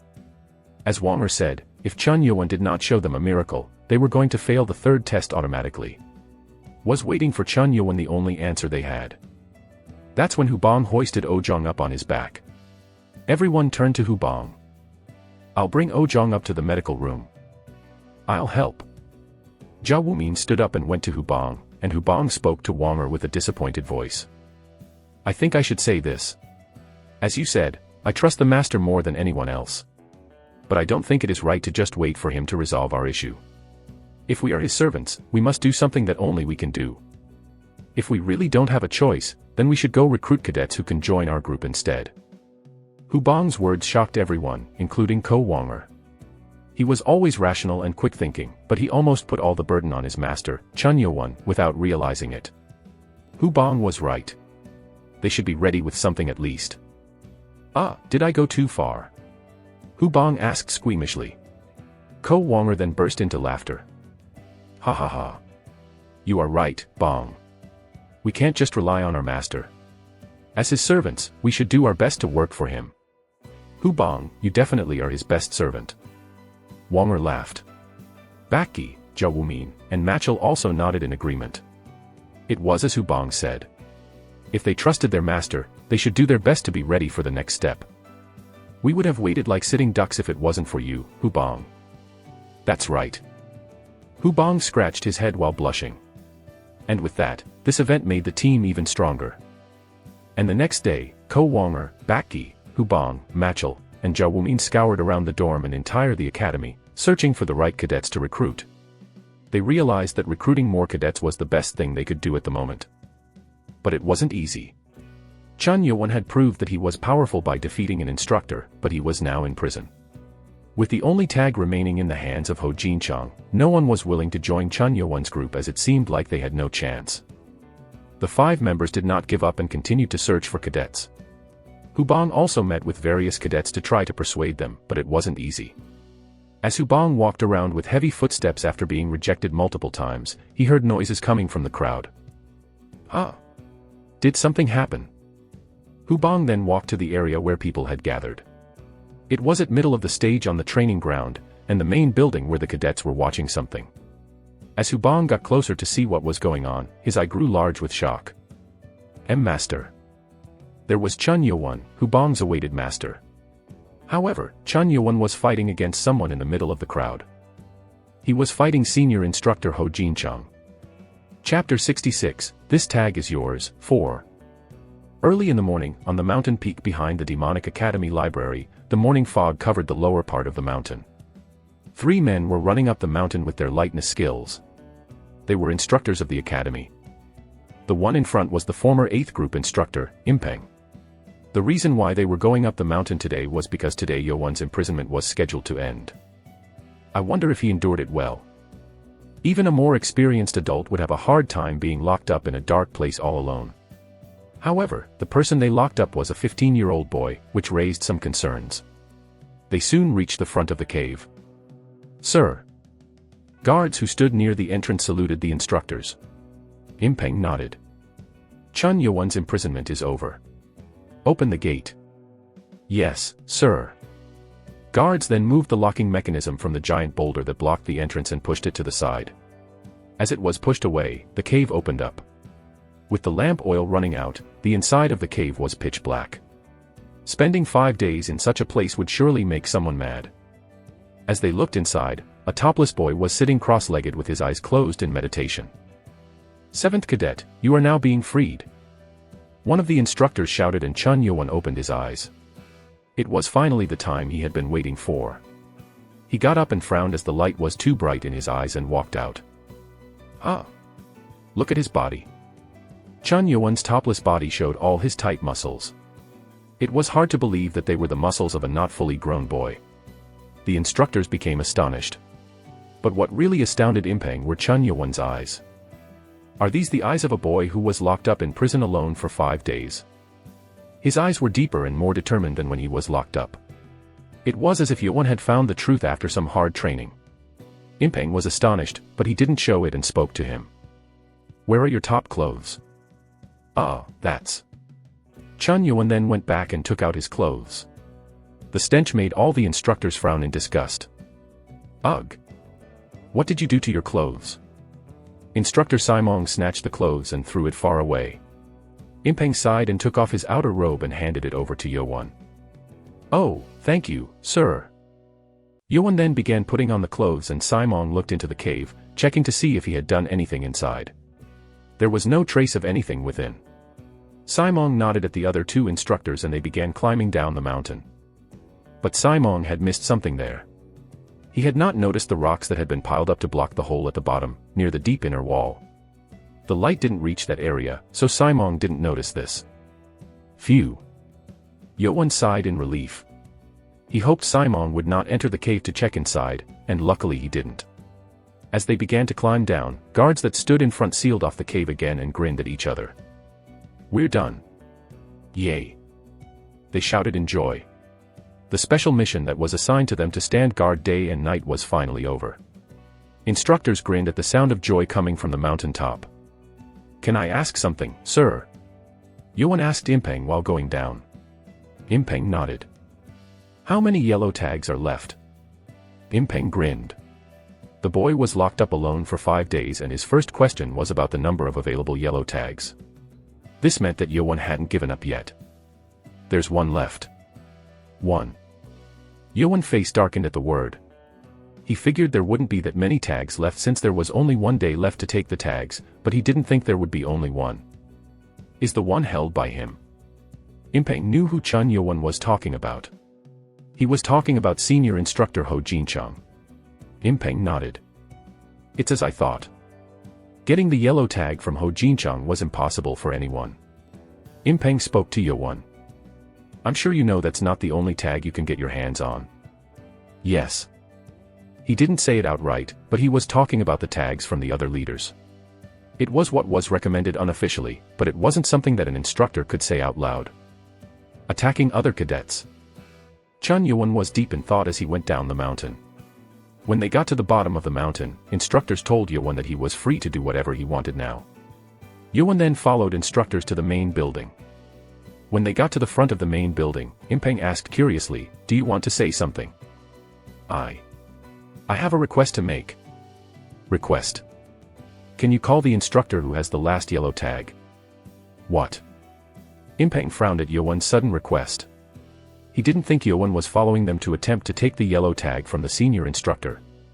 There was no time left for him, but he didn't think Yewon would try to fight Ho Jinchang right after he got out of the cave. Yet, the one who answered him wasn't Impeng. Are you crazy? Don't be reckless and find something you can do instead. It was Simong who answered. He didn't care about Chun Yewon, but even he could see that fighting Ho Jinchang was impossible. If Yewon were to get hurt while trying to fight Ho Jinchang, that would mean the end of his test. Impeng also seemed to agree with this and nodded. Don't overdo it. I know you are running out of time, but you have to be careful. Impeng thought Yewon's decision was coming from being in a hurry. He knew the situation, but he hoped Yewon would not go overboard. However, Yewon did not change his mind. Chapter 67, This Tag is Yours, 5. Thank you for your advice. I will give up if I really think it is too much. I just hope that you will give me a chance. Impeng became frustrated by Yewon's polite request. He hoped Yewon would choose his actions carefully after his punishment, but it didn't seem like Yewon had changed. Simong shook his head. Give up during the fight? I doubt that will be easy. Ho Jinchang wasn't the type to go easy after the duel started. Simong then walked in and Impeng said worriedly, I guess you leave me with no choice. Try to protect yourself from any injuries at least. Or else you really will lose all your options. Yes, sir. Ho Jinchang made all the cadets who challenged him to stay in the medical room or meditate for an entire day to recover. Soon, Ho Jinchang came out of the entrance. The appearance of the senior instructor who was at the top of the power rank in the academy made all the cadets stop in their tracks. Wow! Someone's challenging him. Instructor Ho. What fool had decided to challenge him? Wait, that's 7th cadet. Was he released today? Wow, is this real? Is he really challenging Instructor Ho? Soon, over 30 cadets had gathered around them. It was natural for the cadets who wanted to see someone issue a challenge for the only remaining yellow tag, not to mention that it was a fight from the famous 7th cadet himself. 7th cadet. Ho Jinchang looked at Chun Yewon with anticipation. After the duel 6 days ago, he had been wanting to fight Chun Yewon ever since then, and now he was here. 7th cadet, Chun Yewon, reporting. Long time no see. You've done great work enduring your prison time. Yewon bowed and Ho Jinchang responded. He heard from Simong that Yewon wanted to challenge him. Chun Yewon was the only cadet who had countered an instructor completely. Ho Jinchang looked at him with excitement. Yewon stated, I look forward to learning from this duel, sir. All the cadets all gasped in astonishment. Oh! It's a challenge. As many cadets gathered to look, Yewon was satisfied for fulfilling his first plan. This was why he chose the front of the main building as the dueling location. His punishment had given many cadets a bad impression of him. He was also stripped of his leader status, which made it even worse. I need to turn it upside down. As someone who was also in the competition to become the heir to the throne, he needed trust and support from as many cadets as possible. However, that was currently out of his control. He could have attacked other members, but that wasn't going to win him any support from the other cadets. In the demonic cult, there was only one way to gain support. Now, I have to prove my power. The stage was ready. It was morning, so cadets who were on their way to the training building were gathering up. Ho Jinchang asked, will you use the wooden sword? Or your bare hands? I will do it with bare-handed. It was the right choice. Using the wooden sword did not help the cadets. They would have a better chance at countering the swordless instructors using 7 demon sword without their swords as well. In the worst-case scenario, that would allow the cadets to fight with their fists. But of course, the instructors were better at fistfights. Ho Jinchang then readied himself while putting down a wide stomp. It was just a preparation stance, but the weight of the atmosphere changed. Even the cadets who were watching them became tense. How can he defeat that monster? No, even if it is 7th cadet, this won't work. Even the 5th cadet gave up. Cadets all saw Chun Yewon defeat instructor Sang Munio. But even then they didn't think Yewon had a chance at defeating Ho Jinchang. He was just too strong. Come. I will let you take the lead. Ho Jinchang, who knew Yewon had just entered the master level, allowed Yewon to attack first. Yewon had no reason to decline the offer. Thank you, sir. Then. Yewon flashed forward like a bolt of lightning, quickly getting into range. He's quick. Ho Jinchang was astonished by the faster speed than what he had expected. However, Ho Jinchang was an experienced warrior. He quickly pulled up a sword defense with his 2 fingers to unleash the defense formation of 7 demon sword, or the 5th sword. So, what will it be? I know all of your blade skills. At that moment, Ho Jinchang's eyes shook. He thought Yewon was going to unleash his blade skill, but Yewon instead used 2 of his fingers to counter the 7 demon sword with his movements. Oh. Ho Jinchang had seen Yewon counter Sang Munio's 7 demon sword already, so he had prepared the following movements to respond to Yewon's counterattack. However, he didn't expect Yewon to use a sword skill. This wasn't just a quick change. What is this sword movement? The sword movement's level was too sophisticated. It seemed like he was going to be in danger too early if things progressed at this rate. If you can use such sword skill, then you deserve a more powerful foe. The glare in Ho Jinchang's eyes changed. The advantage of the 7 demon sword created by the sword demon was that an unlimited number of formations could be created by mixing all existing formations and movements. If all this was unleashed by Grandmaster level warrior Ho Jinchang, it would become a powerful sword formation. Ho Jinchang changed the first sword formation and made various changes to it. All the cadets watching were astonished. They too had learned the sword skill, so they knew about the power of the 7 demon sword. But they were astonished to see the difference in levels, especially with the skills that Ho Jinchang was using. No way. That's impossible to defend against. Everyone thought the same thing, but something unexpected happened in the next moment. Yuan's body made a complicated change that left a trace while moving quickly, and his sword created 20 clear white lines at once, attacking Ho Jinchang. What is this sword formation? Ho Jinchang's 7-demon sword was countered. Yuan's sword formation wasn't something that one could defend against. White lines targeted the blood points from all sides, and Yuan shot past him. And the powerful energy stored within the sword formation threw Ho Jinchang up into the sky. Ugh! Ho Jinchang dropped and fell onto one knee. All the cadets couldn't believe their eyes. The sword force of the demon sky, which had been sleeping within the blue pearl pedestal for hundreds of years, had finally been revealed by Chen Yuan, the descendant of founding father Chen Ma. Chapter 68, This Tag is Yours, 6. Ho Jinchang tried to defend against the 24 swords at once, but he could only counter 3 of them. He then quickly wrapped himself up with defensive energy. Yuan's finger pressed his blood point, inflicting pain. If Yuan had a sword in his hand, it would have killed Jinchang. And even with his bare hand, the powerful sword move was like a violent storm, making Jinchang spin. Arg! Ho Jinchang quickly unleashed 100% of his internal energy to defend himself. At least the internal energy within the movements did not exceed his own.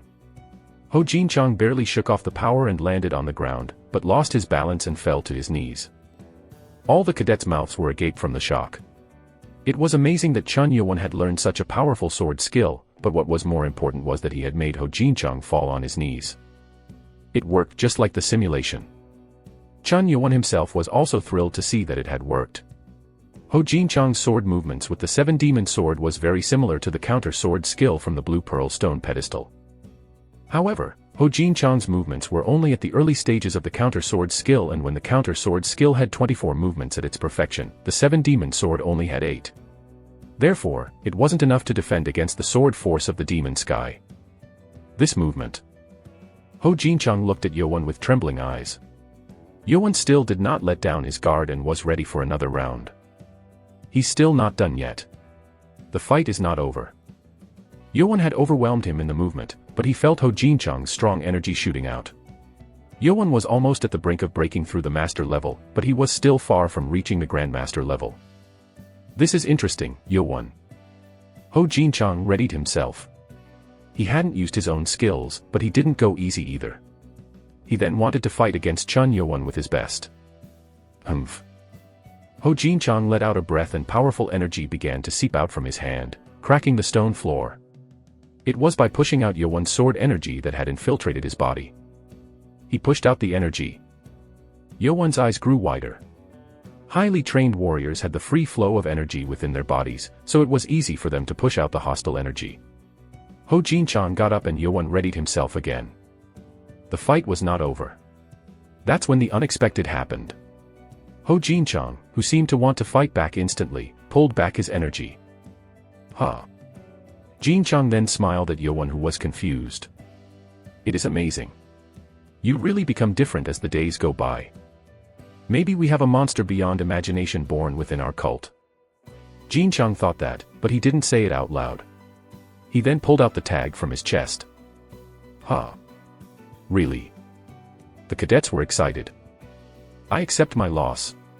You are worthy enough to be a group leader. This tag is yours. At those words, the cadets began to shout in excitement. All their faces were red from the surge of excitement after seeing something that was impossible become a reality. He really did it. Is this even true? He really is a monster. It wasn't a complete victory, but Yuan had made Ho Jinchang fall to his knees. There was no way for the cadets who were also cultists to not feel excited to see such strength. Yuan then bowed to Ho Jinchang. Thank you, instructor. Don't thank me. You acquired it with your own skill. Jinchang smiled and placed the tag in Yuan's hand. So, after 5 days, Yuan had returned to become a group leader. But the weight of the tag was very different with all the things that had happened up until now. I will never forget this. Yuan then heard someone shouting. Master. It was Hubong. He had not imagined Yuan to appear in the middle of nowhere and suddenly acquire another yellow tag at once. All of this was just too exciting. Hubong. Master. We've been waiting for your return. But there was another man. Someone walked past all cadets and came up to Yowon. Baki. Yowon did not know that Baki had joined his members while he was gone. Baki looked at Yowon awkwardly and kneeled in front of him. All the cadets around them then turned to Baki. Huh? Why is Baki kneeling? What is going on? Baki was another group leader level cadet, so it was confusing. The cadets didn't know what happened yesterday, so they thought Baki was another group leader with a tag. Baki. What are you doing? Yowon asked. Baki then shouted in a loud voice, I will first thank you. I, the 18th cadet, Baki, survived from the Poison Clan's poison attack due to Prince Chun Yowon. Huh? People began to mumble to themselves in shock. What? The Poison Clan tried to kill the 18th cadet. What's going on? It was natural for the cadets to be shocked to hear this. All they knew up until now was that Yowon had destroyed Chun Jongsum's internal energy, which looked like a foolish act to provoke the Poison Clan. But if what Baki said was right, then Chun Yowon was helping Baki. I am deeply touched by your actions. You pushed yourself so far that you even got sent to prison. What is up with him and this politeness? Yowon frowned slightly since he knew how Baki usually talked. However, he realized what Baki was trying to do here, so he didn't say anything. What? So the 7th cadet did that to save the 18th cadet. But what for? The cadets seemed to find this to be very shocking. Baki then bowed. I, Baki, will serve Prince Chun with my life from now on. Ah. Yowon was astonished. If Baki had planned this himself, this really was astounding. Baki, who was not part of Yowon's group yet, had just announced to all the cadets that he would be joining Yowon for his noble deed. Among the cadets, there was a muscular cadet who stood between them with a smile on his face. It was Ko Wonger. He sent a telepathic message to Baki. Good work. It was a bit awkward though. I will do what you want just this once. Ha ha ha. That will do. What Baki did had been planned by Ko Wonger. He had thought of this plan in a short time when all cadets were shouting with joy. Baki then had to act in front of all cadets for the sake of the plan. At the same time, there were two instructors walking up the stairs of the main building, Instructor Ho Jinchong and Impeng. It's noisy outside. Impeng knew why, of course. Will it be okay, sir? Why wouldn't it be? He is worthy of such recognition. Yes, sir. Impeng had also watched the fight. He was worried at first, but Yowon surprised him yet again. But I was really impressed. How did he learn such martial arts? Impeng was experienced with the sword, but even he was shocked to see it. However, it was weird that he had never seen such sword art throughout all the time that he had been in the cult. Do you think the right guardian taught him that skill too? I am not sure, but he definitely is an exceptional warrior, so I guess that might be the case. Would a blade skill user teach his apprentice a sword skill? Impeng thought this was weird, but that seemed to be the only logical reason. As they reached the 3rd floor, Impeng turned to walk into instructor's office, but Ho Jinchong went up further. Aren't you coming to the office? You go ahead. I want to take a break. Yes, sir. Ho Jinchong then walked up the stairs to the roof of the main building. At the fence on the roof, someone was there. He had long red hair that was fluttering in the breeze. Chief. Come over. Humming did not look back. He was looking down at the crowd below. I would not have held back if it wasn't for your telepathic message. Anyone would do that if they were challenged with such a sword movement. Humming had watched the fight from the start, and he had seen Yowon's powerful sword movements in detail. Ho Jinchong walked up to the Humming and spoke with a quiet voice. When I was young, I fought wars against the forces of evil and justice countless times. And of course, there had been many instances where I fought in the war with our Lord. I'm sure you, as a guardian, know about this better than me. Li Humming narrowed his eyes. He knew what Jinchong was trying to say. Ho Jinchong mumbled to Humming, who was looking down silently. That sword movement, if I'm not wrong, it was very close to the Lord's sword art of the Sky Demon. No, it was similar, but something much more. Chapter 69, I will do the same to you. 1. Sword art of the Sky Demon. One of the best sword arts, and the best sword art within the demonic cult itself. It was created by Chun Ma, nicknamed the Sky Demon, who was known for his talent in martial arts. He had risen above everyone else at the time. As time passed by, many sword arts were created to counter the sword art of the sky demon, and soon the demonic sword of the heavenly god was said to overpower it. Ho Jinchang's eyes flickered as he spoke. Yuan's sword movement had left a striking impression that he could not forget. Even Li Hameng was shocked to see such perfect sword movement. It's similar to the sword art of the sky demon, but it's much more. Li Hameng had seen the Lord use his sword art multiple times already, and thus he was able to conclude that Yuan's sword skill was better. Then how did Chen Yuan learn such sword skills? There was only one possible way. The pedestal. The pedestal in the library was known to hold secret regarding Father Chun Ma's last finding of the truth. However, the back side of the pedestal had been destroyed, so it was left in secret. One of the former lords thought the pedestal was useless, so he ordered it to place it in the library as a display. But the backside is damaged. Li Hameng had also looked at the back side of the pedestal multiple times, but he wasn't sure what it meant due to the marks all over it. Ho Jinchang then asked carefully, "Chief, do you think his sword skill is from the ped?" "Instructor Ho." Li Hameng cut him off. "Keep this as a secret between you and me for now." "So, you are thinking of the same thing?" "Yes, sir." Li Hameng nodded. That was the only possible way for Yuan to have grasped the sword skill. After all, they had reached the same conclusion. It wasn't certain as to why Li Hameng wanted to keep this a secret, but maybe this would be better for Yuan. Most of the cadets dispersed to go about with their training, but not all of them had left. 2 cadets were left. One was a girl who had a round and cute face, but she was taller than most of the male cadets. If it wasn't for Ko Wanger, she would probably be the tallest amongst all cadets remaining in front of the building. Oh. She is. Ko Wanger knew her very well. She was the 222th cadet, Ho Sanghua, known to be one of the top 3 ranks in power out of the female cadets. Why is he blushing? Baki was curious about Ko Wanger's expression.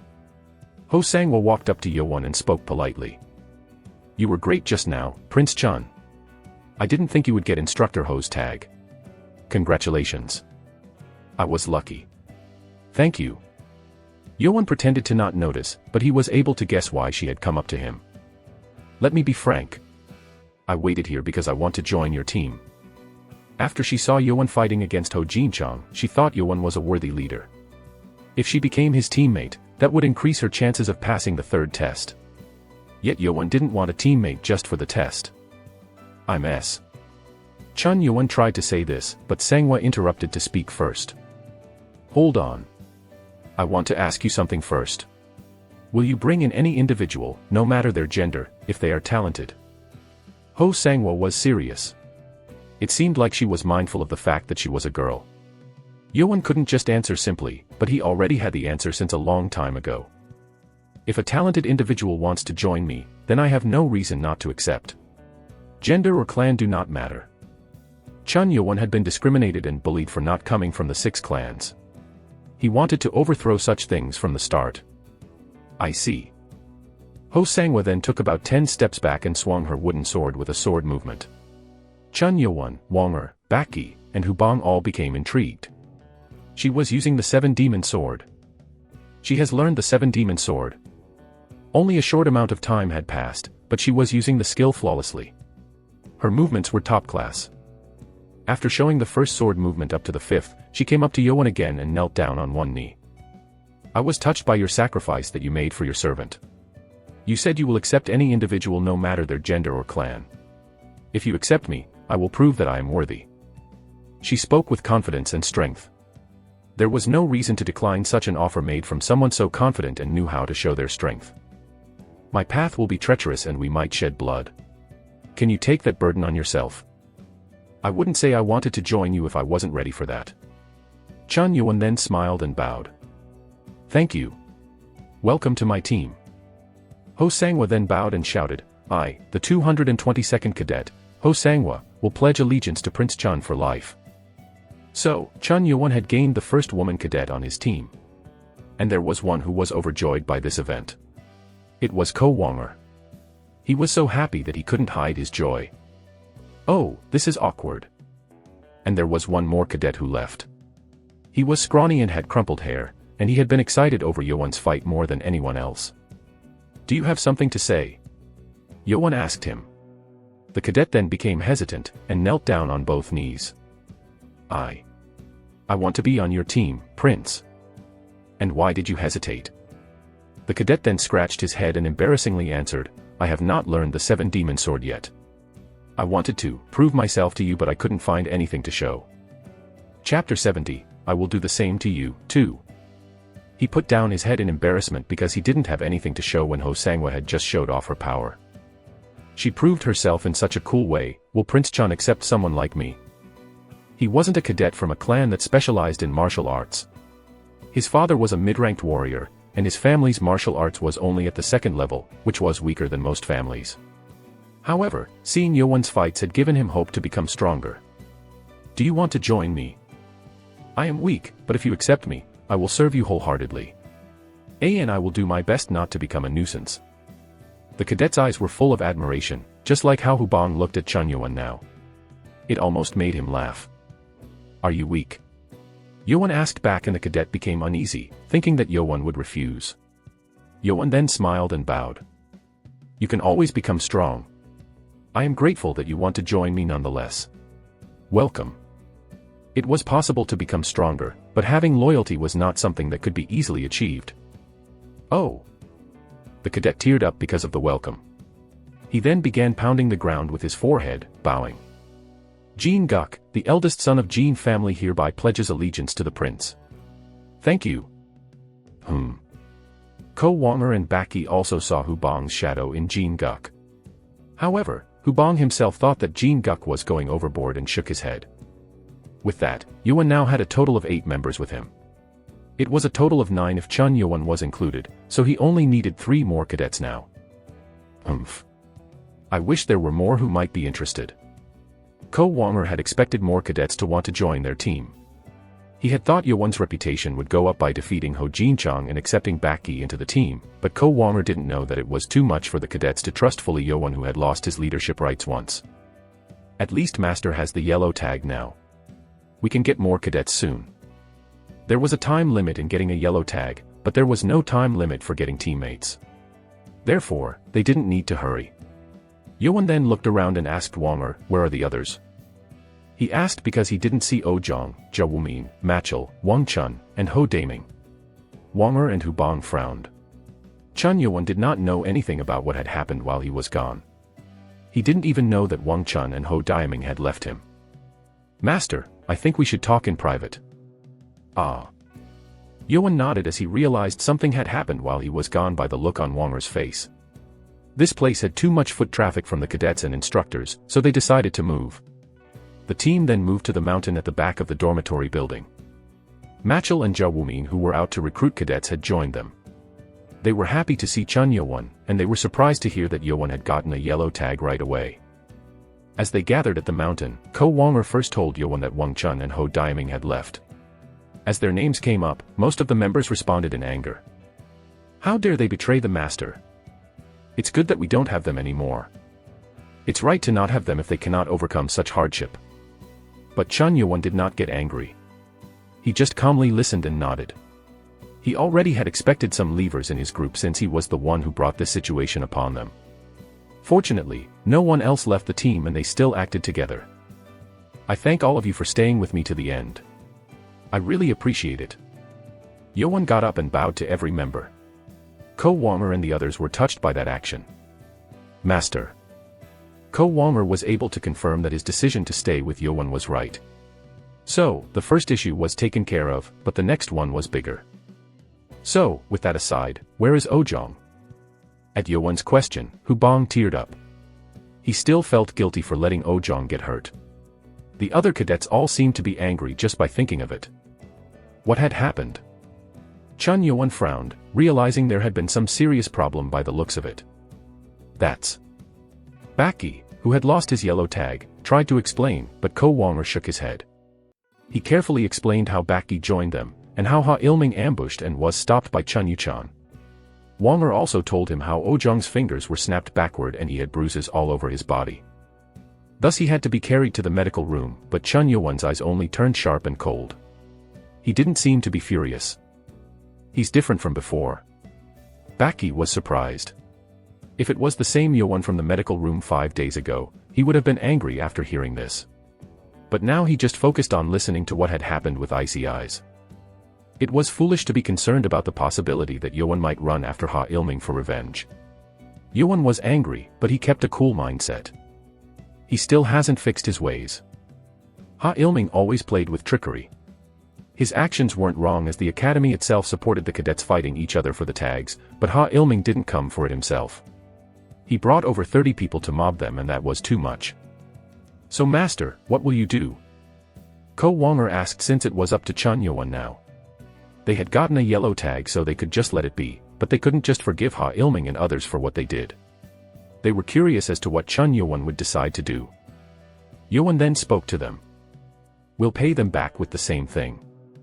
Chapter 71, I will do the same to you. 2 hours ago. There was a big open space at the back of the larger training room building on the northeastern side of the academy. And in that space, about 20 cadets had gathered to practice 7 demon sword. They were not powerful like the other cadets, but they helped each other complete their sword skills. They were cadets from the former 12th group.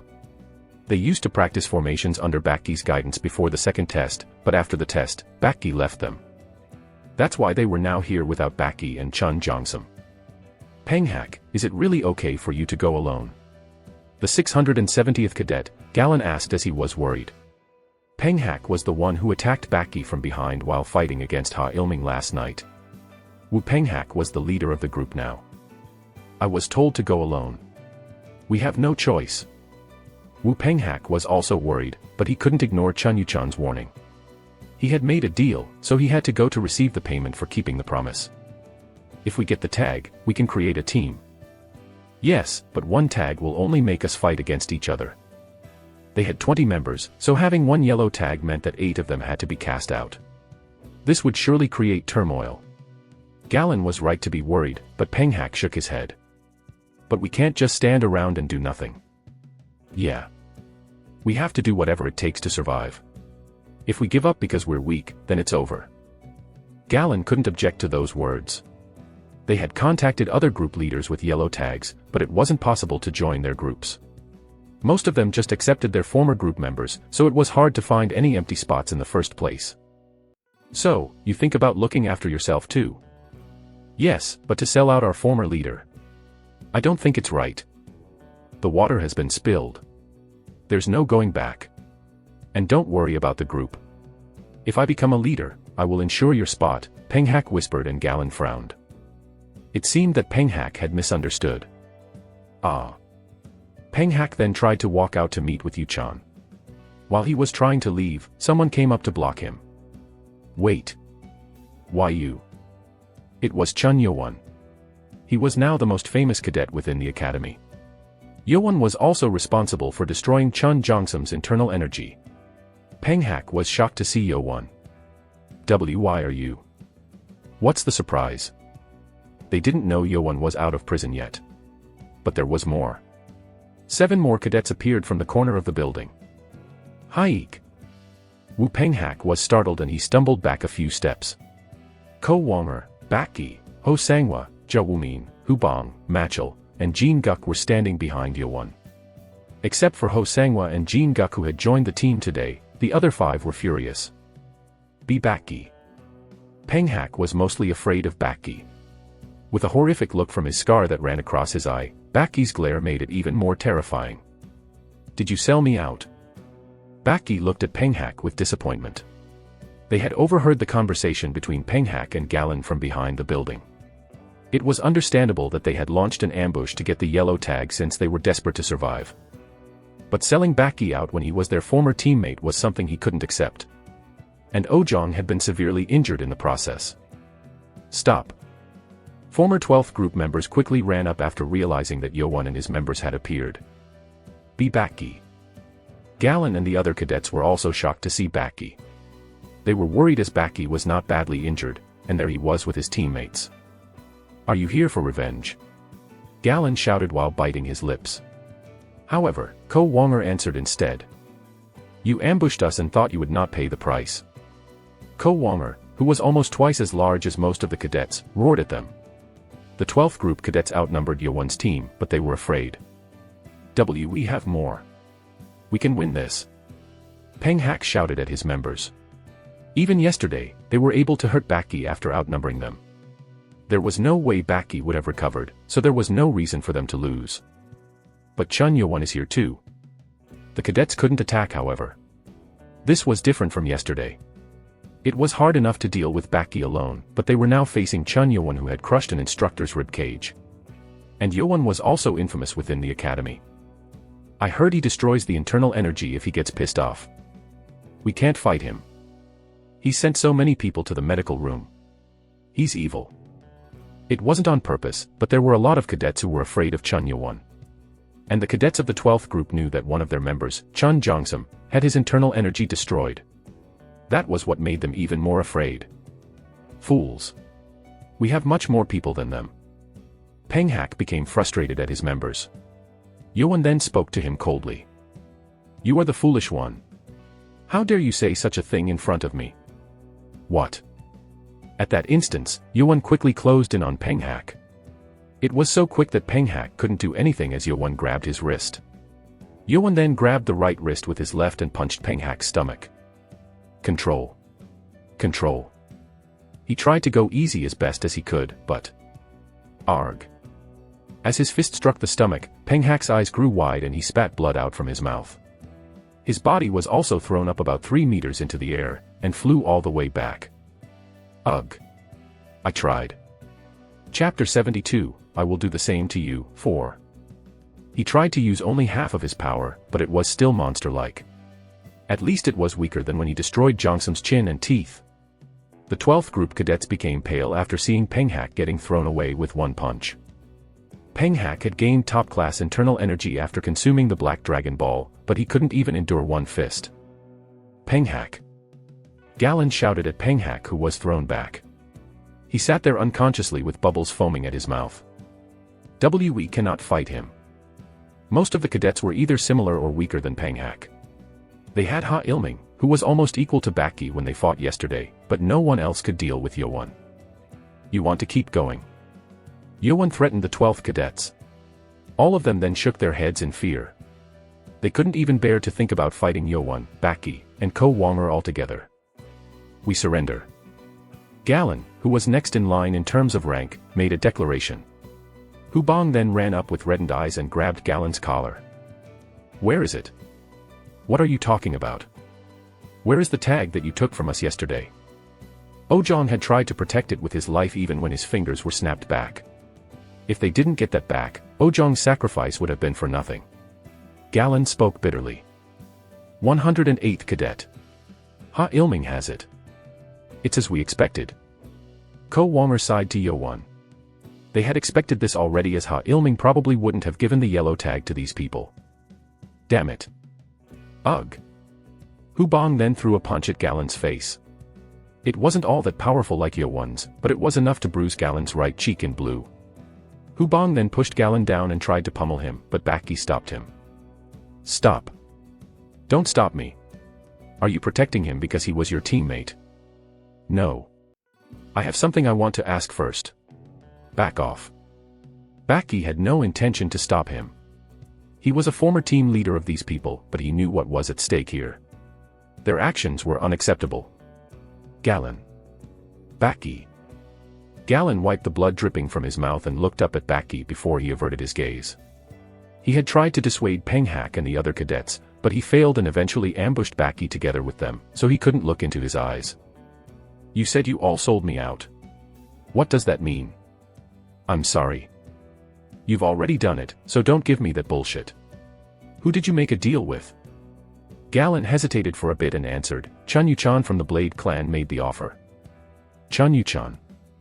Yo-won was surprised to hear Chun Yu-chan's name. He thought it was strange when he heard that Yu-chan had helped Baki, but he didn't think Yu-chan would be involved in such a way. Prince Chun Yu-chan told us to attack you, take your tag, and put you in danger. What?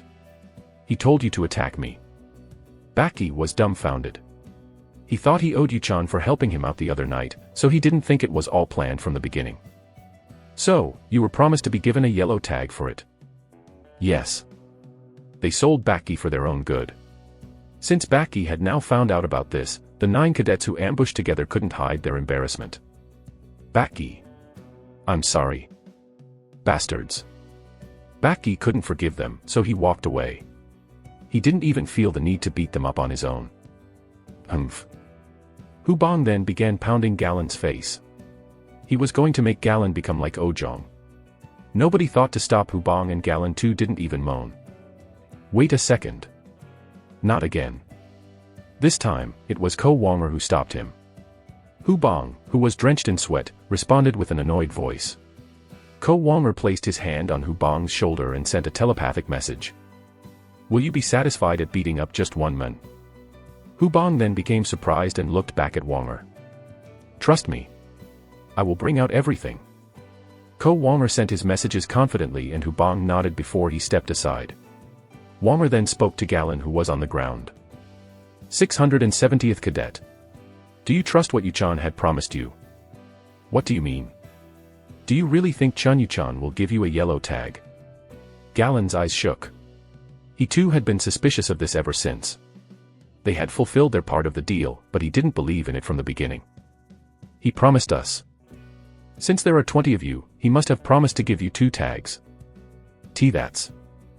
He didn't say he would give 2. But he couldn't tell the truth in front of everyone since it would surely cause problems. Did he say he would give only 1? Ko Wonger accurately guessed the situation, and Galen was baffled. The cadets who didn't join the ambush yesterday frowned at once. What? What is he talking about? You told us that we would be on the team. Wu Penghak had assured the members that even if they didn't join the ambush, they would all be together. However, if they only got 1 tag, the outcome was obvious. There were only 2 spots left for the cadets who didn't join the ambush, so it was bound to end up in a fight. Cadets from the 12th group then turned to Wu Penghak and Galen angrily. Ko Wonger bitterly said, "You all were used and are trying to turn back on yourselves now." Used? What are you talking about? Do you think Chun Yuchan did not know this would happen if he only gave 1 tag?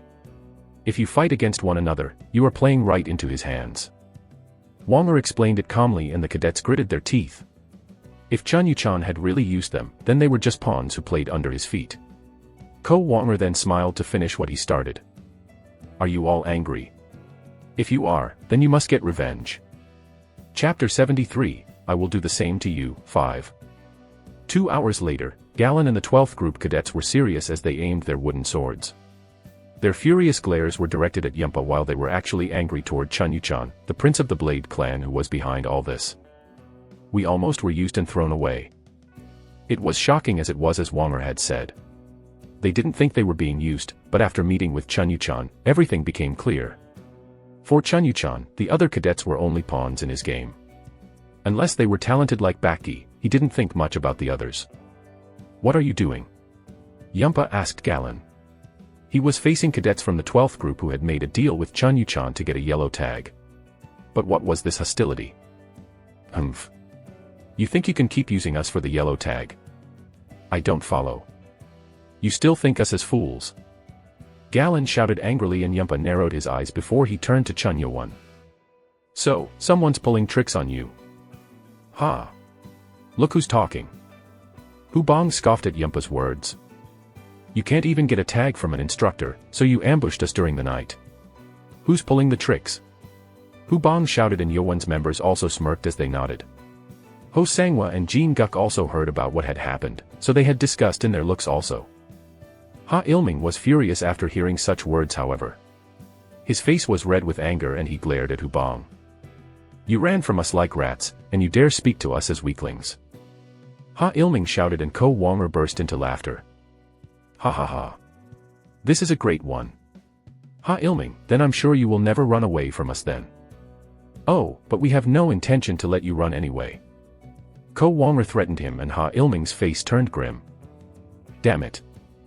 With the 12th group cadets turning their backs on them, the situation had turned upside down. Ha Ilming's group was now trapped. He needed at least twice the number of Yuan's team to defeat them, but they were outnumbered. What happened? If he knew this would happen, he would not have sided with Yumpa. Fighting against them when being outnumbered meant they had no chances of winning. Ugh, should I run? But he had a chance to run away if he ran alone, but this meant that he had to abandon all of his teammates. They'd probably never join Ha Ilming's team again. There were no options left for him. Damn it. Yumpa was also in the same situation. He knew there was no chance of winning here, but if he failed again, then he was going to lose the final chance to stay by Chunyu-chan. I have to persuade them no matter what. Yumpa then hid his frustration and turned to Galen to softly speak to him. Galen. I think there's been a mistake. Don't you trust Prince Chunyu-chan as his servants? If you get fooled by such tricks, will you give us 2 tags then? What? If he wants all of us, he'll need at least 2 tags so that all of us can pass the test. The leaders who had yellow tags could only recruit 11 members on their team. The 12th group cadets had 19 members, so they needed 2 tags in order to include everyone. Yumpa bit his lips. He couldn't make false promises that Chunyu-chan did not allow. However, if he failed to persuade them, then his mission was over. Let's do this. I'll ask Prince Chun to let you guys get 2 tags. Doing this meant that he wouldn't be lying. He was going to ask, but he wouldn't be able to do anything if Yu-chan refused to do so. Please, please. It was a hard offer for the 12th group members to refuse. If they defeated Yumpa and Ha Ilming right here, they were only going to get 1 tag. Galen also seemed to be interested. It almost worked. Come on. Yumpa smiled. Galen hesitated a bit and asked, it sure seems like a good deal, but can you take it? Yumpa didn't understand his question. Take what? Take this. Huh. The sound came from his behind and Yumpa turned. It was Chun Yo-won, who appeared behind him and threw his fist. I have to dodge it. Yumpa had already felt Yo-won's terrifying physical power. It was apparent as to what might happen if he were to get struck down. Yumpa then threw his body backward to dodge it. Bastard. You're mine. Ha Ilming, who considered Yo-won's action of attacking Yumpa first as an act of ignoring him, quickly swung his wooden sword in anger. It contained 70% of his internal energy, which would crush a human's head if it landed, but... What? Ha Ilming was shocked. His wooden sword was simply caught by Yo-won's left hand. Ha Ilming unleashed his energy to pull it away from Yo-won. What? It won't even move. He couldn't get it out of Yo-won's grasp. There was no way for Ha Ilming, who didn't even have 60 years worth of internal energy, to fight against Yo-won who had 90 years worth of energy. Is that it? Arg. You. He couldn't understand. There wasn't that much difference in internal energy before, but it was different now. Their energy battle didn't last too long. No. As Yo-won clenched it, the wooden sword shattered into pieces. Ha Ilming suddenly let go of the sword and attacked Yo-won with his finger instead to complete the sword's skill. That's when someone kicked him from the side. Chapter 74, I will do the same to you, 6. Arg. Ha Ilming was pushed away, and it was Baki who kicked him. Ha Ilming got up and winced at the pain. Damn it, it's broken again. It hadn't been long since he had recovered from the broken right rib he got from Yo-won, and now it was left rib. Baki provoked him. You fight with me. How dare you ambush me? Ambush. I'm just doing the same thing you did. Ha Ilming was furious, but he couldn't find words to object, as he too had gotten the upper hand last night due to Wu Penghak's attack to get Baki. Everything he did was coming back to him. It's too late to run anyway. He had no choice but to fight. Ha Ilming then shouted at his group members. Fight! Eh! His members then charged with their wooden swords. However, Ha Ilming became dumbfounded because they only attacked the 12th group cadets who were behind them. What are you doing? Ha Ilming shouted angrily, but his members were only focused on attacking the 12th group members. It was because the 12th group was blocking their way out of this place. Ha Ilming's members were only focused on escaping from this place. They didn't want to take on a monster Chun Yo-won and his friends. From what they could see, it was likely that they would get beaten up badly if they didn't run. Take this. Baki then kicked multiple times, leaving a bunch of hits. Ha Ilming was angry at his members who were trying hard to run away, but he couldn't ignore Baki's attacks either. Damn it. Ha Ilming proceeded to assume defensive movements to defend against Baki's kicks. Shall we make a move then? Ko Wong flexed his muscles and jumped out. Hu Bang, who had been waiting to get his revenge, also charged angrily. It's my first fight. Heh, Ho Sangwa smiled satisfyingly.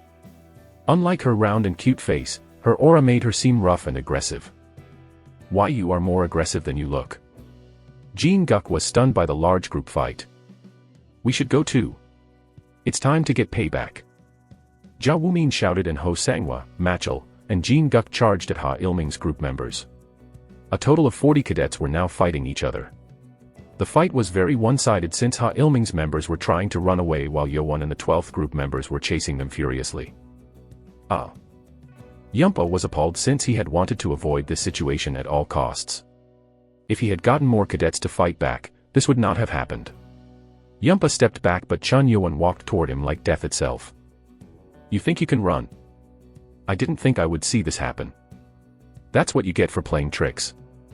It was foolish to think that Yowon would get caught up in Chun Yuchan's tricks. From the aggressive aura coming out from Yowon, it seemed it wasn't possible for Yumpa to run. Arg. Ha Ilming's team members were falling down one by one. They were outnumbered and overpowered, so it was inevitable. Ha! Bakis continued kicking pounded Ha Ilming's chest. Ha Ilming tried his best to fight back, but with his broken left rib, he slowed down and he now had no way to defend himself against Bakis' kicks. I failed. There's no way. Ha Ilming, Yumpa's only hope, was even losing. The fight had already been decided. Further resistance only meant more injuries. Yumpa then thought of the only possible choice. If I can't defeat him. Yumpa then threw his sword onto the ground and kneeled in front of Yowon, surprising the other party. Yumpa then placed his head down on the ground and spoke politely.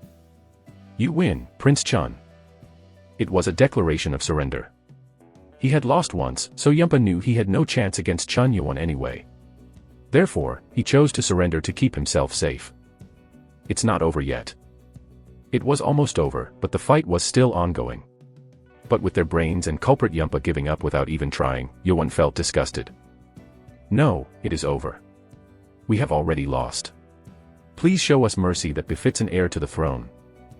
Those were polite words, but they were disgusting in context to even mention the candidacy to the throne. Phew. Chun Yowon sighed. He's angry, but he will not attack someone who is on the ground, asking for mercy, he. Yumpa was facing the ground so no one could see his expression, but he was smiling. If Yowon, the leader, made a decision here, then the fight would be over. Yowon was also one of the heirs, so Yumpa thought Yowon would not attack a man who had given up. Mercy. Yowon shook his head and crouched down. He then yanked Yumpa's hair, hard. Arg. Yowon pulled it up, and Yumpa's head followed with it. His face showed that he was in pain. Arg. What are you doing? I just surrendered. Surrender? If you didn't want to fight, you shouldn't have started this from the beginning. Yowon then clenched on his hand. And no. This can't be. Yumpa became terrified and tried to squirm out of Yowon's grasp, but he couldn't. It was as if he was stuck under a giant rock. Wait. Shut up. Arg. He then was thrown onto the ground face down. His face was stuck into the ground halfway with blood pouring out from it.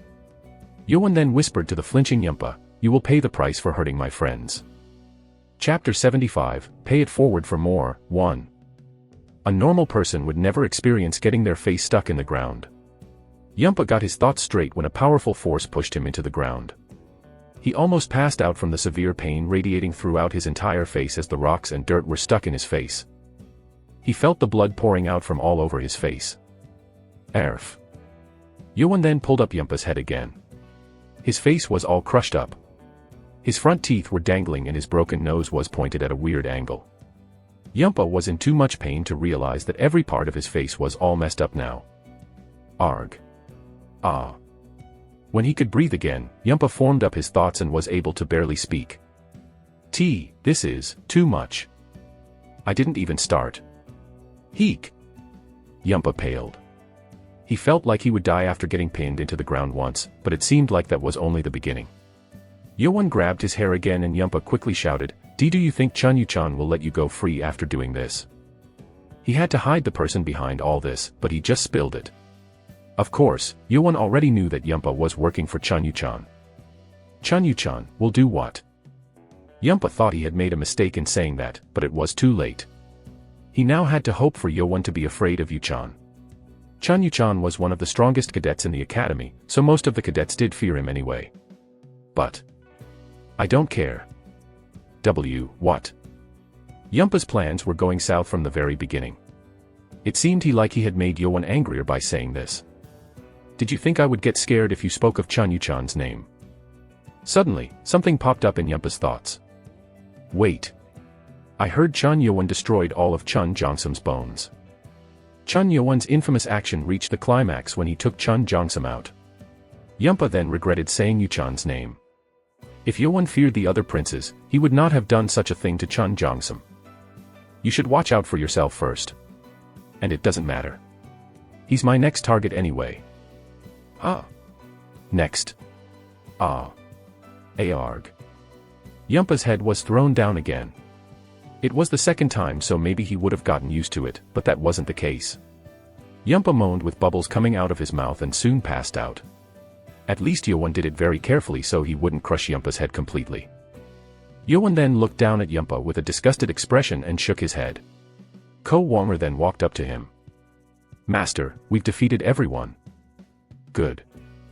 The 11 cadets who were with Ha Ilming were all kneeling down behind Ko Wonger. All of them were injured and shaking in fear. They didn't think things would come down to this just because of what happened last night. And Ha Ilming. He's here. Ko Wonger pointed to a direction and Ha Ilming was kneeling down in front of Bakki. He was glaring at Bakki angrily. If my ribs were fine. Ha Ilming thought he would not have lost that easily if his ribs were okay. But the fight was already over. Yeowon went over to Ha Ilming, looking down at him coldly. NNNGHH. Ha Ilming tried to say something, but his blood points had been sealed so he couldn't talk. Thus, he just moaned instead. Although he lost, he still resisted as best he could, so he also had blood points sealed to make him immobile. What do you want? Should I let him talk? Bakki asked. Yeowon shook his head. He didn't want to hear anything from him anyway. Then. We pay him back the same way. Pay. Ha Ilming looked up at Yeowon with a puzzled expression. Yeowon then crouched to be on the same eye level with Ha Ilming and he grabbed his right hand. What is he doing? Ha Ilming's eyes shook at the terrifying thought. Soon, it became a reality. Yeowon snapped his finger backwards. NNNNNNNNNGH. Ilming moaned and writhed in pain as his finger snapped backwards. Galen and the other 12th group cadets also frowned at the sight. But this was only the start. Yeowon proceeded to break and snap all the fingers backward. This crazy bastard. It was so painful that Ha Ilming's face turned beet red and veins popped out of his neck. His eyes were also red, but it was astounding that he didn't cry from pain at least. Why? Is it painful? Yeowon asked. Ha Ilming stared daggers Yeowon even though he was in such pain. How dare he say that when he just broke my fingers? Yeowon did not care about how Ilming was glaring at him and continued. Ojong probably experienced the same amount of pain. No, it must have been more painful for him. Ojong's fingers had been snapped while he got beat up. When Ojong's name came up, Ha Ilming's members began to shake in fear. Damn it. Ha Ilming was busy fighting Bakki at the time, but it was his members that beat up Ojong and broke his fingers. It was now all coming back to them. I'm just paying you guys back the same way. You brought this upon yourself. NNNNGH. Bastard. I will kill you. Ha Ilming was so much in pain, but he still didn't cower. Yeowon then smiled and slapped Ilming. NGH. The slap had such power that it almost broke his neck. He couldn't move his body so his head was thrown back along with his body, and that saved him. If he tried to resist against it, his neck bone would have broken as well. The slap was so powerful that it made Ha Ilming pass out and Yeowon got up and ordered his members. Cut their legs and snap all their fingers. Yeowon's words split the expressions between the two groups. Yeowon's members gleefully smiled for finally getting payback for what happened to Ojong, and in contrast, Ha Ilming's members became pale. We are lucky. Galen was relieved that he had made the right choice. If he had agreed to Yumpa's offer, he would have been in the same shoes. That seemed like a terrible end for greedily wanting a yellow tag. That's when Ha Ilming's body began to move. It was strange. Veins began to pop up from underneath the skin, and Ha Ilming's rolled eyes began to turn red. After everything turned red, Ha Ilming roared like a beast and charged at Yo-won. Karg. Master. Hubong's scary warning spread across the mountain. Chapter 76, Pay It Forward for More, 2. An hour had passed since then. In the space between the third and fourth dormitory buildings, Chun Yu-chan and his teammates were practicing the sword demon formation with the 7-demon sword. The 12 members performed the fourth sword formation in unison. It was the same movement that looked like it was something, but it didn't seem to show any special powers or change. This is strange. Yu-chan was confused. He did this with the latter part of the 7-demon sword book, but it was a bit weird. He couldn't conclude that it was due to his members not learning 7-demon sword skill since his teammates were all top-level warriors from the beginning, and they all learned the sword skill pretty quickly. What's the problem? Should we move on? Let's take a break. I think I should read the book in more detail. He wanted to train the sword demon formation earlier than the other teams, but he was put to a stop from the beginning. As Yu-chan's words, his teammates sat down and began wiping their sweat. Yu-chan then called to a cadet who was watching instead of training with them. It was 100th Cadet, Wu Gunpil. What was interesting here was that Gunpil had a yellow tag on his right chest. Yes, Prince. What do you think? How did the sword formation look from the outside? Don't worry. You can tell me the truth. Yu-chan assured him, and Gunpil spoke carefully. Honestly, it just looks like everyone doing the same formation at once. I have never seen the sword demon formation, but this probably isn't it. Right. This is weird, the book says. But before Yu-chan could finish his words, a cadet shouted at him. Prince. Look. 20 cadets were approaching them. Yu-chan's cadets got up. All the cadets who appeared at the empty lot were badly injured. What was interesting was that they all had another cadet on their backs. The one in the front seemed to have taken heavy injury such that his face was covered in clothes. But it was all bloody, and that made it look disgusting. Chun Yu-chan's teammates formed a blockade so that they wouldn't come any closer. After hearing the injured cadet's voice, they let down their guard. It's me, Yumpa. It was the 200th cadet, Yumpa. And behind him were Galen and the former 12th group cadets. It seemed they had been in a serious fight. Yumpa. Yu-chan then approached Yumpa with an interested look. Yumpa bowed. Prince, I have fulfilled my duty. Yumpa showed the yellow tag on his right chest. Curious about what happened, Yu-chan asked, what happened? Who do you have on your back? Yumpa then placed the cadet on his back on the ground. When he saw the person's face after they fell onto the ground, Yu-chan became surprised. Ha Ilming. It was the 108th cadet, Ha Ilming. His face and skin had veins popping out, which looked really ugly. Ugh. Yu-chan shook his head as he frowned. Starting with Yumpa, the 12th group members began putting down the cadets they had on their backs. Those who were put down were Yo-won's 7 members and Ha Ilming's 11 members. The one Galen put down had a heavily damaged face, and his face so bloody that it was hard to tell who the person was. And who is this? It's the 7th cadet, Chun Yo-won. Yu-chan's mouth turned into a smile after hearing that. Chun Yo-won. What did you do to make him become like that? There was a hint of excitement in his voice as he asked that. We might have lost if it wasn't for Ha Ilming. Yumpa said in embarrassment. Yu-chan didn't understand. What are you talking about? If Ha Ilming did not learn the demon art of blood reversion, we would have lost. What? Yu-chan was shocked. The demon art of blood reversion was an internal energy flowing skill that multiplied one's internal energy by reversing the blood flow. It looked good on paper, but it had a serious adverse effect. Using it would destroy the user's blood points and take away their sanity. It was a forbidden martial art within the demonic cult because of its dangerousness. He's crazy too then. Yu-chan looked down at Ha Ilming. If Ha Ilming had used the forbidden martial art, then it was easy to guess what had happened. He probably went berserk and attacked anyone in his way. Well, you did good work. Honestly speaking, I didn't expect much from you, but this is pretty good. Yu-chan complimented Yumpa for the first time. It was great that he had gotten a great victory. He was worried about Chun Yo-won after hearing that he had defeated the senior instructor. How about we cut his tendons before sending him to the medical room? Yuchan smiled brightly and walked over to Chun Yo-won. Cutting the tendons on his right wrist would be enough to prevent him from using sword skills for a while. Galen then thought, is he trying to do that even in that state? He is terrifying. The blade chi shined in Yuchan's right hand, and he smiled as he cut Yo-won's right wrist. Haha, at least I don't destroy internal energy like you did. You should thank me. He then looked at Yo-won's face. Yuchan, who was excited just up until now, frowned immediately. He blinked his eyes, wondering if he had seen it wrong. He didn't realize it when he first saw it, but looking at the face up close, it wasn't Chun Yo-won. Yuchan then felt goosebumps on his skin and mumbled, "Yum, pa." And Yumpa's voice came from behind. "You're too late." "What is?" "Arg." Yuchan tried to turn back, but his face was struck and his body was thrown far off to the side. Chapter 77, Pay It Forward for More, 3. Prince. It was too sudden. Chun Yuchan was thrown way off to the side and his members shouted in shock. They couldn't comprehend what had just happened. Yumpa quietly walked up to Yuchan's back and struck him, kicking Yuchan way back. Yuchan placed his hand on the ground and couldn't move.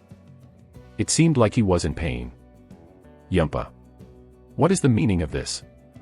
One of Yuchan's members, and another one with a yellow tag, Ojirun, shouted angrily. She had a long chin with lowered eyebrows gave one a gloomy impression of her. However, she was one of the top 3 female cadets along with Ho Sangwa. You've gone mad. Wu Gunpil also shouted and charged at Yumpa. Then, someone blocked him. A powerful energy-wielding fist crossed against Gunpil's arm pushed him back 3 steps. Gunpil was shocked to see the person standing in front of him. The cadet had thick muscles and body that was twice as big as the other cadets. It was Ko Wonger. He got up quickly from the ground to block him. What? How did you? It's time, friends. Ko Wonger spoke to his members, not turning away from Gunpil. The cadets that were on the ground then got up as if they were fine. That was quick. I thought we had to stay down for longer. Well, the plan worked though.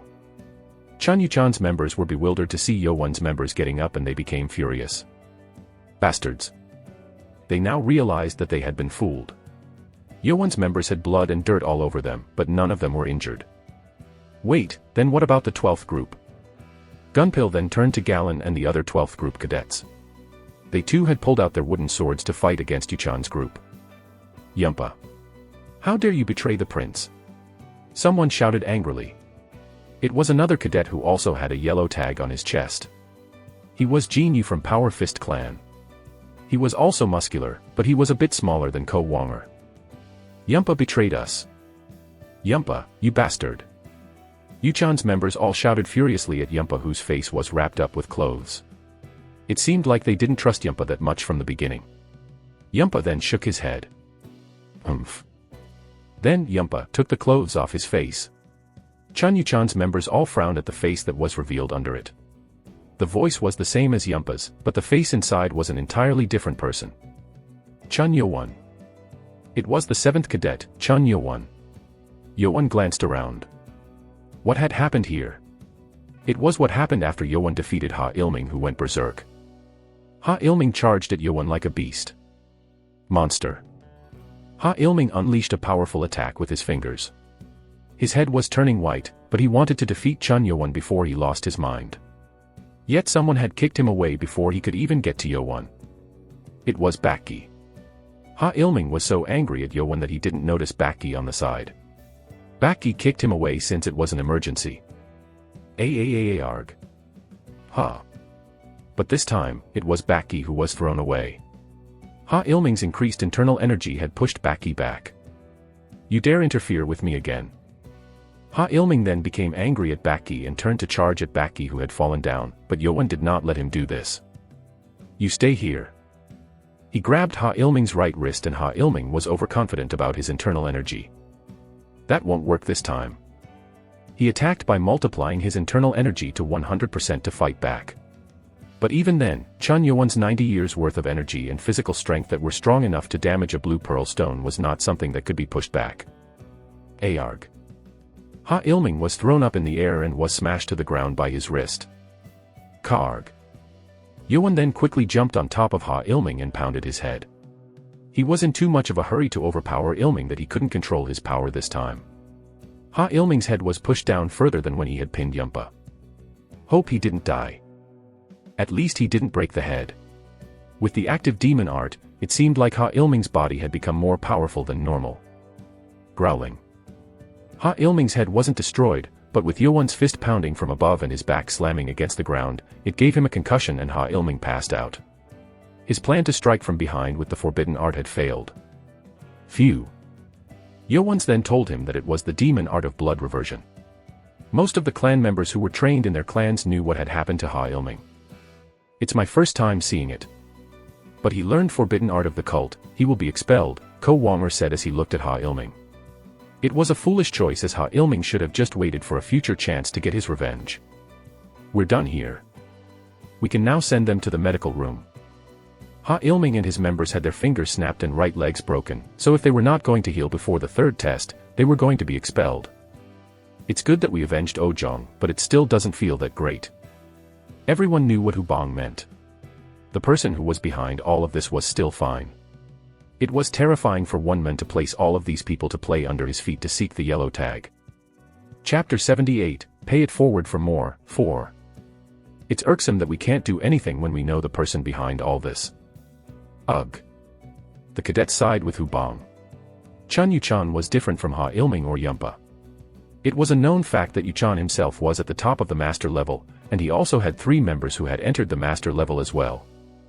Yuchan only recruited the finest warriors within the academy, so his forces were the best.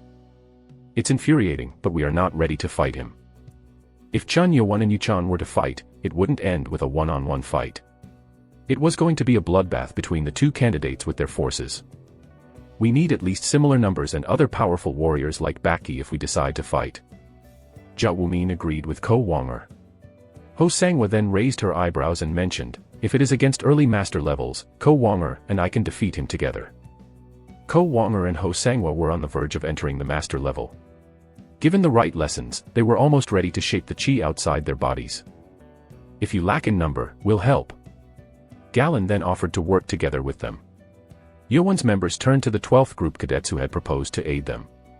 If they joined forces, then they would outnumber Yuchan's team. Then can we actually deal with Chun Yuchan and the others who masters? Yuan asked.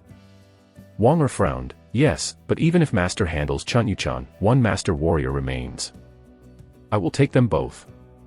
What? Everyone became shocked. Chun Yuan had become very powerful, but fighting against 2 master-level warriors, especially when one was in a fully established state, was too much. The instructors didn't use their own skills, but these enemies were going to use the best skills they had. I didn't say I will get them all at once. Then. Yuan then began explaining his plan. His members had weird expressions on their faces when they heard the plan. Even Ko Wonger, who was the best tactician in the group, didn't seem to think it was possible. They will notice it when they hear the voice. How could they possibly fool them? Covering the face was the easy part, but the problem was the voice. Of course, if it was going to work, then it would make them vulnerable. An hour later, Yuan really did fool them. It's me. Yumpa.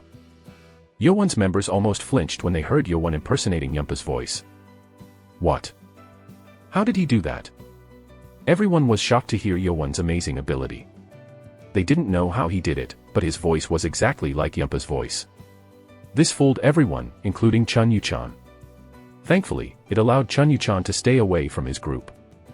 Nano, deactivate the voice mimicking. Yes, master.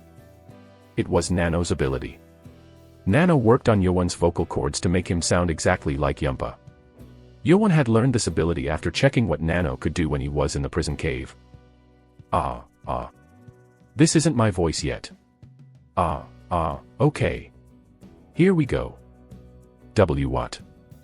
His voice is changing. All the cadets, regardless of which side they were on, became shocked when they heard Yuan's voice changing from Yumpa's to his own. That bastard learned some evil magic. Jinyu became furious when he realized that they had been fooled by a voice and charged at Yuan. The fist had a faint chi light, showing that his power had reached master level. Yuan glared at him. Jinyu. No. Gunpil tried to stop him, but he was already in front of Yowon. Chun Yowon's power was already within the top 5 out of all the cadets. If he really is Chun Yowon, then you are no match. He couldn't say this out loud. Yowon made a sword movement with his finger and easily blocked Jin Yu's powerful fist attack. How did he counter it so easily? Yowon reached out toward Jin Yu's chest and snatched the yellow tag off his chest. I'm taking this. Be bastard. Jin Yu gritted his teeth and put up his 2 fists, trying to pin Chun Yowon down. Die. Before his attack reached Yowon, his chest was struck by Yowon's fist. It was just a simple jab, but his chest bones were fractured and he was pushed back about 10 steps. If it wasn't for his sturdy muscles that covered him like armor, he would have died. Arg. However, it seemed like he had taken some internal energy damage and coughed up blood. Since he was a master-level warrior, he didn't fall to one punch. He's stronger than Ha Ilming. After all, he was one of the talented cadets that Yuchan had chosen. He was too powerful for his members other than Baki to handle. I have to finish him before Yuchan recovers. Yowon then tried to charge at Jin Yu to finish him, but that was when Nano's voice resounded in his head. Detected strong incoming energy source 60 meters behind the user. Yowon then turned as he knew what the energy was and he shouted to all of his members and the 12th group cadets. Get down. All cadets then got down on the ground without realizing why, and the white blade chi flashed past them at once. What? Chi. They might have been all killed if it was too late. The blade chi flew straight at Chun Yowon. White light followed Yowon's finger in the shape of a sword. Using all his sword chi, Yowon slashed down on the blade chi that was thrown at him. Chapter 79, Pay It Forward for More, 5. The blade chi disappeared from the center where it was cut. The cadets who saw this were dumbfounded. He threw the blade chi. He cut the chi. Throwing chi from a certain range required one to be at least a top master. To cut such chi, that also required an equal amount of strength. This exchange was way beyond the level of the ordinary cadets. Chun Yuchan. Yowon glared at Chun Yuchan who was standing with the white light blade chi in his hand. Yuchan responded, oh, well. I wanted to pay you back with an ambush too. That didn't work out so well. Chun Yuchan flexed his neck. He spoke as if it was nothing, but the powerful shock stunned him for quite a while up until now. The area still felt numb. You finally got back. That was slow.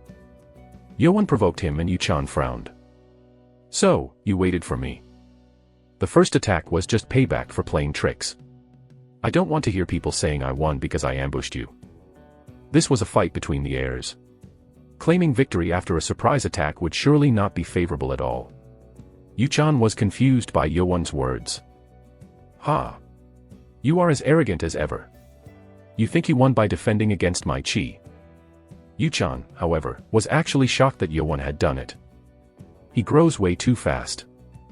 Yowon was still very weak when Yuchan first met him in front of the private training room a few days ago, but this was more than what he had imagined. At this rate, he was going to surpass Yuchan himself. Should I have cut his arm then? Yuchan regretted that he didn't cut Yowon's arm back then. That mistake had brought this onto him. Therefore, all he needed to do was one thing. I will take his arm before he grows stronger. Chun Yuchan then became serious and readied himself. His auras changed. Yowon also activated his internal energy to be ready. This was a fight between master-level warriors. The air changed. Ko Wonger looked at both leaders. Their plan was to have Chun Yowon fight Yuchan while Yowon's members defeated Yuchan's members. However, this just became a duel between the leaders. If this was the case, all they had to do now was wait for Chun Yowon to win. Master, you have to win this or else you will lose the competition itself. All the cadets focused on the two leaders. They became anxious, hoping their leader would win. Chun Yuchan moved first. He bolted out like lightning to close in on Chun Yowon. It was faster than anything that the cadets had ever seen. Yuchan jumped up and unleashed the second formation of his blade skill, Blade of Illusion, the giant slash of the elusive blade. Ha! It was a simple strike-down formation, but the power within it was massive. The power came down upon Yowon would cleave him into two. So, this is the blade skill of the Blade clan. Right Guardian Submeng's butterfly blade dance was probably equal in strength. Yuan hesitated, wondering if he should fight with a blade skill or a sword skill. He chose the latter. I have to fight with all I have against an equally matched opponent. Yuan then gathered his fingers to unleash the sword chi. He had tried to brandish the chi over his wooden sword before, but the wood couldn't endure the chi. Sword. Yu-chan was surprised to see Yuan using a sword instead of a blade. He thought he had made a mistake when he saw Yuan cutting his chi a while ago, but it was surely a sword. Yuan's sword chi clashed with Yu-chan's attack. Both chi struck against one another and let out a spark. What is he thinking? Yu-chan narrowed his eyes. He expected something great when Yuan did not use the butterfly blade dance, but the sword movement was too simple. However, it was weird that these movements were very familiar. But my blade of illusion does not stop here. Yuan thought he had countered Yu-chan's attack when Yu-chan's blade chi twisted in a weird way. Yuan quickly used his chi to defend, but the energy pushed him back. He was pushed back about 6 steps. As Yuan was pushed back, Yu-chan's members shouted in excitement. Whoa, ay. Yuan's members turned grim. They didn't think Yu-chan was this strong. They then thought that Yu-chan was perhaps powerful enough to be accepted by Ho Jin-chang also. He has a bit more internal energy than me, Yuan thought. With the Black Dragon Ball, Yu-chan now had about 100 years worth of internal energy. His formation is weird too. Yu-chan's blade skill had odd attack angles. It was understandable as to why it was called illusion. It was so weird that one would get fooled into looking elsewhere when fighting against it. That right arm. Yu-chan's right arm muscles were also developed. It was developed to use a blade in such a weird way. You are lucky. I was going to cut your arm with that. Yu-chan smiled. He really would have achieved that with the previous attack if Yuan had reacted a little slower. Yu-chan then pointed at Yuan with the hand that had the blade chi. Stop with that stupid sword skill and come at me with the butterfly blade dance. Stupid, sword skill. Chapter 80, Pay it forward for more, 6. Yuan raised his eyebrows as he was offended. You think I would not notice what sword skill you are using? Ha ha ha ha. Yuan frowned. He was using the sword movements of the counter sword skill that was left on the blue pearl stone pedestal. Did he recognize this? Yu-chan shook his head and continued, I guess you also mixed up the 7-demon sword like the instructors did, but that won't work against me. Yuan felt relieved after hearing that, but he was also dumbfounded. If Yu-chan had mistaken the counter sword skill as the 7-demon sword, maybe that sword skill was left there by the sword demon. I'm warning you. 5 formations. What? If you keep using the 7-demon sword, I will cut out your right arm within 5 formations. I'm fine with that, but I don't like to hear that I won against a fool. Yu-chan was repeating what Yuan said at first. The counter sword movement that was left on the pedestal was very plain compared to the sword movement of the sword force of the sky demon. Unless it was combined as one formation, its power didn't come out easily either. It seemed like his sword movement was underestimated due to that reason. Yuan became silent for a second and spoke with a serious voice. You are confident? Then how about we place a bet? A bet? Yeah. Didn't you say you could cut my arm in 5 formations? Yu-chan became confused at the sudden offer of placing a bet.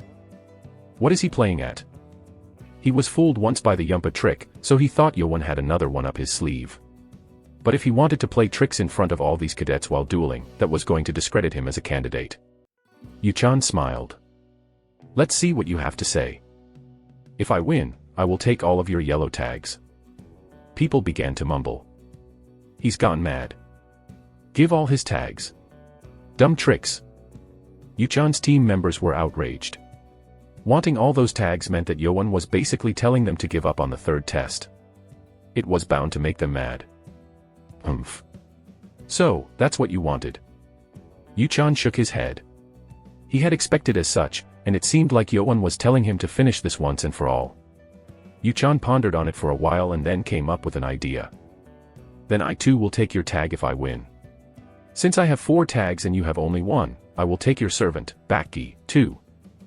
Yu-chan seemed to be satisfied by his condition, and Bakki was shocked. He didn't know Yu-chan still hadn't given up on taking him in. Yu-chan was very adamant on recruiting the right people. How's that? Bakki frowned. If Yuan lost here, then Bakki would have no choice but to serve Yu-chan. Damn it. Are you really okay with this? Baki looked at Yeowon's eyes. He looked to see if Yeowon was confident enough for this, but there was no fear or concern in his eyes. Baki then felt like he could trust him and nodded. Good. Then it sounds good enough. Yuchan was satisfied by the fact that he wouldn't lose anything. If Yeowon were to fight with the 7-demon sword again, then Yuchan was confident in slicing his arm in 3 formations, not 5. Come. I will let you attack first this time. Yuchan spoke arrogantly. Yeowon, however, didn't seem to be provoked. He instead took a step forward coldly. Then he charged at Yuchan. The finger on his hand let out a white light, which was the sword chi. The plain sword movement was similar to the 6th sword of the 7-demon sword. Fool. Your recklessness will lose you an arm, your servant, and your tag. Yuchan scoffed at Yeowon in his thoughts. He had read the 7-demon sword book tens of times to fight against the instructors. He knew the weak points like the backyard of his home. Ha! Yuchan then swirled the blade chi on his right hand and unleashed 4th blade formation of his blade of illusion. His blade stormed against Yeowon's sword movement. Both movements collided against one another, and Yuchan's eyes began to shake. What? Is this really a 7-demon sword skill? Something unexpected began to happen. Chun Yeowon's sword movement that started out plainly began to change. The simple sword movement began shifting in weird ways, changing into a powerful sword formation. The change was as if a stone had been thrown into a calm lake. No, at this rate. Arg. And starting from the 5th movement, it wasn't something Yuchan could defend against anymore. His arms began to move frantically as he tried to defend himself against the onslaught of attacks. He tried to move onto the 5th formation to turn the situation around, but he couldn't find any opening. To do so. What? His hand was thrown back before he could even complete the blade movement. He then was sucked into the sword formation storm. Ugh! Various sword formations shot past Yuchan.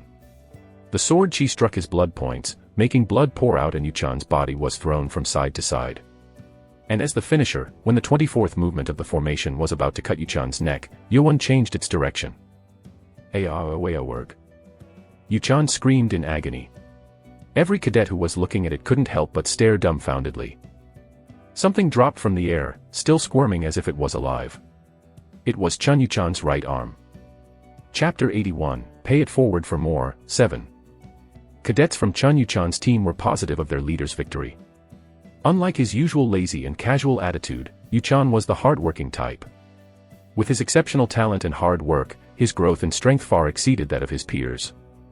Every one of his teammates knew this and thus trusted him. He dares to fight against our prince with the 7-demon sword. No way, Prince Chun will lose. Fool. You can't win. And the result of the fight was unexpected to say the least. As Chun Yeowon's sword chi shot past Yuchan, something dropped onto the ground. It was Yuchan's right arm. Ararg. Yuchan screamed and fell down to his knees.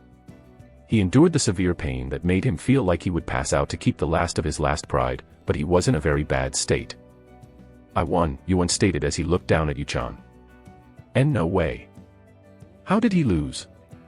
Impossible. Yuchan lost his arm after just one formation exchange. And Yeowon twisted the direction of the sword that was originally going toward Yuchan's neck, so Yeowon actually even spared his life. Arg.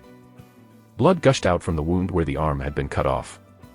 Yuchan's face began to go pale. He quickly pressed his blood points to keep the blood loss to a minimum, but he was in serious condition and he needed immediate medical attention. Prince. Wu Gunpil and the other members on Yuchan's team tried to run up to him, but they had to stop as Yeowon's sword chi aimed at Yuchan's another arm. Why you? Stop. You take one more step, and I'll cut his other arm off too. And no. It looked like Yeowon would really do it. He had done a lot of wicked things in the past, so it didn't seem like Yeowon was bluffing. He might really do it. Yuchan's members then backed away. Now. Keep the promise. Yeowon looked down at Yuchan's pale face. Yuchan then looked up with a painful expression, unable to comprehend what had just happened. What did you just do? Do what? How can you make such a powerful formation with the mere 7-demon sword? Although the 7-demon sword was from the legendary sword demon, it was still only a top-class martial art. Yowan's sword formation was beyond what that sword skill could do. The Blade of Illusion skill, one of the top 3 blade skills in the cult, was no match against it. Mere 7 demon sword. Yeah. If that's how you saw it, then you have a long way to go before talking about the formation. Yuchan was baffled. Yowan just spoke to him the same way that Yuchan once spoke to Yowan back in the day. Of course, Yuchan really didn't comprehend the counter sword skill left by the sword demon. Yuchan became bitter. I tried hard to become the heir. It was now all gone. He lost to Yowan when he had both arms, and now only his left arm was left. Moreover, he had trained the blade skill with his right arm mainly, so this meant he was now considerably weaker. There was no way he could compete against Chun Kungwon from the Sword Clan either. Yuchan then became angry. Yuchan gritted his teeth and ordered, "Give him all the yellow tags." Yuchan's members turned grim. If they gave these up, then they would also lose the right to take the 3rd test. Yet, Chun Yuchan had made a promise, so they had to keep it. Chun Yowan, ugh, don't think, this is the end. Yuchan then fell due to loss of blood. He did lose, and he lost a lot of things he had, but he still hadn't given up yet. This gave hope to his members too. Humph. Wu Gunpil took his yellow tag and handed it over to Yowan while glaring at him. Gunpil then warned, "Don't think this is." Before he could finish, Yowan's fist struck his stomach. Arg. Gunpil spat out blood and fell to the ground in pain. He panted as if he couldn't breathe and looked up weakly. Arg. What is this? We kept the promise. I didn't promise to stop after getting the tags. What? Gunpil was shocked. Yowan then looked at Yuchan and said, "I learned a good lesson from him." Ah, what was it? Never leave any loose ends. Gunpil felt a chill run down his spine. Yowan was talking about Chun Yuchan cutting the muscles of the fake Chun Yowan. He was basically saying that he was going to get rid of Yuchan's members too. You are an evil man, we lost but you still. Ugh. Yowan punched his face before he could finish, making him pass out. Yowan then glared disgustingly at Gunpil. You can do it, but I can't. And that makes me evil. Don't give me that bullshit. Yuchan's members then realized things weren't going well and prepared to defend themselves. Yowan shouted to his members, "Defeat them and break their arms and legs." Yes. Yowan's members and the cadets from the 12th group immediately charged in. Damn it. This was the worst-case scenario for Yuchan's team. Their best warriors, Yuchan and Gunpil, were gone, and Jin Yu also was in bad shape since he had taken internal damage from his exchange with Yowan a while ago. Damn it. I can't do this alone. We're done for. The only remaining master-level warrior, Ojirun, gritted her teeth. They were badly outnumbered too. And after a few minutes, it was almost over. All the members on Yuchan's team were subdued except 3 or 4 who ran away when the fight began. Yowan did not go after them since they weren't that loyal. Arg. My leg. The screams continued as Yowan and his members broke the arms and legs of Yuchan's members. They didn't leave Ojirun, a girl cadet, out either. Arg. We never should try to fight him anymore. Yuchan's members lost all will to resist their fear, after their arms and legs were broken. When everything was over, Yowan called Galen, who was trying to send all the defeated enemies to the medical room. Yowan then gave him 2 yellow tags. Take them. This is. Galen was shocked. He didn't think Yowan would give him the yellow tags. Why? He and his group had taken part in attacking Bakki last night, so he didn't wish to receive any tags. He just wanted to take part in getting revenge against Chun Yuchan. These tags don't mean anything to me. Yowan now had a total of 6 yellow tags. 1 from Ho Jinchang, 1 from Ha Ilming, and 4 from Chun Yuchan. Galen was astonished. He can still keep it to lessen the competition, and he still decides to give them away. This guy is different. Galen and the 12th group cadets were impressed. Galen then hesitated. We are now officially enemies of the Blade clan. Maybe it would be better for us to help Prince Chun Yowan become the heir. Ko Wonger noticed Galen's hesitation and became intrigued. It was Wonger who told Yowan to give the yellow tags up. It was to make more allies in the upcoming competition. Let's hope it works. Galen and the cadets looked at Yowan with respect and admiration. But this wasn't enough. And did it work? All 19 cadets including Galen knelt down. What is this? Yoan asked calmly. Galen and his cadets then put their head to the ground and shouted, "We want to pledge our allegiance to Prince Chun. Please accept us." A faint smile appeared on Yoan's face. Chapter 82, Get in Line, 1. My arm. My bone is poking out from my leg. The medical room was busier than normal. It was still a few days away from the third test, but there were many patients, and one man was very happy about this. Thanks, Yoan. It was quite boring after Yoan was sent to the prison cave, but he was now sending more patients right after his release. There were so many patients that the doctor had to choose which one to look after first. Dr. Baek Jongmeng felt like he was in paradise. I'll go with you first. It was Chun Yu-chan. He needed immediate attention as his wound had only been tied up to stop the blood. As Jongmeng tended to the wound while grinning, an instructor Simong frowned. I thought he was weird, but how can he grin at the wounded students? Simong then looked away with disgust. There were instructors here in the medical room as there were too many patients that Jongmeng alone could not handle them all. There was one more happy in the room. It was Ojong, who was from Yoan's team. Master. Ojong, who woke up around noon, was angry that he had lost the yellow tag. He was also concerned about what Yoan would think of him. However, all of his concerns disappeared immediately. Ha! He had to hold back from bursting out in laughter. His anger was quenched when he saw Ha Ilming and his members along with Yu-chan and his members being carried in with heavy injuries.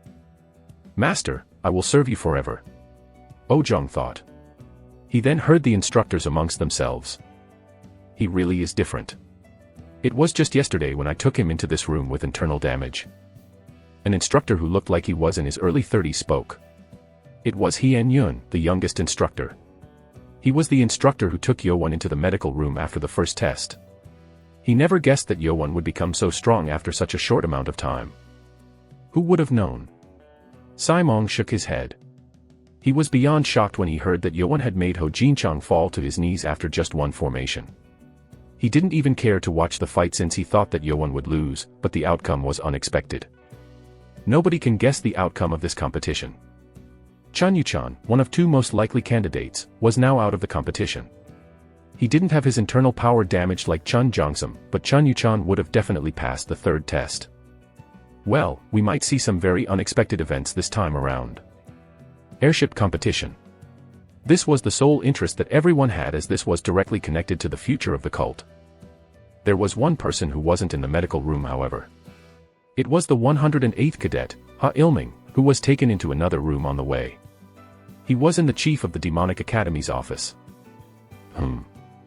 Left Guardian Li Haming moaned as he looked down at the naked Ha Ilming laid down in front of him. All of Ha Ilming's skin had veins popping out eerily.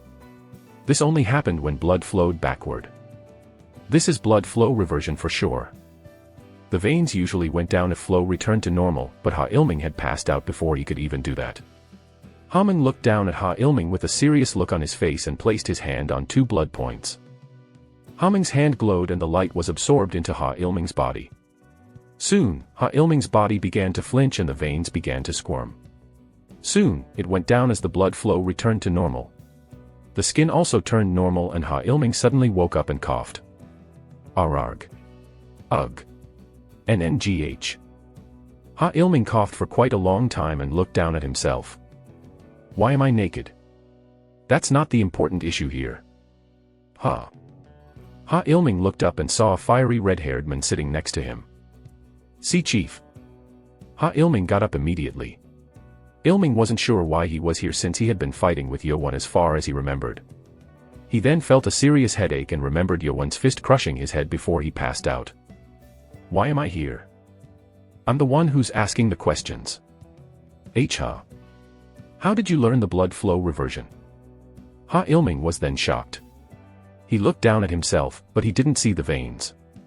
Then how did Li Haming find out about this? I don't know what you are talking about. Li Haming sighed. He then gestured his hand to hold up something, and a powerful invisible force threw Ha Ilming up into the air. Ha Ilming tried to fight it with his power, but the difference in power was too great for Ha Ilming to resist. See, Chief. What is the meaning of this? Haming then flicked his finger, twisting Ha Ilming's left arm like a rag doll in a weird way. Awawarg. Ha Ilming screamed, but the screaming didn't leave the office since the entire office was covered with Li Haming's energy. 108th Cadet, Ha Ilming of the Red Martial Sword Clan. Not affiliated with any other clan officially. This is what you wrote down when you registered. Ha Ilming closed his mouth. With his blood reversion art revealed, he couldn't spill any more. You think you can keep it from me? You think you will walk out safely with this forbidden art? Who did you learn it from? The art of blood flow reversion was forbidden and most of the books had been destroyed. If Ha Ilming, a 17-year-old boy, learned that art that had been removed tens of years ago, then it meant that someone had taught him. If you don't speak, then your entire clan will suffer the consequences. It was likely that the Red Martial Sword Clan will be searched for any evidence regarding the forbidden art anyway. Ha Ilming did not speak even after such a threat. So you want your clan to come to its demise? Foolish. Haming snapped, and this time, Ilming's right leg was twisted weirdly. Ayarg. Ha Ilming screamed in pain and Li Haming walked up to him. He then grabbed Ilming's chin and glared at him. I am the left guardian of the cult. Do you think I wouldn't know about the Red Martial Sword Clan, one of two shadow sword groups of the Sword Clan? Damn it. Ha Ilming frowned. Li Haming almost smiled, but Ha Ilming suddenly chewed on something and blood seeped out from his mouth. No. He bit his tongue to kill himself. Haming tried to open his mouth forcefully, but Ha Ilming also reversed his internal energy, which was also an act of suicide. To die as a dog of that cursed clan. Ha Ilming's eyes were full of anger as died. Haming tried to calm his energy down in order to keep him alive, but there was no use. Ha Ilming shivered and soon died. Humph, so there will be no loose ends. Haming sighed and began writing something down on the paper. At dinner time, there were 50 or so cadets waiting outside the cafeteria. Then they shouted at a cadet walking up to the dormitory. There he is. The cadets then began to mumble. He's here. Prince Chun Yowon. The cadets all moaned in astonishment as Yowon began walking down with over 25 cadets behind him. I am first. No. Stay in line. Who cares? Prince. The cadets then began to rush over to Yowon. Ha. Yowon and his members became surprised. All these cadets then came up to them, so Hubong and the other members blocked them from coming near Yowon. Move. I want to talk to the prince. Prince Chun. Please give me time to talk. I'm first. They began to argue with themselves over who could talk to Yowon first. As the cadets tried to rush in, Hubong flushed red with frustration and shouted. Arg. Get in line. Chapter 83, Get in line, 2. Ha. Who is that? The cadets all became silent when Hubong started shouting. He turned red when everyone placed their attention on him, but Hubong still continued speaking. If you want to speak to my master, get in line in the order you arrived. The cadets then began to form a line in embarrassment. Hubong was quite talented in taking control over awkward situations. Ko Wonger and Jia Wumin smiled. Hubong did this before too without him realizing that he could handle this sort of stuff well. All these people, you think it's to join the team? Wumin asked. Ko Wonger nodded. These 50 cadets were unlike the number they had ever seen until now. It seemed most of the leaderless cadets had come. Rumors spread fast. Wonger's guess was accurate. With the lessened cadet members, everyone knew what the others were doing, and so these kinds of rumors spread fast. Everyone knew that Chun Yuchan had lost. He even broke the arms and legs of the 5th cadet's members. That means he won the competition against Chun Yuchan. Wait, doesn't it mean Chun Yowon has won everything this time? The rumor was now very different. Chun Yowon had proved himself many times and was now being considered as a possible candidate to the heir. The cadet at the very front knelt down on both knees and shouted toward Yowon. Prince Chun. I am the 71st Cadet Subjung. I want to help. He went down on his knees. Cadets in the back were shocked. With the first one kneeling down, the other cadets began to kneel and voiced their will to join. But not all of them here were here to join Yowon's group. Some cadets had just come to see if there were any spots left for them, as they heard that Yowon now had a total of 6 yellow tags. Chun Yowon frowned. Is it them? This rumor was spread by Chun Yuchan's members who had fled the fight. Today was the last day for the team leaders to be assigned, so they spread the rumor to target Chun Yowon. Contrary to their expectations, people were begging to be taken into Yowon's group. It took a while for all 50 cadets to say their names and their intentions. The sun went down and it was already night. There weren't enough spots for everyone, and Yowon's only intention was to bring in members that would stay with him forever. Yowon spoke to them politely. I want to thank you all for wanting to join my team, but I have something I want to tell you all first. Yowon then began explaining, just like when Ko Wonger and the others first came to him. He only wanted people that would join him for future battles, not just the test. So, I want people who will lead the new demonic cult with me. We will walk together on this treacherous path. If you are not willing, I am sorry, but I will have to reject your offer. Yowon bowed in the end. The cadets then began to mumble to themselves and they began to leave one by one. Those cadets who just wanted to join for the test left without hesitation. Unlike what was expected in the beginning, not that many decided to leave. A total of 26 cadets still stayed behind. 508th Cadet Uparan, who knelt on one knee, bowed to speak. I wanted to join at first just for the test, but I changed my mind after listening to you. Please take me in. And it wasn't only Uparan. A total of 8 cadets changed their minds after listening to Yowon. God, is that Mun-ku? Jia Wumin was shocked to see one of the remaining cadets. It was 408th Cadet Mun-ku, who was from the Dragon Fist clan. Mun-ku was the leader of the group that Jia Wumin was in during the second test, so he knew him. He didn't know that Mun-ku was here, as he silently stayed in the middle of the other cadets. Why is he here? Mun-ku was one of the top 10 powerful cadets in the academy.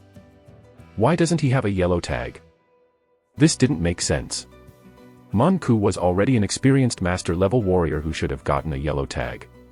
Mun-ku then came up to Yowon and asked, Prince Chun, can I speak to you? Mun-ku. Yowon had also noticed him during one of the tests, so knew who he was. However, Mun-ku was limping when he got up. You have 6 tags, right? Yowon nodded. Mun-ku then raised his eyebrows and spoke with anger and bitterness. One of them is mine. Yowon frowned at such a weird claim.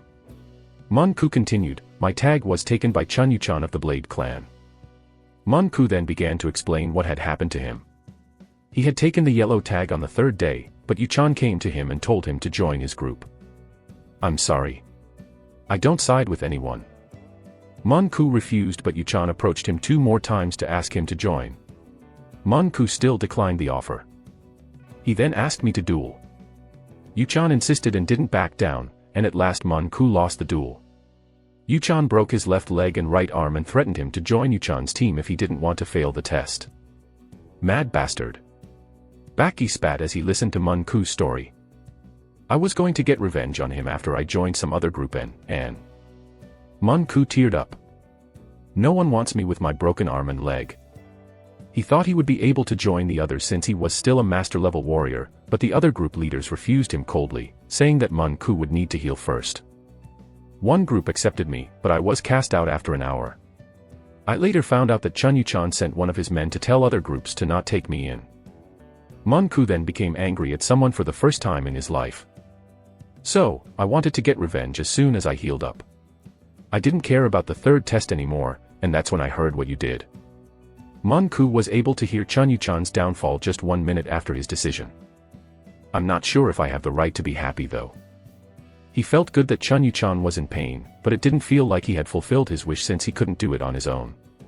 Mun-ku sighed and looked up at Yowon. So, with that said, I want you to take me in. Huh? Yowon frowned.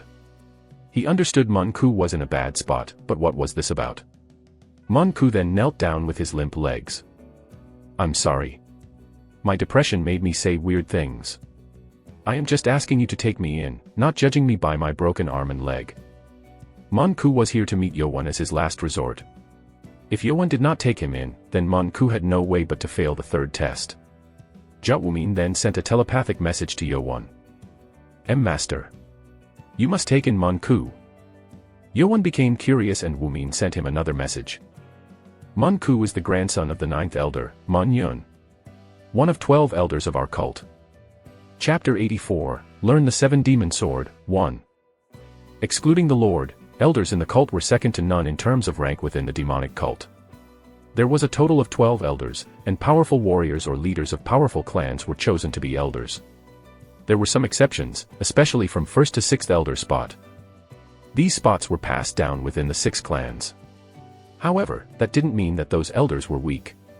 The 6 clans always competed to give birth to a new lord, so they were always more powerful than most.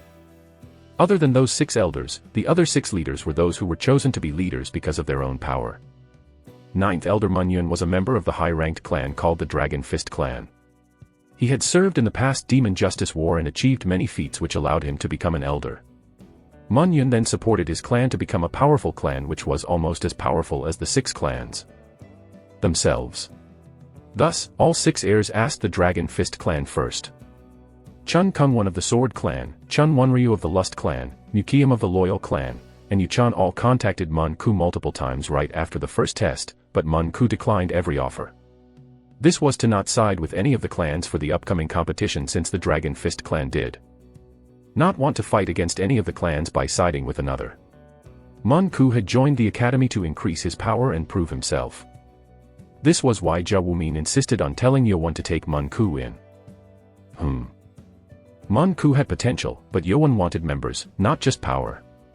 From the way he talked, it seemed like Mun-ku was offering to join for the test only. Are you saying you will side with me? Or do you just want in as a group member? Mun-ku hesitated. He tried explaining his story to get in without mentioning his intention, but he didn't expect Yowon to ask him directly again. Ku. You must stay neutral even in the academy. However, we as humans might change our minds. If you find someone you really want to serve, then take a good look at him and judge carefully. That's what his grandfather told him before. If Mun-ku were to serve Yowon, then he wanted to know more. However, he still needed a group leader to not fail the test. Mun-ku thought for a second and said, Prince, can I think about joining you after I join the team first? It won't take long. It sounded like Mun-ku wanted to solve the problem first and think later. Yowon shook his head. If he allowed this to happen, then he would have accepted every other cadet. Really? Then I refuse. Mun-ku became shocked. He didn't think Yowon would refuse right at that moment. Jia Wumin was also shocked and quickly ran up to Yowon. Master. He has gone through some tough times. Why don't you think about it? He then sent a telepathic message to persuade Yowon. Master. We will regret it if we don't take someone like Mun-ku. Every prince wants him. It would be easier to persuade Mun-ku after letting him join. Ko Wanger also seemed to agree with the idea and sent a message. Master, if a group leader level cadet knelt down, then it is likely he will join us for the greater cause. Maybe we should make an exception, Anne.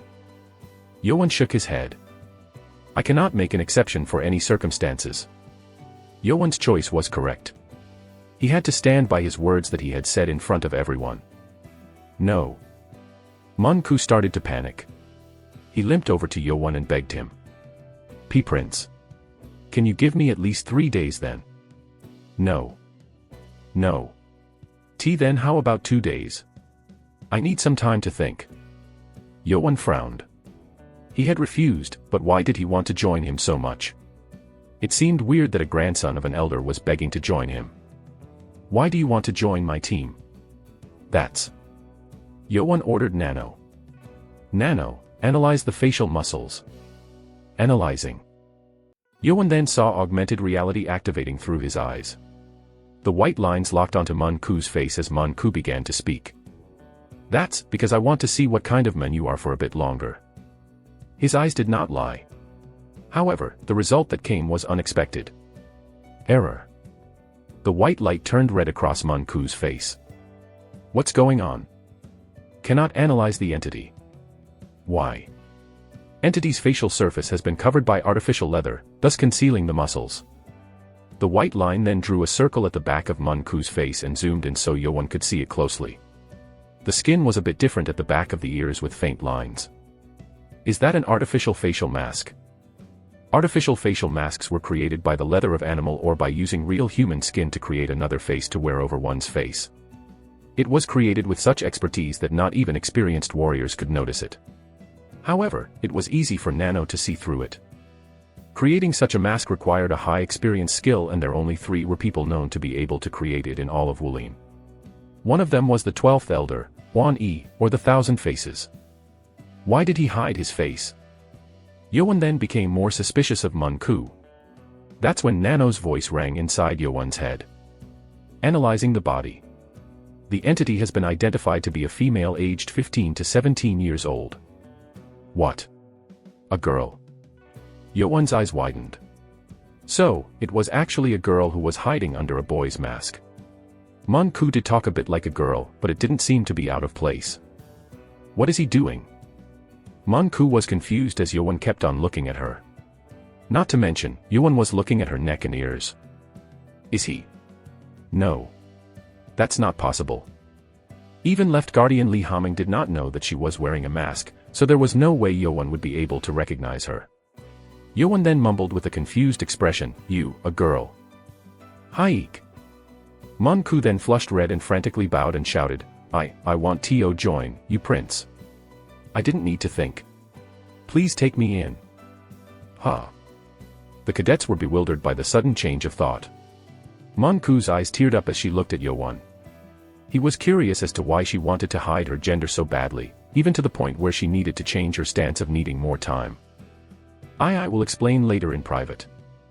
Yoan sighed at Mun Ku's message and nodded. Jia Wumin smiled with excitement. He didn't want to lose a talented individual like Mun Ku. Mun Ku. Long time no see. Why yeah, long time no see, Wumin. Mun Ku replied to Jia Wumin, but she didn't feel so good for Yoan realizing something that she had kept a secret for a long time. Welcome. I am Ko Wonger. I'm Baki. I'm Hubong. Yoan's members welcomed Mun Ku wholeheartedly. There were other members who joined also. With 26 new cadets, Chun Yoan's group was the largest force in the academy, with a total number of 53 members. I have a lot now. He needed to form a new group now. We will need to form a new group with this many people. The ones I list off will be a group leader. Yes, sir. The cadets were intrigued. Yoan's decision here meant that those people were Yoan's trusted servants. First, Ko Wonger. Yes, master. Second, Baki. Baki was a powerful warrior. Yoan thought about giving Baki rough cadets who could be unruly at times, but Baki was definitely qualified to handle them. Third, Ho Sangwa. Yes, master. Take care of the girl cadets. From thinking about the group training or dormitories, Yoan thought that girls needed to be with girls and Ho Sangwa was the best within the girl group. Now, 2 tags were left. Next, Galen. Ha. You lead one of the groups too. Yoan gave Galen a tag because the former 12th group cadets followed Galen's words more than anyone else. Thank you. I will do my best. Galen, who didn't think he would have such a chance, bowed to Yoan. Lastly, Yoan turned to Hubong. New members became confused as none of them thought Hubong would be a leader. But the original 7 members knew Hubong for his loyalty, so they didn't think it was strange. But Hubong shouted before Yoan could speak. Master. I need to stay by your side at all times. I see. The last tag then went to Jia Wumin. There were more powerful warriors here like Yuparan, but they hadn't won Yoan's trust yet. After forming a new team and eating dinner, Yoan met with Mun Ku alone at the back of the training room building. Mun Ku was red from embarrassment. Why did you hide the fact that you are a woman? Chapter 85, Learn the 7-Demon Sword, 2. I put a decent amount of effort into this one. It's one of my masterpieces. You can use it for at least 5 years if you take care of it. It was what 12th Elder Huan Yi said to her when he gave it to her. It was created from pigskin and other various materials made to withstand against most shocks. It even changed the color of the skin when Huan Yi worked on his magic on it. She needed to take it off every day to let the air flow through, and it required new glue, but Mun Ku gladly took it. How did he find out? You told me nobody would ever find out about it. Huan Yi claimed that no one would be able to realize that it was a mask. Yet Yoan saw right through it and even found out that she was a girl. Should I say that I am too ugly so I had to hide my face? No, that's too dumb. That excuse didn't explain why she had to hide her gender. From what she experienced, Chun Yoan didn't seem like the type to trust others easily. Her face turned from one to another with various expressions and she soon became depressed and Yeowon frowned. Manku emotions were obvious on her face, much like Hubong. Manku then looked up to Yeowon with begging eyes. Prince. Please don't tell anyone about this. It's not like you will be kicked out if the others know. Why are you hiding it? The demonic cult valued strength. It did not matter if the one who held the strength was a boy or a girl. Do you have a scar on your face? Or are you too ugly or something? Manku became dumbfounded. She thought Yeowon would not believe such excuses, but since he asked so seriously, it seemed like Yeowon thought it was a plausible reason. Manku sighed, phew. Prince, promise me. Promise. That you will never tell this to anyone. Ever. Okay. Yeowon answered hesitantly. Manku then leaned back against the building wall with her limp leg and started talking. This face is the face of my twin brother. What? Manku was a twin. She had a brother named Manyu who was the future leader of her clan. Their father, Mun-sung, was killed right before the twins were born by the evil forces. After experiencing such shock, their mother had trouble giving birth. Mother died while giving birth to my brother. Ah. Yeowon realized she had been raised without her parents. Yeowon felt more sympathetic as he too had no parents. My brother was always weak since he wasn't given a proper birth. Unlike Manku, who came out first normally, Manyu was born with a defect of being mentally ill. It was very shocking for Munyun who just lost his son. He now had a mentally ill grandson who was the only one who could succeed the family. It was unfortunate for the Dragon Fist clan who always had a male to lead the family. Munyun then hid the fact that his grandson was mentally ill. He tried very hard to heal his grandson, but nothing worked. Grandfather was very sad.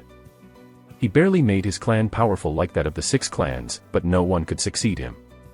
Unlike Manyu, Manku's talent at martial arts was astounding. She had reached the master level just when she was just 16, and Munyun was glad and sad at the same time. And that's when the time to join the academy came closer. Munyun hesitated. All clans were required to send students to join the academy, but he couldn't send Manyu, who could barely speak. If he sent his granddaughter instead, that was same as saying that his grandson had a problem. Is there a reason for not revealing your brother's sickness? Yeowon asked since he was confused. In his opinion, the problem was going to be revealed sooner or later anyway. All 6 clans want to take our clan under their wing. The 6 clans were always competing with equal power between them. The Wise clan was the strongest at the moment, but having the Dragon Fist clan would be enough to turn the tide. They always ask us, and if they realize what happened to us. Ugh. Manku scowled. If the Dragon Fist clan's only successor was mentally ill, it would easy to take the entire clan under them by marrying Manku off instead. I see. Yeowon nodded understandingly. So, grandfather declared to be neutral to protect our clan. The 9th elder wanted to keep his clan from being absorbed into one of the 6 clans. Manku then gave him a surprising idea. I told him I would join the academy as a male student. She also knew about the situation of her clan, so she decided to join the academy in place of her brother. If I pretend like I'm my brother and do well at the academy, the 6 clans won't try to play tricks on us at least. Munyun did not want it at first. But he soon asked his friend, and the only one who knows about the details of his clan, 12th elder Wani, to make her a mask, and that's how she was here now. However, the thing was that she did not use her brother's name. This was as a precaution just in case her gender was revealed so that her clan or her brother would not take the blame. So, this was what happened. Yeowon then lost all suspicion he had of her. For the first time, he fully understood another person's problem. He's very serious.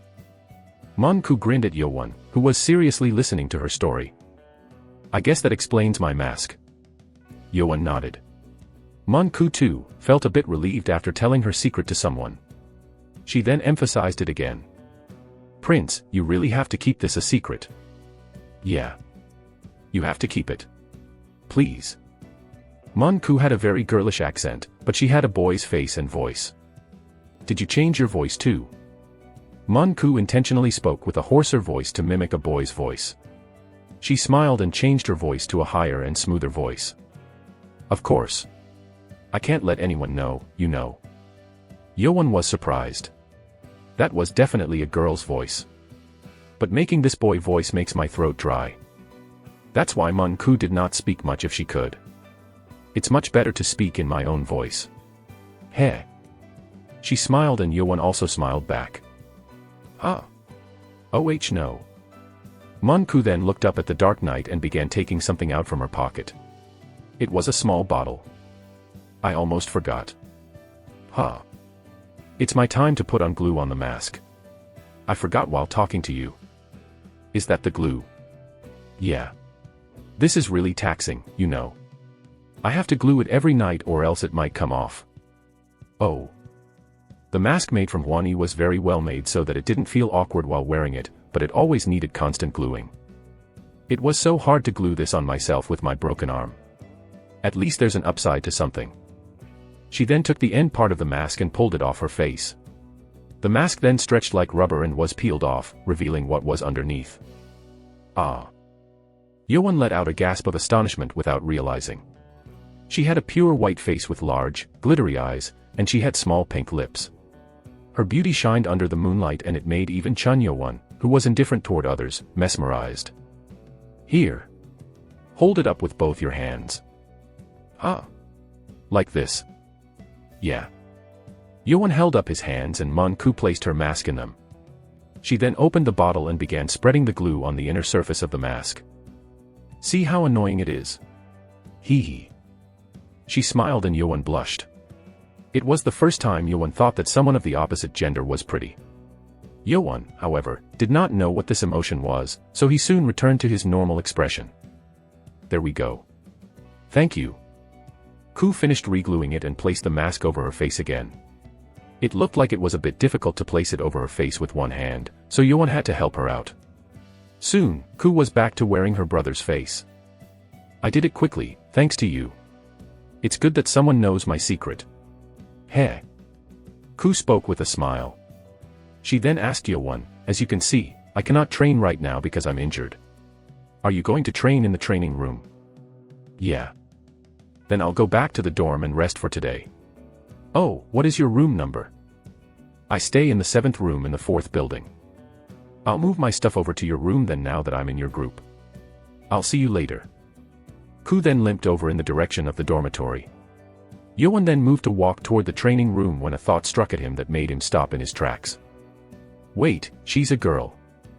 Koo was a girl, and she was now going to come to stay at boys' dormitory. Yeowon wondered how he should deal with this. Chapter 86, Learn the 7-Demon Sword, 3. Late at night, Yeowon finally got the time to train in a private training room for a long time before he came out satisfied. He learned that having a good place to train instead of a dark and humid cave was quite important. When he came out, Hubong and the other cadets were waiting for him. Master. Not all of them were waiting since it was too hard to walk around with a group of 53 people. Yeowon had ordered them to group up with their group leaders, so there was a total of 9 members with 2 missing. One was Ojong who was still receiving medical treatment, and the other was Manhwa who was at the dorm. Let's go. Yeah. It was the last night for getting a yellow tag, but they weren't attacked on their way back. This was due to the fact that the cadets had realized that they couldn't mess with Yeowon who had defeated Yuchan. While Yeowon was not targeted, a total of 2 leaders were stripped of their yellow tags that night. One of the cadets who stole a tag from another leader was Chun Mukiam from the Loyal Clan. He had just gotten out of the medical room yesterday after staying there for almost 10 days. Nonetheless, he had his loyal servant, Jayun. Jayun had gathered members to form groups for Mukiam who would be coming out of the medical room soon. Ugh, damn it. Mukiam became exhausted after taking the tag. He tried to take on the leader alone, but most of the groups were moving together so they had to have a group fight instead. I was left behind. It was only 10 days, but the cadets had gotten much stronger now. Most of the cadets were now at the level of top-class warriors. Mukiam also consumed the Black Dragon Ball and that pushed him to the entrance of the master level. Damn it. So, even when he fought 321st Cadet Han Pengguan who lacked 10 years of internal energy compared to Mukiam, it took a total of 30 formation battles. Mukiam also had pain in his left shoulder where Pengguan had injured him. Bastard. Mukiam became annoyed that he was injured by a mere warrior from a high-ranked clan, and kicked Pengguan's stomach although the boy had already passed out. I need to become much stronger if I want to defeat that monster. He didn't call Yewon a peasant anymore. After Yewon defeating Chun Wonryu, Chun Jongsam, and Chun Yuchan, Yewon was a terrifying monster in Yukiam's mind. I'll catch up to him. He didn't look down on Chun Yewon anymore. To him, Yewon was not a target of his anger, but an obstacle he had to face in order to become the Lord. At the same time, Yewon had returned to the dorm. The room was lit, and Mun-ku was reading the 7 Demon Sword skill book on her bed. "Oh, you are here." Mun-ku greeted him and Yewon nodded awkwardly. Yewon still felt awkward about letting a girl stay in the same room with these boys. What have I done? His promise to keep Ku's secret had come back to hit him. He regretted making the promise, but there was no going back. She does look like a boy though, ugh. She had the mask on, which made her fit right in, but the problem was that Yewon knew she was a girl. Yewon then thought he had to pay attention when they changed clothes. Then that happened. Ugh, this is so hot. Hubong, who was drenched in sweat, took all his clothes off. He quickly grabbed some spare clothes and ran out of the room to go wash up. Hubong. Yewon covered his face with his hand. This was a boys' dormitory and a lot of boys went straight to the bath but naked after training. I'm sorry. I can't protect you. Hubong had shown off everything just now. Yewon glanced over at Mun-ku, but she was concentrated on reading the book. Humph. He sighed in relief. Yewon then tried to tell the other members to not strip themselves naked within the dorm room, but... Let's go wash. Ugh, I'm so sweaty. Before he could even speak, half of his members stiffed themselves and ran out to wash. It was too late. Don't leave me behind. Jin-guk, who was usually shy, even threw off his clothes and ran after them. Even the remaining 3 members who still had some clothes on went out in their underwear. This is crazy. All his teammates just showed off their body parts to a girl. Yewon turned to Ku, but she was still focusing on the book. Was she doing that on purpose? Hey, are you okay? Yewon asked as everyone had left the room. Ku replied without letting her eyes leave the book. She sounded very calm and casual. It's okay. I've been through this so much now. I'm used to it. Why, you can go ahead too. Don't mind me. Ku had been with the other boys before she came to this room. It was apparent she had seen this happen multiple times already. But Yewon only saw Ku diving into the book with a blush on her face. How can I not mind? Yewon sighed and took clothes to change into and went out.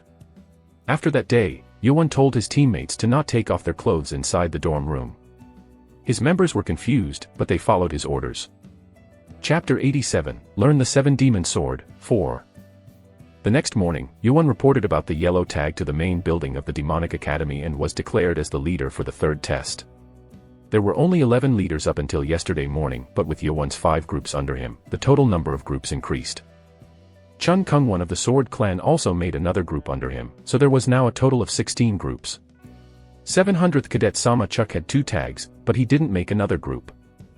So, a total of 15 cadets were not in a group, and they were destined to fail when the test came around. They had to find groups within the remaining 21 days.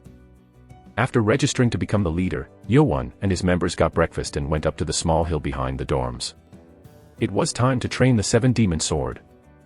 Since I have my own group, I want to teach my members by myself. They originally planned to train the 7 Demon Sword altogether, but Yewon was surprised to hear the unexpected request. Ko Wonger agreed with Baki's request. Baki is right. It will be too much to teach all these members at the same time.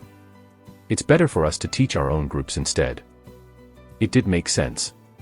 Chun Yewon was the strongest warrior in his group, but it was too much for him to teach every member. I second that idea myself. Galen also wanted to teach his own group since he had his own way of training the 12th group. Yewon hesitated for a bit. He knew that they were asking for this for an entirely different reason than what they were proposing. There was a faint hint of competition going on between Baki, Ko Wonger, and Galen. This all started during breakfast. It will take at least 7 days to train the 7 Demon Sword. That's too long. I only need 3 days and then start formations after 7. Baki made this claim thoughtlessly when Ko Wonger was just sharing the idea. This brought fired up the competition between them. And when breakfast was almost over, they were now making bets on who would finish learning the demon sword formation faster. I heard you guys talk already. Yoan shook his head. He was with them all along when they were talking about the competition, and it was funny that they were sharing ideas for different reasons.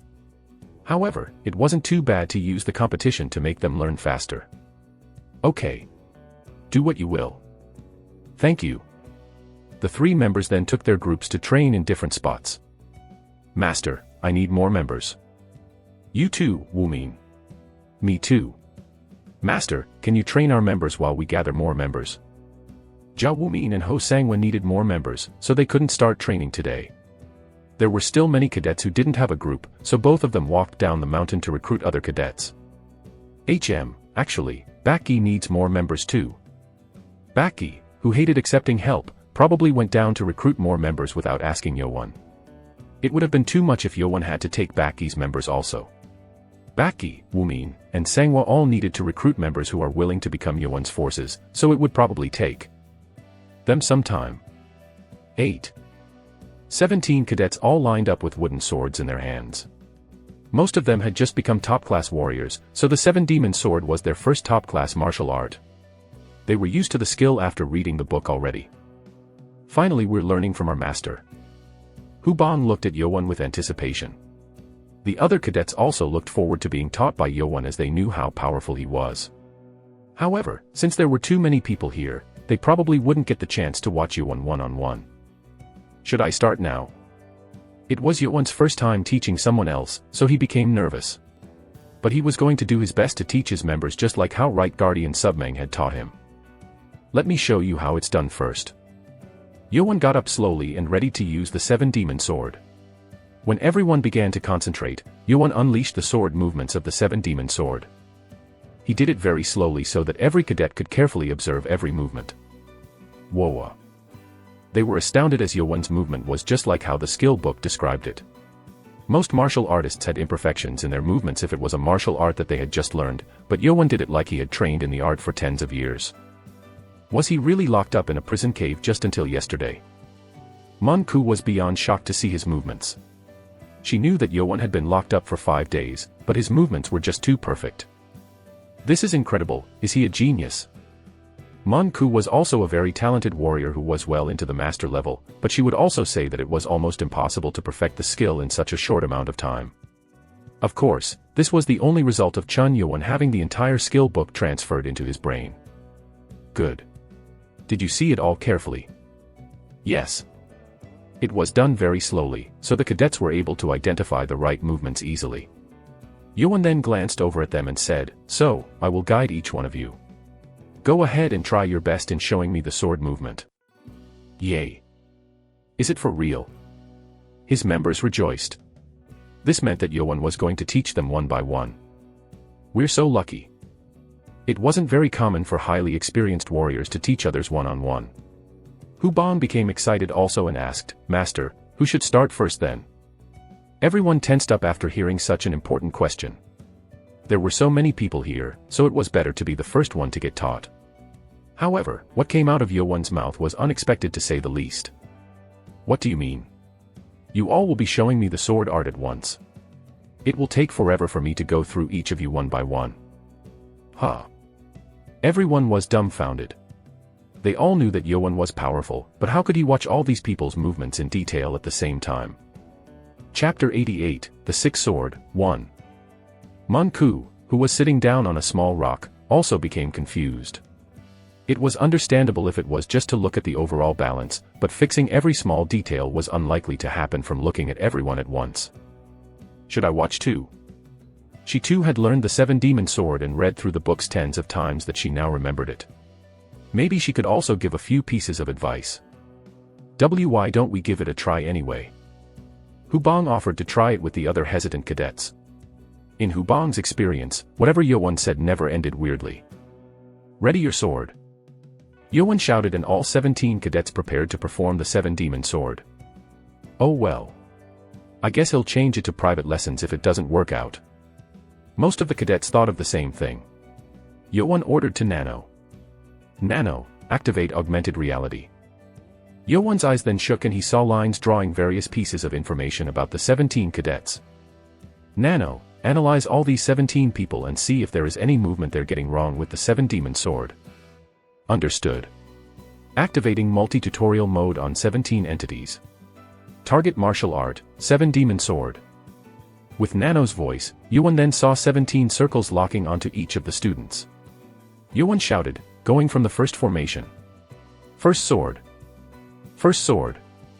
The cadets repeated the name of the formation and began to move. Wooden swords shot through the air as the 17 cadets all swung their swords in unison. Ah. Ku moaned silently. There were many cadets who were not doing it correctly. Actually, most of them were a mess besides the 3 cadets who were top-class warriors already. The cadets stopped in place after finishing the first formation. There was just too many things that needed fixing. Manhwa tried to send a telepathic message to Yeowon on what she had seen for the few cadets that she had seen at least, but Yeowon spoke first. We're training, so I'll call out numbers. First, 31st cadet. Yes, sir. Your arm is weak when you start the first sword, and that causes all connected movements to become weak as well. Be careful of that. Yes, sir. The 31st cadet, Yuk Kinming, shouted back. This was only the start. Yeowon then went over to the other cadets. After going through few, Yeowon called out Hubong's number. 23rd cadet. Yes, sir. Your sword drops when you move. On the third movement, you only use wrist when you step with your right. You need to use your waist, not only the wrist. Yes, sir. Thank you. Hubong answered excitedly at such detailed advice. Manhwa was shocked. Hubong was one of the few cadets that she observed, and Yeowon had gotten everything correct. Did he really see what every cadet did? Yeowon then went over to the other cadets. After the number of cadets receiving advice went over the count of 10, all the cadets were astonished. Did he really see everyone? He wasn't just saying it. The 22nd cadet, Kong Jino, just joined yesterday. He was dumbfounded and suspicious at the same time. However, the cadets who listened to their faults seemed to agree. 22nd cadet. Why yes. Jino frowned as he answered. He was a top-class warrior and he had the ability to do the 7 demon sword more perfectly than the other cadets, but he didn't put in much effort in doing so. He was at the very back, so he thought Yeowon would not see him anyway. Huh. Yeowon was glaring at him however. Surely Yeowon was angry at his laziness. You think I would not notice if you didn't put in any effort? Ugh. What was that slow, clumsy sword movement? Do you not want to do this? Yeowon snapped and Jino flushed red from embarrassment. He couldn't even find the right words to respond. He claimed that Yeowon would never know when the cadet next to him, Im Yoo-han, told him to stop fooling around. I am sorry. If you do that again, then you will be practicing the sword formations alone. Jino then went down on his both knees. This will never happen again, master. This gave every cadet the chills. They thought to never do things without letting Yeowon know. Yeowon accepted Jino's apology. You must act accordingly if you have the power. But you are second to being correct among everyone else here. Make sure you do it right next time. Second. I'm only second. Who was first then? Yeowon then turned to the 11th cadet, Im Yoo-han, with a satisfied voice. I have nothing much to say to you, 11th cadet. You were better than everyone here. Thank you, master. Jino frowned. Jino and Yoo-han were always competing with each other, so Jino didn't feel so good about losing. He then regretted for not doing it right. After Yeowon met all 17 cadets, they began to trust Yeowon on what he was doing. Okay, we'll go with the first formation again. Remember what I told you and repeat slowly. Yes, sir. And the swords began to move again. Not everything was fixed at once, but all the movements had gotten much better now.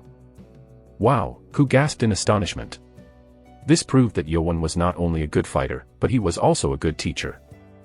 He's really amazing. Of course, all this was due to Nano's ability. Yeowon's eyes saw the analysis notes that Nano placed over all the cadets. Without this knowledge however, it only made Manhwa more surprised. After going through the first movement again, Yeowon pointed out their mistakes and had them go over remaining 7 formations to fix it. It seemed like it wouldn't take too long to learn the 7-demon sword at this rate. There were some who were falling behind like Hubong, Jean Guk, and Machel, but they put more effort, which was fortunate. We'll train until dinner. Yes, sir. And 10 days had passed after the training started. It took a bit more time for everyone to perfect all the 7-demon sword formations. Even if Yuan put in all the effort he could, it still took time for most of the cadets to learn, especially those who weren't from high-ranked clans. The last, or the 7th sword, was especially hard for most cadets. Part of it was due to Ojong joining the team late, after he spent 5 days in the medical room. At least it was fortunate that Ojong was talented enough to catch up quickly. And the groups who scattered to train on their own, gathered in one place. I lost. Baki spoke and turned away. Ko Walmer burst out into laughter for winning his bet. Ha ha ha. So, you accept your loss. Good. The winner who taught his teammates to learn the sword skill faster was Walmer. He took a total of 7 days to train his teammates. Galen also only needed 9 days, whereas Baki took 10 days. How did you manage to teach them in 7 days? Baki too realized that it took more time to teach cadets who weren't that experienced in martial arts. However, Walmer had managed to do it, making Baki curious. Ha ha ha. There's not much. You just have to ram it in until you learn it. Ram it in. Walmer then looked back at his teammates and grinned while all of his cadets flinched and shuddered in fear. Chapter 89, The Sixth Sword, 2. Within that 10-day training period for the 7-demon sword, Baki, Ho Sangwa, and Jia Wumin's groups also filled up. Baki only needed a few more members, so he was able to fill it up quickly, but Sangwa and Wumin took 3 days to recruit more cadets. Total of 19. The new cadets fell into 2 main categories. There were those who came to admire Yuan for his feat of defeating Ho Jinchang and Chun Yuchan, and the other group consisted of those who were not happy with the current 6-clan system in the cult, thus wanting a new wave of change from Yuan. Although these new groups had 2 different ideas, they were recruited carefully. These groups became more connected with each other because of Yuan. Wow. That group only has girls. When did that kind of group form? I want to join that group. The boy cadets couldn't peel their eyes off of Ho Sangwa's team. Her group was the first only girl group in the academy at the moment. It was bound to gain attention from boys in their puberty. Ha. Boys. Hee hee. The girl cadets also welcomed that kind of reaction. Some of them even explicitly flirted with the other cadets. However, Chun Yuan was more interested in the cadets who could become group leaders. 708th Cadet Che Takim and 52nd Cadet Wu Sojung. Both of them were entering the Master Level Warrior level. Che Takim was from a high-ranked clan of the Westgate clan who didn't show himself even during the second test.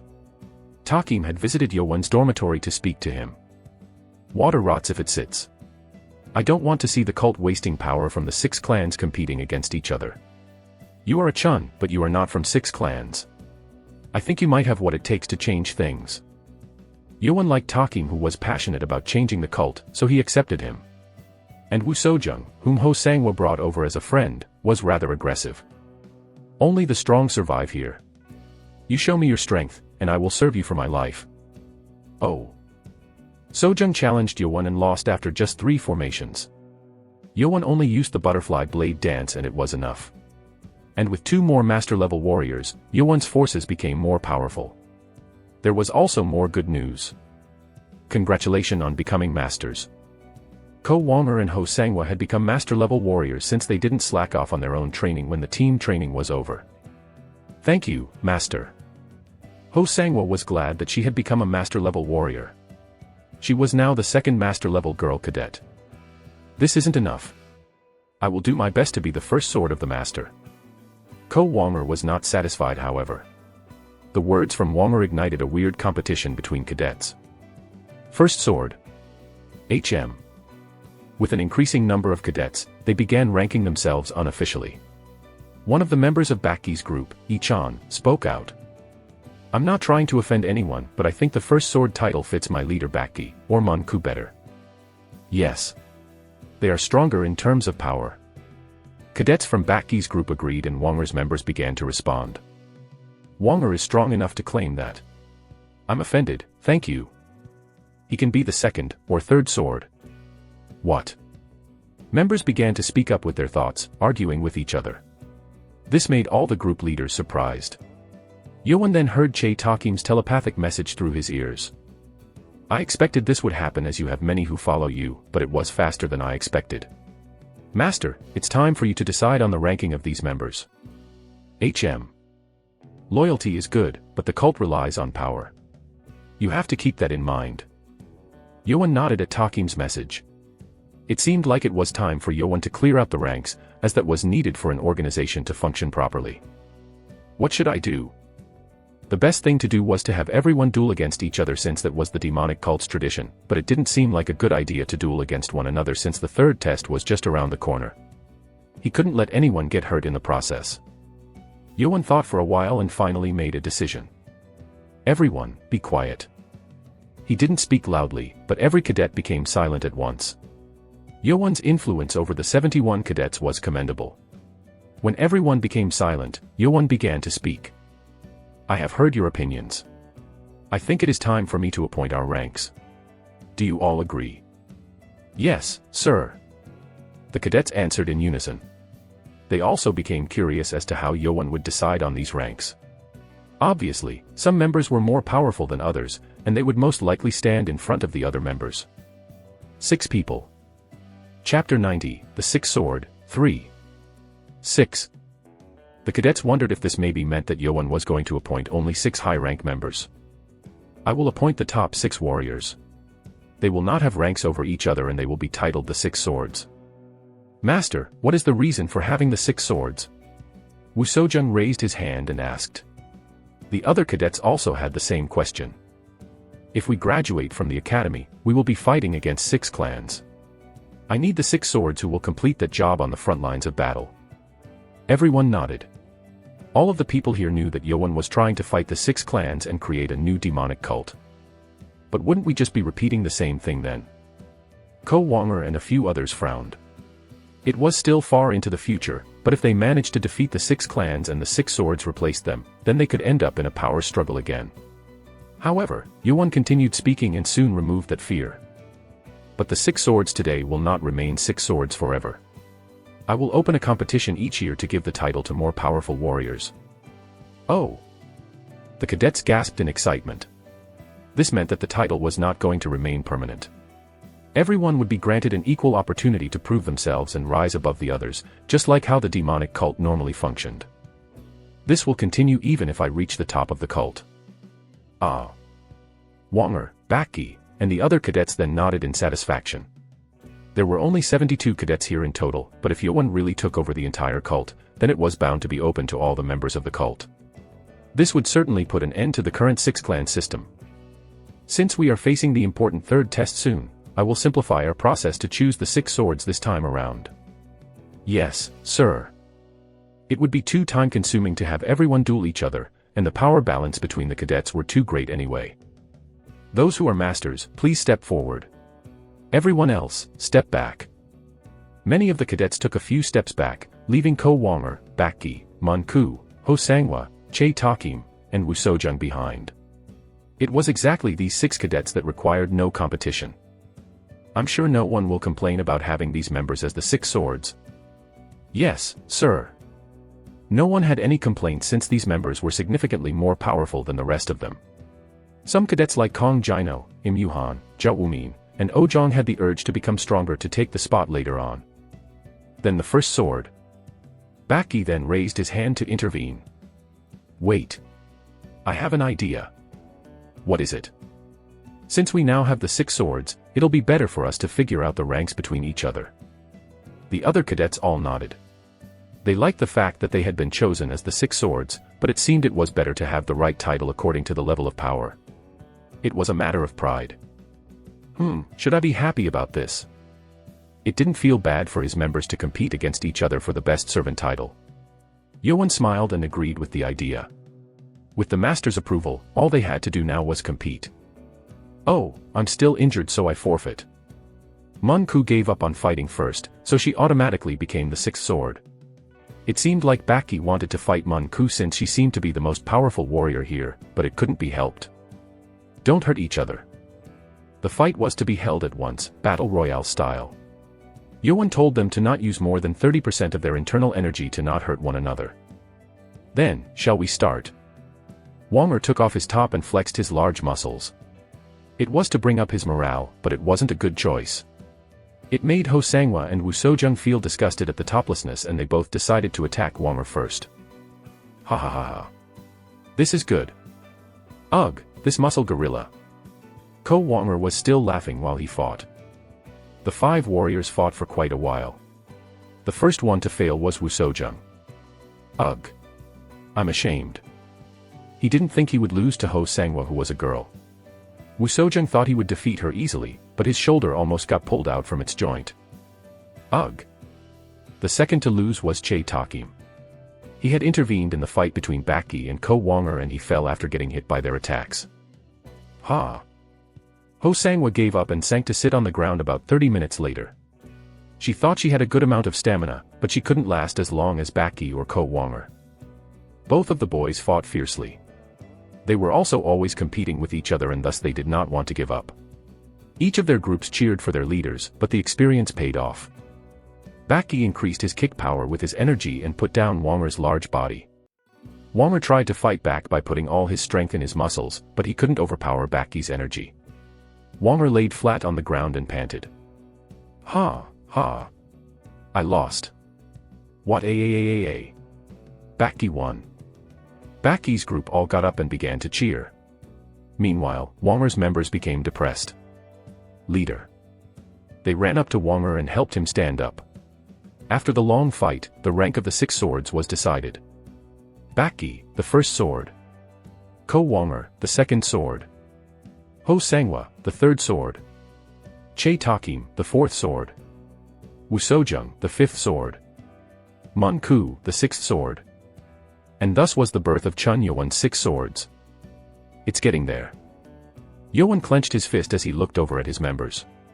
He had come into the academy with nothing in his hands, and now he had forces that cannot be ignored, especially considering the clans of these members outside of the academy. However, Yoan was not satisfied yet.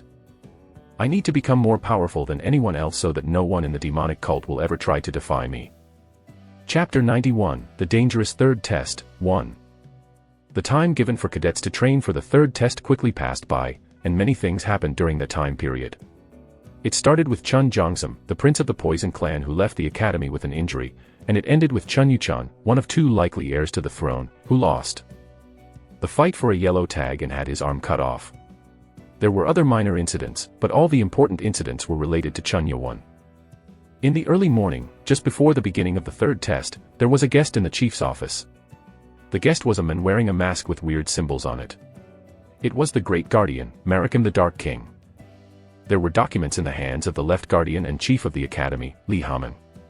But he didn't look pleased while glancing through the documents. After going through every page, he put them down on the desk and asked, "Is this really approved?" Yes. It was decided from the top, and the Lord approved it yesterday. If the Lord approved it, then there was no choice. I know the reason for the change, but no one would be happy to hear about the change on the day of the test. The Great Guardian didn't like talking much, so he stayed silent. The document that Marikim brought over had a change in how the third test would be held. The test seems to be too easy. That was the reason for the change. The test at the Demonic Academy was always chosen by the chief and instructors, excluding the first test that was held on the first day. The test proposal would then be sent to the elders and the Lord for approval. There were always cases where the test had problems and needed change, but this was the first time where a change was requested on the day of the test. This is going too far. It was hard to understand. It was strange that the Lord, who was currently trying to put down the 6 clans, had approved this. Li Haman didn't seem to accept it, and Marikim took out something from his pocket and gave it to Haman. It was a letter. Haman began reading it. He then scowled and burned the letter, mumbling at the ashes. "As you wish, my lord." And hours passed after that. All the cadets gathered at the training ground for the test. With all groups now used to being in their groups, they naturally lined up according to their groups. The 11 members of Yowan's group were confident. They had perfected the sword demon formation after enduring the hard training and lessons from Yowan. The other members from Yowan's other groups were in a similar spot too. This is weird. Yoan was looking at the third group left on his left. Behind the third group's leader was Chun Yuchan, the prince of the Sword Clan. He was missing his right arm and was on the team as a regular member, not a group leader. He might have given up if he was a regular cadet, but it seemed like he hadn't given up all hope yet. Well, I see what they are thinking though. Most of the third group's members were Yuchan's servants. It seemed like they had no way to get a yellow tag anymore, so they beat up one of the group leaders and exchanged every member with their own. I should have done more than cut his arm off. Yoan thought he had to do far more. It had been quite a while since the cadets had gathered, but they waited a while longer than expected. The instructors who always were up on the stage before the cadets even started to gather still had not come out from the main building. Oh! There they are. That's when Li Haming and other instructors began to walk down from the building. Haming went up on the stage and sat on the chair. However, the instructors also brought with them people tied up tightly with ropes onto the stage. Their heads were covered with black rags. Walk straight. This way, you fool.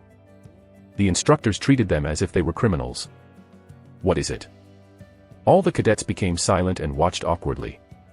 All those tied-up people were put up at the front of the stage, and there were exactly 16 of them. Haming then got up from the chair and spoke. Have you done a good amount of training for the third test? Motto.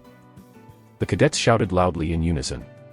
But unlike their eager voices, their faces were filled with nervousness. Before we move on to the test, I will announce one small change in the details. The cadets began to mumble, concerned about unexpected change. They now realized that the change had something to do with those tied-up people at the front of the stage.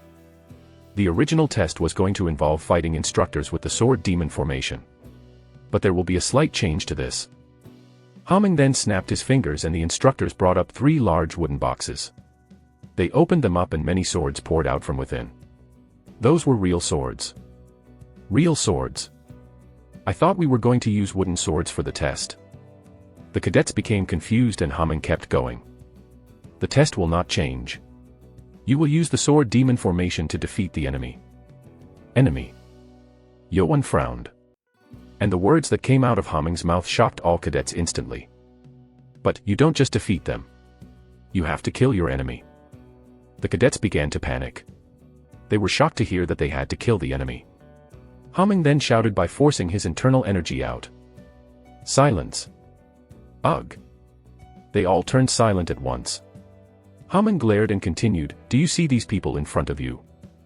Motto. They are criminals from forces of justice and evil. All the cadets were shocked. They thought something was weird when these people were brought up, but they didn't think they were real criminals. They were more like war prisoners, but for the demonic cult, they were criminals. Chapter 92, The Dangerous Third Test, 2. You will pass the test if you kill them with the sword demon formation. This will be your first official battle. The test was not a practice session anymore. It was a real fight against a real enemy and they needed to kill them. Most of the cadets only stayed within the 10,000 mountains, so they never seen any enemies until now. These criminals will be let go if they defeat you, so they will try hard. Don't be sympathetic to your enemies, or else you will die instead.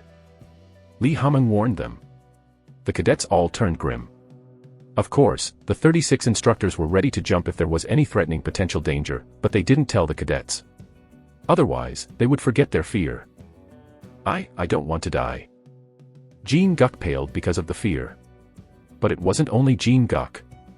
Now the test wasn't about if they were going to pass the test or not. It was whether they would survive or die. Now, we will proceed with the test. I will start with the 700th cadet, Sama Chuk's group. Come forward and retrieve your swords. Motto. The first group to take this test was Sama Chuk's group. He had been the first person to register to be a group leader, and although he was happy when he did it back then, he and his group weren't happy about going first. Go up. Instructors dragged up one of the tied-up criminals to the middle of the training ground. Then they took off the black rag and a man with a tangled beard and pale face was revealed. There were many signs of torture on his face. Arg. He too seemed to be very nervous. He had heard about the test already and he knew what he had to do if he were to survive. However, he was still shocked to see the cadets in front of him. They're just children.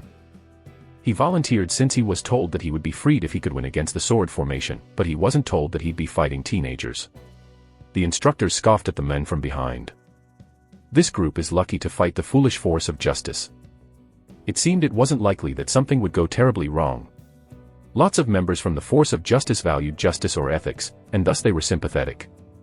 It seemed this man was probably like that. Instructors untied the men and released the pressure on the blood point, freeing him to use his martial arts. Sama-chuk's group circled around the men and humming shouted, "Begin." With the order, 12 cadets all formed the 7 demon sword stance. Ah. The men then became serious. He realized that if he wasn't serious, he might die. Then his sword wielded clear white sword chi. He was an experienced master-level warrior. The 12 cadets became concerned. The only master warrior they had was Sama-chuk, but he too was only an entry-level master warrior. If they made any mistakes in the formation, then they might die. We have no choice. Sama-chuk took a deep breath and shouted, "Third formation. GOL." The 12 cadets then began to unleash sword movement at the bearded men. With each pair of students doing the same sword movement, a total of 6 sword movements were unleashed by all the pairs, inducing an amazing effect. What? The ordinary 7 demon sword had become a sword movement unleashed like that of a master warrior. They learned it well. Yoan nodded. The written explanation about the sword demon formation in the book was too simple, and the possibility of misunderstanding it would lead a group to attack with the same formation. However, Sama-chuk and his group were doing it the correct way. The bearded man was shocked, but he quickly defended himself against all the sword movement. He was attacked from all sides, but he had enough experience to fight back. Ugh. However, he couldn't defend everything since he had been tied up for a long time. His muscles were stiff and his shoulder and chest were cut slightly. Second formation. Go. Sama-chuk then shouted at his members as the bearded man shook from the damage. The second formation was unleashed, but there was a problem. A few cadets collided against each other while trying to complete it too quickly, thus shaking up the formation. And no. Now is the chance. The bearded man then took the change to put his sword into one of the cadets' chests. When the cadet flinched and closed his eyes, the bearded man hesitated. Damn it. He couldn't bear to kill a teenage boy. And that hesitation brought him his demise. Aarg. Many swords pierced into him from the back. A sword passed through his organs and through his heart, killing him. Some cadets slumped down to the ground after their first kill. Leader Sama-chuk looked at the dead man and bit his lips. Damn it. This doesn't make me feel any better. Regardless of his feelings, the cadets shouted in joy for the first victory. Whoa. It seemed like they gained courage by seeing a fight that seemed to end easily.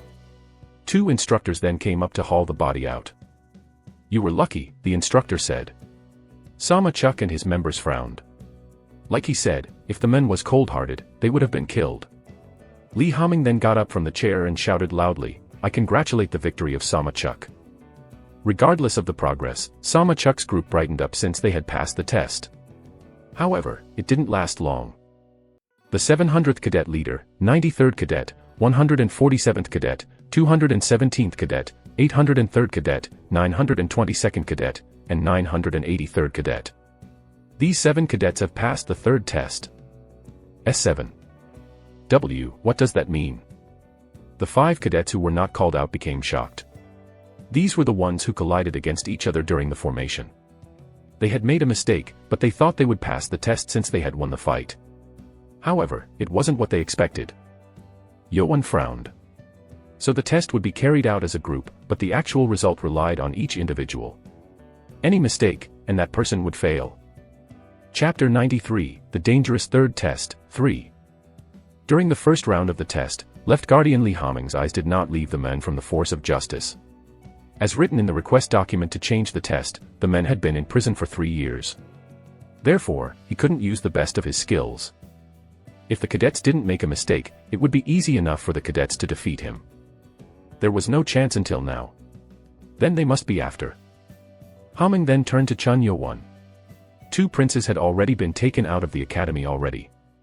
One of them had her arm cut off and one had his internal energy destroyed, thus losing the chance to become the Lord forever.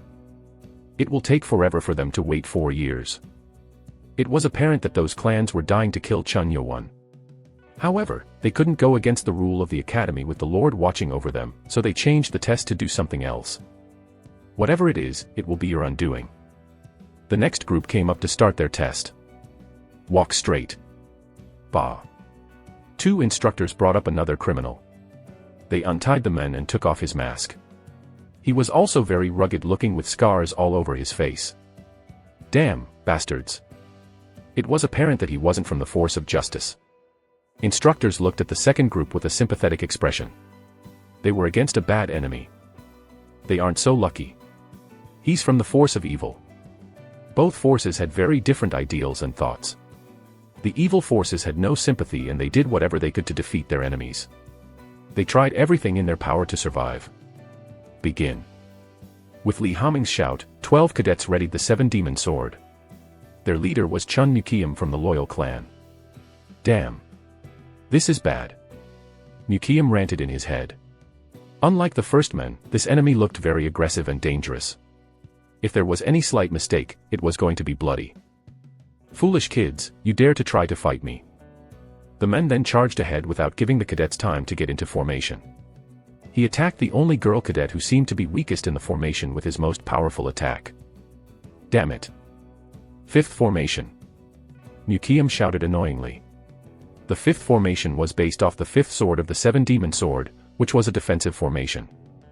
So, you aren't just some ordinary kids then. The men grinned. The 12 cadets made a sword barrier by moving defensively, and the men then shifted to attack another cadet. Arg. The cadet's left arm was struck by the sword. He gasped in fear that he might die and tried to back away. Mukiam shouted quickly, fall back 10 steps. The cadets quickly took 10 steps back. If only the injured cadet backed away, it could break the formation and put the other cadets in danger. It was the right call. Man up, you asshole. We'll all die if we fail. Mukiam shouted with his telepathic message, and the injured cadet nodded with a pale face. Heh, so he's the weak point. The men then charged at the injured cadet again. He knew well that an enemy who was scared was the weak point of any sword formation. Heek! With the men charging in, the cadet panicked and unleashed the 5th sword to defend himself. Arg. However, a mere top-level warrior had no way to fight against master-level warrior. As he was pushed back, Mukiam ran toward the enemy and shouted, damn it. I told you to man up. 3rd formation. The cadets then unleashed the 3rd sword at their enemy. However, the men ignored the other attacks and cut the injured cadet's right hand which was holding the sword. Arg. He then twisted to unleash a defensive movement to defend against all the other sword attacks. With one missing from the formation, their power had decreased tremendously. The men then found another weak point. They're just kids. He stabbed out with his sword and the sword pushed out a few cadets, loosening the swords from their hands. Ha ha ha ha ha. I did it. I beat the formation. The cadets frowned as they saw their swords flying up in the air. That's when a fist struck the delighted enemy's back. Arg. He spat out blood and was pushed forward.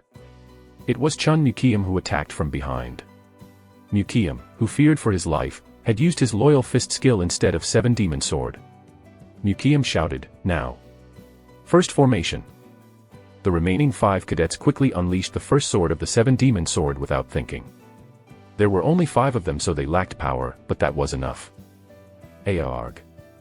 Swords penetrated into the men, and the men who was happy that he defeated the formation died with dumbfounded shock. The other cadets who were watching Mukiam's group were also lost for words. They now realized how hard the test could be. The instructors then took their hands off their swords. They were ready to jump out if things went out of control, but such an incident didn't happen, fortunately. I will announce the result. Li Haming called out a total of 6 cadets from Mukiam's group. And the 80th cadet, Jayun, one of Mukiam's most loyal servants, failed the test. Damn it. With the second group completing the test, a glimmer of hope came to the cadets waiting to be tested. It was to have a chance to fight against a member from the force of justice.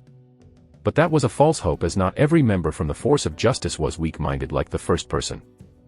The third group was actually against a warrior from the force of justice, but the enemy wasn't the sympathetic type. He tried hard to survive and injured almost all the cadets within the group. Only 3 of them had passed the test. 5 more groups went through the test, and the only group so far that had every member pass the test was the 5th group, Chun Myun's group. Chapter 94, The Dangerous Third Test, 4. Perfect. That was a perfect sword demon formation.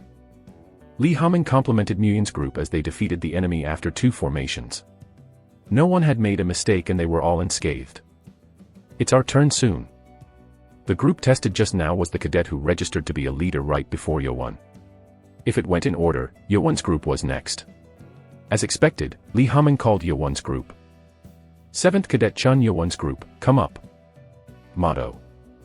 While Yowon's members went up with anxious expressions, all the criminals whose faces were covered with masks all flinched. Ugh, I hope it's not too bad. Jin Guk looked at the criminal who was pulled forward. None had died yet, but over 30 cadets had been injured. He was bound to be worried. Please, justice, justice, justice. Hu Bong was mumbling, hoping that they would fight against a member from the force of justice. After watching all the tests, enemies from the force of justice didn't seem to threaten the lives of the cadets at least. However, the groups who fought against members from the force of evil had many cadets who had their limbs cut off. Stay still. I will untie you. Instructor Ho. The person who brought up the criminal was Senior Instructor Ho Jinchang. Yowon became curious as Ho Jinchang usually stayed back to oversee the other instructors. The mask was pulled off from the criminal's face. He had a long beard and glaring eyes with aggressive features. He was still tied up with sealed blood points to stop him from moving, but his aura proved that he was not from the force of justice. Damn it. Hu Bong frowned. It was exactly what he had feared. Even the cadets who were watching expressed sympathy as they saw the enemy. Humph. The men glanced at Yowon's group, looking to find someone. Something's a bit off. Yowon narrowed his eyes. Most criminals were usually nervous or tense as they would try to find a way out or become frantic with the urge to survive. Be careful. Yowon then heard Ho Jinchang's short telepathic message. He then was able to confirm that something fishy was going on. What can it be? Yowon was already curious as to why the test had changed at the last minute. If there was something going on, he needed to pay attention to everything. And the cadets watching the test observed the group with anticipation. What's going to happen? Maybe he'll finish it like the first cadet. Yeah, but he fought the men from the force of justice. Right. Maybe 1 or 2 might fail. Chun Yowon had shocked all the cadets throughout every test and every incident. They were curious as to what Yowon would show them this time around. Begin. Motto. With Li Haming's order, Yowon's members shouted in unison and readied for the 7-demon sword. But even when surrounded him, the bearded man didn't attack first and quietly readied himself. Is he ready for anything? Yowon then shouted at his members. 4th formation. I found him. The men then turned quickly and glared at Yowon. It was as if he were an eagle that had found its prey. However, the 12 members unleashed their swords at the men. Oh! It was a perfect sword formation, just like what Nguyen's group had showed. However, the men did not seem to care. He quickly moved his sword to easily defend against all the sword movements. It was so fast that it was even hard to track it with the naked eye. What? What kind of power is this? Hu Bong and Jin Guk's swords were thrown back at such powerful energy. Ha! Ugh! The men shouted and a clear chi was unleashed from his sword, breaking all the swords that touched his sword. Li Haming got up from the chair with shock. He's not a master-level warrior. If used by top-class warriors, the sword demon formation allowed them to fight against master-level warriors. Yet, this criminal was not just defending, he was actually pushing them back. He was recorded as a master, and he had master-level internal energy when checked prior to the 3rd test. No, he's not a master-level warrior. He's a grandmaster warrior.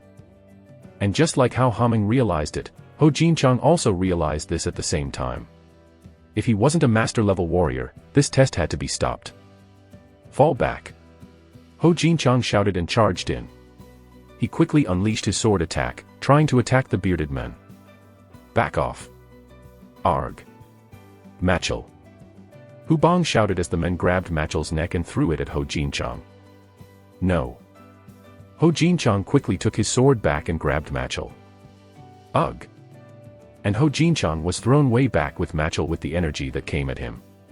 The energy was so powerful that even Ho Jinchang could not defend against it, although he was also entering the Grandmaster level. The men then turned and growled at Yowon. Hey! I will kill you now. Yoan glared at him with cold eyes.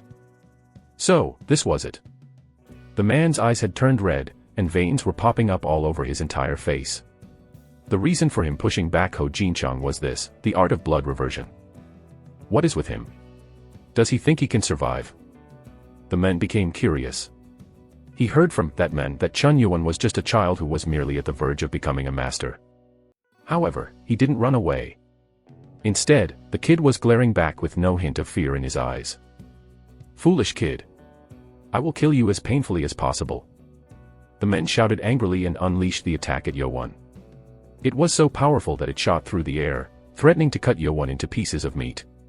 But that's when the men heard Yoan's voice in his ears. No, you die. What? At that moment, Yoan's sword shined with white chi light and 24 sword movements were unleashed upon the men like a storm. What is this? He became shocked. His sword movement was countered immediately and Yoan's body flew right past him. Aarg. The chi flowed through and the men twirled away, flying up into the air. Chapter 95, The Dangerous Third Test, 5. Just a few minutes ago, all the cadets who were watching the third test thought Yoan's group would pass the test easily. However, the perfect sword formation was easily blocked. Arg. My sword. With Yoan's members' swords all being broken, they were thrown way back. The enemy was much more powerful than a master warrior. What is going on? Who is that man? All the cadets got up in shock. Yoan's other members all realized something was wrong with the test. This isn't right. Master is in danger. Ko Wanger and Baki exchanged glances. If needed, they were ready to jump in to save their master, even if this was in the middle of the test. Before they could make their move, Senior Instructor Ho Jinchang dashed in first. Oh! Instructor Ho is going.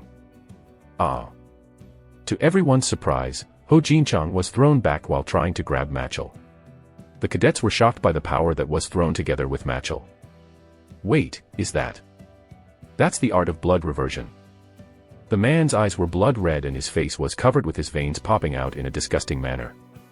His voice was also coarse like that of an animal. How can a criminal from force of evil use that art? The cadets were aware of the forbidden art's existence. And as they watched, the men charged toward Yoan, unleashing a terrifying sword move that scared even the cadets who were spectating. Every of Yoan's members charged in. Master. That's when an amazing thing happened. Yoan's sword moved gracefully, leaving the afterimage of Yoan's body as he shot past the men. Aarg. With the powerful storm of energy, the man was thrown up into the air, spinning, and the blood began to gush out from every one of his blood points. He then dropped to the ground, drenched in blood as if he was dead. Every cadet was at a loss for words. What they had just witnessed was Yoan easily defeating the enemy who destroyed the perfect sword demon formation and defeated Grandmaster level warrior Ho Jinchang with the power of blood reversion, in just one sword formation. Monster. Chun Nukiam was also at a loss for words. How strong did Yoan get that he could do so much? But Yoan didn't look relieved as he looked at the enemy. What was it? Yoan thought as he looked at the men. He then turned back to his sword. I felt resistance. His sword force of the sky demon had struck perfectly, but Yoan felt strong resistance as he attacked the enemy's blood points, and the sword couldn't penetrate deeper in. The men then began to move. I see. So, it didn't work. The man's upper clothes were ripped apart as his upper torso expanded abnormally. With veins popping up all over him, he didn't look like a normal human anymore. He had turned so large and growled like a ferocious beast as he glared at Yoan while getting up. GGRRR. I will kill you. Kaowarg. Ugh. Arg. The men shouted. It was a sound energy attack. The shouting created a painful wave of energy that made cadets put their hands over their ears. But the power was so strong that some cadets vomited blood and fell. Detected series of harmful energy waves from the sound. Activating emergency defense mode. Blocking all sounds coming through the eardrum and body. With Nano's ability, Yoan was unharmed by the attack. The men frowned at Yoan who seemed to be fine. Growling. You have to die here. Kaarg. It seemed like he was losing his mind now. Yoan then aimed his sword at him and mumbled, try to defend against this one then. Yoan then decided to kill the enemy before things got worse and tried to unleash the second formation of the sword force of the Sky Demon. It was then. Aargh. The man's left arm was cut off. The man's body, which was so strong that even Yoan's master-level energy couldn't penetrate, was cut off so easily. Yoan's eyes grew large. An unexpected figure was standing behind the men, shouting in pain. He had rugged clothes and a bottle of liquor with a red nose. It was Right Guardian Submang. "Hey, you dare try to touch my apprentice with your dirty hands." "Teacher." Yoan was surprised by Submang's sudden appearance, but it didn't last very long. "Be careful." Quararg. The men roared with anger and turned to attack at Submang. "I was only told to keep you alive." Karg. Submang swung his crazy blade and easily countered all attacks. He sliced off the man's muscles. The man then slumped down to the ground like a doll. Amazing. Yoan was astonished. The butterfly blade dance skill was much more powerful when a powerful warrior like Submang performed it. He was twice as powerful than what Yoan experienced through the avatar simulation. Krrrrrrrrrr. The man tried to get up, but it was useless. The man then turned grim as he realized the power difference between him and Submang. His face began to redden and he began to shudder when Submang grabbed his head. "No, no. You can't die yet." Submang's hand unleashed an energy shock and struck the man's head, making him pass out. His attempt to commit suicide by reversing the energy within him had failed. Submang got up and shouted toward the stage. "Bah! You're taking too long against such fools." Everyone then turned to the stage where they hadn't even been able to pay attention to until now. Ah! There were men with their upper clothes ripped apart like the enemy that attacked Yoan, slumped down on the stage, and Li Humming grabbed another man who was flailing painfully in his grasp. Aarg. With Humming's hand that unleashed the energy, the men turned quiet. Humming threw the men down and shouted annoyingly. "You merely took care of one, you drunkard." He had defeated a total of 7 men using the art of blood reversion while the cadets didn't even know it was happening. This is the Guardian. It was such astounding power. They easily overpowered master-level warriors who had increased their powers greatly from the art of blood reversion. This was only possible because the two of them were within the top 10 powerful warriors in the cult. Bah! Who cares? Submang shook his head. "Come out." Humming snapped his fingers and warriors with dark clothes and blue crests popped out from the surroundings. Huh. Since when did they get here? There was a total of 40 men here, but no cadet had realized they were here until now. However, there were cadets who knew who they were. Guardian Army. They were warriors from the Lord's palace that consisted of master-level warriors, and they only took orders from the Lord. The Guardian Army is here in the academy. What's going on here? Well, the criminal used the forbidden art. The cadets became frantic as the incident had happened during the 3rd test, and now the army of the Lord himself had appeared. And there was one cadet in particular who was disappointed by all this. It was Chun Kung-won from the Sword Clan. "Arrest them all." "Yes, sir." The warriors began to tie up the criminals and began dragging them out from the training ground. Submang then walked up to Yoan and greeted him. "Long time no see, my apprentice." "It has been a long time, teacher." Yoan bowed and Submang grinned. Submang, who had been waiting since the beginning of the 3rd test, was actually very astounded by Yoan's increased power. "You have grown a lot." "No, sir. I have far more to go." "Heh, but I would have liked to see you use the butterfly blade dance skill." "Oh." Yoan was speechless. Submang, however, didn't look mad or anything. He was rather curious. "But that sword?" "Humph." Submang tried to ask something, but Li Humming coughed as he walked up. Submang then glanced around and noticed many cadets were watching them. Hee. I will leave that for later. There were more things he wanted to share, but Submang knew the 3rd test was still going on. "I wish you luck, my apprentice." Submang then jumped out, leaving the academy. Yoan watched his teacher leave. He had to look forward to meeting him again in 4 years. Yoan thought to himself as he looked. "Next time we meet, I will meet you as the heir to the throne."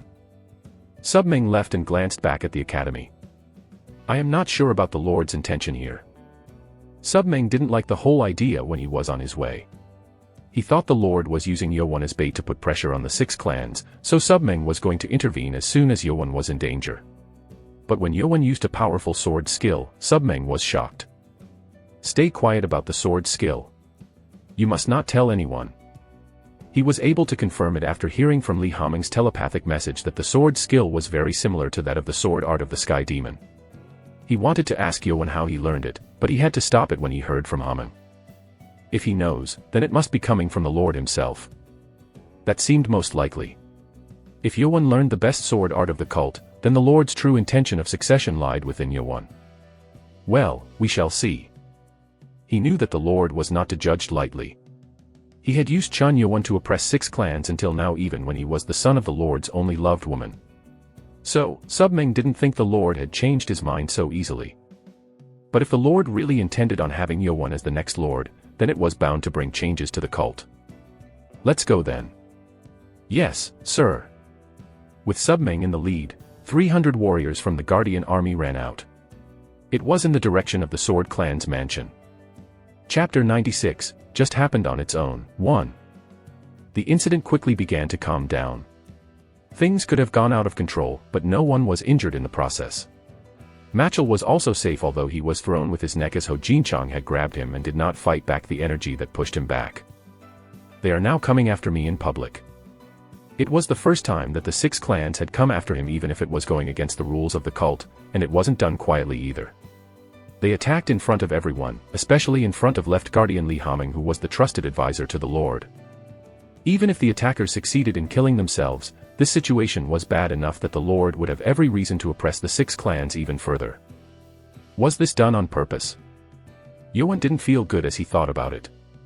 If Submeng and the Guardian army were on standby, then it was likely that they expected this from happening. He used me. So, am I just a pawn to his game? Yowon had lost all hope for the Lord for caring about his son. He then realized that the Lord didn't even attend Lady Wa's funeral.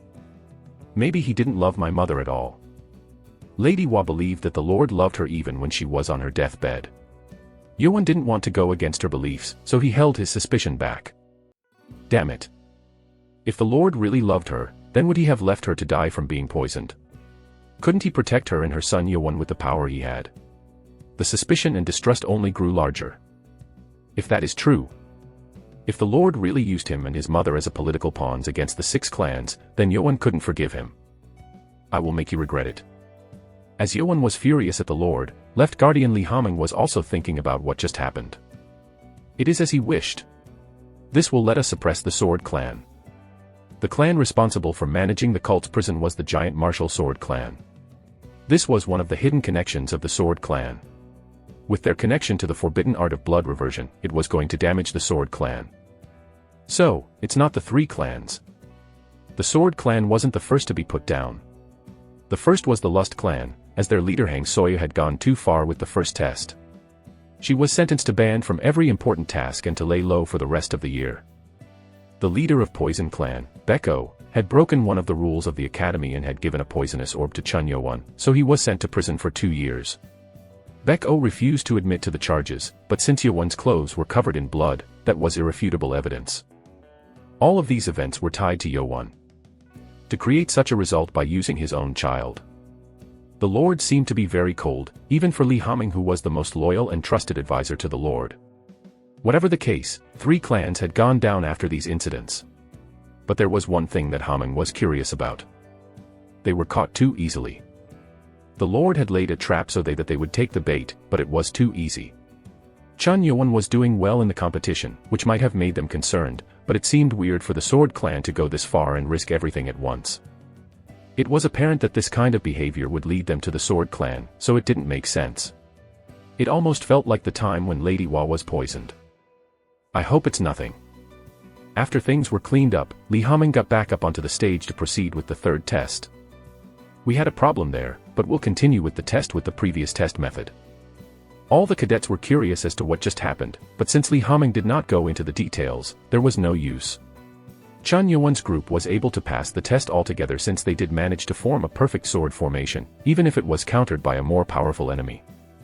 Every cadet agreed that the formation was perfect, so there were no objections. Ah, so we were the last unlucky group. Hubong sighed. He was happy that all the members passed, but he and the members from Yowon's group were dumbfounded. 9 groups had risked their lives to take the dangerous test, but now the remaining groups were only required to defeat the instructors without risking their lives. Fortunately, 4 out of the remaining 7 groups consisted of Yowon's members. Woa! The remaining cadets shouted in joy, but that didn't last too long. Oh! I guess I should fight you guys like a real fight then. That shout of joy irritated the instructors, and the remaining 7 groups had to suffer from passing the test.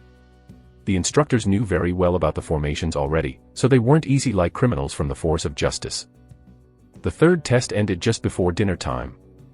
The life-threatening situation had disappeared, but the remaining 7 groups were evaluated with more strict rules. Only 120 cadets passed the 3rd test. 34 out of 72. Half of Yowon's members had failed. He accepted his members out of loyalty, not out of power. So those who were weak couldn't pass the test. However, it was also good that Yowon still had 34 members with him who passed such a hard test. As for Chun Nukiam and Chun Kungwon, they lost over half of their members.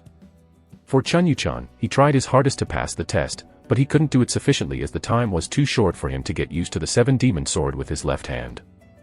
Li Humming spoke to the cadets above the stage.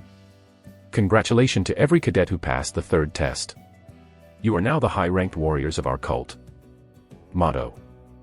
All the cadets who passed the 3rd test were given medals with a single engraving that proved they were high-ranked warriors. They were also given the 3rd Black Dragon Ball. Oh! Hubong, who had been ranting all along about the unfairness of the test, was now happy with the box that contained the Black Dragon Ball. Starting with the 3rd test, the rewards given to those who passed were now quite significant. First, they were allowed to access the 3rd floor of the library. It was the floor where top-class martial art books were located. It was the moment that members of weaker clans had been waiting for so long. And there was one more. Chapter 97, just happened on its own, too. We are now giving you the weapons you left with us when you joined the academy. Many cadets entered the academy with the weapons of their specialty. Until now, they had to receive training on basic sword formations and tactics that required no special weapons. So, they were forbidden from using those weapons. However, it was now time to train these warriors to be the best in the cult, so they were allowed to use their own weapons now. Whoa! My sword. Finally. The cadets were excited to receive their old weapons back. My baby. I missed you so much. What? As Ho Sangwa got her weapon back and caressed it like a baby or puppy, all the cadets were shocked. She had a giant axe that was as tall as a grown man, and no ordinary cadet could possibly wield that. Baby. Now everyone could understand why Ho Sangwa had large, developed muscles. Zhao Wumin was also happy to get his red-feathered spear. Weapons. Yowon did not have a special weapon. He wasn't the type to become envious, but after looking at all those weapons, it reminded him of the crazy blade that teacher Submeng held. Submeng told him that the butterfly blade dance was only perfect with the crazy blade. Will there be a sword that fits the sword force of the Sky Demon? The likely candidate to fit such criteria was the Sky Demon sword, which symbolized the Lord himself. But Yowon had not seen it with his eyes, so he could only imagine. Other cadets without weapons, you can get one at the armory. Yowon then went to armory to get a sword and blade. There were just generic weapons, but it was better than not having anything. After meeting with Submeng, Yowon thought he would train the butterfly blade dance also. After receiving everything, the cadets gathered back at the training ground and lined up. Li Hamen glanced over everyone and spoke. You all looked like fools when you walked in, but you look like good warriors now. I will now explain the next test. The cadets all became serious at the mention of the next test. Beginning with the 4th test, they were now going to appoint those who passed to be squad leaders. This was where they would be trained as powerful warriors. Beginning with the 4th test, there is no due date. Woa! The cadets gasped with astonishment as they were glad to hear that they were now freed from meeting hard deadlines. Haman grinned. You can take the test individually whenever you want during the 4 years you are here in the academy. 4 years. This meant that the 4th test alone might take 4 years. The cadets became serious. The 4th test is the simplest of all tests held here at the academy. Simple. The tests only got much harder as time went on, so there was something behind that.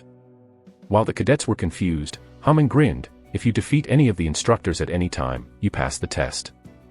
The instructors all glanced at cadets, asking to threaten them at any time. The cadets were startled.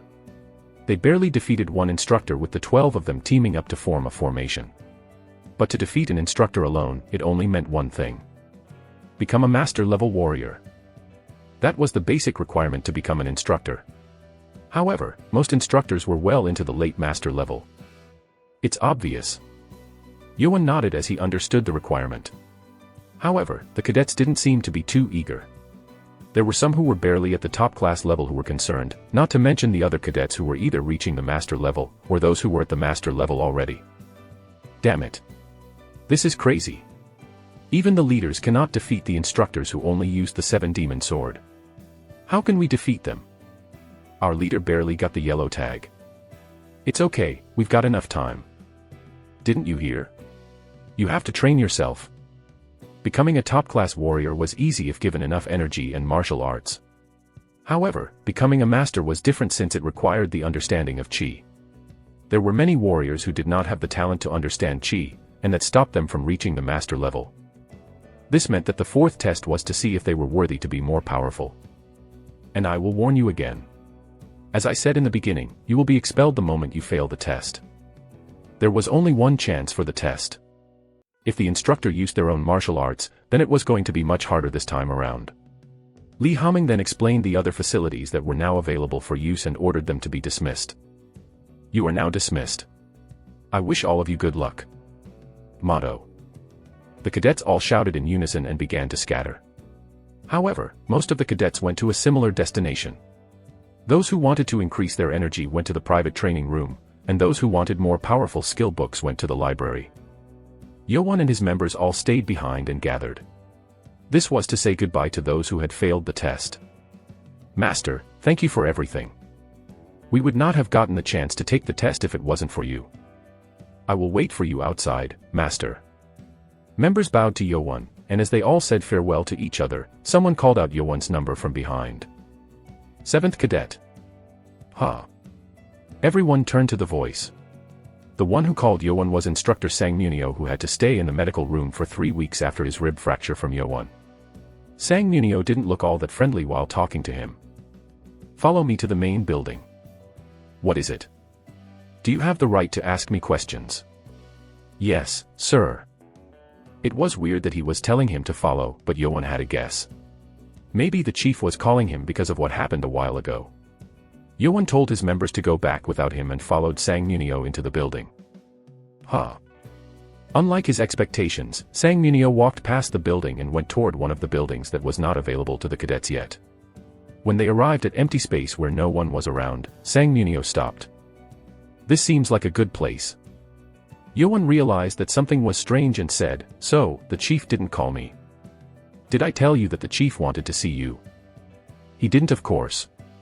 However, it seemed like his intentions weren't good either. And the expectation was correct this time. Sang Munio pulled out his blade and aimed at Chun Yoan. Yoan looked at him coldly. "What is this?" "What is this, you said? Bastard. Listen carefully. You just challenged me for the 4th test here. That's how this will end." And Munio swung his blade against Yoan's neck without warning. Chapter 98, just happened on its own, 3. Sang Munio woke up 3 days later in the medical room. His bone was sticking out of his skin, so he was in quite a serious state. When he woke up, he was even angrier and furious that he had lost to a mere cadet. This is so embarrassing. He had lost in front of many instructors and cadets. Sang Munio was a very ambitious man who cared about his honor and pride, so this was humiliating. And such humiliation turned it into a fit of anger. If I could only use my skill. He was restricted to only using the 7-demon sword that he wasn't good at fighting with. If he was only allowed to use his own skill, then he was certain that he could defeat Yoan within 10 formations.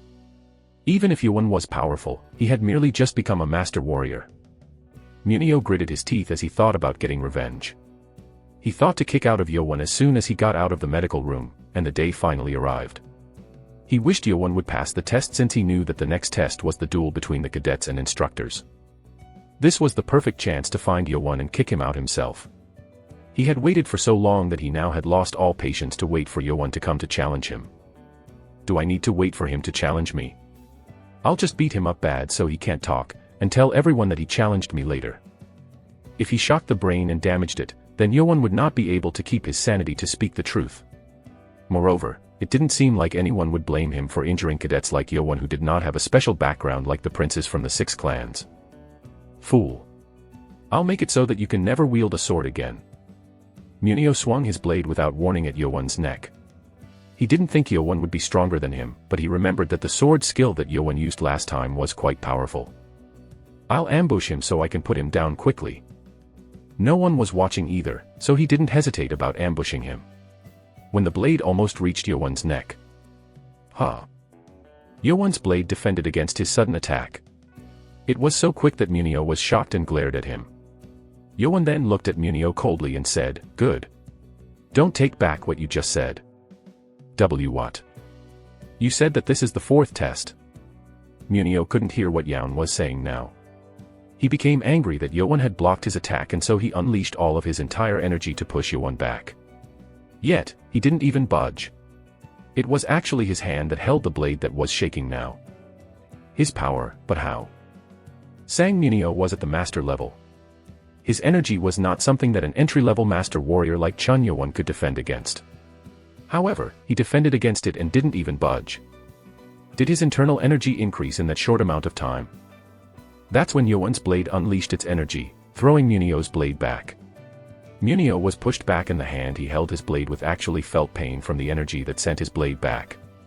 Munyo, who was excited until now just thinking about getting his revenge, became shocked and grimaced. At the realization. He's gotten much stronger. He didn't think Yeowon would have gotten this strong in such a short amount of time. Considering the shock he received just now, Yeowon had at least the same amount of internal energy as Munyo himself. It was unbelievable.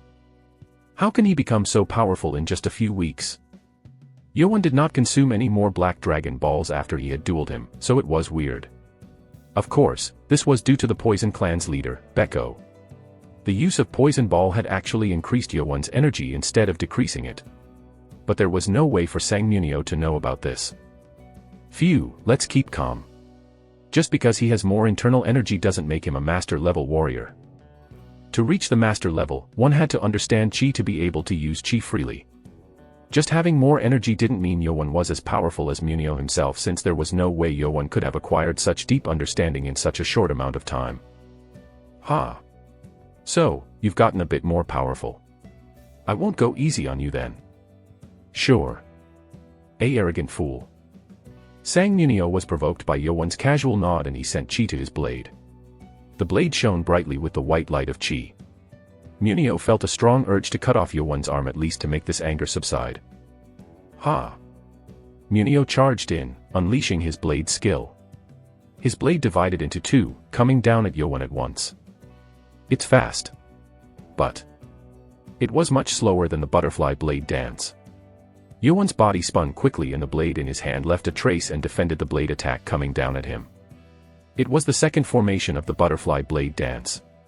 Sang Munyo's eye grew wide with shock. He blocked this. How?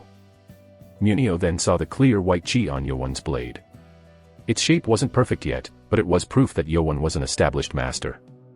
Chapter 99, just happened on its own, 4. He's not entry master level. Sang Munyo became shocked and tried to back away. If Yeowon's strength was equal to his, then Munyo needed to fight carefully. That's when Yeowon charged in like lightning, unleashing the 6th formation of the butterfly blade dance against Munyo. Arg. Munyo swung his blade defensively, but the blade came at him like a butterfly leaving traces, making his eyes dizzy. It was much faster than his own blade. Munyo's blade was thrown away, ripping Munyo's palm. As Yeowon did not stop on his blade formation, Munyo quickly shouted, I lost. You passed the test. Stop now. It was not a matter of pride anymore.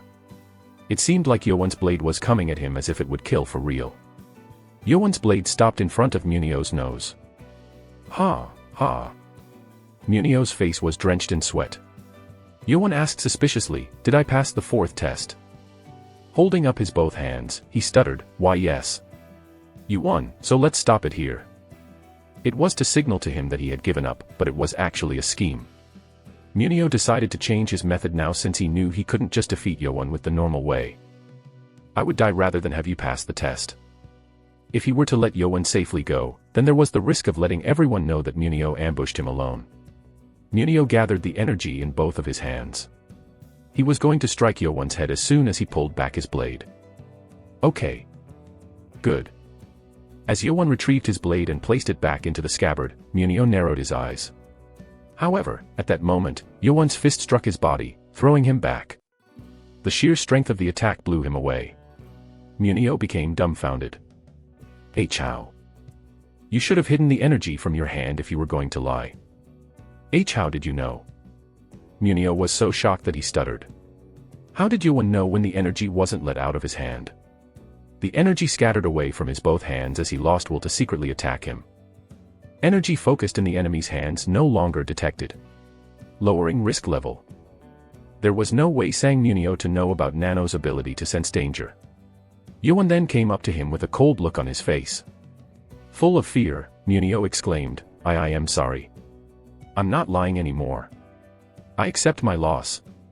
I'll go tell the chief that you passed the ARG. Before Munio finished speaking, Yoan stepped on his right rib, crushing his bones. The rib bone that barely healed after 3 weeks of rest and meditation was gone. Yoan glowered at Munio. You should have done that before. It's too late. Munio became grim with despair. Yoan then stomped on Munio's left chest, crushing all the left rib bones also. After about an hour, instructors gathered at the chief's office to create a report on the third test. However, they were now sympathetically looking down at someone who was slumped down on the floor. It was instructor Sang Munio. Humph. Lee Hamming, who was sitting down on his chair, looked down at Munio embarrassingly. Chun Yoan had brought Sang Munio here on his shoulders a while ago. Sang Munio had already passed out and Yoan, who came together with guards who helped him to carry Munio, put down Munio on the office floor and explained what happened. I knew he would do something. Thinking of getting revenge against Cadet. What a fool. Most of the instructors seemed dumbfounded and were lost for words at what Munio did. They needed to hear both sides of stories in most cases, but it didn't seem like it was necessary for this one. The fourth test required the cadets to duel against an instructor anyway. If Munio ambushed Yoan, then he was going to be cast out from the academy. If Yoan challenged him, then he would have just passed the test. He did just enough. Even if Sang Munio attacked him first, if Yoan cut his arm off or did anything too terrible, it might have angered instructors. However, Yoan destroyed all of his ribs so that it wasn't too obvious. He's learning. This meant that Yoan was now learning to look after himself. Hamming wanted to compliment him on this, but he couldn't say this in front of all the instructors. Ho Jinchang spoke up first. Well, he still passed. Lee Hamming also grinned and nodded. So, throughout the entire history of the Demonic Academy, this was the fastest record for a cadet to pass the fourth test, just an hour after the third test. Well, it was only a matter of time anyway. Yoan was able to defeat the criminal who used the art of blood reversion and pushed back Ho Jinchang. Hamming took something out from his desk and threw it at Chun Yoan. Take this. Ha. It was a silver medal with the word L written on it, proving his status as a squad leader. Hamming went up to him and took the black number tag off from his chest. Congratulations on passing the fourth test in the shortest amount of time, squad leader Chun Yoan. Exactly after 2 months, Yoan was now able to regain his name from being the 7th cadet. He now had earned the title of squad leader. Oh. I can look at the pedestals on the 3rd and 4th floors then. This was what excited Yoan most. On the 2nd floor medical room, Baek Jongmeng was looking down at instructor Sang Munio with a sympathetic look on his face. I thought you wanted to leave this place as soon as possible. Poor guy. Chapter 100, Earn the Right to Take the Test, 1. When the cadet enters the academy, cadet was then started being called with the number given at the first day. It is until the cadet passes 4th test and earns the title of a squad leader that cadet is freed from the number. And with being squad leader, cadet is then placed as the same rank with instructors. The reason why cadets tried so hard to pass each test in academy was that it was fastest route to rise to the higher hierarchy of the cult. Here you go. Instructor Impeng handed over a small wooden box that contained another black dragon ball. By passing the fourth test almost immediately, Yuan was able to receive another ball. Congratulations on becoming a squad leader, Leader Chun. Impeng spoke with very polite tone. He was now treating Yuan as an equal, not as a mere cadet. Thank you, instructor. Impeng smiled and nodded. He didn't expect Yuan will pass the fourth test in such short amount of time. Of course, part of it was due to Sang Munio. There were 2 more privilege given to the one who passed the fourth test. It was that person was given a private room to stay. Is that for real? Do you like it that much? Yuan seemed to like it more than when he received the tag that proved him as a squad leader. It was because Yuan was awkward while sharing boys' dormitory with a girl, Manku. And another privilege was something that he didn't expect. Come to the blacksmith station at North, tomorrow morning. Blacksmith. Yuan became confused and senior instructor Ho Jinchang explained. We craft a weapon of choice for squad leader who passed the fourth test. I think this is one you need the most at the moment. Haha. Master-level warriors were given privilege wherever they go, and even in the academy, such privilege came as a crafting unique weapon for new squad leader. Yuan was glad to hear, as he didn't have his own weapon until now. Oh. The reward given to cadets going up through the test were definitely worth it. It was a process that was set in place to raise powerful warriors, so it provided to be so. Left Guardian Li Haming then spoke to Yuan when everything was done. Then I will explain to you about the fifth test. Update by readnovelfull.com. Li Haming turned back to his authoritative tone. Even if Yuan had become a squad leader, Haming was a guardian, so he was still in much higher rank, so it didn't matter. Fifth test. Yuan didn't think he would hear about fifth test so early. He heard that tests became exponentially harder beginning with fifth test, that there weren't many who passed it. He was able to pass the fourth test easily, as Yuan was at the peak of a master level. Fifth test is to pass the Demon Seal Cavern. Yuan became confused. Demon Seal Cavern was one of the places that wasn't open for cadets yet. It was located at far north of the academy, where there was a ragged building that says Demon Seal Cavern in front. Can I take the test anytime, just like fourth test?